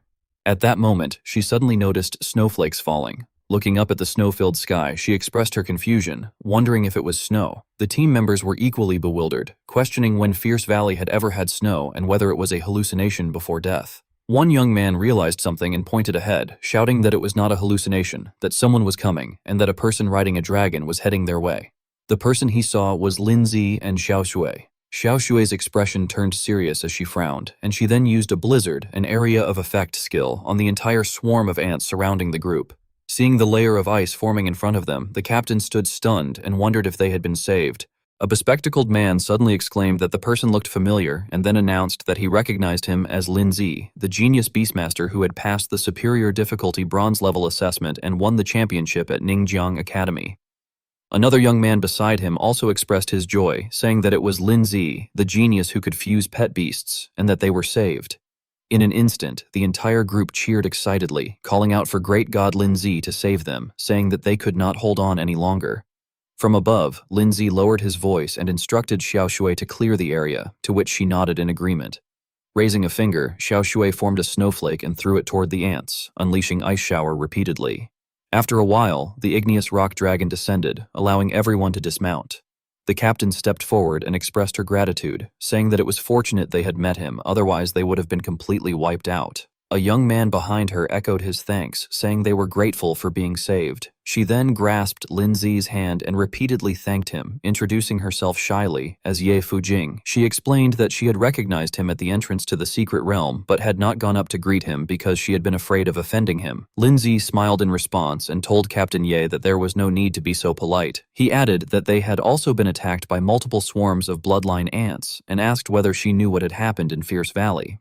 Ye Fujing appeared troubled as she glanced back and said that it was not convenient to talk there, but that they had come following a suspicious trail. She then expressed her suspicion that the strange activity in Fierce Valley was probably related to the Fallen Ones. These words greatly shocked Linzi, who repeated in disbelief that the Fallen Ones had appeared, and he looked around as he thought that in a secret realm managed by the Beast Tamer's Association, the Fallen Ones had actually emerged. Ye Fujing pointed toward the trail stretching along the ground and explained that they had found it while collecting materials, along with some very unnatural footprints and drag marks, so they had followed them all the way to Fierce Valley. She then shrugged in confusion and added that they had never expected that just as they found a place to set up camp, they would be attacked by 2 waves consisting of thousands of bloodline ants, noting that the attack had also been unusual, as if the creatures had been driven or provoked by something. She glanced at Linzi and continued that after that, he had appeared and saved them at a critical moment. After hearing this, Linzi stroked his chin thoughtfully and said that the Fallen Ones might not necessarily be doing something evil in secret, but it was not impossible that they had caused the changes in Fierce Valley. As he began connecting the pieces in his mind, he added that Captain Yu had said the 2 Fallen Ones from the Red Moon group who had been captured last time had not revealed any useful information. He then turned to Ye Fujing and asked where those marks extended to. She calmly pointed ahead and replied that they roughly extended about 2 kilometers away to a mountain pass in the northwest, and that they had not dared to go any further. After saying that, she frowned slightly and asked worriedly whether he was thinking of going in. Lin Zi placed the igneous rock dragon on his head and affirmed that he was going to take a look, then lightly touched the ring on his hand. The young man beside them exclaimed in shock that he could not do that, questioning what kind of conspiracy might be unfolding and what would happen if he ran into danger. The people behind him also echoed in agreement, saying that it was far too dangerous and suggesting that he should leave with them first, and that after getting out, they would report it to the Beast Tamer's Association and ask them to send someone to handle the matter. Lin Zi responded that if they reported it only after leaving and then waited for the association to send someone to verify the situation before taking action, it would already be too late. He reasoned that judging from the unusual activity there, their plot might be close to completion, and that waiting would only increase the risk. Ye Fujing, gradually persuaded, hesitated as she began to respond. Seeing this, Lin Zi raised his hand to show them the ring and reassured everyone that he had already notified the investigation team and that he would go in first to create a disturbance to stall the fallen ones and prevent them from escaping. After thinking for a moment, Ye Fujing stated that she would go with him. The young man beside her cried out in surprise, calling her captain. She then turned to her team, waved her hand, and instructed them to take the wounded and retreat along the same route, adding that if they encountered the investigation team, they should bring them over. They continued to worry and muttered that it was too dangerous. However, Ye Fujing firmly declared that she could not stand by and watch her lifesaver fall into danger, and that she also had experience in tracking and reconnaissance. She added that it was always better for 2 people to look out for each other than for one person to take the risk, unless they were suggesting that she was too weak, raising her voice slightly as she questioned them. Lin Zi smiled and replied that of course she was not, while inwardly remarking that it would be absurd to consider a beastmaster with a rank 6 pet beast as weak. Lin Zi looked at Ye Fujing with an assessing gaze and thought that she had more exploration experience, so it would be good to have someone like her for support, and then he said that he would leave it to her. Ye Fujing cheerfully agreed that that was more like it. Suddenly, Lin Zi threw a test tube to Ye Fujing and told her that it was a spirit power potion and instructed her to drink it, adding that after a short rest, they would set off in half an hour. She happily accepted it, smiling as she replied that it was okay and thanked him. At the same time, in another place, the air was filled with danger. The bloodline ants had been slaughtered and piled up into a small mountain, while a monster continuously tore apart their bodies, and there was not just one but a whole group of such monsters. Yan looked at the scene before him and asked how the cultivation experiment was going. The people ahead cautiously replied that they were reporting to their lord and that the vast majority of the howling flesh had already reached maturity, and that in just a few more hours they would be fully developed and ready to fight. He seriously inquired how many there were, and the person opposite bowed and reported that as of now there was a total of 425, of which 389 were mature. Hearing this, Yan became somewhat angry and shouted that it was too few, ordering them to speed up the hatching process and stating that he wanted to see 1,000 fully developed howling flesh beasts by the day after tomorrow. This caused the others to become flustered, and one of them hesitated before saying that Lord Yan, the bloodline ant colony, had undergone a large-scale migration and they did not have enough fertilizer. Yan mercilessly berated them as a bunch of idiots, telling them that if they did not have enough, they should go find some new ones, and asked if he really needed to tell them that. The group lowered their heads in fear and pleaded for him to calm down, while one of them, looking bewildered, raised his head and assured him that they would go find some right away and make sure that his request was fulfilled. Yan hesitated for a moment before snorting and warning that they had better finish the task, otherwise he would use them as nourishment for the howling flesh. The group responded in unison that they understood. In his heart, Yan thought that those 2 idiots, Mo and Yu, could not even handle an 18-year-old student, and that not only had they failed to complete their mission, but they had also been captured by the investigation team. He frowned in irritation and muttered that trash was just trash, and that since things had come to this, he would have to personally teach the Beast Tamer's Association a lesson. However, he also found that kid called Lin Zi a bit interesting. At that moment, someone suddenly ran over and shouted that Lord Yan, something had happened. Yan cautiously asked what had happened now, and the person knelt down and hurriedly reported that someone had broken in, that the enemy was very strong, and that the outer guards, the howling flesh, had almost all been killed. Hearing this, Yan exclaimed in surprise. Meanwhile, outside, Xiao Shui used Ice Blast to attack the howling flesh, and in a short moment, she eliminated a large number of them. The system displayed a notification that the Frost Blue Maiden's growth rate had increased and that new skills had been unlocked. A series of new skills had been obtained, including Ice Meteor, described as an area of effect damage skill, where ice elemental attacks would trigger an area of effect explosion with an unlock cost of 500 achievement points. Frost Ray, described as a single target damage skill that inflicted high damage while applying a debuff to enemies, also costing 500 achievement points. And Ice Dragon Break, described as a multi-target locking skill that condensed ice elements into a high-damage ice dragon capable of locking onto multiple targets simultaneously with an unlock cost of 800 achievement points.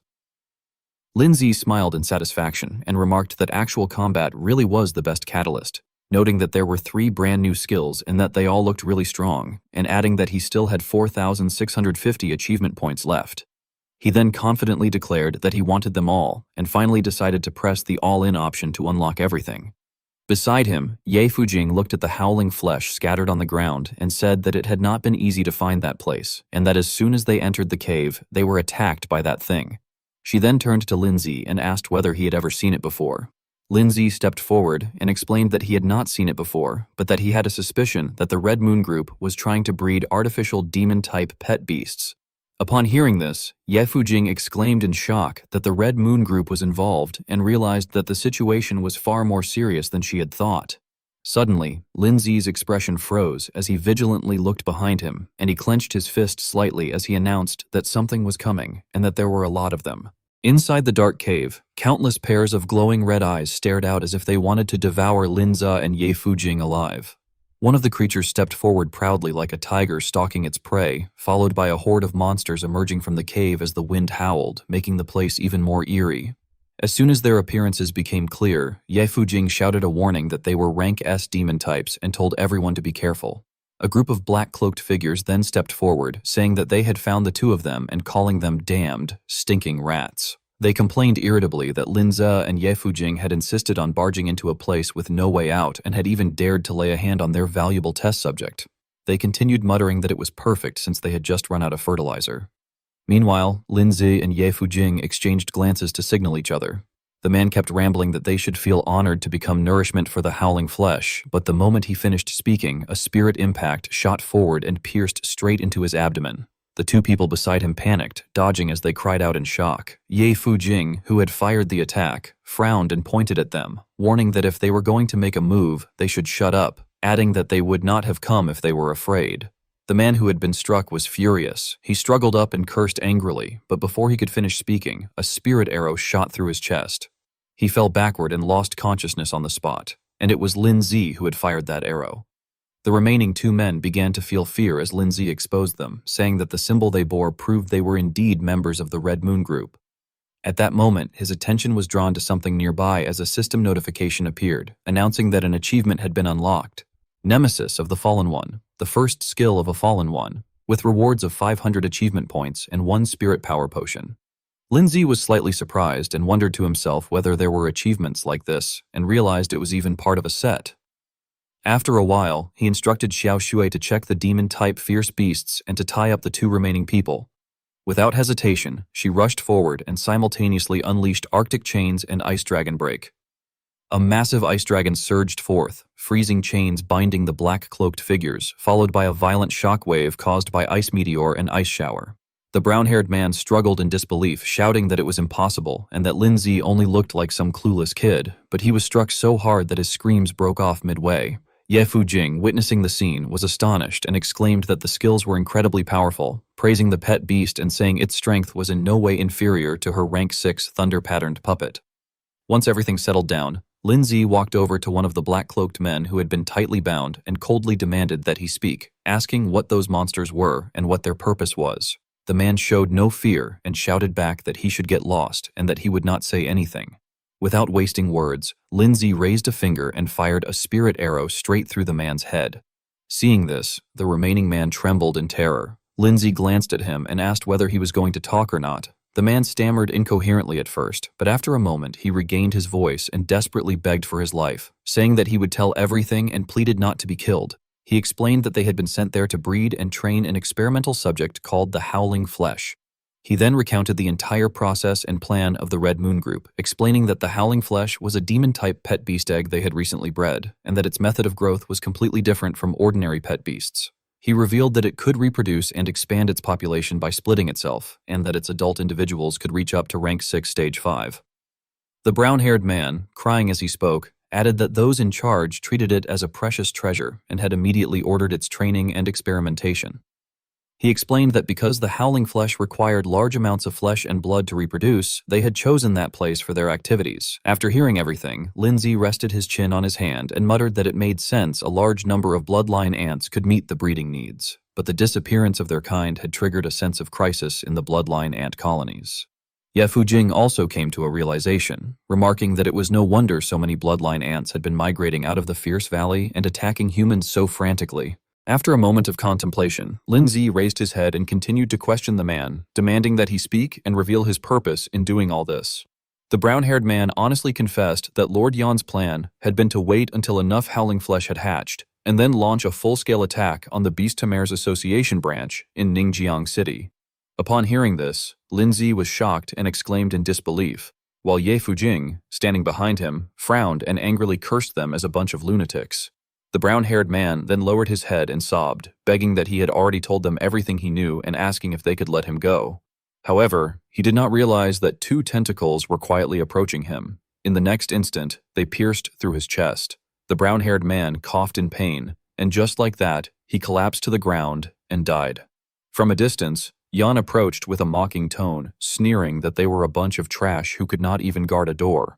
He then led his group of pet beasts forward and arrogantly questioned how they dared to trespass into the Red Moon Group's territory, swearing that he would skin them alive. His gaze soon fell upon the scattered corpses of the howling flesh lying across the ground. Instantly, Yan became furious, his brows tightly furrowed and his teeth grinding as he bitterly remarked that it was good, very good, and demanded to know whether they had any idea how many resources, manpower, and materials he had invested to raise the howling flesh to such a scale. He then glared at the 2 of them with resentment, muttering that because of those 2 brats, everything had gone to waste. Suddenly, Yan's expression darkened as he realized something, and he hissed Lindsay's name, accusing him of being the same brat who had previously arrested members of the Red Moon Group and was now trying to sabotage their plans. Unable to contain his rage any longer, Yan commanded his pet beasts to charge forward and attack, declaring that they would settle both old and new grudges that day. It was described that Yan's fire octopus seemed to put Xiao Shui under some pressure, and she had nervously retaliated by using Snow Maiden's Sai. However, the attack had only managed to cover Lindsay with a small fringe of the octopus before dissipating. The ice and snow evaporated into thick white smoke that filled the surroundings. Witnessing this, Lindsay's expression became tense as he thought that fire was effective against ice, and with the level advantage, Xiao Shui was at a disadvantage in a direct attack. Immediately afterward, 2 more attacks were launched, as it was stated that Thunder-Patterned Puppet and Thunderstorm were unleashed. Bolts of lightning struck directly against the monster's fiery shield, and the violent clash of power caused everything nearby to explode, sending dust and smoke billowing into the air. Seeing that his attack had worked, Ye Fujing turned and suggested that he would handle the burning flame spirit and that Lindsay could take the octopus. Lindsay agreed, saying that he understood, though he hesitated slightly. At that moment, Rock Ghost was slumped beside him, but its eyes suddenly flashed when it heard Lindsay call out to the Earth Spirit. Rock Ghost immediately sprang up and began striking the surrounding stone walls repeatedly, causing a massive explosion that amazed even those far away. Ye Fujing's subordinates, confused, asked what had happened and noted that the disturbance had come from the direction where their captain and Lindsay had gone. Soon the cave had been blasted open, creating a large hole through which moonlight could shine. Sitting calmly atop the igneous rock dragon, Lindsay explained that the cave was narrow, giving the octopus an advantage with its tentacles, and that they could not properly use their area of effect skills. After hearing this, Ye Fujing praised him, saying that it was smart and that altering the battlefield made things much easier for them. On the opposing side, Yan, furious, ordered that they should not give the enemies any breathing room and to attack immediately. Meanwhile, Rock Dragon continued fighting relentlessly as consecutive attacks, Ice Dragon Break and Arctic Chains, were unleashed. High above, the igneous rock dragon radiated a powerful aura as it roared and circled through the sky. Looking down from above, Lindsay silently calculated that although his spirit arrow could help Xiao Shui and the others, it was rare to face high-level enemies, so he would let them fight on their own for now. Below, Xiao Shui remained fully focused on her battle and, in an instant, fired a frost ray at the fire octopus. Her chains tightly bound its head and all 8 tentacles. At the same time, Rock Ghost transformed and charged forward in its ghost general form, stomping directly onto the octopus's head. After defeating the opponent, Rock Ghost gained enough experience to level up, and the system displayed notifications indicating that its growth rate had increased, new skills had been unlocked, and the evolution conditions had been met. 3 new skills were introduced. Mountain Crushing Strike, described as a powerful single-target attack that inflicted massive damage along with a shattering effect, costing 300 achievement points to unlock. Rock Guardian, a single-target defensive skill that summoned rock crystals to surround the user, costing 500 achievement points. And Earthquake Impact, an area of effect skill that created a shockwave and applied a slowing effect, costing 800 achievement points. Without hesitation, Lindsay reached out and selected the option to unlock all, while inwardly noting that even before setting off, the Earth Spirit had already consumed the materials needed to evolve. Watching Rock Ghost erupt with evolutionary power beside him, Lindsay felt satisfied and thought that as long as the growth rate requirement was met, it could evolve directly. Soon after, Rock Ghost completed its transformation, becoming its evolution form, Rock God Soldier. A status panel appeared, describing it as having rock and ghost attributes, being at rank 5 stage 7, and having a growth rate of 0%. It also indicated that the next evolution form, Rock God General, would require a growth rate of 100%, 10 elemental origin stones, and 1 celestial meteorite. Witnessing this, Yan trembled in shock and exclaimed in disbelief that it had evolved during the fight, cursing and questioning how Lindsay could be so lucky.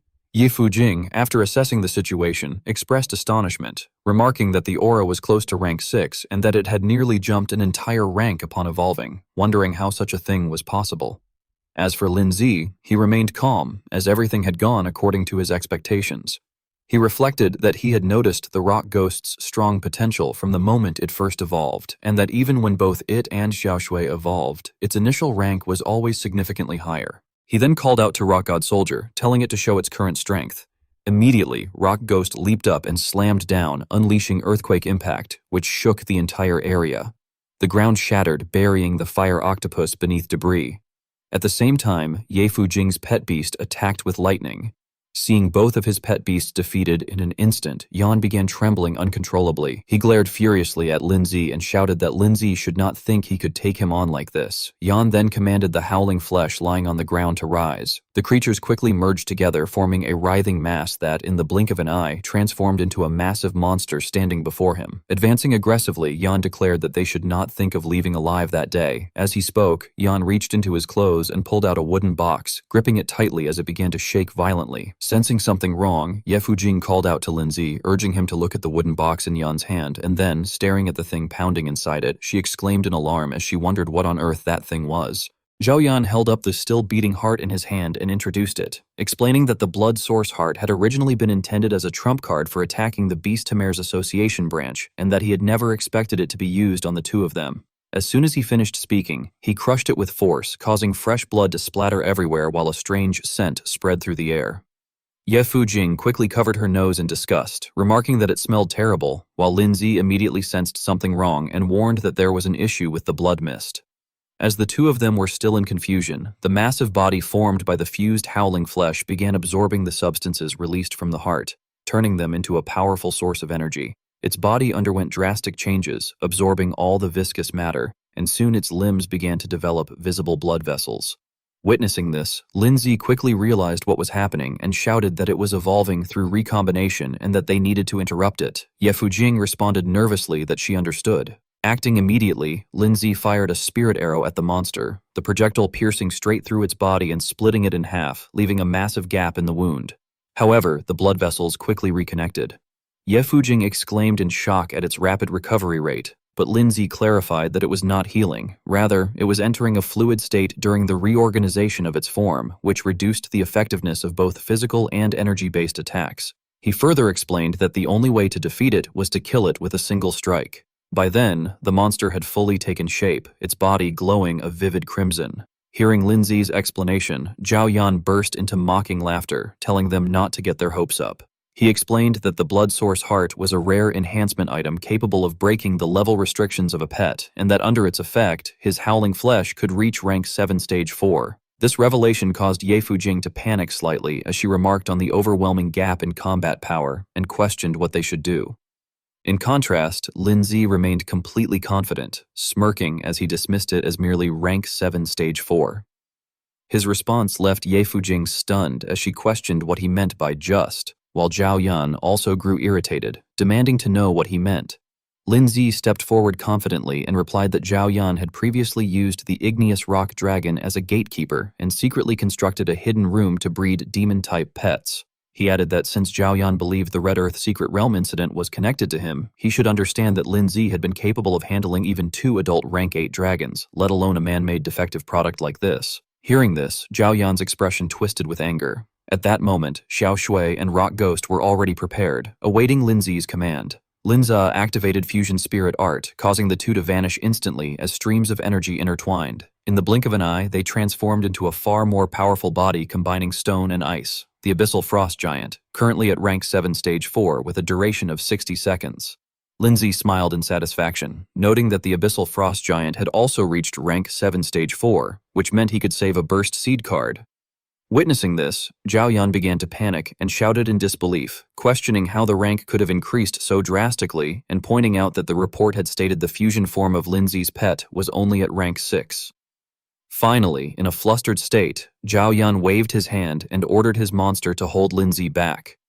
Grinding his teeth in fury, Zhao Yan turned around, intending to deal with the situation. He thought to himself that as long as he was still alive, there would always be another chance, and that once he got out, he would report the kid's strange behavior to those lords. However, he quickly realized that something was wrong.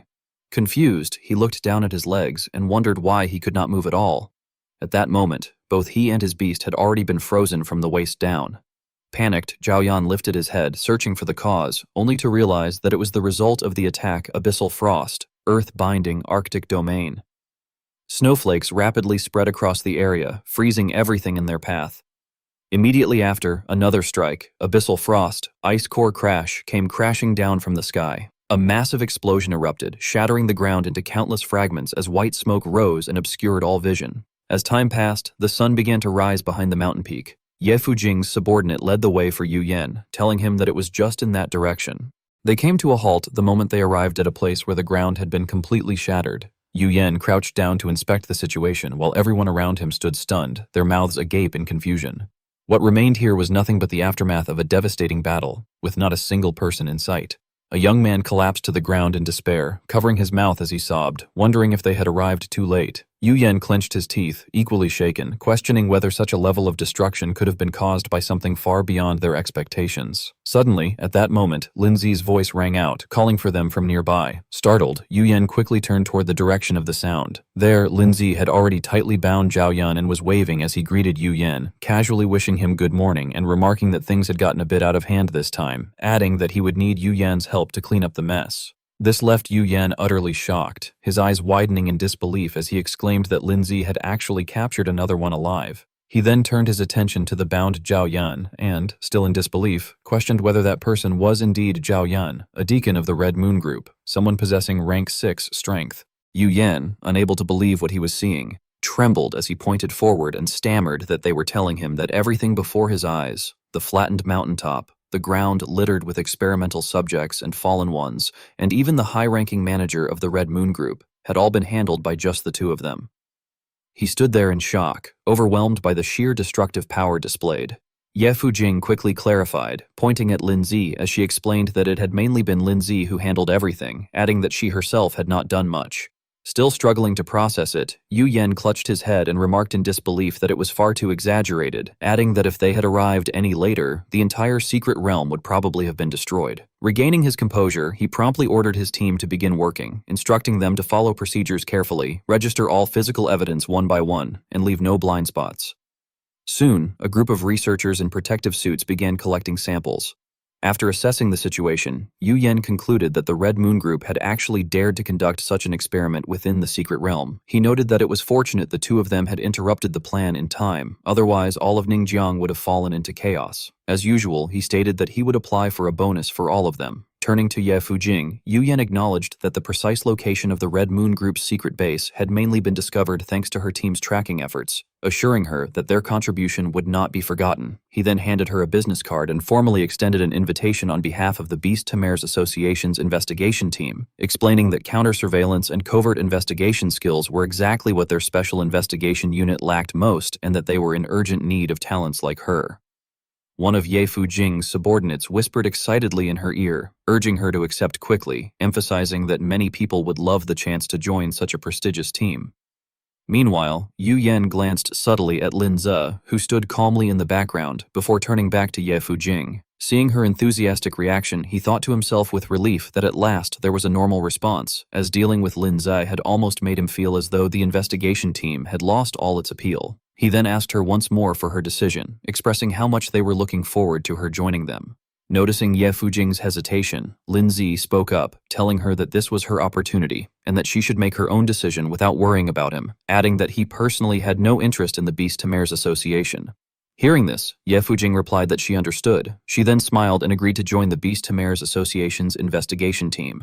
She also turned to Lin Ze and told him that if he ever needed help in the future, he should feel free to contact her. Lin Ze responded enthusiastically that he would definitely not hold back when the time came. Afterward, Lin Ze waved goodbye to everyone. Following their honest report to the investigation team about everything that had happened, the trip to the secret realm came to an early end. Yu Yan placed a hand on Lin Ze's shoulder and told him to leave the cleanup to them. Lin Ze politely replied that they should take care. He then returned to exchange resources, trading the appropriate materials for their equivalent value at the trading post. Among the items were shimmering red objects known as bloodline crystals. After that, Lin Ze went to the shop to purchase supplies using all the money he had just obtained to buy materials needed for pet evolution. There were so many items that even his spatial ring could not hold them all. By the time he returned home, his body was completely exhausted. Lying flat on his bed, he let out a long breath and thought that everything was finally done. His expression then darkened slightly as he reflected that with all the materials prepared, the next step would be to accelerate the growth rate. With his 3-day training over, he concluded that it was time to return to school. As time passed, the next day arrived. When Lin Ze reached the classroom, he found it completely empty. Confused, he stood at the doorway and wondered where everyone was, even questioning whether he had come to the wrong classroom. At that moment, a voice suddenly called out from behind him, saying that they knew he had not been checking his phone again. Startled, Lin Ze turned around and recognized Guan Ning. Guan Ning walked up to him and explained that the school had sent out a notice 2 days earlier, announcing a change in schedule and granting an extended break, and asked incredulously whether Lin Ze had really not checked it at all. Lin Ze then took out his phone and explained that he had not checked it over the past few days since entering the secret realm, so he had not noticed anything. He went on to conclude that the sudden adjustment to the break was probably due to the schools cooperating with the investigation into Xing Tao's collusion with the Red Moon Group. He then grew uncertain and wondered what he should do next during this unexpected long holiday, questioning whether he should farm another secret realm. Guan Ning and Guo Xinyi exchanged glances before walking over to him and suggesting that he forget about secret realms for now and instead explore some ruins with them, adding enthusiastically that Senior Zhang Manmin and Senior Gu Lengyan would also be going. Lin Ze, confused, asked what they meant by ruins. The two girls began to explain that ruins were places left behind in the world after the end of the Great Cataclysm. They clarified that there was a difference between secret realms and ruins, noting that secret realms required entering and exiting through a gate, whereas ruins existed directly within the world. Guan Ning excitedly held Lin Ze's arm and shared that adventurers had recently discovered a new ruin in Luoan City, where some people had found artifacts while others had discovered rare pet beast eggs. She also added that the environment inside was very beneficial for the growth rate of pet beasts. Guo Xinyi, equally excited, shook his arm and urged him to take them along, telling him not to overthink it and just agree. Lin Ze readily accepted and said it would not be a problem, then asked when they would leave. The two girls happily high-fived and announced that they would depart the next day. The following day at the station, everyone had already been waiting for a long time. Lin Ze's group quickly moved forward as the train doors opened. His gaze swept around as he observed the surroundings, and he noticed a man with a large scar on his face standing opposite him. The conductor stepped forward with a smile and greeted the man, addressing him as Colonel Meng. He remarked that the route usually only required a silver-ranked beastmaster to guard it and asked why the colonel had come in person this time, wondering if something had happened along the route.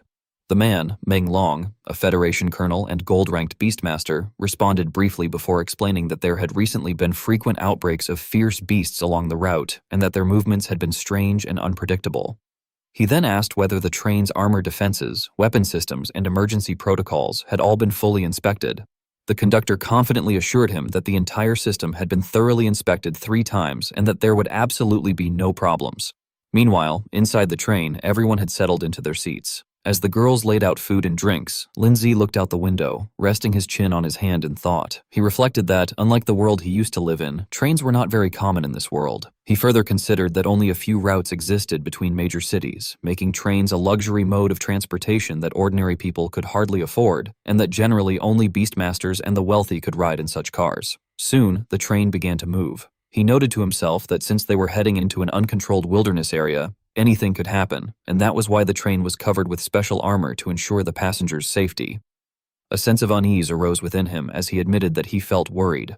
Looking out at the peaceful scenery, he had a lingering feeling that something was about to happen in that high-risk wilderness.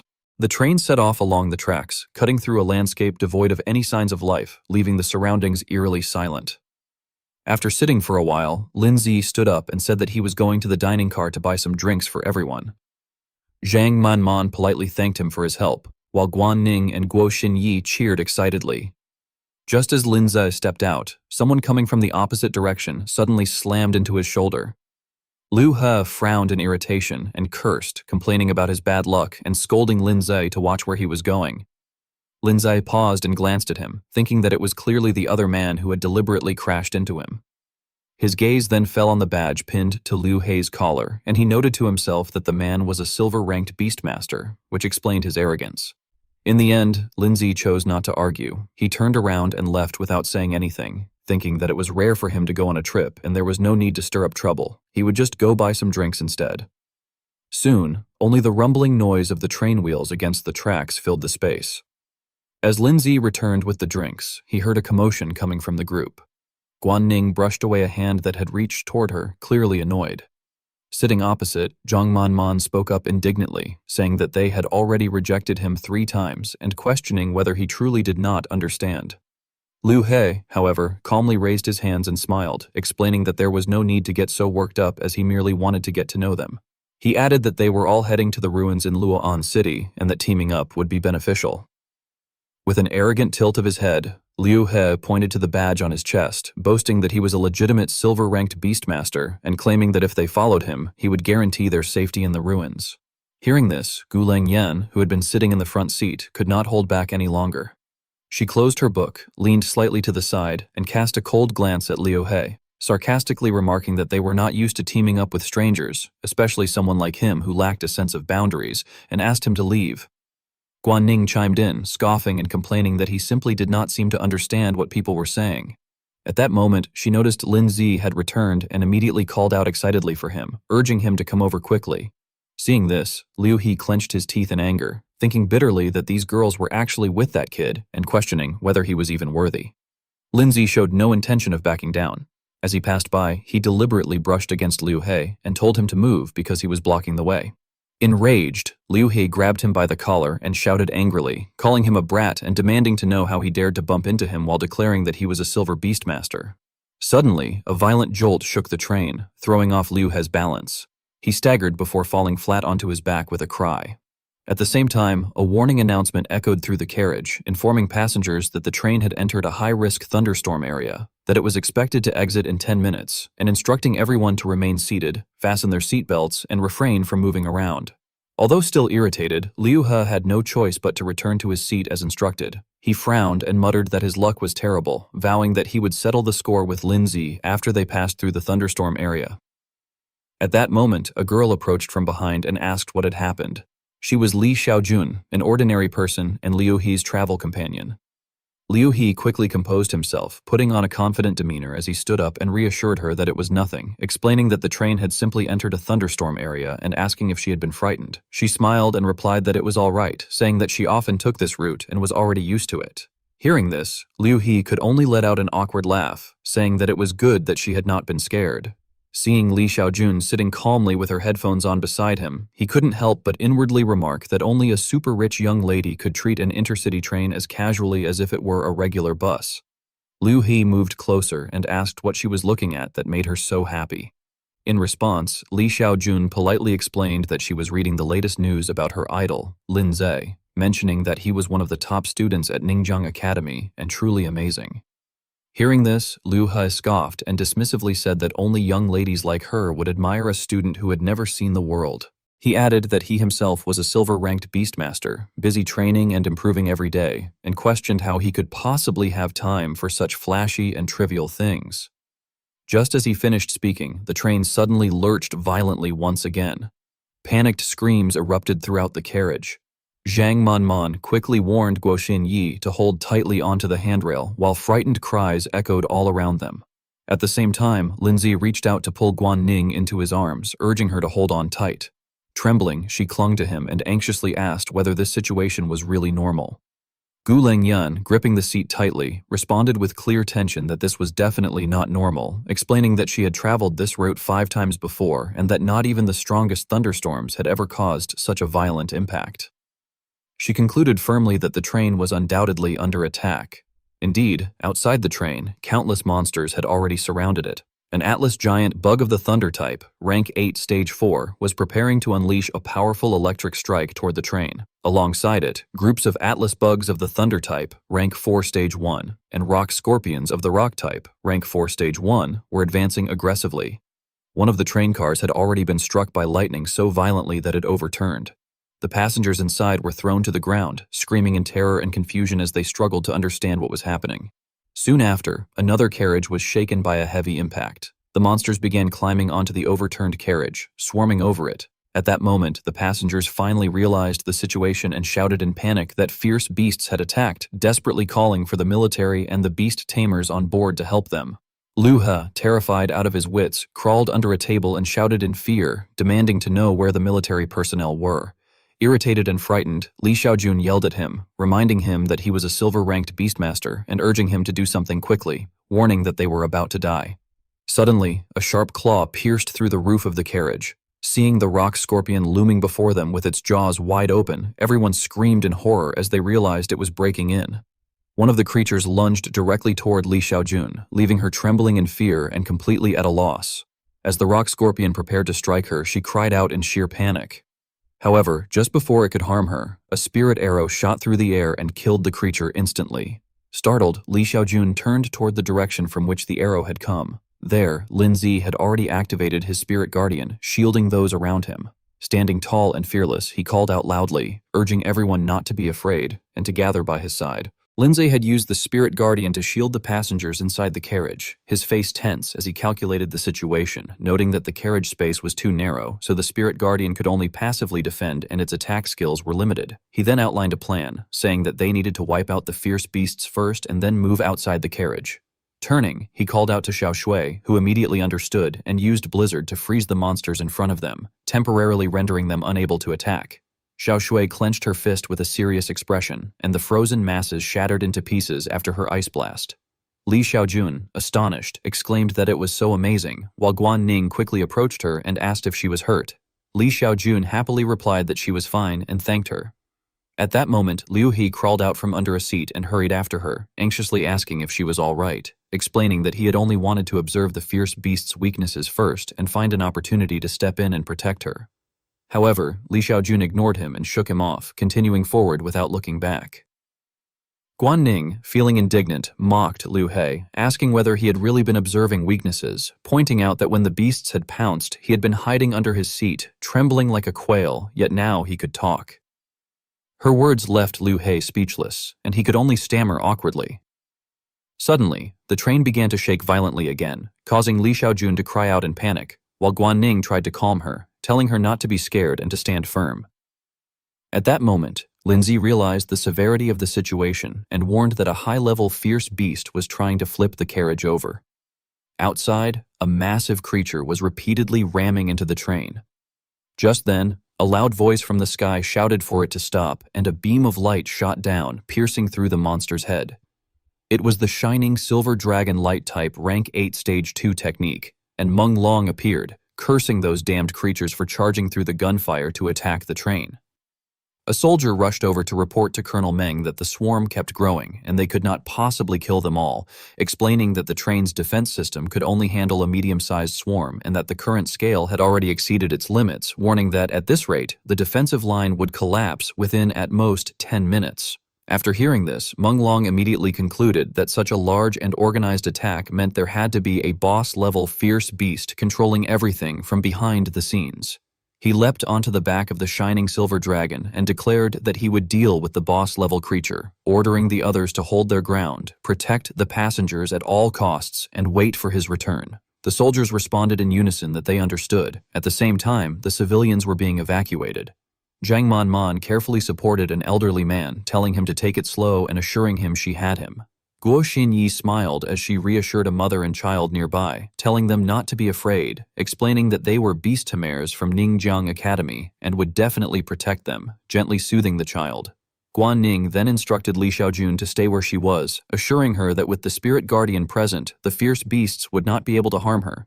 Li Xiaojun's gaze shifted toward Lin Zi, and she became excited upon recognizing him, realizing that he was her idol and the one who had just saved her, which filled her with warmth.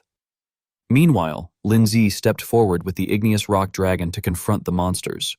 Stroking its head, he thought that the spirit guardian was enough to hold off low-level beasts and that this was the perfect opportunity to gain growth rate points. He then ordered the igneous rock dragon to guard the perimeter of the shield, protect everyone, and take advantage of the swarm to boost its growth. As soon as it was released, it transformed into a massive dragon in the sky, roaring to intimidate the monsters below. The surrounding civilians gasped in fear at the sight of a dragon, while others recognized it with relief, saying that it was a beast Tamer who had contracted an igneous rock dragon and that they were saved. The igneous rock dragon opened its mouth and charged an energy sphere before firing it into the swarm, causing a chain of explosions in an instant. The train conductor exclaimed that this was great, noting that there were other powerful beast tamers on board, while a nearby soldier shouted excitedly that he knew him, identifying him as Lin Zi, the genius beast tamer from Ningjiang Academy. Suddenly, a bolt of lightning struck down, hitting someone and knocking them to the ground. Menglong coughed up a mouthful of blood and carefully landed, prompting those around him to call out in alarm, asking if Colonel Meng was all right. The train conductor, panicking, ran toward Meng Long, helped him up, and anxiously asked whether Colonel Meng was all right. Meng Long, in great pain, kept coughing violently, his condition alarming the conductor, who exclaimed in shock that with his strength and the shining silver dragon at rank 8 stage 2, it was impossible for him to be injured like that. Covering his mouth as he coughed, Meng Long explained that the boss-level Atlas giant bug was 2 stages stronger than the shining silver dragon, then paused before adding that there was not just one, but 2 of them. The conductor, stunned, shouted in disbelief and questioned whether there were truly 2 rank 8 stage 4 fierce beasts. At that moment, dark clouds gathered in the sky, and a bolt of lightning struck the shining silver dragon on its back, causing smoke to rise as it staggered, nearly collapsing. Meng Long cried out in alarm that the situation was bad, and soon after, the shining silver dragon fell directly in front of the train. Seeing its body covered in severe wounds, everyone grew anxious, while Meng Long remarked that although the dragon's single-target attacks were formidable, it was now facing 2 rank 8 stage 4 fierce beasts. Supporting its body, he added that with such severe injuries it had almost lost its ability to fight. Just then, a voice came from behind, suggesting that something might help them. Lin Zi stepped forward, smiling as he handed over a vial and explained that it was a recovery potion capable of instantly healing a pet beast's injuries and restoring its fighting ability. Surprised, Meng Long asked who the young man was, and a nearby soldier quickly explained that he was Lin Zi, the top student of Ningjiang Academy, adding that thanks to his help, the fierce beasts attacking the train from behind had already been brought under control. Meng Long turned to Lin Zi and remarked that he had heard of him and that he looked even younger in person than expected. Lin Zi, still smiling, urged him to focus on dealing with the enemies first, explaining that his friends had already gone to reinforce the breach in the defensive line, so there was no need to worry about the rear. However, he also mentioned that maintaining Spirit Guardian continuously would put him under significant strain. Then, with a serious expression, he proposed that they each take on one of the 2 boss-level Atlas giant bugs and finish the battle quickly. Momentarily taken aback by Lin Zi's composure, Meng Long soon smiled gently and agreed, calling him a good kid. As he administered the potion to the shining silver dragon, he thought to himself that at this point he could only trust him. The dragon quickly regained its vigor, rose to its feet, and took to the sky once more. Meng Long charged forward and instructed Lin Zi to handle the one on the left, expressing his wiswas in him. Lin Zi immediately acknowledged the order without hesitation and began issuing commands. He ordered the igneous rock dragon to switch its attack to the Atlas giant bug and distract it from above, then commanded the rock god soldier to assume ghost general form, charge to the front lines, and clear a path for Xiao Shui. Finally, he instructed Xiao Shui to position herself at the optimal casting range and look for an opportunity to launch a powerful attack. The monster was quickly surrounded. The shining silver dragon roared furiously, gathering a sphere of electricity before unleashing it, while the igneous rock dragon descended from above with a beam of light. An explosion erupted instantly.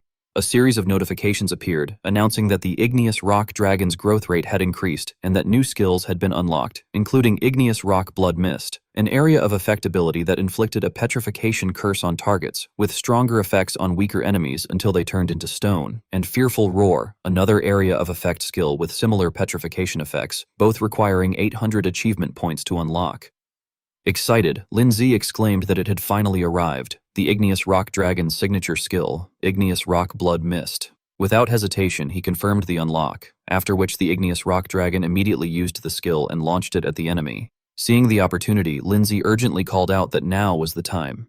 Xiaozhui, fully focused, cast Snow Maiden's Sigh. Under attacks from all sides, the monster was unable to resist. More notifications appeared, indicating that the fusion level between Frost Blue Maiden and the igneous rock dragon had increased, and that a new fusion skill had been unlocked, Blood Crystal Penetration, a powerful crowd control ability that summoned a wide area of blood-colored frost, instantly freezing the target's surface defenses and energy flow upon contact, leaving them sluggish and cursed. Shocked, Lindsay exclaimed that it was a new fusion skill, and moreover, one formed between Xiaoshui and the igneous rock dragon. Overwhelmed with excitement, he wondered whether this meant that Xiaoshui and the igneous rock dragon could also unlock a fusion form. Lindsay pointed toward the train and shouted an order for Xiaoshui and the igneous rock dragon to use blood crystal penetration, after which a horde of monsters on the opposite side was immediately submerged in a sea of blood, screaming in pain as they were eliminated one by one and collapsed to the ground. Witnessing this scene, Guleng Yan remarked in astonishment that this was unbelievable, while Guoshin Yi also exclaimed in surprise that it must be Lindsay's new dual pet combo skill. However, a monster soon smashed through the barrier and charged forward. Lindsay frowned and realized that blood crystal penetration could only briefly control the crowd and clear weaker mobs, and that since Xiaoshui was at rank 5 and the igneous rock dragon at rank 4, the gap between them and the rank 8 giant bug boss was too large to kill it immediately. He calculated that the Atlas giant bug boss was extremely vengeful and that if it broke free from control, everyone on the train would die. Determined, he decided to use a power-up card, thinking that he had to seize this chance to kill it once and for all. He then turned and ordered Xiaoshui to summon the Rock God Soldier and activate Fusion Spirit Art. The card flew out and merged into them, consuming one power-up card, and in an instant their power surged as the Abyssal Frost Giant reached rank 8 stage 8 under the card's effect. The monster's body crackled with powerful lightning as it unleashed heavy thunderstorm toward the Abyssal Frost Giant. In response, the giant clenched its fist, gathered strength, and swung a punch that shattered the incoming attack. It then charged forward aggressively and delivered a powerful blow to the monster's head, causing blood to gush from all its orifices. Satisfied, Lindsay declared that it was over, gathering energy into an ice sphere at his fingertip before firing it at the dying monster. A massive explosion erupted, spraying blood everywhere and destroying the surrounding lesser monsters. The Abyssal Frost Giant strode out from the smoke as the onlookers stood frozen in shock, staring at Lindsay. Liu He collapsed to his knees in disbelief, admitting that he had been foolish to think of challenging Lindsay, as the boy could kill him with a single move. Others around them marveled, wondering if Lindsay was even human. Meng Long stepped forward in satisfaction, praising Lindsay for a job well done, but when he looked up, he was startled to see another monster attacking the shining silver dragon. Furious, he shouted that the creature would not escape without facing his dragon, and commanded it to use Holy Light Breath. A massive energy sphere shot forward, knocking the monster out of the air, though it still struggled to crawl away. The Abyssal Frost Giant refused to let it escape and launched a spirit arrow that pierced straight through the monster's head, finally killing it as it collapsed to the ground. As the smoke cleared, only the corpses of monsters remained. The captain stepped forward in shock and asked if it was over, while a guide exclaimed in amazement that they had actually survived. Meanwhile, Lindsay embraced the igneous rock dragon and told it that it had worked hard and should rest. At that moment, a system notification appeared announcing that he had unlocked the achievement Hero 1 for saving more than 1,000 lives in a single disaster, rewarding him with 3,000 achievement points and 1 proof of heroism. Delighted, Lindsay thought that it was a new achievement series and that even the first stage alone granted 3,000 points, so the later rewards would surely be even more generous. Placing the igneous rock dragon on his head, he considered the proof of heroism, and upon viewing its information, he was astonished to learn that it unlocked Hero Mode, which significantly increased the attributes of both the beast tamer and all their pets, though it required an initial cost of 1,000 achievement points per minute, with the cost increasing by 500 points for each subsequent minute. The status panel displayed the description of the proof of heroism, explaining that it was proof of performing heroic deeds and a reward for those who were brave and kind. It stated that, when activated, it unlocked Hero Mode, which significantly increased all attributes for both the Beast Tamer and all their pets, with an initial cost of 1,000 achievement points per minute and an additional increase of 500 achievement points per minute thereafter. Lindsay widened his eyes in shock and remarked that he had never expected it to be a permanent item, adding that it was a completely superior replacement for the power-up card. Looking at the display showing achievement points, 3,450, he reflected that, since that was the case, he had better start saving his achievement points from then on and avoid using them lightly unless it was absolutely necessary. From the distance, Menglong approached and told Lindsay that it was all thanks to him, that time. Menglong bowed deeply and sincerely expressed that, if Lindsay had not stepped in, all the 1,000+ passengers on the train would have been devoured by insects. On behalf of the Federation and all the rescued citizens, he offered their most sincere gratitude. Smiling warmly, Menglong praised Lindsay by saying that being able to kill a rank and fierce beast above his level meant he must have used a trump card. He assured him that the Federation would never forget the debt and revealed that he had already sent an urgent report to military headquarters, promising to secure the highest level of awards and compensation for him. Lindsay calmly replied that it would be rude to refuse, so he thanked Colonel Meng very much. At that moment, a young boy walked over and handed Lindsay a piece of candy, thanking him for saving them and calling him a great hero. The passengers on the train also bowed gratefully, thanking the group for saving their lives and declaring that they truly were heroes. Others emotionally expressed that, if it had not been for them, their entire families would have perished. Zhang Manman quickly helped an elderly man up and modestly responded that they were being far too polite. Guo Xinyi gently added that it was simply what they were supposed to do. Meanwhile, a little girl lowered her head tearfully and admitted that she truly thought she was going to die that time, thanking everyone repeatedly. Confused, Lindsay turned toward Guanning and asked what was wrong. Guanning burst into cheerful laughter and admitted that she had never imagined they would actually save so many people, adding that being a hero felt incredibly awesome. Scratching his head with a smile, Lindsay agreed. He then sighed contentedly and confessed that the feeling of being able to protect others was actually pretty wonderful. Guo Xinyi nudged Guanning teasingly and told her to stop clinging to Lindsay all the time. Guanning snorted and shot back that, if she did not cling to him, then was she supposed to cling to Guo Xinyi instead? Standing a short distance away, Lindsay watched the two girls with a faint smile and reflected that perhaps the meaning behind his constant pursuit of strength was the ability to protect the important people around him. Suddenly, someone from behind called out for him to wait a moment. Li Xiaojun stepped forward and gently expressed that he truly wanted to thank all of them for saving him back in the train carriage. Smiling awkwardly, he explained that he was not a beastmaster and therefore would not get in the way of their trip, but he still wanted to ask whether it would be all right if they could become friends. Guanning cheerfully answered that of course they could. She then softly introduced herself as Guanning and asked for his name in return.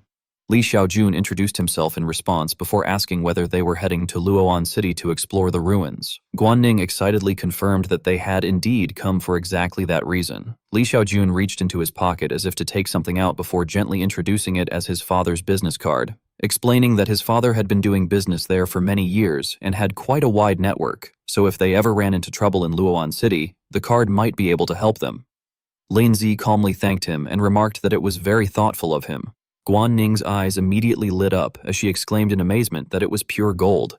As night fell, Lindsay embraced his two younger sisters and comforted them by explaining that, because of the fierce beast attack, the train had been severely damaged, so everyone could only rest in place and wait for support. He continued by saying that after the support team arrived, it had taken the whole night to finally repair the train's engine. Even though it was already pitch dark, the workers still labored tirelessly. Fortunately, after the train departed once more, there were no further fierce beast attacks. Although they had arrived a day later than planned, they had finally reached Luoan City safely. Soon afterward, an announcement rang out informing the passengers that the train had arrived at its final station, Luoan City. The announcement reminded everyone to keep their personal belongings with them and disembark in an orderly manner, while also wishing them a pleasant journey. Guanning waved goodbye to Xiaojun and said that they were going to where they would be staying first, adding that they should meet again next time. Xiaojun smiled brightly and replied that it was fine and that they could contact him any time. Zhang Manman excitedly shouted that they had finally arrived at Luoan City. She remarked that it was rare to visit another city, so they absolutely had to experience all the local delicacies and customs. Waving toward the others around her, she announced that senior sister would be treating everyone that day, suggesting that they spend the day enjoying themselves first before heading to the ruins the next day. Guo Xinyi happily cheered for senior sister. Not long afterward, a lavish feast was spread across the table. Zhang Manman enthusiastically raised her glass and urged everyone to dig in, declaring that nobody was going home without putting on some weight. Guo Xinyi, looking extremely eager, exclaimed that everything looked so delicious and that she was not going to hold back. Everyone then began enjoying the food together, eagerly announcing that it was time to eat. The entire banquet table soon filled with laughter and cheerful chatter. Linza happily reflected to himself that his nerves had been stretched too tightly lately, and that it was not bad to relax once in a while. Suddenly, he turned around to look behind him, where an enormous towering building stood. Feeling somewhat puzzled, he remarked that it was a very strange building and did not look like an ordinary office building. He then turned to Gu Lengyan and asked whether she knew what the giant blue tower in the city center was. Gu Lengyan turned back and explained that it was the landmark of Luoan City, the Star Spirit Tower, which belonged to the Beast Tamer's Association.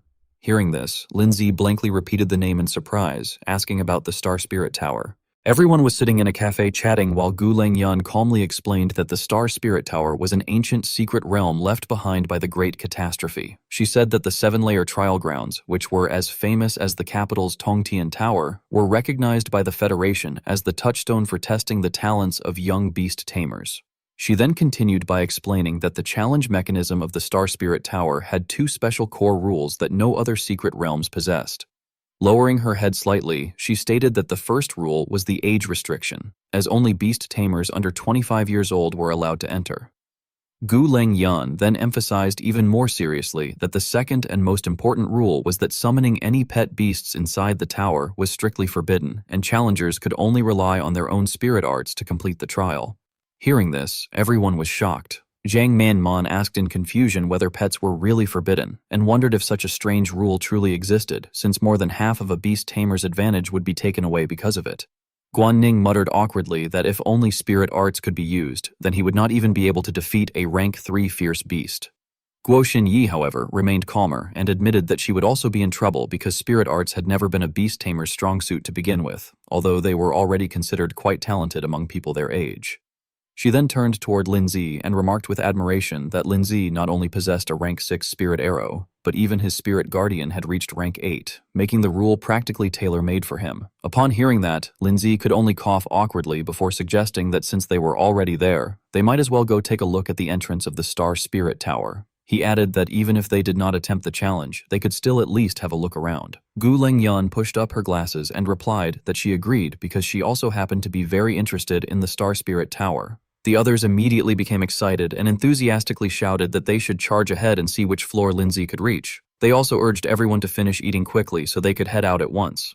As time passed, the group eventually gathered at the registration area and lined up. Guards were stationed strictly around the entire registration zone. Lindsay also carefully stood in line and waited for his turn. Suddenly, loud shouting came from behind as someone repeatedly called for the young master and begged him to slow down and stop rushing so much. The newcomers turned out to be the group accompanying Song Chung Rui, the silver-ranked beast tamer heir of the Song family. Song Chung Rui proudly snorted before glancing at the man behind him and asking Uncle Yuan how many floors of the Star Spirit Tower he thought he could break through, this time based on his current strength. The man respectfully replied that the young master was exceptionally talented and would definitely clear the 6th floor this time, directly entering the top 10 on the star-stepping monument. That man was Yuan Wei, the gold-ranked beast tamer retainer of the Song family. Song Chung Rui arrogantly praised Yuan Wei for having a good eye and declared that he had been thinking the exact same thing himself. He then swept his gaze around the area with obvious disdain and questioned why there was so much trash lining up that day. He ordered Yuan Wei to tell those random nobodies to move aside because he did not have the time to wait in line together with them. Yuan Wei nodded obediently and loudly ordered everyone in front to move aside and make way for his family's young master. This immediately caused dissatisfaction among the surrounding people. Some muttered angrily while questioning who was acting so arrogantly and demanding that others move aside the moment they opened their mouths. Others guessed that, judging from their attitude, they were probably from one of the great families in Luoan City. A large man then stepped forward and shouted directly at Yuan Wei, asking on what grounds they should make way for the Song family's young master. He argued that the Star Spirit Tower had its own rules and everyone else was also lining up, sarcastically asking whether their young master thought he was the emperor himself.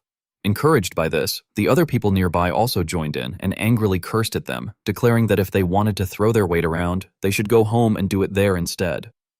They pointed out that both the Beast Tamer's Association and the Federation Army were present, yet the Song family still dared to openly cut in line, questioning whether they truly believed Luoan City was ruled by their family alone.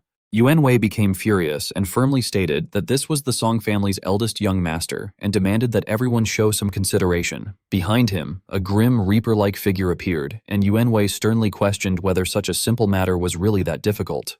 The monster standing behind him was the summoned Death Messenger Ghost type Rank 8. Stage 1. The crowd immediately panicked upon seeing it and exclaimed that it was a Rank 8 Ghost type Pet Beast, realizing that he was a Gold Rank Beast Tamer. They quickly recognized that these people were from the Song family of Luoan City and that the young master before them was Song Chung Rui. The people around them gradually came to an understanding and remarked that it was no wonder he was so arrogant when even his personal attendant was a gold-ranked beast Tamer, adding that nobody could afford to provoke someone like that. Everyone immediately moved aside to make way for them, muttering that it was better to let them go first since nobody could afford to mess with them. One person, however, muttered unhappily that using family status to throw one's weight around was disgusting, only for another person to quickly hush him and warn him not to let them hear such words. Thus, the summoned Death Messenger Ghost acted like a guardian spirit clearing the path for Song Chung Rui. The staff member at the registration desk frowned in displeasure while staring at him. Song Chung Rui arrogantly smiled and remarked that they should have done this from the start to save themselves the trouble, mocking the crowd as trash and questioning whether they were even worthy of lining up with him. When he noticed that Lin Zi's group was still standing at the registration desk, Yuan Wei shouted angrily at them, asking if they were blind and unable to see that the young master was about to enter. He ordered them to hurry up and get lost, give up their spot, and move aside since the young master wanted to challenge first. The group merely raised their heads and glanced at them indifferently. The staff member then slammed the table and stood up, explaining that young Master Song should wait a little longer because the challenger's information was already halfway through registration and would be completed very soon. Song Chung Rui frowned impatiently and shot back by asking what she meant by that. The staff member immediately cited the regulations of the Star Spirit Tower, explaining that everyone was required to line up and register properly, and that even the heir of the Song family was not allowed to break the rules there.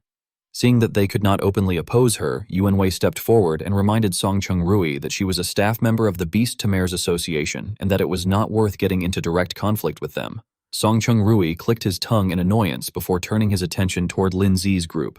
He sneered that even if he could not touch the people from the Beast Tamer's Association, that did not mean he could not deal with them. He mocked them as outsiders who clearly did not recognize the Song family and arrogantly introduced himself, saying that from their poor and pathetic appearance, they had probably never even heard of the Song family's reputation, though he claimed he would not bother arguing with them today.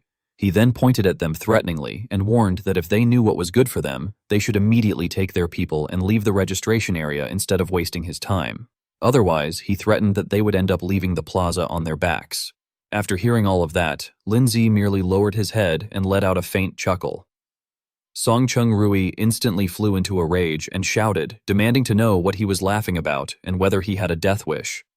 Lin Zi calmly crossed his arms and replied that it was nothing, explaining that he was simply curious about how Song Chung Rui planned to make them leave on their backs. The surrounding townspeople were horrified by Lin Zi's reckless attitude and shouted that the kid had to be crazy, wondering how he dared to confront the eldest young master of the Song family head-on, and lamenting that it was over for him now because he was definitely going to end up in huge trouble.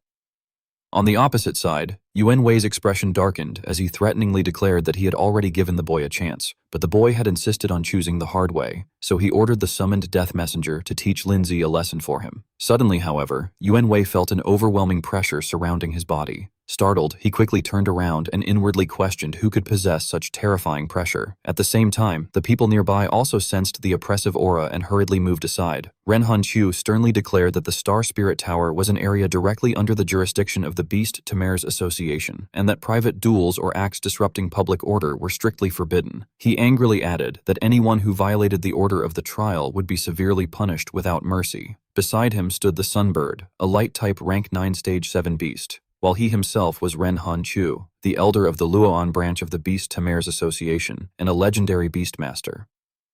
Yuan Wei was shocked and wondered why Ren Hanqiu had suddenly appeared there, while Song Chung Rui clicked his tongue in irritation and angrily complained about why that old geezer had to show up at such a critical moment. Ren Hanchu frowned and warned everyone that it would be their only warning, and that if anyone dared to make trouble there again, their qualification for the trial would be cancelled immediately. He then turned toward Lindsay and asked whether the young men were visitors from out of town. Lindsay calmly replied that they were indeed outsiders and politely asked who Ren Hanchu was. Ren Hanchu smiled and introduced himself as an elder of Luoan City's Beast Tamer's Association. Since fate had brought them together, he offered to personally introduce the Star Spirit Tower to them. He patiently explained that the Star Spirit Tower only allowed one challenger to enter at a time, and that whenever a challenger cleared a floor, the corresponding section of the tower would light up, enabling people outside to observe the challenger's progress in real time. Afterward, Ren Han-kyu pointed toward the monument and explained that it was the Star Stepping Monument, which functioned as the Star Spirit Tower's clearance leaderboard.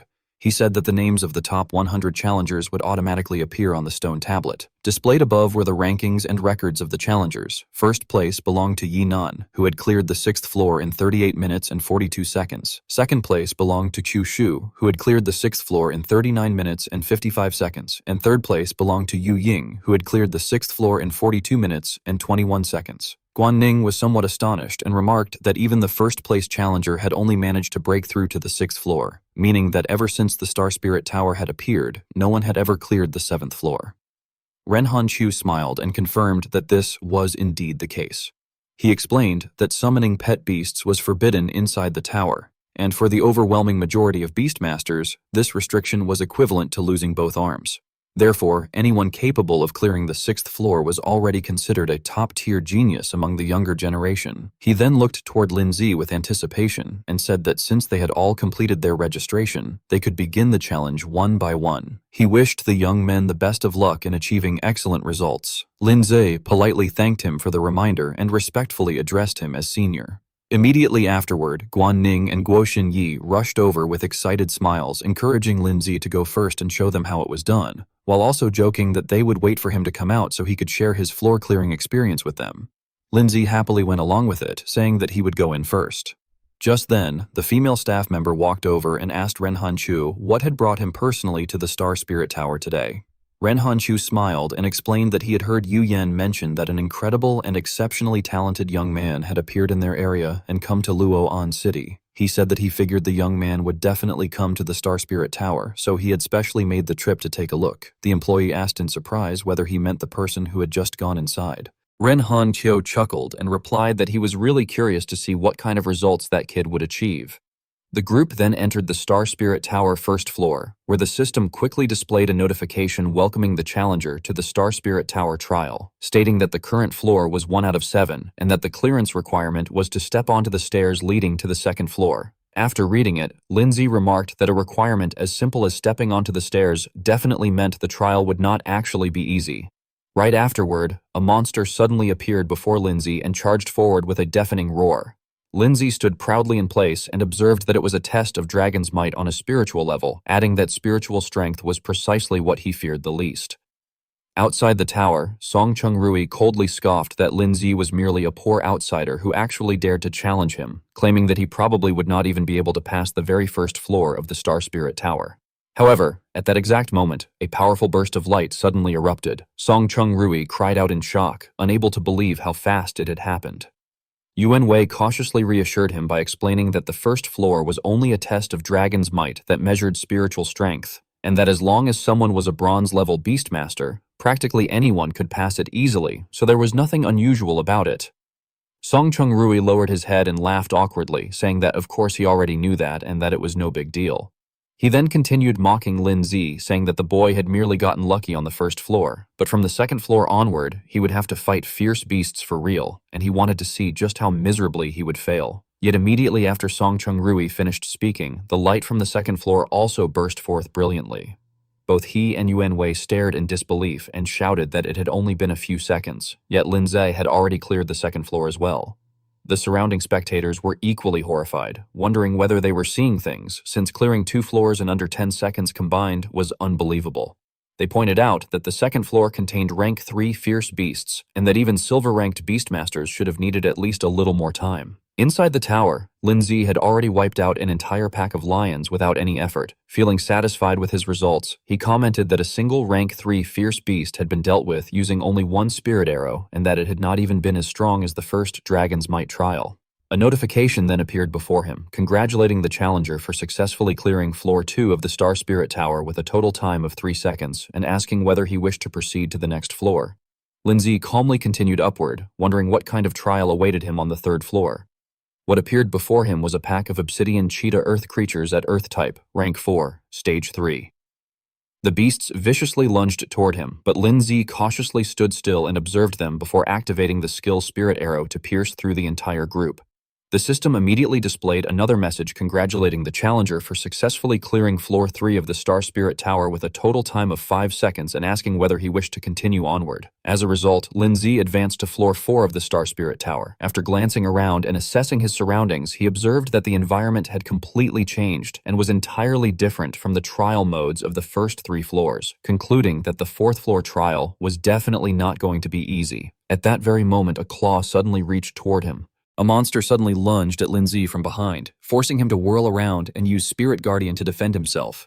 The beast was blasted far away by the shield's force, and it was identified as a chokehold demon dark type / rank 5 stage 1. The system then displayed the notification that the current floor was 4/7 and that the clearance requirement was to defend against the attacks of the fierce beast and defeat it. Dusting off his chest calmly, Lindsay remarked that the chokehold demon was a rank 5 dark-type fierce beast best known for exploiting complex environments and launching surprise attacks, and that the core of the challenge was to test the challenger's defensive response and adaptability to the environment. He then strode forward confidently while thinking that if he had not reacted quickly enough, he probably would have been seriously injured by that surprise attack. Watching the chokehold demons constantly moving around him, Lindsay muttered that if challengers failed to withstand the sudden assault of the chokehold demon, they would be torn apart by its claws before finding an opening to kill it. One of the monsters suddenly charged directly toward him, yet everything remained completely under his control as he concluded that the chokehold demon itself did not possess high defense. With a single strike, Lindsay pierced straight through the creature's neck, as it collapsed backward and dissolved into nothingness. He confidently declared that even hundreds of insect beasts had failed to break through his defenses in the past, so a mere chokehold demon stood no chance. Immediately afterward, the system announced its congratulations to the challenger for successfully clearing floor 4 of the Star Spirit Tower in 18 seconds and asked whether he wished to proceed to the next floor. At that moment, Lindsay suddenly recalled Gu Leng Yan's earlier advice that clearing the 5th floor would grant Star Spirit points, which could be exchanged for treasures within the Star Spirit Tower. Thinking to himself, he remembered that senior sister Gu Lengyan had said rewards would begin from the 5th floor onward. Growing excited about the challenge ahead, he wondered whether the rewards would also be related to spirit techniques, since challengers were required to use spirit techniques to clear the levels, and he admitted that he was truly looking forward to it. Outside the tower, Song Chung-rui laughed nervously and admitted with a grin that the kid had actually managed to clear the 3rd floor and that he had underestimated him. However, he immediately added disdainfully that this was as far as Lindsay would go. Recalling his own experiences, Song Chung-rui explained that the 4th floor's trial required defeating a chokehold demon and that 99% of first-time challengers were eliminated during the first wave of surprise attacks. He further claimed that even if challengers survived the initial ambush, they would eventually die because their defensive spirit techniques were too weak. Somewhat nostalgic, he admitted that even a genius like himself had failed repeatedly and insisted that he refused to believe Lindsay could pass. Just then, a female staff member addressed Elder Ren and asked whether he thought Lindsay could successfully clear the 4th floor. Ren Han Chu simply chuckled and asked what she herself thought. She replied honestly that she had checked Lindsay's academy competition records and discovered that his spirit arrow level was extremely high. Looking toward the tower thoughtfully, she speculated that possessing strong offensive capabilities did not necessarily mean having powerful defensive spirit techniques as well, and that for someone his age to master both to such a level was probably impossible. Before she could finish speaking, however, the 4th floor of the tower suddenly lit up. Shocked, the staff member exclaimed that he had passed and that it had taken less than half a minute. Guan Ning and Guo Xinyi immediately hugged each other excitedly while shouting that brother Linze was amazing. Zhang Manman also smiled happily and praised him, saying that it was beautiful and no wonder he was their junior brother. Meanwhile, Song Chung-rui trembled in disbelief and muttered that such a thing was impossible. Rising helplessly, he admitted that clearing the first few floors was one thing, but even the fourth floor was unbelievable. At that exact moment, the tower lit up once again. Song Chung-rui shouted in complete disbelief that Lin Zi had cleared the fifth floor too. The surrounding challengers were equally astonished, commenting that one truly could not judge a book by its cover, since the young man looked so young, yet was unbelievably talented.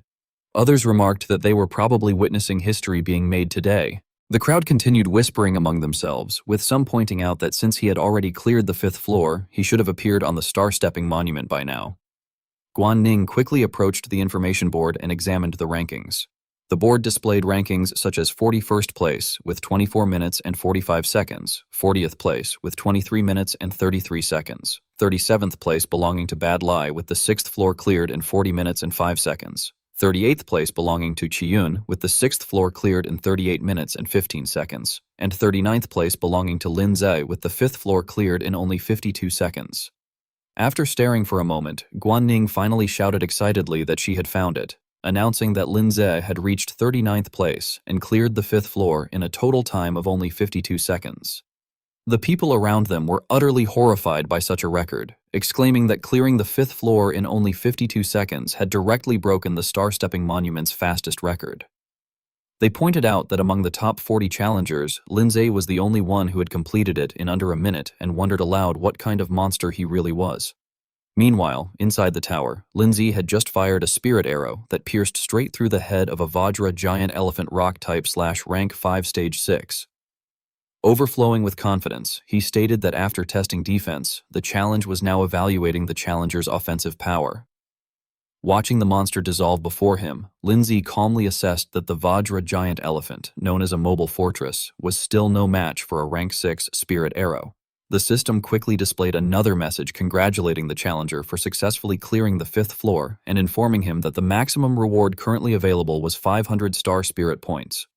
It further warned that the reward could only be claimed once, and that claiming it early would prevent the challenger from accumulating rewards from higher levels before asking whether he wished to claim it immediately. Lin Zhe calmly continued forward and declared that he would not claim the reward yet, and would instead continue the challenge. As he ascended the stairs toward the next floor, Lin Zhe thought to himself that the higher the level and the shorter the completion time, the richer the star spirit point rewards would become. Since he had already come to challenge the tower, he naturally intended to aim for the highest rewards possible. Soon afterward, he arrived at the 6th floor of the Star Spirit Tower. The system displayed the new requirement, stating that the current floor was 6/7 and that the challenger must kill all fierce beasts. Standing before Lin Zhe was an entire army of puppet swordsman rock type / rank 4 stage 8 constructs. Slowing his pace slightly, Lin Zhe carefully evaluated the situation and noted that although each individual puppet swordsman was not especially high-ranked, there were several hundred of them. Suddenly, a loud noise echoed through the area, startling him for a brief moment as the puppet swordsman immediately charged forward. Spreading his arms slightly, Lin Zhe speculated that this floor was clearly designed to test the challenger's ability to fight against large groups in team combat situations. After a resounding command to charge was given, the puppet swordsmen surged forward as one. However, before they could even reach their target, the leading swordsman was shot directly in the head. Despite their comrade falling, the remaining puppet swordsmen continued their relentless advance without breaking formation. One of them successfully thrust its sword toward Lin Zhe, but he effortlessly leaned aside to evade the attack. He even seized the opportunity to counterattack, flicking a finger and blasting off the puppet's head. The others were unable to escape the same fate and were eliminated one after another by a series of rapid finger flicks.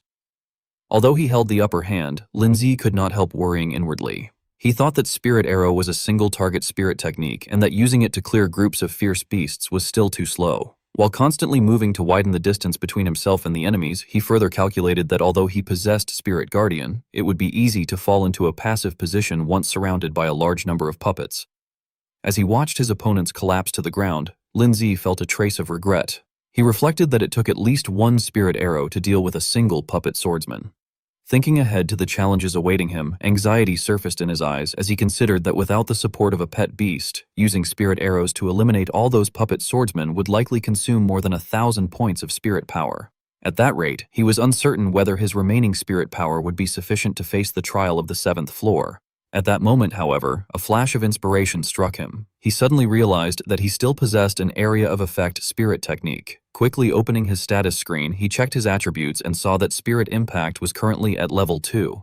Ignoring the crowd rapidly closing in on him, Lindsay calmly operated the interface. A notification informed him that 1,200 achievement points had been consumed and that spirit impact had been upgraded to level 6. Without any hesitation, Lindsay immediately unleashed Spirit Impact, sending waves of power crashing through the battlefield and blowing away large numbers of puppet swordsmen. All of the puppet swordsmen perished almost simultaneously as Lindsay's strength expanded dramatically. Looking at the results, he exclaimed with satisfaction that it was great. Pressing his advantage, Lindsay continued charging forward while reflecting on his past experiences. He realized that whenever he had encountered large groups of fierce beasts before, Zhao Shui had usually taken care of them. Looking at the shattered puppet swordsman before him, he regretted the time he had wasted in the past, acknowledging that he had rarely used Spirit Impact and had almost forgotten that the spirit technique existed. After witnessing its effectiveness firsthand, Lindsay concluded with satisfaction that area of effect spirit techniques were still extremely useful when dealing with multiple enemies. Following an intense battle, the final puppet swordsman eventually fell and joined its defeated companions. A series of notifications then appeared on the screen before Lindsay. The system congratulated him on successfully clearing the 6th floor and informed him that the maximum reward currently available was 1,500 Star Spirit points. However, the system also issued a reminder explaining that the reward could only be claimed once and that claiming it early would prevent him from accumulating rewards for higher levels. It then asked whether he wished to claim the reward immediately. Lindsay rejected the offer without the slightest hesitation and instructed the system not to claim the reward but to continue the challenge instead. In his heart, he had already set a clear goal for himself. He reminded himself that only the final trial of the 7th floor remained. At the same time, outside the tower, a brilliant light burst forth from the structure. Song Chung-rui, who was standing outside, was stunned by the sight. He muttered in disbelief that Lindsay had passed the 6th floor. The harsh reality struck him heavily. He reflected bitterly that the best result he had ever achieved over the years was merely reaching the threshold of the 5th floor. Just then, Yuan Wei hurried over and reported that their men had discovered Lindsay's background. Song Chung-rui immediately raised his head and demanded to know which influential family had raised such a monster. Yuan Wei cautiously replied that Lindsay had no parents, came from an ordinary family in Pinghai City, and possessed no influential family background whatsoever. Song Chung-rui stared in shock, his eyes and mouth wide open, yet he still sought confirmation. He questioned how someone from an ordinary family could possibly possess such strength. Understanding his concern, Yuan Wei provided the most important piece of information. He explained that the turning point in Lindsay's life had begun when he participated in the Beast Master qualification assessment for the first time. Maintaining a calm tone, Yuan Wei recounted everything he knew. He stated that Lindsay had passed the Apprentice Beastmaster Superior Difficulty Assessment on his first attempt, setting a new record in Pinghai City. He further explained that Lindsay had been admitted to Ningjiang Beast Taming Academy with an overwhelmingly high score in the entrance examination. Without even pausing for breath, Yuan Wei continued, saying that Lindsay had once again chosen the highest difficulty level for the Bronze Beastmaster Assessment and had passed it perfectly. He added that during the recent academy competition, Lindsay had secured first place through his absolute strength and had become the youngest top student in the history of Ningjiang Academy. Yuan Wei concluded in the most emphatic tone that Lindsay had achieved all of that in less than half a year and that he was a truly unparalleled genius. Having finally grasped the situation, Song Chung-rui reacted with shock and asked Elder Yuan what he had just said, questioning how an orphan could possibly possess the ability to grow to such a level. Yuan Wei solemnly emphasized that although he himself did not want to believe it either, all of the sources of information were reliable and everything Lindsay had accomplished was completely true. After reluctantly accepting the explanation, Song Chung-rui raised another question, wondering why a genius from Ningjiang had come to Luoan City and asking whether it was simply because of the Star Spirit Tower. This time, Yuan Wei quickly denied the assumption, explaining that it was probably not the case. He stated that his subordinates had discovered that Lindsay and several companions had come specifically for the newly discovered ruins in Luoan City. The moment his core interests were threatened, Song Chung-rui became agitated and exclaimed that the situation was even worse. He complained that the Song family had invested enormous manpower and resources into those ruins and declared that he absolutely could not allow that boy to obtain a share of the benefits, nor could he permit him to enter. Yuan Wei, who seemed to have been waiting for that reaction, immediately expressed his stance and reassured the young master not to worry because he already had a solution. Maintaining a calm expression while proposing a vicious plan, Yuan Wei explained that deep within the ruins, space was unstable, fierce beasts roamed freely, and they also had their own people inside. He remarked that even if Lin Zi was Ningjiang's top student, dying in an accident within the ruins would not be considered unusual. Songcheng Rui cautiously sought confirmation, asking whether Yuan Wei meant dealing with Lin Zi from inside the ruins. Straightening his back, Yuan Wei confidently assured him that it was easy to avoid an open attack but difficult to guard against a hidden one. He added that regardless of how talented Lin Zi might be, he was still only an 18-year-old boy. As a gold-ranked beastmaster, Yuan Wei claimed that he possessed more than enough methods to ensure that Lin Zi would remain trapped inside the ruins forever. Songcheng Rui immediately cast aside his previous weakness and agreed enthusiastically, declaring that they would proceed with that plan. As he gazed up at the towering structure before him, Songcheng Rui felt a growing sense of anticipation. He inwardly scoffed at the titles of unparalleled genius and Ningjiang's top student, thinking that he would make Lin Zi understand one thing clearly: in Luoan City, the Song family was the true authority. Lin Zi pressed his advantage and easily advanced to floor 7 of the Star Spirit Tower. This time, his opponents were a group of oni-faced samurai, rank 6 stage 2 humanoid fierce beasts. Every one of them wore a sinister expression. Before taking action, he made sure to confirm their identity, recognizing them as oni-faced samurai, rank 6 humanoid fierce beasts.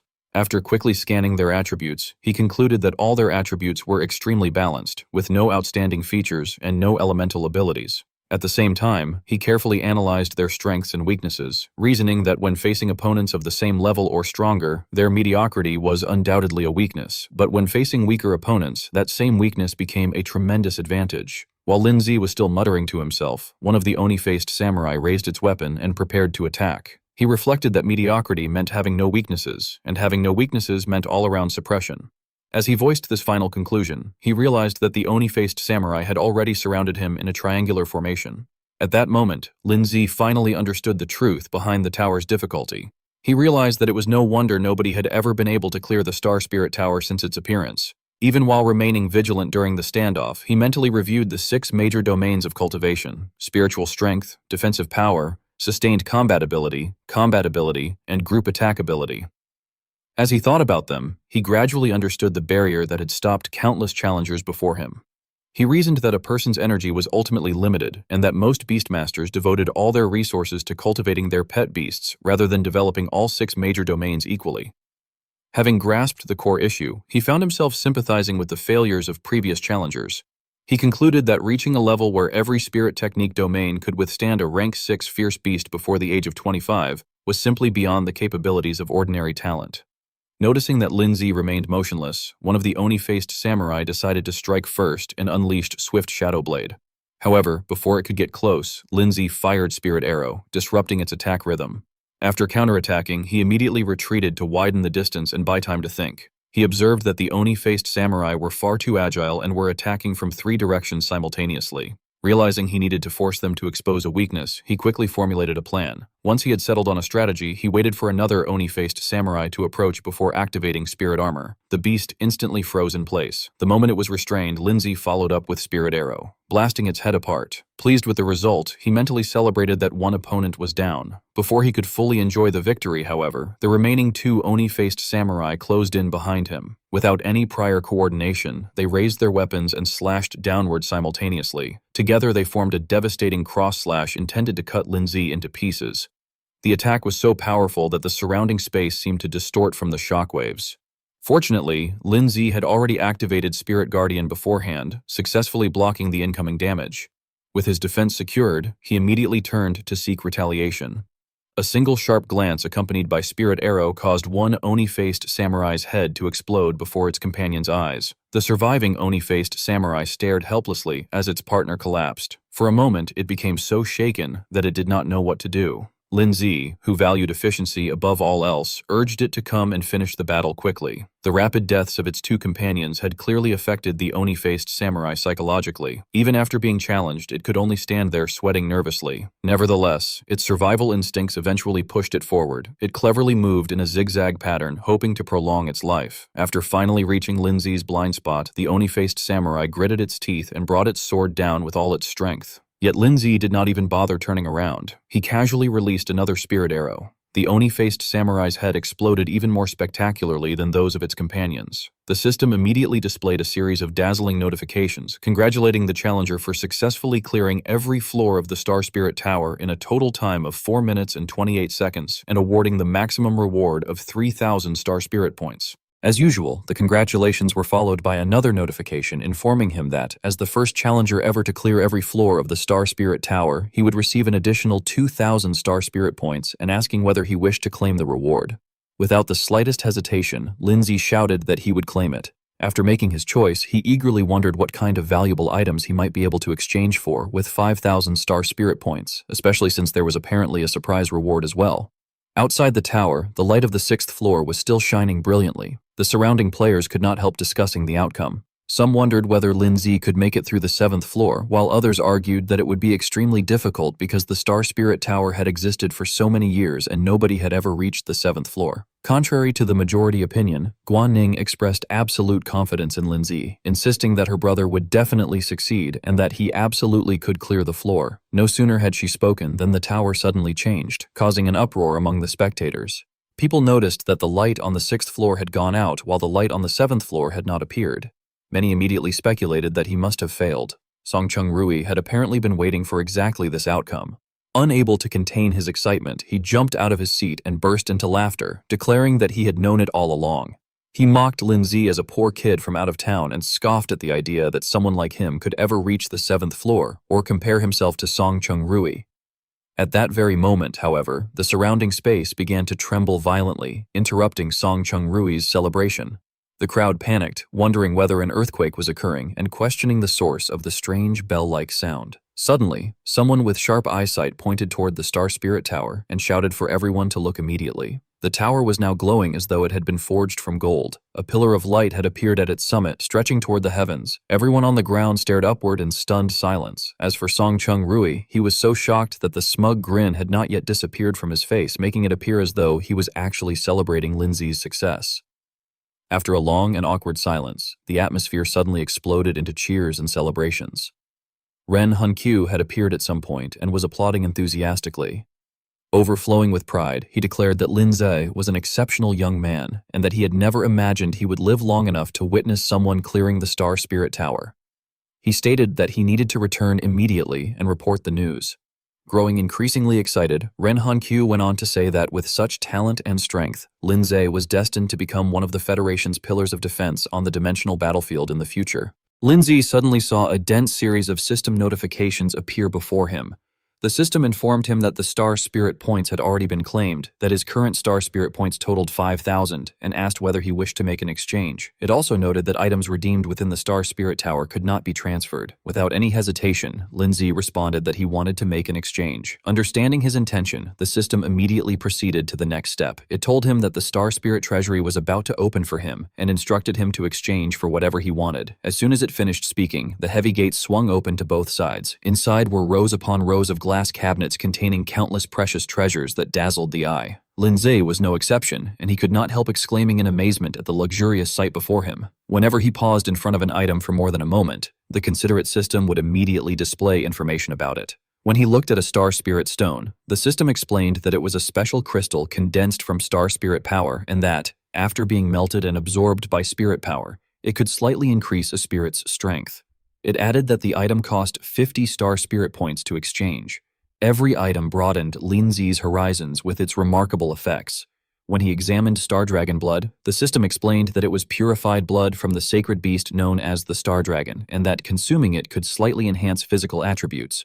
It also stated that the exchange cost was 50 Star Spirit points. As Lindsay moved deeper into the treasury, the items became increasingly expensive. Upon reaching the Spirit Awakening grass, the system informed him that it was a unique plant that grew in areas of abundant spirit power within the Star Spirit realm. It explained that the plant could clear the mind and calm the soul, and that carrying it could slightly improve the efficiency of cultivating spirit techniques. The exchange cost, it added, was 500 Star Spirit points.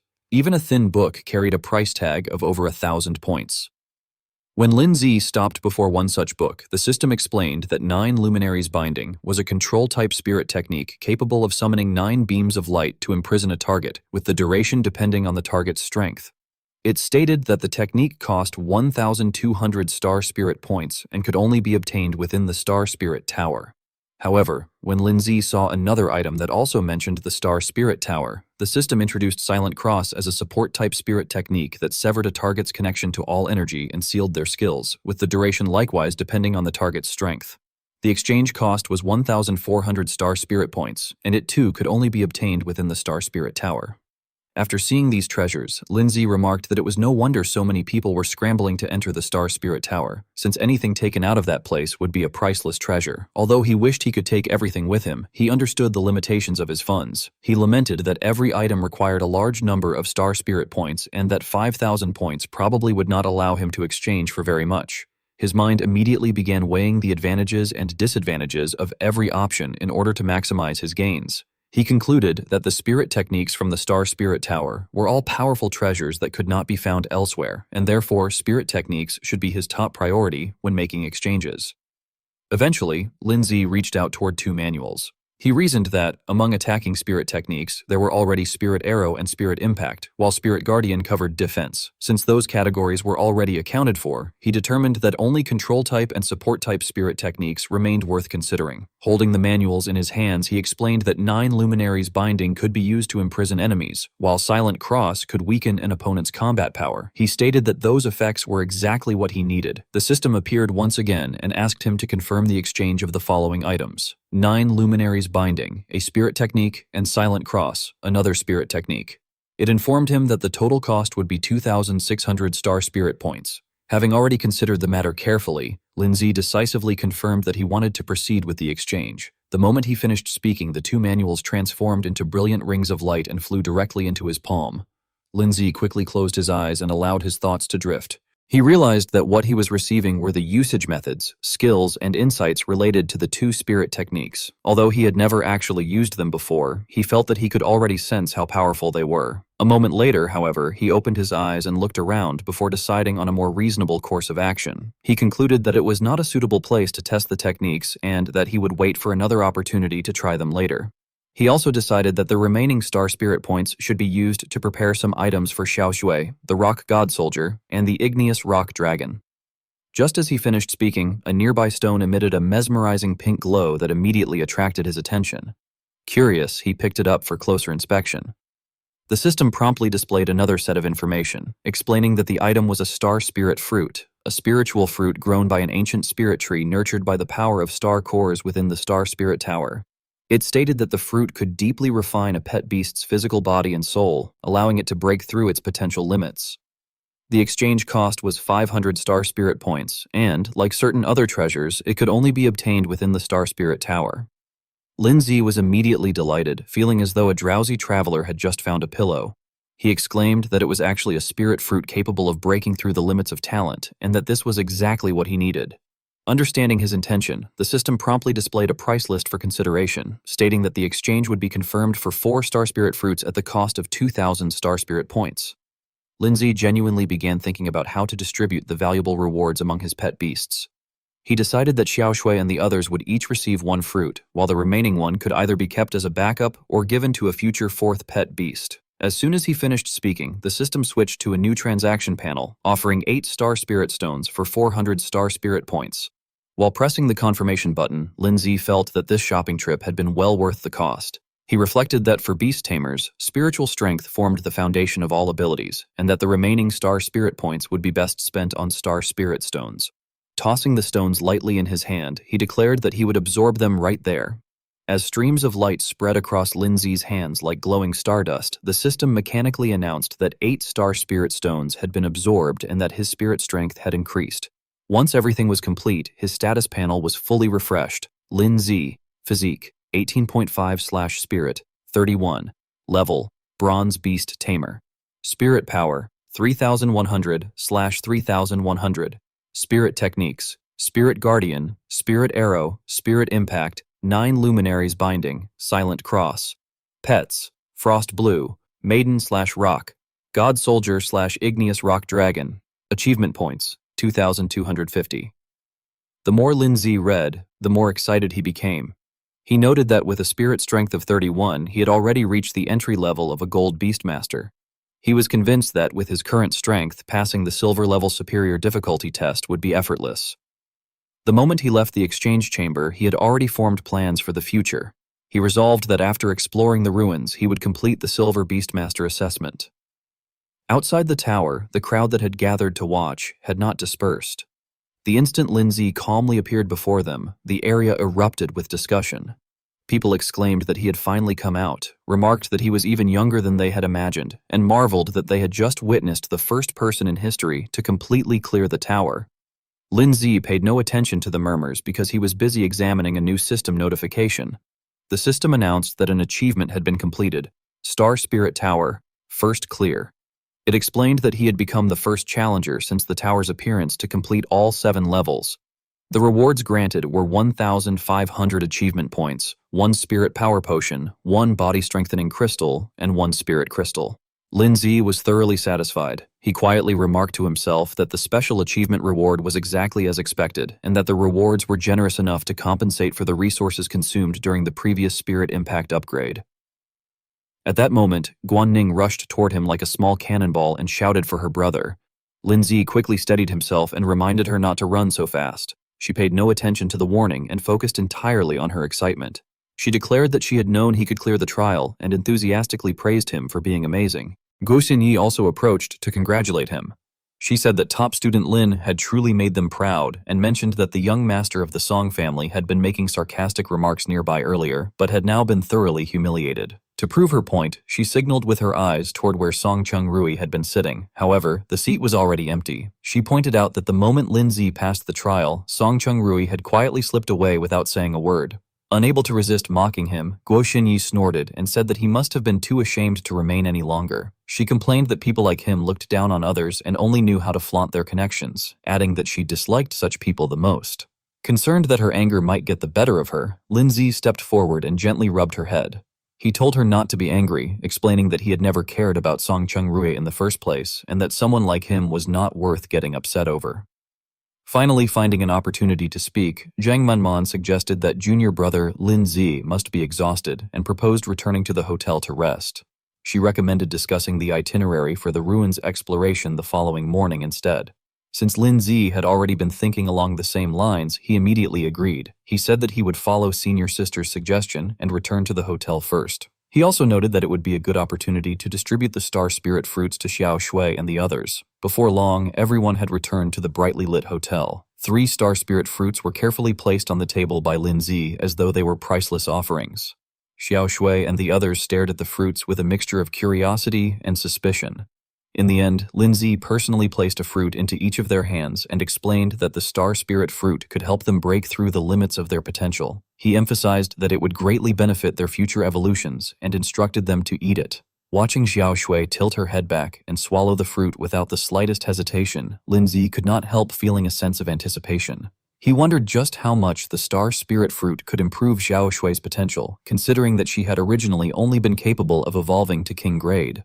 Xiao Shu showed no objection while consuming the item Lin Zi had given her, though her movements were extremely slow and deliberate.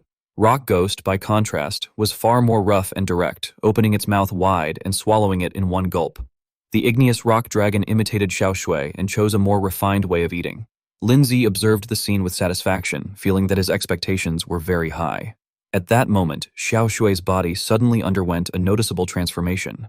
After waiting for her to return to a stable state, Lin Zi asked her how she was feeling. Xiao Shui did not need to respond personally, as a system interface immediately displayed detailed information. It indicated that her name was Frost Blue Maiden, her type was Ice, her level was rank 6 stage 3, and her growth rate was 53%. It also showed that her next evolution form, Arctic Princess, required her growth rate to reach 100%, along with 30 low-grade ice elemental origin stones and 1 Millennium Arctic Ice. Lin Zi carefully reviewed every piece of information, still feeling slightly puzzled. When he read it again, he suddenly noticed something that made his expression change. He realized that her level had become rank 6 stage 3, while her growth rate remained at 53%. Unable to hide his excitement, he exclaimed in shock that she had reached rank 6 stage 3, emphasizing that Xiao Shui had originally only been at rank 5 stage 4 before consuming the star spirit fruit and had directly broken through a major rank. He then explained to her, as if clarifying the situation for both of them, that although her growth rate had not changed, her level had increased dramatically, and that this was the result of breaking through an aptitude limit, which had directly overridden the level cap tied to her current growth rate. After that, he turned his attention to Rock Ghost's information. The system showed that the Rock God Soldier, of Rock and Ghost type, was now at rank 6 stage 5 with a growth rate of 19%. Its next evolution form, Rock God General, required its growth rate to reach 100%, along with 10 mid-grade Earth Elemental Origin Stones and 1 Celestial Meteorite. Even the third pet, which was crouching quietly in a corner, did not escape Lin Zi's inspection. The system indicated that the Igneous Rock Dragon, adult, of Dark and Rock type, was at rank 5 stage 6 with a growth rate of 60%. Its next evolution form, the mature Igneous Rock Dragon, required its growth rate to reach 100%, along with 5 low-grade Dark Elemental Origin Stones and 1 Gloom Flower. Having experience evaluating such data, Lin Zi quickly concluded after a brief review that all 3 pet beasts had broken through their aptitude limits. He felt satisfied and stated that all of them had achieved such breakthroughs. Not wanting to waste any more time, he took out 2 crystals and considered his next steps. He decided that before setting off for the ruins, he might as well absorb the 2 crystals to stabilize his foundation. He closed his eyes and carefully absorbed the essence within them into his body. In an instant, the system returned favorable results, indicating that his physique had increased from 18.5 to 19.5, while his spirit had increased from 31 to 31.5. However, Lin Zi was still not fully satisfied, noting that his physique had increased by 1 point, while his spirit had only increased by half a point. He acknowledged that as cultivation progressed, further improvements became increasingly difficult, though he also understood that this level of progress already exceeded his expectations. With his current strength, he felt significantly more confident about handling the risks within the ruins. Time passed quickly until the next day arrived. Lin Zi was attending a lavish meal, but he did not forget to discuss their mission. He asked whether Senior Sister Gu and Xinyi were sure they did not want to go to the ruins with them. Jiang Manman quickly replied that Lingyan had discovered a rare ancient book market in Luo'an City and was staying there, refusing to leave. Guan Ning added that Xinyi wanted to visit the local auction house to see if she could find suitable artifacts, and that they also intended to challenge the Star Spirit Tower, so they would not be joining them. Lin Zi then confirmed once more whether it would only be the 3 of them. The 2 girls responded in unison, affirming it. Having already formed a plan, Lin Zi stood up without hesitation and stated that he had already scouted the location of the ruins' entrance and understood the entry rules, so it was the perfect time to set off. Guan Ning excitedly clenched her fists and praised him for being reliable. Meanwhile, at the outskirts of Luo'an City, where the secret realm entrance was located, countless people were already gathering in large numbers. Even small vendors had seized the opportunity to set up stalls early and attract customers. A burly man called out, asking if anyone wanted to join a team, explaining that they already had 4 members and needed 1 more, and that at least 1 rank 4 pet beast was required. A nearby stall owner was equally competitive, loudly advertising a hunt for black wolves with equal loot distribution. Not only merchants, but also adventurers were recruiting teammates, including a silver-ranked beastmaster offering to lead a team for a fee of 100,000 per slot. After observing the bustling scene, Guan Ning remarked in amazement that the place felt extremely lively, like a dungeon lobby in an online game. Lin Zi agreed, saying it was far from what he had expected, as he had originally thought the ruins' entrance would be a heavily restricted area with strict security. While they were observing the area, Ma Liwei suddenly appeared and greeted the 3 of them enthusiastically. Lin Zi immediately asked who he was. Ma Liwei quickly introduced himself as a bronze-ranked beastmaster working as a guide in the Black Wolf Forest ruins, then continued speaking rapidly without giving Lin Zi a chance to respond. He said he immediately recognized Lin Zi as the one who had cleared all 7 floors of the Star Spirit Tower and assumed this was his first time at the Black Wolf Forest ruins, insisting that they would definitely need a reliable local guide. Guan Ning questioned why a guide was needed at all if this was not a tourist attraction. Ma Liwei, clearly accustomed to such questions, explained that the terrain of the Black Wolf Forest ruins was extremely complex, with dangerous beasts and traps throughout, making it easy for first-time visitors to get into trouble without guidance. To strengthen his credibility, he introduced his pet beast, the forest walker, explaining that it could memorize any place it had been to and accurately lead the way even in the most complicated terrain, ensuring safe navigation. He added that he had already guided dozens of parties and could be trusted. After finishing his explanation, Ma Liwei tried to flatter Linzi, saying that although Linzi was undoubtedly strong and not afraid of danger, reducing unnecessary detours would still save effort. Linzi, finding the proposal reasonable, asked for his price. Ma Liwei immediately responded that the fee was 200,000, insisting it was the lowest price available and even offering a discount of 150,000 since it was Linzi. Linzi agreed readily, but stated that he would pay a 50,000 deposit first, with the remaining 100,000 to be paid in full after they safely exited the ruins. However, he also warned that if proper guidance was not provided along the way, or if any tricks were attempted, not only would the final payment be withheld, but the deposit would also be reclaimed. Ma Liwei immediately assured him that there would be no problems. He then led the group toward the Federation's inspection point, instructing them to register before entering the ruins. Along the way, he continued explaining that in the past, so-called Fallen Ones had infiltrated the ruins, causing heavy casualties among adventurers, which was why the Federation now required mandatory inspection for anyone entering. Linzi silently picked up on the term Fallen Ones, already forming his own conclusions. He inferred that new and unknown species of fierce beasts, including demon-type creatures, often appeared in ruins, and even suspected that the origins of experimental subjects might be connected to these ancient sites.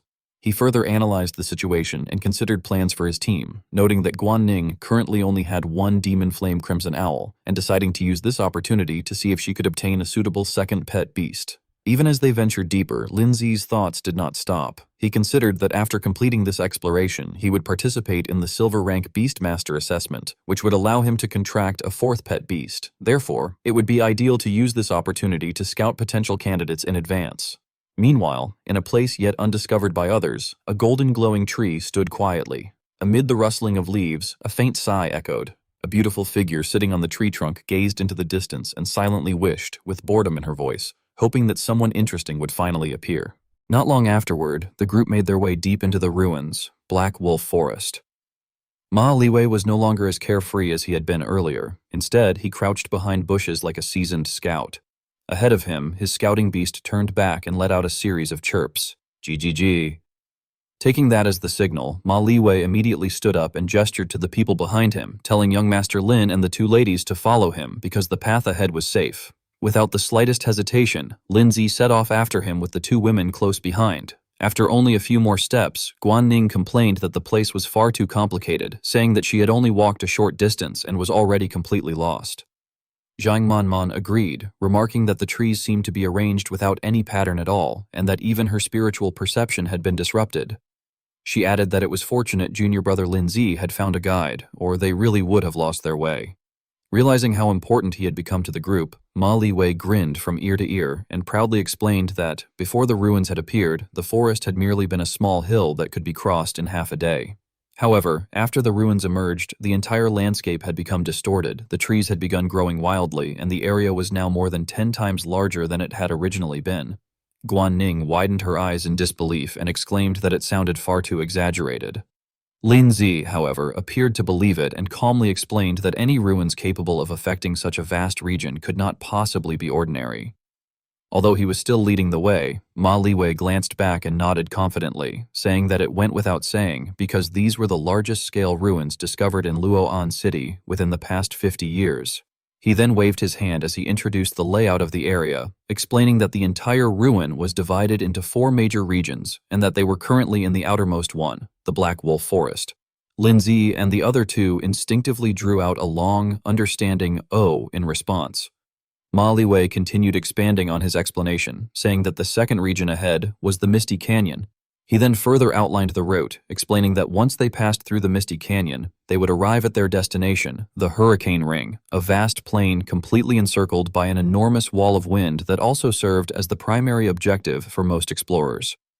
After taking his time explaining the surrounding areas, Ma Liwei finally arrived at the most important point, stating that at the very center of the Hurricane Ring lay the Shining Forest, the absolute forbidden zone of the entire ruin. His tone inevitably became much more serious as he explained that, ever since the ruins had been discovered, countless adventurers had ventured into the Shining Forest, yet every single one of them had disappeared without ever returning.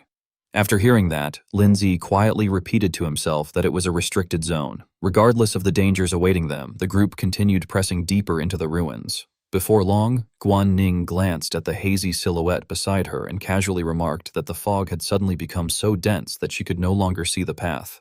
Understanding her concern, Ma Liwei quickly reassured her, explaining that there was no need to panic because they had already reached the outskirts of the Misty Canyon and that the farther they traveled into it, the thicker the fog would become. Seizing the opportunity, Lindsay asked whether there were any special fierce beasts living within the Misty Canyon.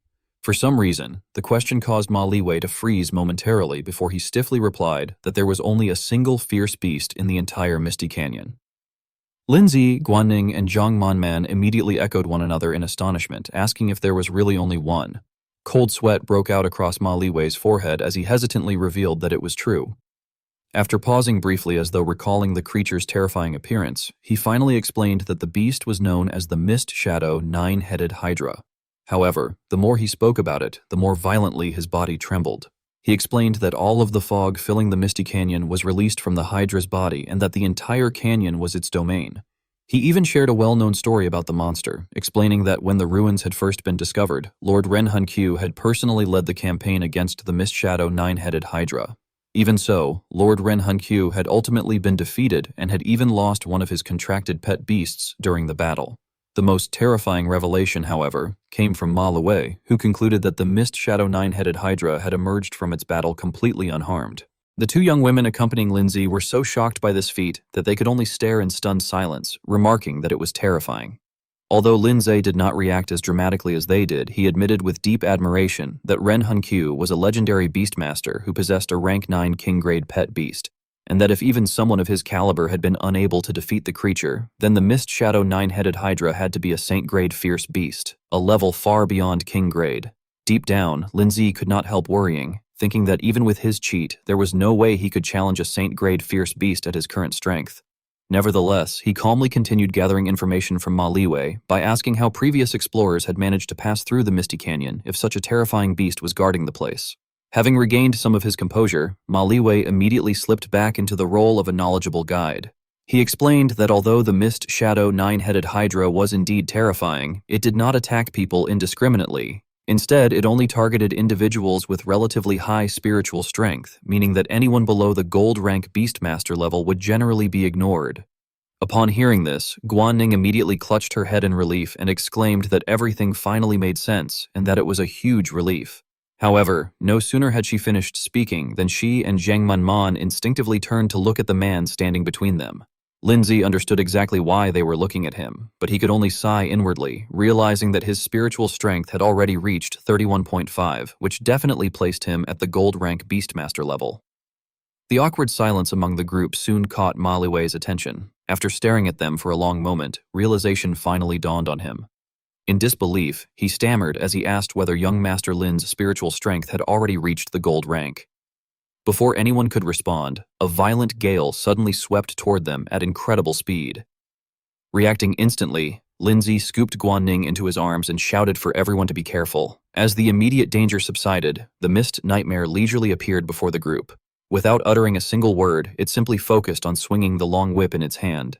Keeping his eyes fixed firmly on the enemy, Lindsay questioned Ma Liwei, reminding him that he had claimed the canyon contained only one fierce beast, the Mist Shadow Nine-Headed Hydra. Frantically searching through the encyclopedia of knowledge in his mind, Ma Liwei hurriedly explained that the creature before them was a mist nightmare rather than a fierce beast. It was merely a clone created by the Mist Shadow Nine-Headed Hydra and possessed strength roughly equivalent to rank 5. Although that explanation was enough for Lindsay to understand the situation, Ma Liwei silently added to himself that mist nightmares only appeared to hunt those whose spiritual strength met the Hydra's required threshold. Looking at Lindsay, who was already preparing to attack, Ma Liwei could not help blurting out in amazement that this was undeniable proof that young Master Lin's spiritual strength had truly reached the gold rank. Lindsay had no time to care about what anyone else thought of him. Concentrating solely on the enemy before him, he unleashed Spirit Arrow. Unfortunately, the razor-sharp attack only served to multiply the Mist Nightmare's numbers. Standing beside him, Ma Liwei hurriedly warned young Master Lin not to use any spirit techniques above rank 6 and absolutely not to summon any high-ranked pet beasts. He went on to reveal the fatal mistake Lin Zi had just made, explaining that the stronger one's power became, the more mist nightmares would be attracted, and the stronger those mist nightmares would also become. The reason Ma Liwei spoke so urgently was that he was genuinely worried about everyone's survival. He warned that if Lin Zi's spiritual power fluctuated too violently, it might even awaken the true body of the nine-headed hydra lurking deep within the canyon. If that happened, none of them would be able to escape alive. The situation, already tense, became even more alarming when Lin Zi's group realized the overwhelming disparity in numbers. Someone cried out in alarm that the number of mist spirits was increasing.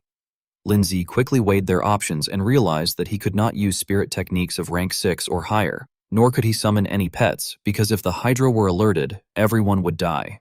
After carefully considering the risks, he concluded that their only choice was to force their way out of the encirclement and escape Misty Valley before the Hydra noticed them. Before they could put the plan into action, however, the ground beneath their feet suddenly began to shake violently. Ma Liwei immediately guessed that the disturbance meant the Mist Shadow nine-headed Hydra had been enraged. Guan Ning turned pale and stammered as he asked whether it was coming after them, insisting that they had only killed a single mist nightmare and that it should not have become so furious. After concentrating for a moment, he corrected himself, saying that it was not coming for them. Judging from the intensity of the earthquake, someone else had to be fighting the Mist Shadow nine-headed Hydra. At the same time, an increasingly dense fog spread throughout the valley. Elsewhere, two hunters sprinted down a narrow trail while repeatedly glancing over their shoulders as though something were relentlessly pursuing them. Before they could get very far, sharp attacks suddenly pinned them down. One of the hunters cursed in frustration, saying that they could forget about completing the assassination mission because they were likely to die there instead. No sooner had he spoken than his companion was struck so hard that he was driven headfirst into the ground. The furious hunter turned back and shouted for his partner to send out their pets to hold the enemy back, warning that if they were hit again, none of them would survive. Without waiting for any reply, he immediately ordered his pet, Shadow Kill, to intercept the enemy. Responding to the command, the rank 5 stage 7 dark-type Shadow Kill Night Owl shot forward like an arrow. It beat its wings several times, unleashing a barrage of shadow blade slashes directly at the monster before it. The attack, however, failed to inflict even the slightest damage. Instead, the Shadow Kill Night Owl flew straight into the monster's attack range. With a single strike, it was killed instantly, causing its master to scream in despair over the loss of his Shadow Kill Night Owl. That agonized cry immediately attracted the attention of the Hydra's remaining heads. Both hunters simultaneously realized that it was over. The hopeless battle finally ended with their terrified screams echoing through the valley. Noticing the unusual vibrations in the air, Zhang Manman cautiously remarked that the earthquake had become even more violent and questioned why the fog had grown so incredibly thick. Drawing upon his knowledge, Ma Liwei explained that it was the teleportation fog the Hydra used whenever it became enraged to clear the surrounding area. As soon as he finished speaking, he ran in another direction while warning everyone to flee, explaining that anyone who touched the fog would be randomly teleported somewhere within the ruins. Lin Zi did not immediately follow him. Instead, he turned toward the two young women and called out to Aining and senior sister. After activating Spirit Guardian around himself, he loudly instructed them to hold on to him and not let go. A moment later, everyone except Ma Liwei was engulfed by the dense fog. The heavy mist blanketed every tree, blade of grass, and patch of earth with its damp, suffocating presence. Lin Zi was the first to regain consciousness. He immediately checked himself before looking around, only to discover that no one else was nearby. Panic seized him as he repeatedly called out for Aning, Senior Zhang Manman, and Ma Liwei. Receiving no response, he blamed himself, realizing that even Spirit Guardian had been unable to block the mysterious fog, which only proved why the Hydra was a saint-ranked fierce beast. The unnaturally silent surroundings only deepened his anxiety. He could not help wondering where Aning and the others had been teleported, fearing that the situation had become far more troublesome than before. Meanwhile, in another area that had not yet been engulfed by the mist, a disturbance broke out. A group of people stood on high alert as they confronted Song Chung Rui. One of the men boldly pointed at him and argued that he knew Song Chung Rui was from the Song family, but this was a ruin, and no matter how powerful the Song family was, they still had to follow the rules for adventurers. He insisted that his group had discovered the verdant spirit tree first, so it rightfully belonged to them. Song Chung Rui curled his lips into a disdainful smirk and shot back mockingly, asking what rules they were talking about. He declared that, in his eyes, there was only one rule in this world. After deliberately pausing for a moment, he bluntly proclaimed that it was the law of the jungle. The man remained completely unfazed and accused Song Chung-rui of outright robbing them. He denounced the Song family for abusing its power and demanded to know whether they were not afraid of ruining their family's reputation. Song Chung-rui gestured for the person beside him to step forward before coldly remarking that they really thought he would give them the chance to leave the ruins alive and spread the story. Realizing the danger, the man hurriedly summoned his spirit beast and shouted that Song Chung-rui intended to kill them all to cover everything up. Completely unaware of the overwhelming opponent he was facing, he refused to back down and urged everyone not to sit around waiting to die. He rallied the group to attack together before roaring for the assault to begin. However, the spirit beast's opening strike was effortlessly dodged by Yuan Wei. Looking down on such insignificant opponents, Yuan Wei scoffed that they were vastly overestimating themselves. Having said that, Yuan Wei immediately summoned his own spirit beast to suppress the entire group.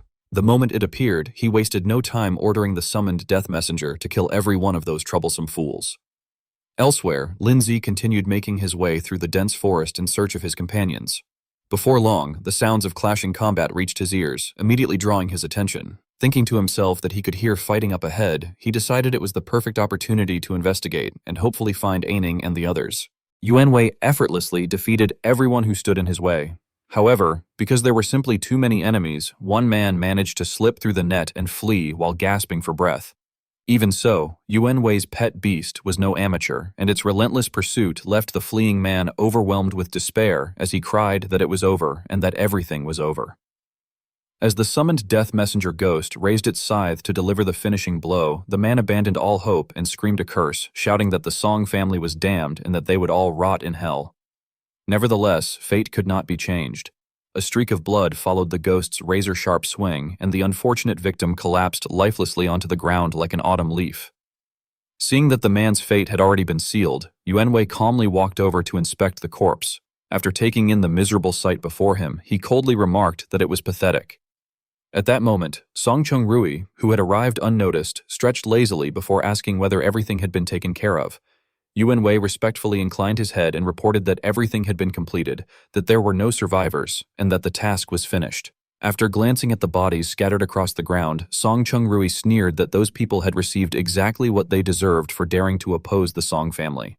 He then turned to Yuan Wei and praised him, saying that he had done well and commending his good work. Once he had confirmed that there was nothing left to worry about, Song Chung-rui looked toward the nearby tree and observed that they had harvested quite a few wood spirit fruits, telling Yuan Wei to take some for himself. Yuan Wei immediately accepted the offer without objection and gratefully thanked his young master.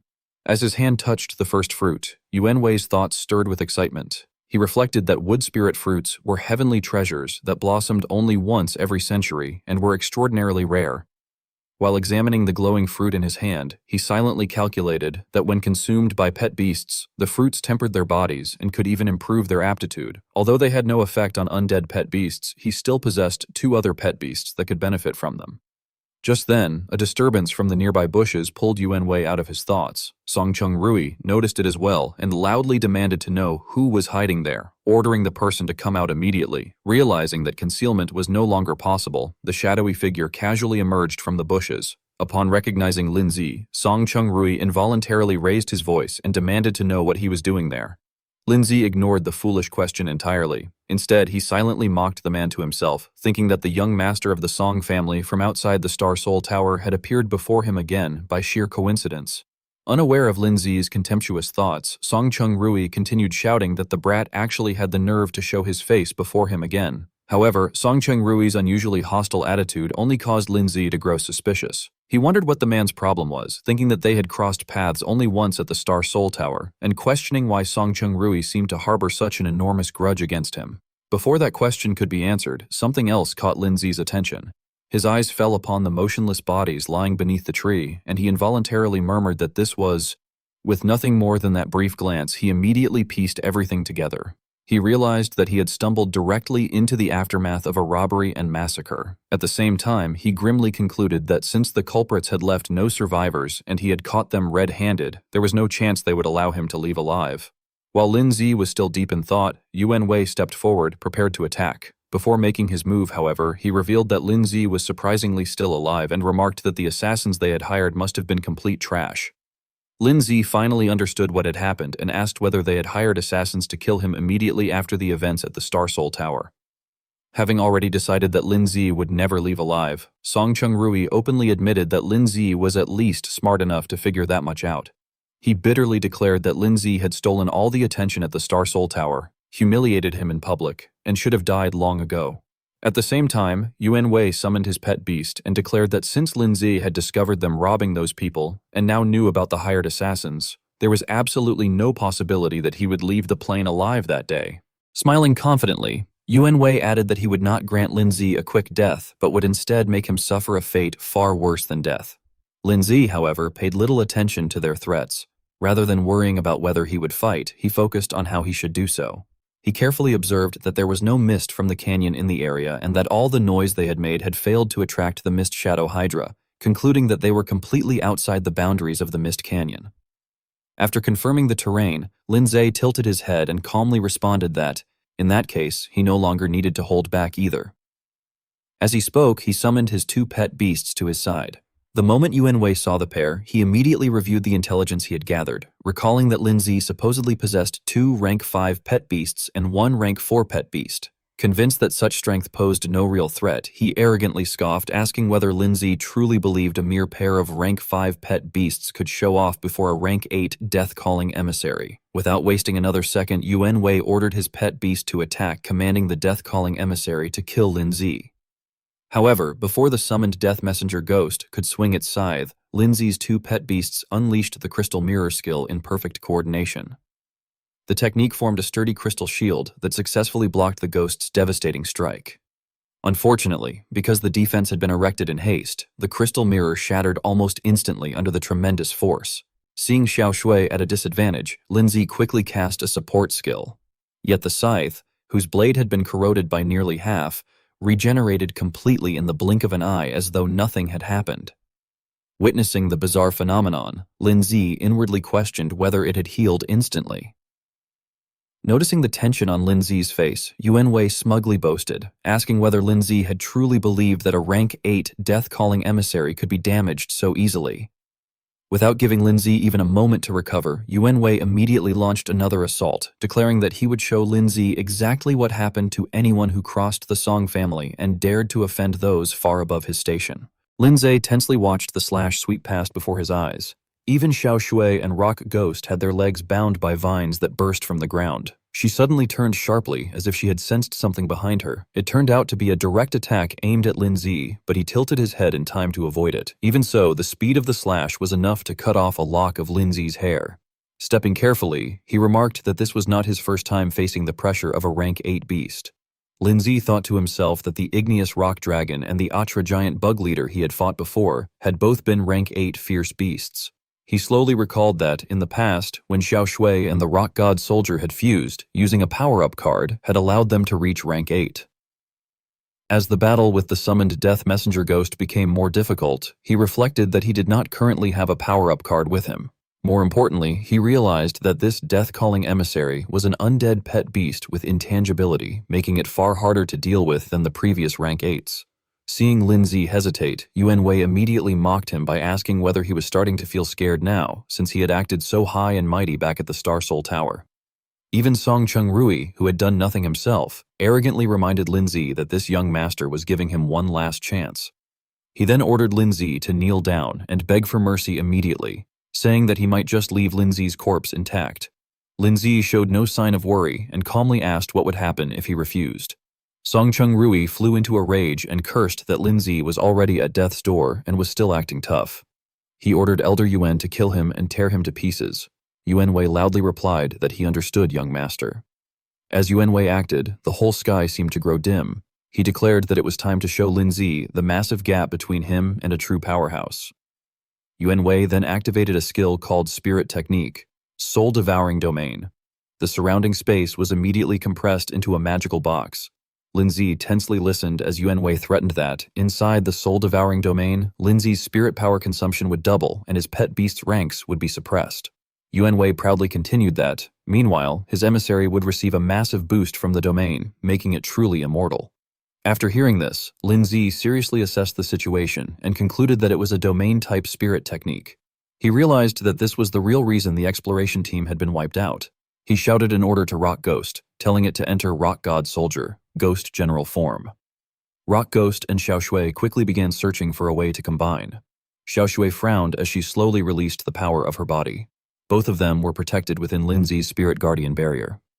Linzi lowered his body and calculated sharply that he could shrink his spirit guardian to cover his body like a second skin for isolated protection. That way he would not have to worry about being restricted for the time being. He then loudly ordered Xiaoshui to attack. Xiaoshui quickly used the ultimate move Ice Dragon Break, summoning 2 ferocious ice dragons. However, both were shattered by the summoned Death Messenger Ghost in a single blow. At the same time, Rock Ghost charged in from another direction. It rapidly used Ghost Form, Ghost Clone, to split into multiple copies. Countless powerful punches slammed into the body of the summoned Death Messenger Ghost. Linzi continued directing the battle by calling out to Xiaoshui. She immediately used Ice Shower to provide support. Streams of ice arrows continuously shot toward the summoned Death Messenger Ghost. Suddenly, its body began to change. A powerful aura burst out around the summoned Death Messenger Ghost. Witnessing this, Yuan Wei sneered disdainfully and declared that, inside his soul-devouring domain, the emissary was completely immortal. He directly asserted that Linzi should not waste his energy because he could not beat him. At that moment, Rock Ghost also threw a punch. A cold gleam flashed in its eyes. Rock Ghost then retreated back toward where Linzi was standing. Linzi frowned and calmly calculated the battle situation. He reasoned that undead pet beasts were hard to kill with normal attacks, but that did not mean they were invincible. Since the black mist could hurt the rock god soldier in its ghost form, Linzi concluded that his spirit techniques and Xiaoshui's skills could definitely deal physical damage to the emissary as well. It seemed that Linzi had discovered the weakness of the summoned Death Messenger Ghost. He realized that the core weakness of all undead pet beasts was their spirit core, and that the death-calling emissary's spirit core was hidden inside the black mist forming its body. Linzi recalled that, when Xiaoshui's ice shower had hit it earlier, it had clearly staggered for a second. He gathered a flow of energy around his body and thought that, if they could stop its injuries from healing instantly, everything would become much simpler. Linzi then gave a plan to the two beasts, ordering Xiaoshui and Rock God Soldier to create an opening for him. Growing more excited by the battle, he remarked that they must have wondered how he had managed to clear the Star Soul Tower and become the first person to do so. Linzi decided to use a skill, consuming 1,400 achievement points to upgrade Silent Cross to level 6. A new trait appeared, stating that additional spirit power could be injected on top of the base cost of 80 points to further enhance the technique's power, with the current injection limit being 500 points. A surge of power spread around Linzi's body. Filled with excitement, he declared that he was about to show them the answer right now. Linzi was fully aware that his opponent was far from insignificant, so he decided to unleash all of his skills from the very beginning. Before Yuan Wei could even regain his bearings, Linzi immediately cast Silent Cross. The moment Yuan Wei recognized the familiar technique, the confidence on his aged face vanished as he exclaimed in shock that it was Silent Cross. However, he was by no means helpless, and he immediately ordered his beast to stop Linzi, commanding the death-calling emissary to block him. The summoned Death Messenger Ghost obeyed without hesitation, charging forward with its scythe raised. Before it could make a single move, however, Linzi completely stalled it. The sight left Yuan Wei horrified as he shouted in disbelief that his spiritual link with the emissary had suddenly been severed, emphasizing that the emissary was a rank 8 creature. Yet, when he looked at the trembling body of the summoned Death Messenger Ghost, he could not suppress the uneasy thought that Silent Cross was a unique spirit art of the Star Soul Tower, and that although Linzi had only cleared it 2 days earlier, he had somehow already raised it to such an astonishing level. As though he had read Yuan Wei's mind, Linzi calmly explained that the immortality Yuan Wei was so proud of merely relied on a constant flow of spirit power to sustain its regeneration. He then mockingly added that, now that its source of energy had been cut off, they would finally see just how immortal it really was. The moment he finished speaking, Linzi unleashed a barrage of overlapping techniques, firing Spirit Arrow, Ice Meteor, and Ice Dragon Break directly at the summoned Death Messenger Ghost. The creature's body was instantly riddled with countless holes resembling a sieve. Its cloak, which had moments earlier fluttered proudly in the wind, was reduced to tattered scraps draped loosely over its skeletal frame. As those remnants were blown away, the ghost's glowing crimson spirit core was completely exposed. Having anticipated exactly that, Linzi loudly declared that he had found its spirit core. Realizing that the situation had turned against him, Yuan Wei desperately ordered the ghost to defend itself. Unfortunately, the summoned Death Messenger Ghost was not only incapable of launching a counterattack, but its scythe was shattered by one of Linzi's strikes. Linzi's true target, however, had never been the weapon. It was the spirit core itself. As soon as the core was struck, it exploded violently, causing the ghost to throw back its head and release a long, agonized scream. Because Yuan Wei was its master, he inevitably suffered the backlash as well, suddenly coughing up a mouthful of fresh blood. Even at that point, he refused to accept reality and demanded to know how a single spirit arrow could have shattered the emissary's spirit core, insisting that Lin Zi was merely a bronze beastmaster. While forming another swirling vortex with a casual flick of his wrist, Lin Zi explained that his spirit arrow had already reached level 6 and had gained the compressed spirit power trait. He deliberately paused before mentioning that, as for his own spirit strength, it just happened to be on par with that of a gold beastmaster. As Yuan Wei's curiosity reached its peak and Lin Zi's attack was fully prepared, Lin Zi released the devastating strike while proclaiming that fact aloud. Yuan Wei had no opportunity to defend himself and could only stand frozen as the attack pierced straight through his body. Watching everything unfold from the sidelines, Song Chung-rui had originally intended to enjoy the spectacle. However, when Yuan Wei collapsed lifelessly at his feet, he was so terrified that he became speechless. He could hardly believe that Elder Yuan was actually dead. In his mind, he wondered in utter disbelief how a gold-level beastmaster could have been defeated before even summoning his remaining 2 pet beasts. Without wasting another second, Song Chung-rui immediately fled for his life, inwardly screaming that there was no way a bronze beastmaster should possess spirit strength that high. He concluded that, with Elder Yuan already dead, failing to escape immediately would certainly mean his own death. He had barely run any distance before Rock Ghost suddenly appeared and blocked his path. Faced with the towering creature that resembled a mountain, Song Chung-rui's face turned deathly pale. Trembling uncontrollably, he stammered for it to stay back. At that moment, Lin Zi slowly approached and coldly remarked that, as young Master Song, he should have been prepared to face the consequences the moment he chose to hire assassins and murder others for treasure. Still refusing to acknowledge his predicament, Song Chung-rui desperately threatened Lin Zi, insisting that he must not kill him because, if he did, the Song family would hunt him to the ends of the earth. Lin Zi remained completely unfazed and pointed out the hypocrisy of that statement. He reminded Song Chung-rui that they had never had any personal grudge, yet Song Chung-rui had hired killers to pursue him all the way there simply to take his life. Lin Zi further stated that sparing him would only allow him to return and use the Song family's influence to exterminate both him and everyone close to him. Not wishing to prolong matters any further, Lin Zi launched another attack while calmly bidding Song Chung-rui goodbye. Unable to resist in the slightest, Song Chung-rui could only let out a final desperate scream before being killed. After eliminating both master and servant of the Song family, Lin Zi finally breathed a sigh of relief, remarking that everything was finally over. He admitted that undead-type enemies were still troublesome opponents and mused that he really ought to obtain a light-type pet beast someday.